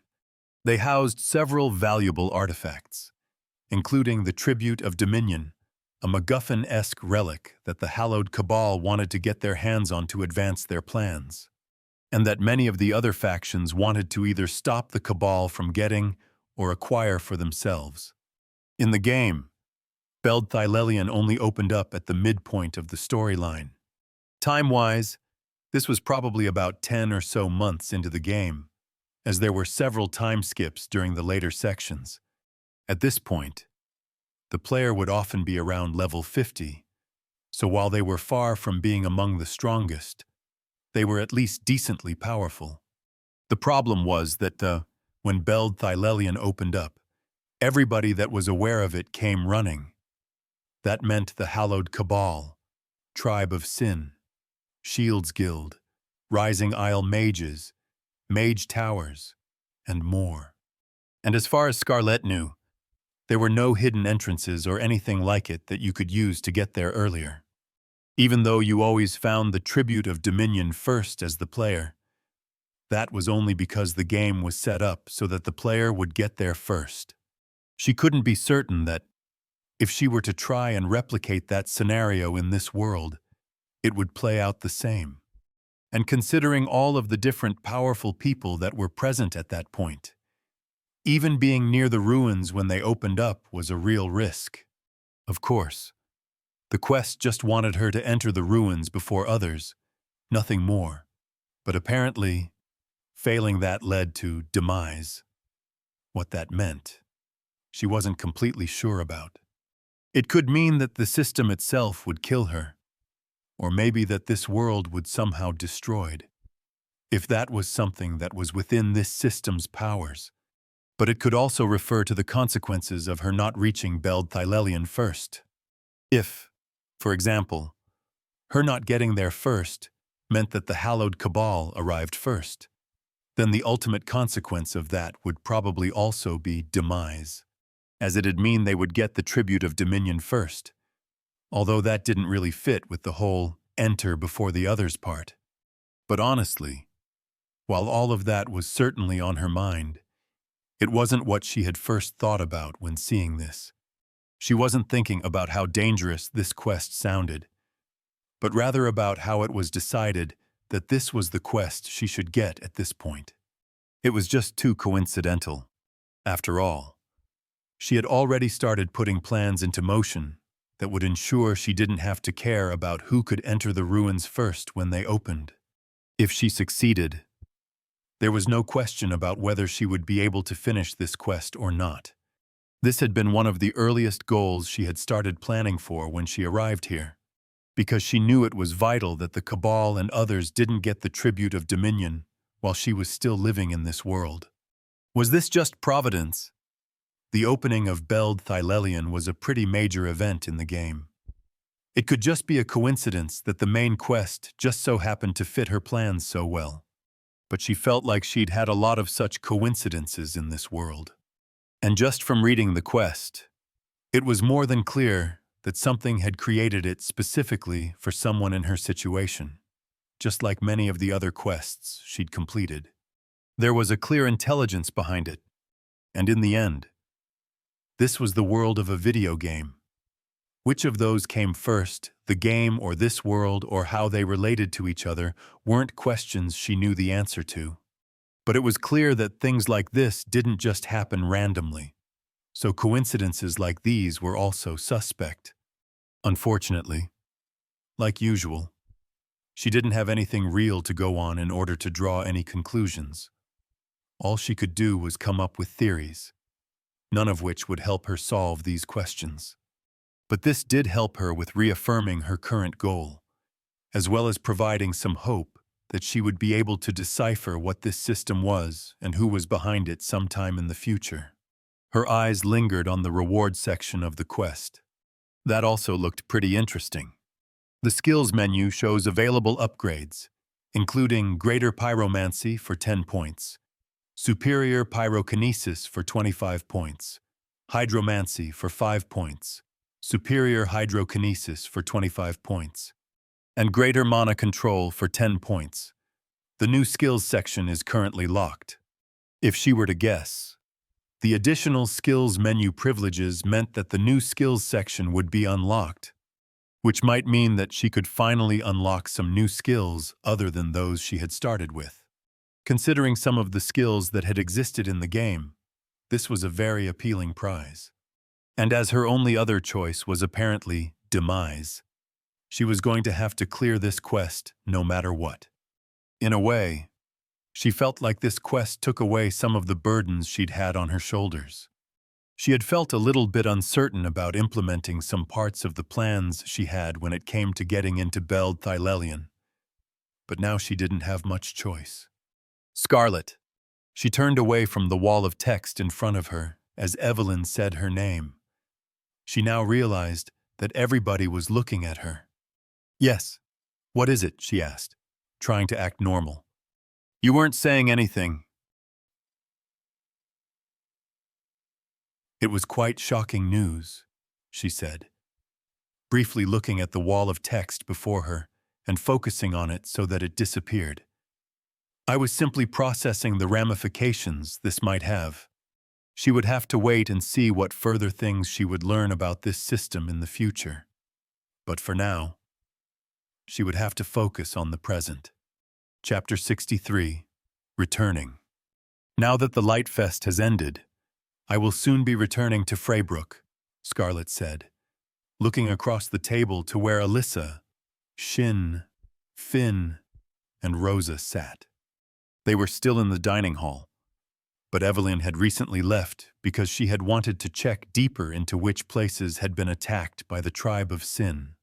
The news reported by the Imperial Chronicle had probably spread to most people around the mansion by now, but Scarlet had long since been expecting it, so that wasn't her main focus right now. The trip back to Freybrook through one of the capital's kilnstones had already been booked for tomorrow, and considering how busy those usually were, especially at the end of a festival, and under the current circumstances here in the Empire, there probably weren't many chances to reschedule the trip. Because of this, she'd wanted to talk with those in her party before they left. "My original offer to you two," she said, looking specifically at Rosa and Finn, "was made under the assumption that you would continue to be under my employ even after I had returned to Freybrook. As such, if you are satisfied with the current state of affairs, I will have you accompany me tomorrow. You will be allocated lodging and treated as guests in the Freybrook mansion, and there will be ample opportunity for your current pay and benefits to increase further depending on the development from there." "Where is Freybrook?" Finn asked, earning a couple of odd looks from the others. "In the southwestern part of the Empire, south of the Whitdown Mountains." "All right, sure. I take that to mean you wish to continue to be in my service?" Scarlet asked. "Yes." "Good. And you?" She turned to Rosa, who just gave her a smile. "Who would say no to that? I haven't lived this luxuriously for years. And all I have to do is play a little tune now and then count this girl in." Scarlet nodded, then looked at Alyssa and Shin. "And what of you? While I am aware that you are based in Ellisted, the same offer applies. I believe it was also Kat's original intention that you would continue the contract. That is also why I proposed an arrangement regarding your alchemy. Alyssa, were you two to terminate the contract? However, I would have to find new shielders to hire once I return." The two young shielders looked at each other. "I don't think either of us would mind going to Freybrook, but things might have changed now that the Tribe of Sin has returned." Alyssa said, "We don't know if the guild's going to need our help dealing with things." "Right." Scarlet hadn't considered that. Kat had been called away because of what was happening. After all, although judging from what she knew from the game, the Shields Guild probably wouldn't call too many of the lower-ranked members, but she couldn't know that for sure. "And we're also pretty sure that Kat and some other people we know were involved in what happened, so we're worried about them." "That is understandable," Scarlet said. She was also interested in learning how Kat was doing. The woman was relatively strong, but both the Tribe of Sin and the Hallowed Cabal had plenty of members stronger than her. And Scarlet didn't know exactly where Kat herself had gone this time. However, I would imagine that the Shields Guild will not be the only ones engaged in dealing with the ramifications of these events, nor that they will entirely arrest their usual state of affairs. If they have need of you, I am certain they will inform you of such. In addition, Kat herself is based in Freybrook, so you would in all likelihood have the opportunity to confirm her well-being when she returns there. Would you allow us to visit the guild branch later today just to confirm the situation?" Shin asked. "We would have to check in with them no matter what. But if we're going to Freybrook, we also have to say our goodbyes and pack things. Alyssa would also need to bring alchemy equipment along, and a place to practice it when we're there." Alyssa turned to him. "Are you making plans for me now?" He just shrugged. "I think you should accept her proposal if you can." The girl smacked his shoulder with a somewhat peeved expression, but it didn't look like she was actually annoyed. Scarlet studied them for a moment. "I believe we will be able to find a suitable solution for her. If she requires a space to carry out her work, we have an abundant number of rooms she can appropriate as she wishes. We will assist her where needed." "Wait, really?" Alyssa looked at her. "Yes." The young shielder looked surprised by that. "Huh, maybe I should just quit as a shielder and go work for you instead." "Then do it," Shin said, earning another smack from Alyssa. "I wasn't being serious, you goof. Besides, you wouldn't make it for a week without me." "If you say so." Shin shook his head lightly, then turned to Scarlet. "We'll go and see how things are at the guild. Then we'll give you our response," he said.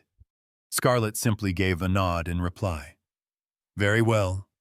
What are you going to do after returning to Freybrook?" Evelyn asked Scarlet later that day, as the two of them sat in Evelyn's office. Scarlet took a sip out of the cup of tea she had prepared for this conversation, a way for her to distract herself somewhat from the emotions that rose up from talking to the younger woman. My first priority will be locating the places of interest I am aware of near Freybrook. The more artifacts and other such items I can gather, the more we can bolster our current position. Are any of those Zuvarian ruins? Unfortunately not. I believe there will still be some time before I explore the next Zuvarian ruin. All right. But you're certain there will be valuable artifacts, at least? I am. Good. Then I'll look into securing a deal with one of the auction houses here. It would probably be best if you could give me one or two of the artifacts you've already found, so that I've got something to show for our words. Scarlet paused. You are staying in the capital? Evelyn gave a short nod. Yes. I still have a lot of things that I need to take care of here. I probably won't return to Freybrook for at least a few weeks. I see, Scarlet murmured. I suppose that is understandable. Then I will present you some of the artifacts from my latest excursion. When you return, I hope that you visit the mansion and inform me as such. I will, Evelyn said. And if you so wish, you may stay there when you feel necessary. I will not stand in your way. Evelyn grew a strange look on her face. You mean live in the mansion? I mean stay. For how long you wish to do so will be your own decision. Evelyn stared at Scarlet. I do not mean to say that we must fraternize with each other beyond when necessary, Scarlet clarified. However, if it would work to facilitate for you in your efforts, I see no need to bar your access to the estate. Evelyn stayed quiet for several seconds, before eventually giving a slow nod. If you say so. In addition, as you will continue to reside here for the immediate future, I will present you notes pertaining to more locations home to defunct establishments that could prove fruitful to look further into, Scarlet continued. She had used the day before the providing ceremony to, in part, go into town and look up a few more of the places she'd had vague recollections of from the game, and rank up her hydrokinesis skill and get used to it somewhat. In addition, she had also received a pair of glasses with some sort of dark vision enchantment from the shop she'd made a deal with earlier. Evelyn raised a brow. You mean like those 3 you told me about earlier? Yes, exactly. Were those also things you knew of because of your new knowledge? They were, Scarlet said. All those locations were home to businesses that fared well in the future, as far as I can surmise. As for why they did so, I am unfortunately unaware. But as I have previously mentioned, I believe it worth inquiring further into. Evelyn shook her head slowly.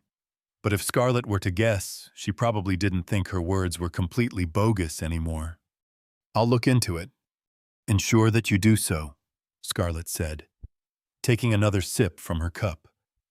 Have you found anything regarding the first 3 locales? I've only had time to investigate one of them, mostly because I didn't think there would be much point to it. Evelyn admitted. It was the silversmith. It seems like most of the equipment and previous paperwork are still there, according to the current owner. I sent a few messages to them, and apparently they inherited it from their grandfather, but didn't have the money to keep it running. They seemed excited at what I guess they thought was interest from my end, and tried to pretty unsubtly convince me to invest so that they could get the place up and running again. Scarlet nodded along as she listened on. So that was how things were in this world. I believe it would be good to do so. Evelyn still looked a bit doubtful. We don't actually know if it's worth it, and at the moment we're still short on the money we'd need. Consider it an experiment.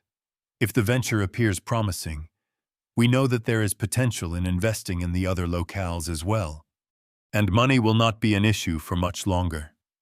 So simply allocate some funds that we can spare this once, if you wish. You can also use the money from what I sold earlier this week. It was still unclear whether the fact that those businesses always succeeded in the game without any real input from the player actually translated into this world in any way whatsoever. but it was worth trying to find out. I'll see what I can do. Good. Scarlett placed her cup down on a small table to the side of the chair she sat in. Incidentally, I presume you recall Miss Livy. Livy, of course I do. What about her? I came across her yesterday, and she wished for me to send you her regards. She also said she would pay a visit to the estate in Fraybrook sometime in the future. And you accepted it. I saw no reason not to. Scarlett hadn't really considered it to be an option at the time. To be honest, you haven't met her for years, so why now? Evelyn asked. Why not? Scarlett said. I will admit, my memories of her are somewhat vague. I can barely remember which house she belongs to, but perhaps interacting with her further will help with that. Evelyn narrowed her eyes. You know she's Count Notley's daughter, right? Scarlett raised her eyebrows. I see. That does sound familiar. So Livy was that guy's daughter. That made some sense. How could you forget something like that? Evelyn said with a sigh. I am unable to control what I do and do not remember in my current state, unfortunately. However, considering the advantages that come with it, I would say that neither of us has much to complain of on the matter. Evelyn just quietly shook her head, and Scarlett decided to change the subject. There was something else which I had intended to ask before. What are our current relations with the Ellisted Tower? The Ellisted Tower. Evelyn furrowed her forehead. They're one of the towers we made a deal with regarding what was found in the ruins. But that's all. I see, Scarlett said, tapping her finger against the armrest next to her. They have not said anything, or sent us any particular complaints lately. Evelyn frowned with confusion. No, not that I'm aware. Why would they? Scarlett went quiet for a moment. One could say that their vice dean and I fell into a dispute, of sorts, and he saw fit to ban me from interacting further with the tower. I feared that would also encompass our house, but it appears they did not take it that far. Evelyn's eyes widened. He banned you. What did you do? Scarlett shot her a cold stare. I did nothing. It certainly wasn't egregious enough to warrant such a response. At the very least, Rowley simply chose to do so of his own volition, for some arbitrary and illogical reasons that I have yet to discern. She saw the disbelieving look in Evelyn's eyes. I am saying this, aware of how I usually act, Scarlett added. It truly was due to no fault of mine in this particular instance. Well, she did ask for help in finding the gentleman, which Rowley clearly hadn't liked. But you didn't freaking blacklist someone without explanation just because you hear a name you're not fond of. Belden had had a much more reasonable reaction. Say what you want about that guy, but at least he had some manners. Evelyn stayed quiet for a while before speaking again. Then, are you asking me to stop making deals with the Ellisted Tower? Scarlett gave her a bewildered look. Why would I ask that if they are not raising any undue concerns, and we stand to gain from it? I see no reason to discontinue our relationship with them. I simply wish to inform you of this so that you are aware. Evelyn looked surprised at that. What? Scarlett asked. Have I not promised to be forthcoming regarding issues such as these? I will admit that I forgot to inform you up till now, but I did not intend on concealing it from you. Evelyn shook her head. No, I'm just not used to it. Then I hope that you grow to be soon, Scarlett said. In addition, I wanted to ask that you contact a certain member of the Ellisted Tower. Her name is Adelicia Mendenhall. She should currently be on an excursion to the Rising Isle. But when she returns, I would like it if you could arrange a meeting between me and her.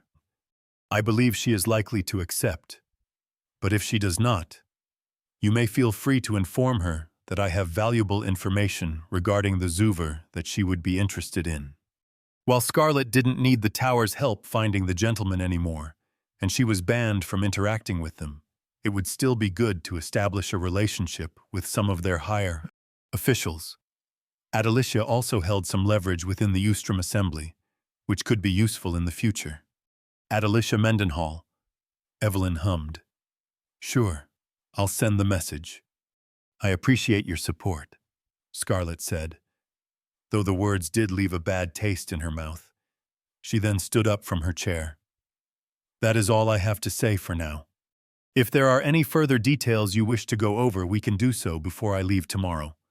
After exchanging brief goodbyes, she left the room and started walking down the mansion's halls. She had a few more minor things she wanted to take care of by herself while she was still here. But soon she'd be leaving Ellisted. And then, it was back to Freybrook. Chapter 64, Facile Hydrodynamics. Welcome back, my lady. Garside's raspy voice sounded out. The old butler bowed in greeting as Scarlett exited the carriage in front of the Freybrook mansion's courtyard. I presume the latest excursion fared well. Judging from your premature return, it did. Scarlett glanced over at the two other servants behind him. Marlin and Harriet. Are the preparations finished? They are. We inspected the articles delivered this morning. They all comply with the directions you gave. Scarlett nodded. Good. Bring them to the training ground for now. I will deal with it later. As you wish, my lady.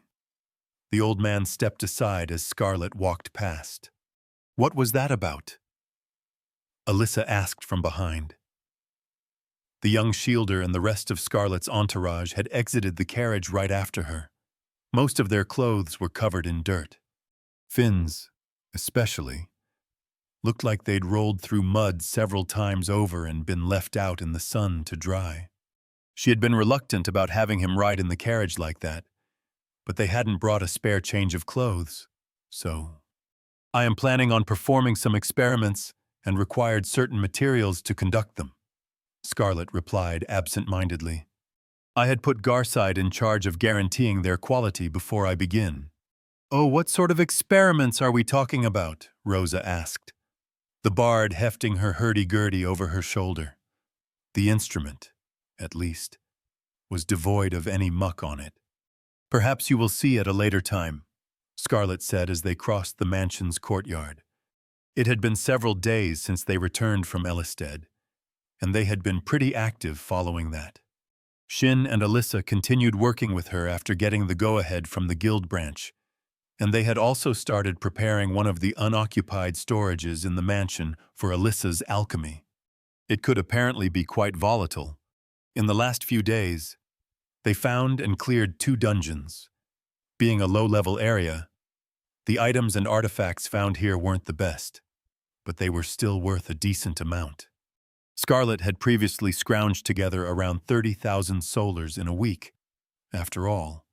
Eventually, she was going to exhaust the dungeons in this area, but that just meant making full use of her knowledge. Afterwards, she could just go to another area. The dungeon run they'd just returned from had been no issue at all. That was a given. Her current party was comprised of people who would all probably be over level 30 in game terms. And like Kat, Finn could most likely solo all the dungeons in this area, considering he was close to level 40 at the start of the game. Of course, he wasn't exempt from some of the more unfortunate realities of dungeon diving. Scarlett glanced back at the white-haired young man. This dungeon had been an underground cavern a few hours' travel away. It had been home to several caves filled with murky pools of water, which in turn had been home to overgrown alligators, several of which the young man had ended up wrestling. She was just thankful she didn't have to do those things. After entering the mansion itself, their group split up in order to wash up from the trip.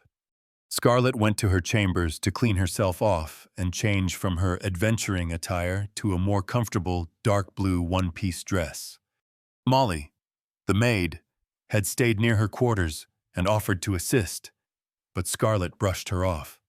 She assumed things like that were more common in this world, but Scarlett found it bothersome having someone else help her with changing.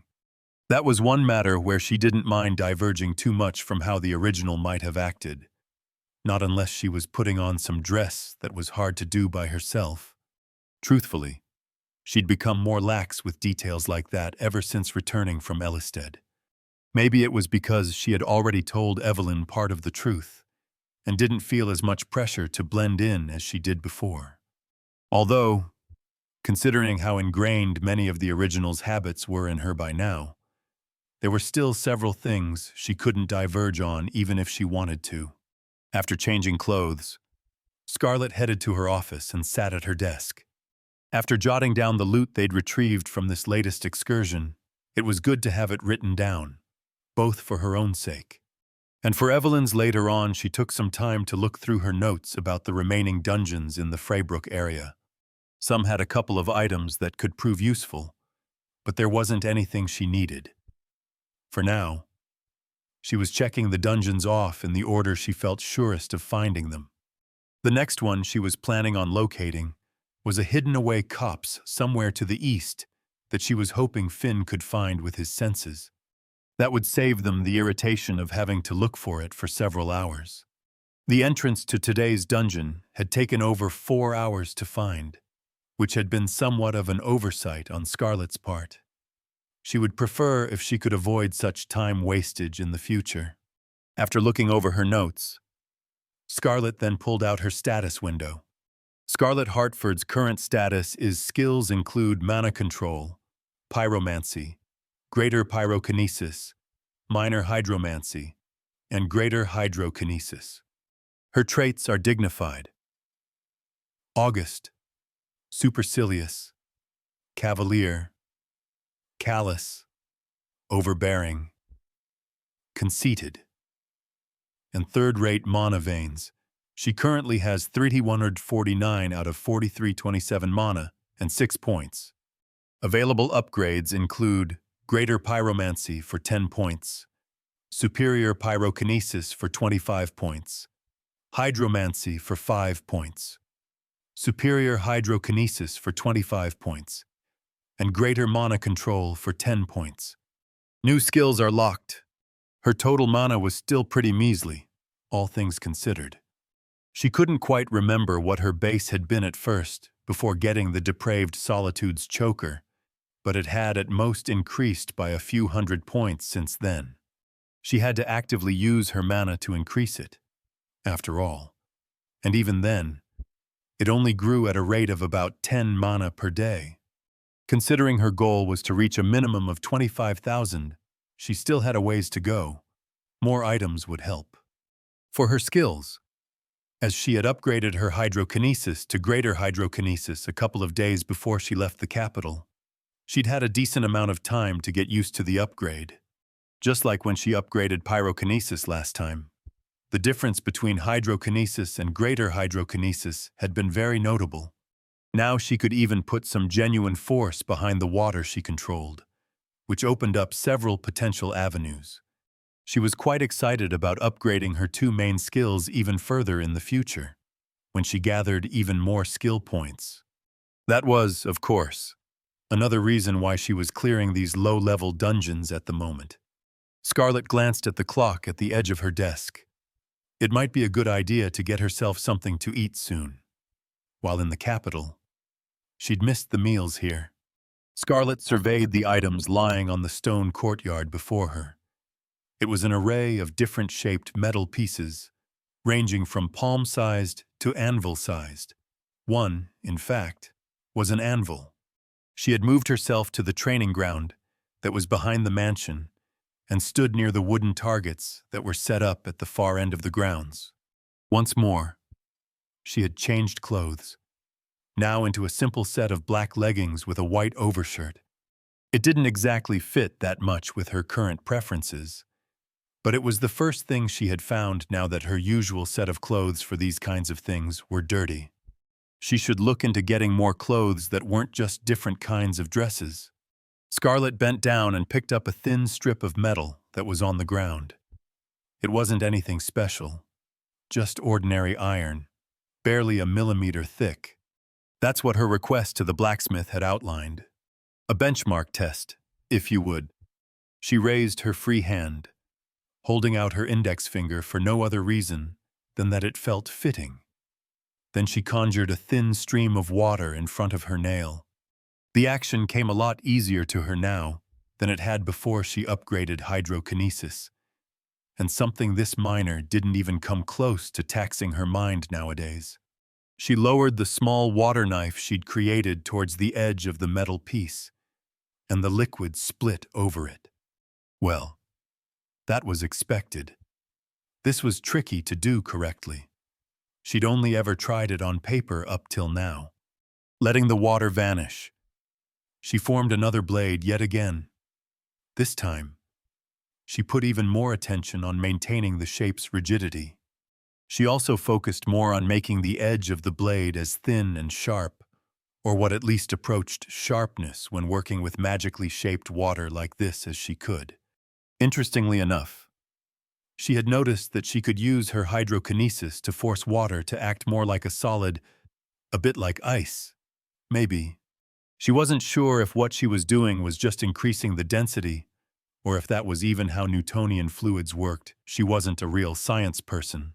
And it was only thanks to Mythbusters that she even knew a term like that, but it worked. And that was all that mattered to her. Although she had to admit that it was pretty hard. Once more, she tried cutting downward with her blade, and this time the water didn't split as soon as it touched the metal. Instead, however, it bent like a very watery piece of wire, trying to maintain the shape she was commanding it to. She tried asserting even more force, and even though the water became even more contorted around the piece of metal, the edge of the metal piece also started bending under the pressure now. It wasn't a knife slicing through butter, but she hadn't been expecting that either. While greater hydrokinesis gave her a lot more freedom with what she could do with her magic, she had quickly realized that it didn't magically make her proficient at it. Or well, it did. But there were limits to it. For example, how she had difficulties just getting this right.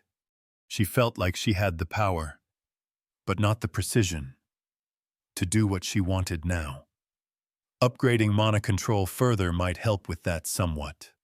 If she wanted to cut through this metal with her hydrokinesis, for example, she could probably create a decent enough blade of water and just force it through, with enough practice. One problem was that she had no idea how viable of a tactic that was in this world. For all she knew, that could be one of the most inefficient ways of attacking possible against the people here. Another possibility was using the water more like a saw, or maybe even like a water jet cutter. She had imagined herself moving the water back and forth at extreme speeds to replicate the effect, walking around with an industrial-grade weapon at her fingertips. Of course, after actually trying it, she realized that was considerably harder than just making the water act more solid. It was also insanely mana expensive. Not to mention she had some major doubts about how effective that really was. 2. She was pretty sure that water jet cutters back in her world didn't actually use pure water. After all, they had some abrasive substance mixed in with the water, although maybe she could replicate that somehow. Even in this world, she had lots and lots of interesting ideas, but her current skill level limited her possibilities, and some of them were questionable in their usefulness. There was also a limit to how much pressure her hydrokinesis could produce, which was the most important deciding factor, and she had no idea where that limit was. She did have an idea of how she could measure it, in a pseudo-scientific way that did not at all speak for her general intelligence. But she'd always lived by the adage that if it works, it ain't stupid, and she would continue to do so until it no longer worked. Or she actually had to get serious about things, putting the metal strip back on the ground for later. Scarlet shifted her attention to a small iron ball lying on the ground. She picked it up and gave it a small shake. It was lighter than it looked because it was hollow inside, filled with water now instead of metal. She closed her eyes as she held the ball in her palm. Although the idea of her becoming some kind of water samurai with her hydrokinesis was pretty appealing, this experiment was what she had been most curious about. She'd tried lifting a bottle of water before, which had worked without issue, so she assumed that her ability to control water wasn't entirely limited by sight. She was curious exactly how much could be done with that.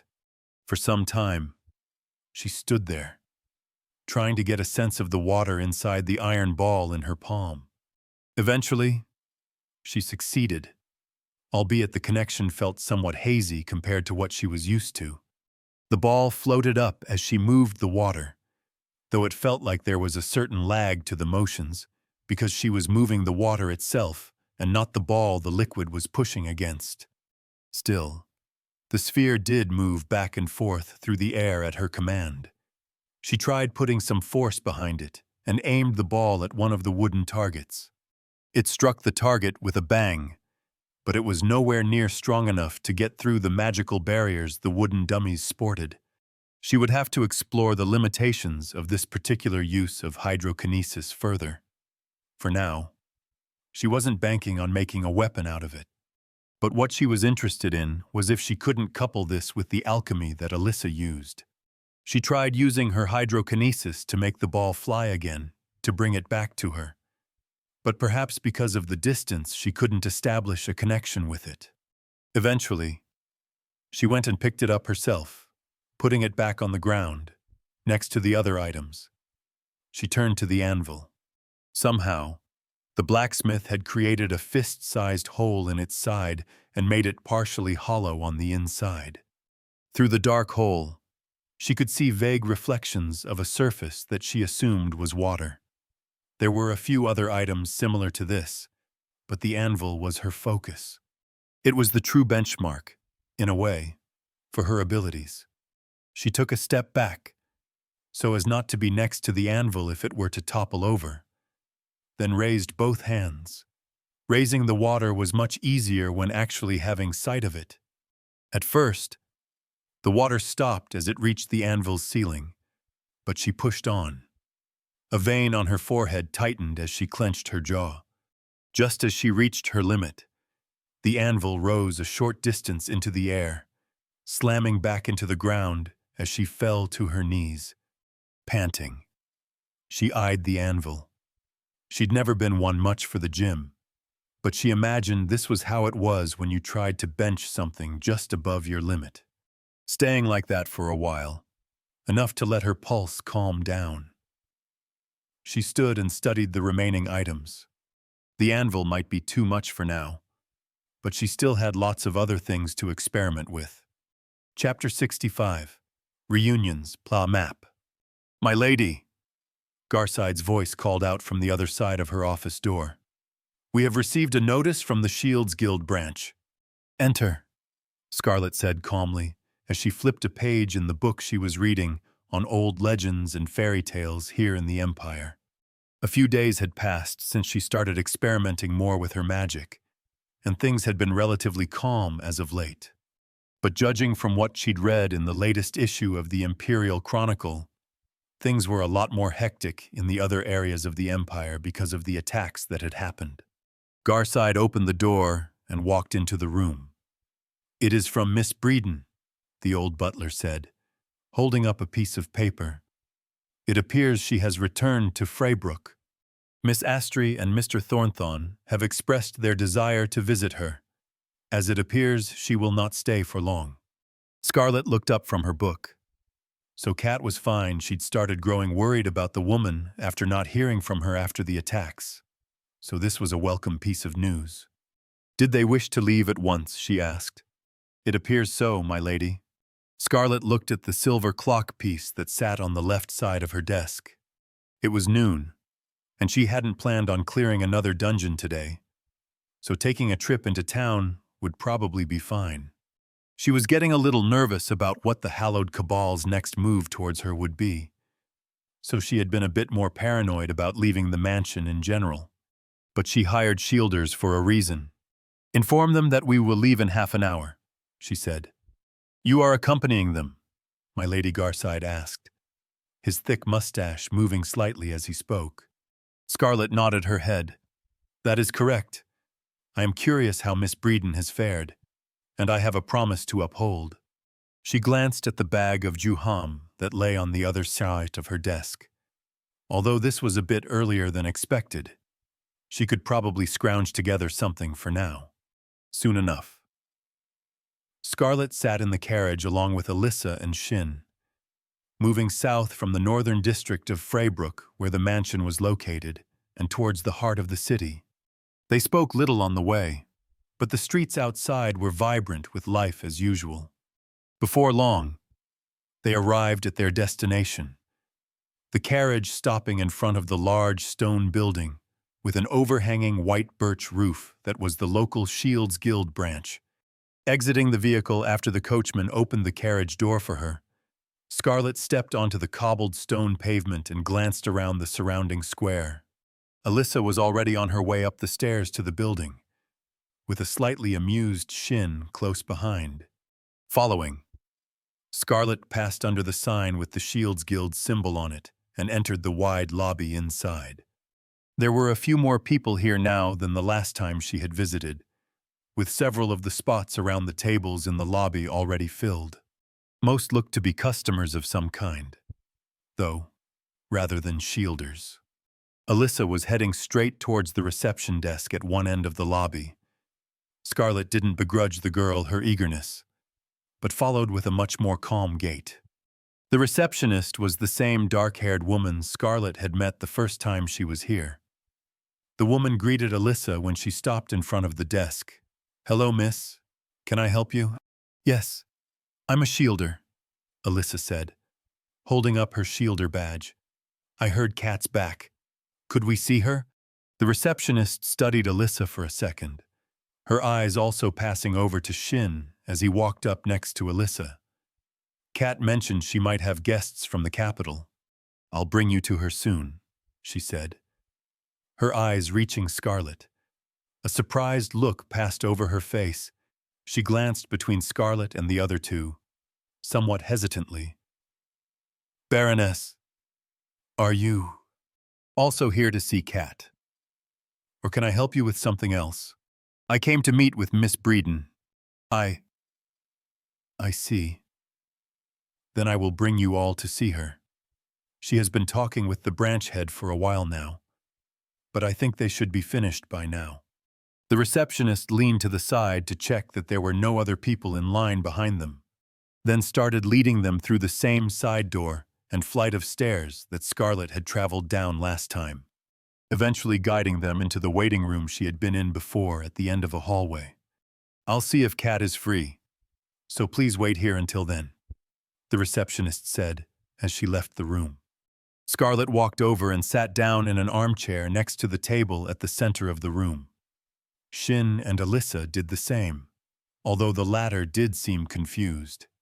"Why did she bring us here instead of to just meet with Kat immediately?" Alyssa asked. "Probably because we have a noble with us," Shin replied, looking around the room. "I'm assuming this is the reception room they have for the more important clients." Alyssa blinked, turning to Scarlett. "Oh, neither of you have been to this branch before, I presume?" Scarlett asked. "No, I've only been to the branch in Ellisted and Ambercrest." "The same for me, although I have also been in the Wildscar branch," Shin said. "I see." Scarlett nodded. "I suppose you two are still young and have had little opportunity to travel." "We're not that young," Alyssa said with a small frown. "You have yet to turn 18, have you not?" "Well, no, we haven't." "Then you are most definitely still young.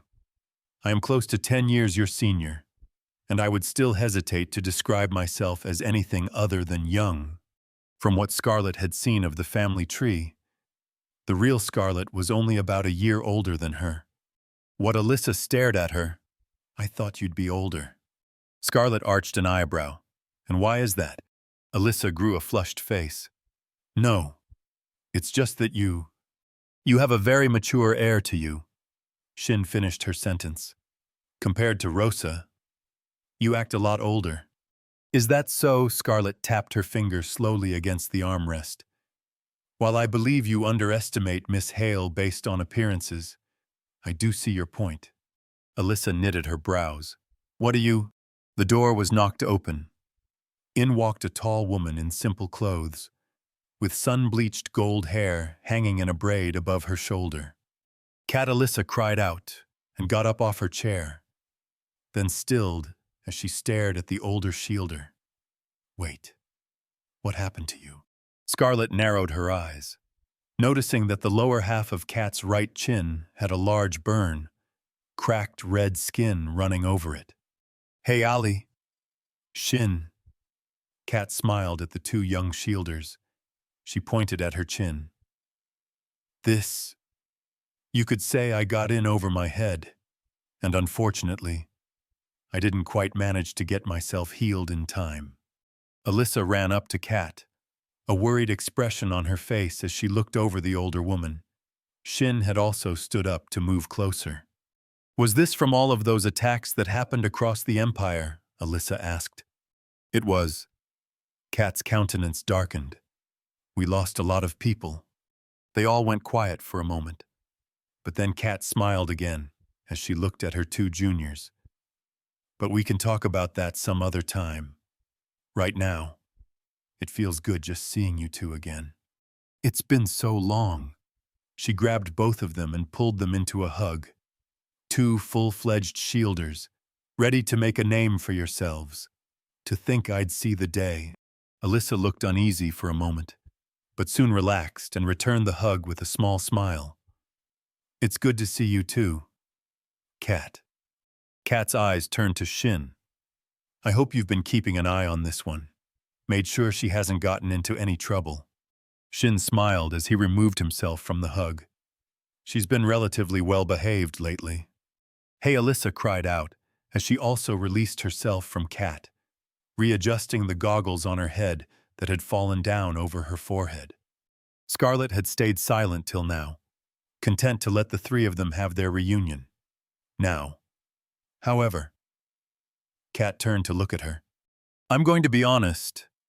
I didn't really expect you to be here as well, the shielder said, crossing her arms. Couldn't stop yourself from seeing your old friend. Scarlet gave her a long look.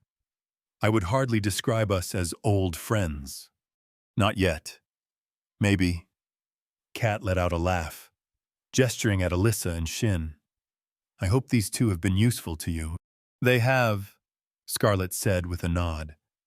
I am glad that you introduced them to me. Cat shrugged. Hey, you're the one paying them?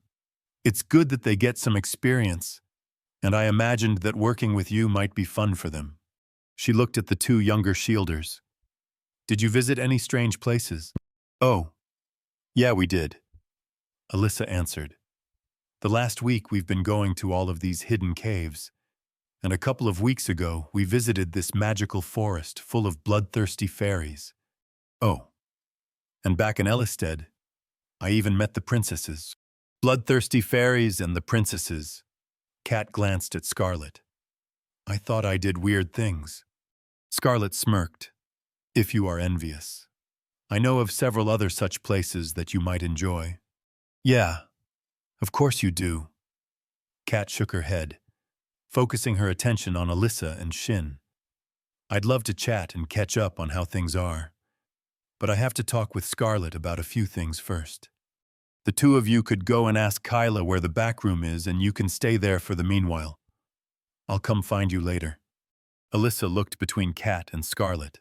Talk to her about what? Shin put his hand on Alyssa's shoulder, looking over at Cat. We'll wait for you there. Then, let's go. Alyssa. The two of them left the room, although Alyssa did it somewhat reluctantly. Cat's eyes stayed on the door for a moment after they'd left. Then she turned back to Scarlet. She suddenly looked a lot more tired as she walked over and sat down in the armchair opposite Scarlet's. How are you? Scarlet asked.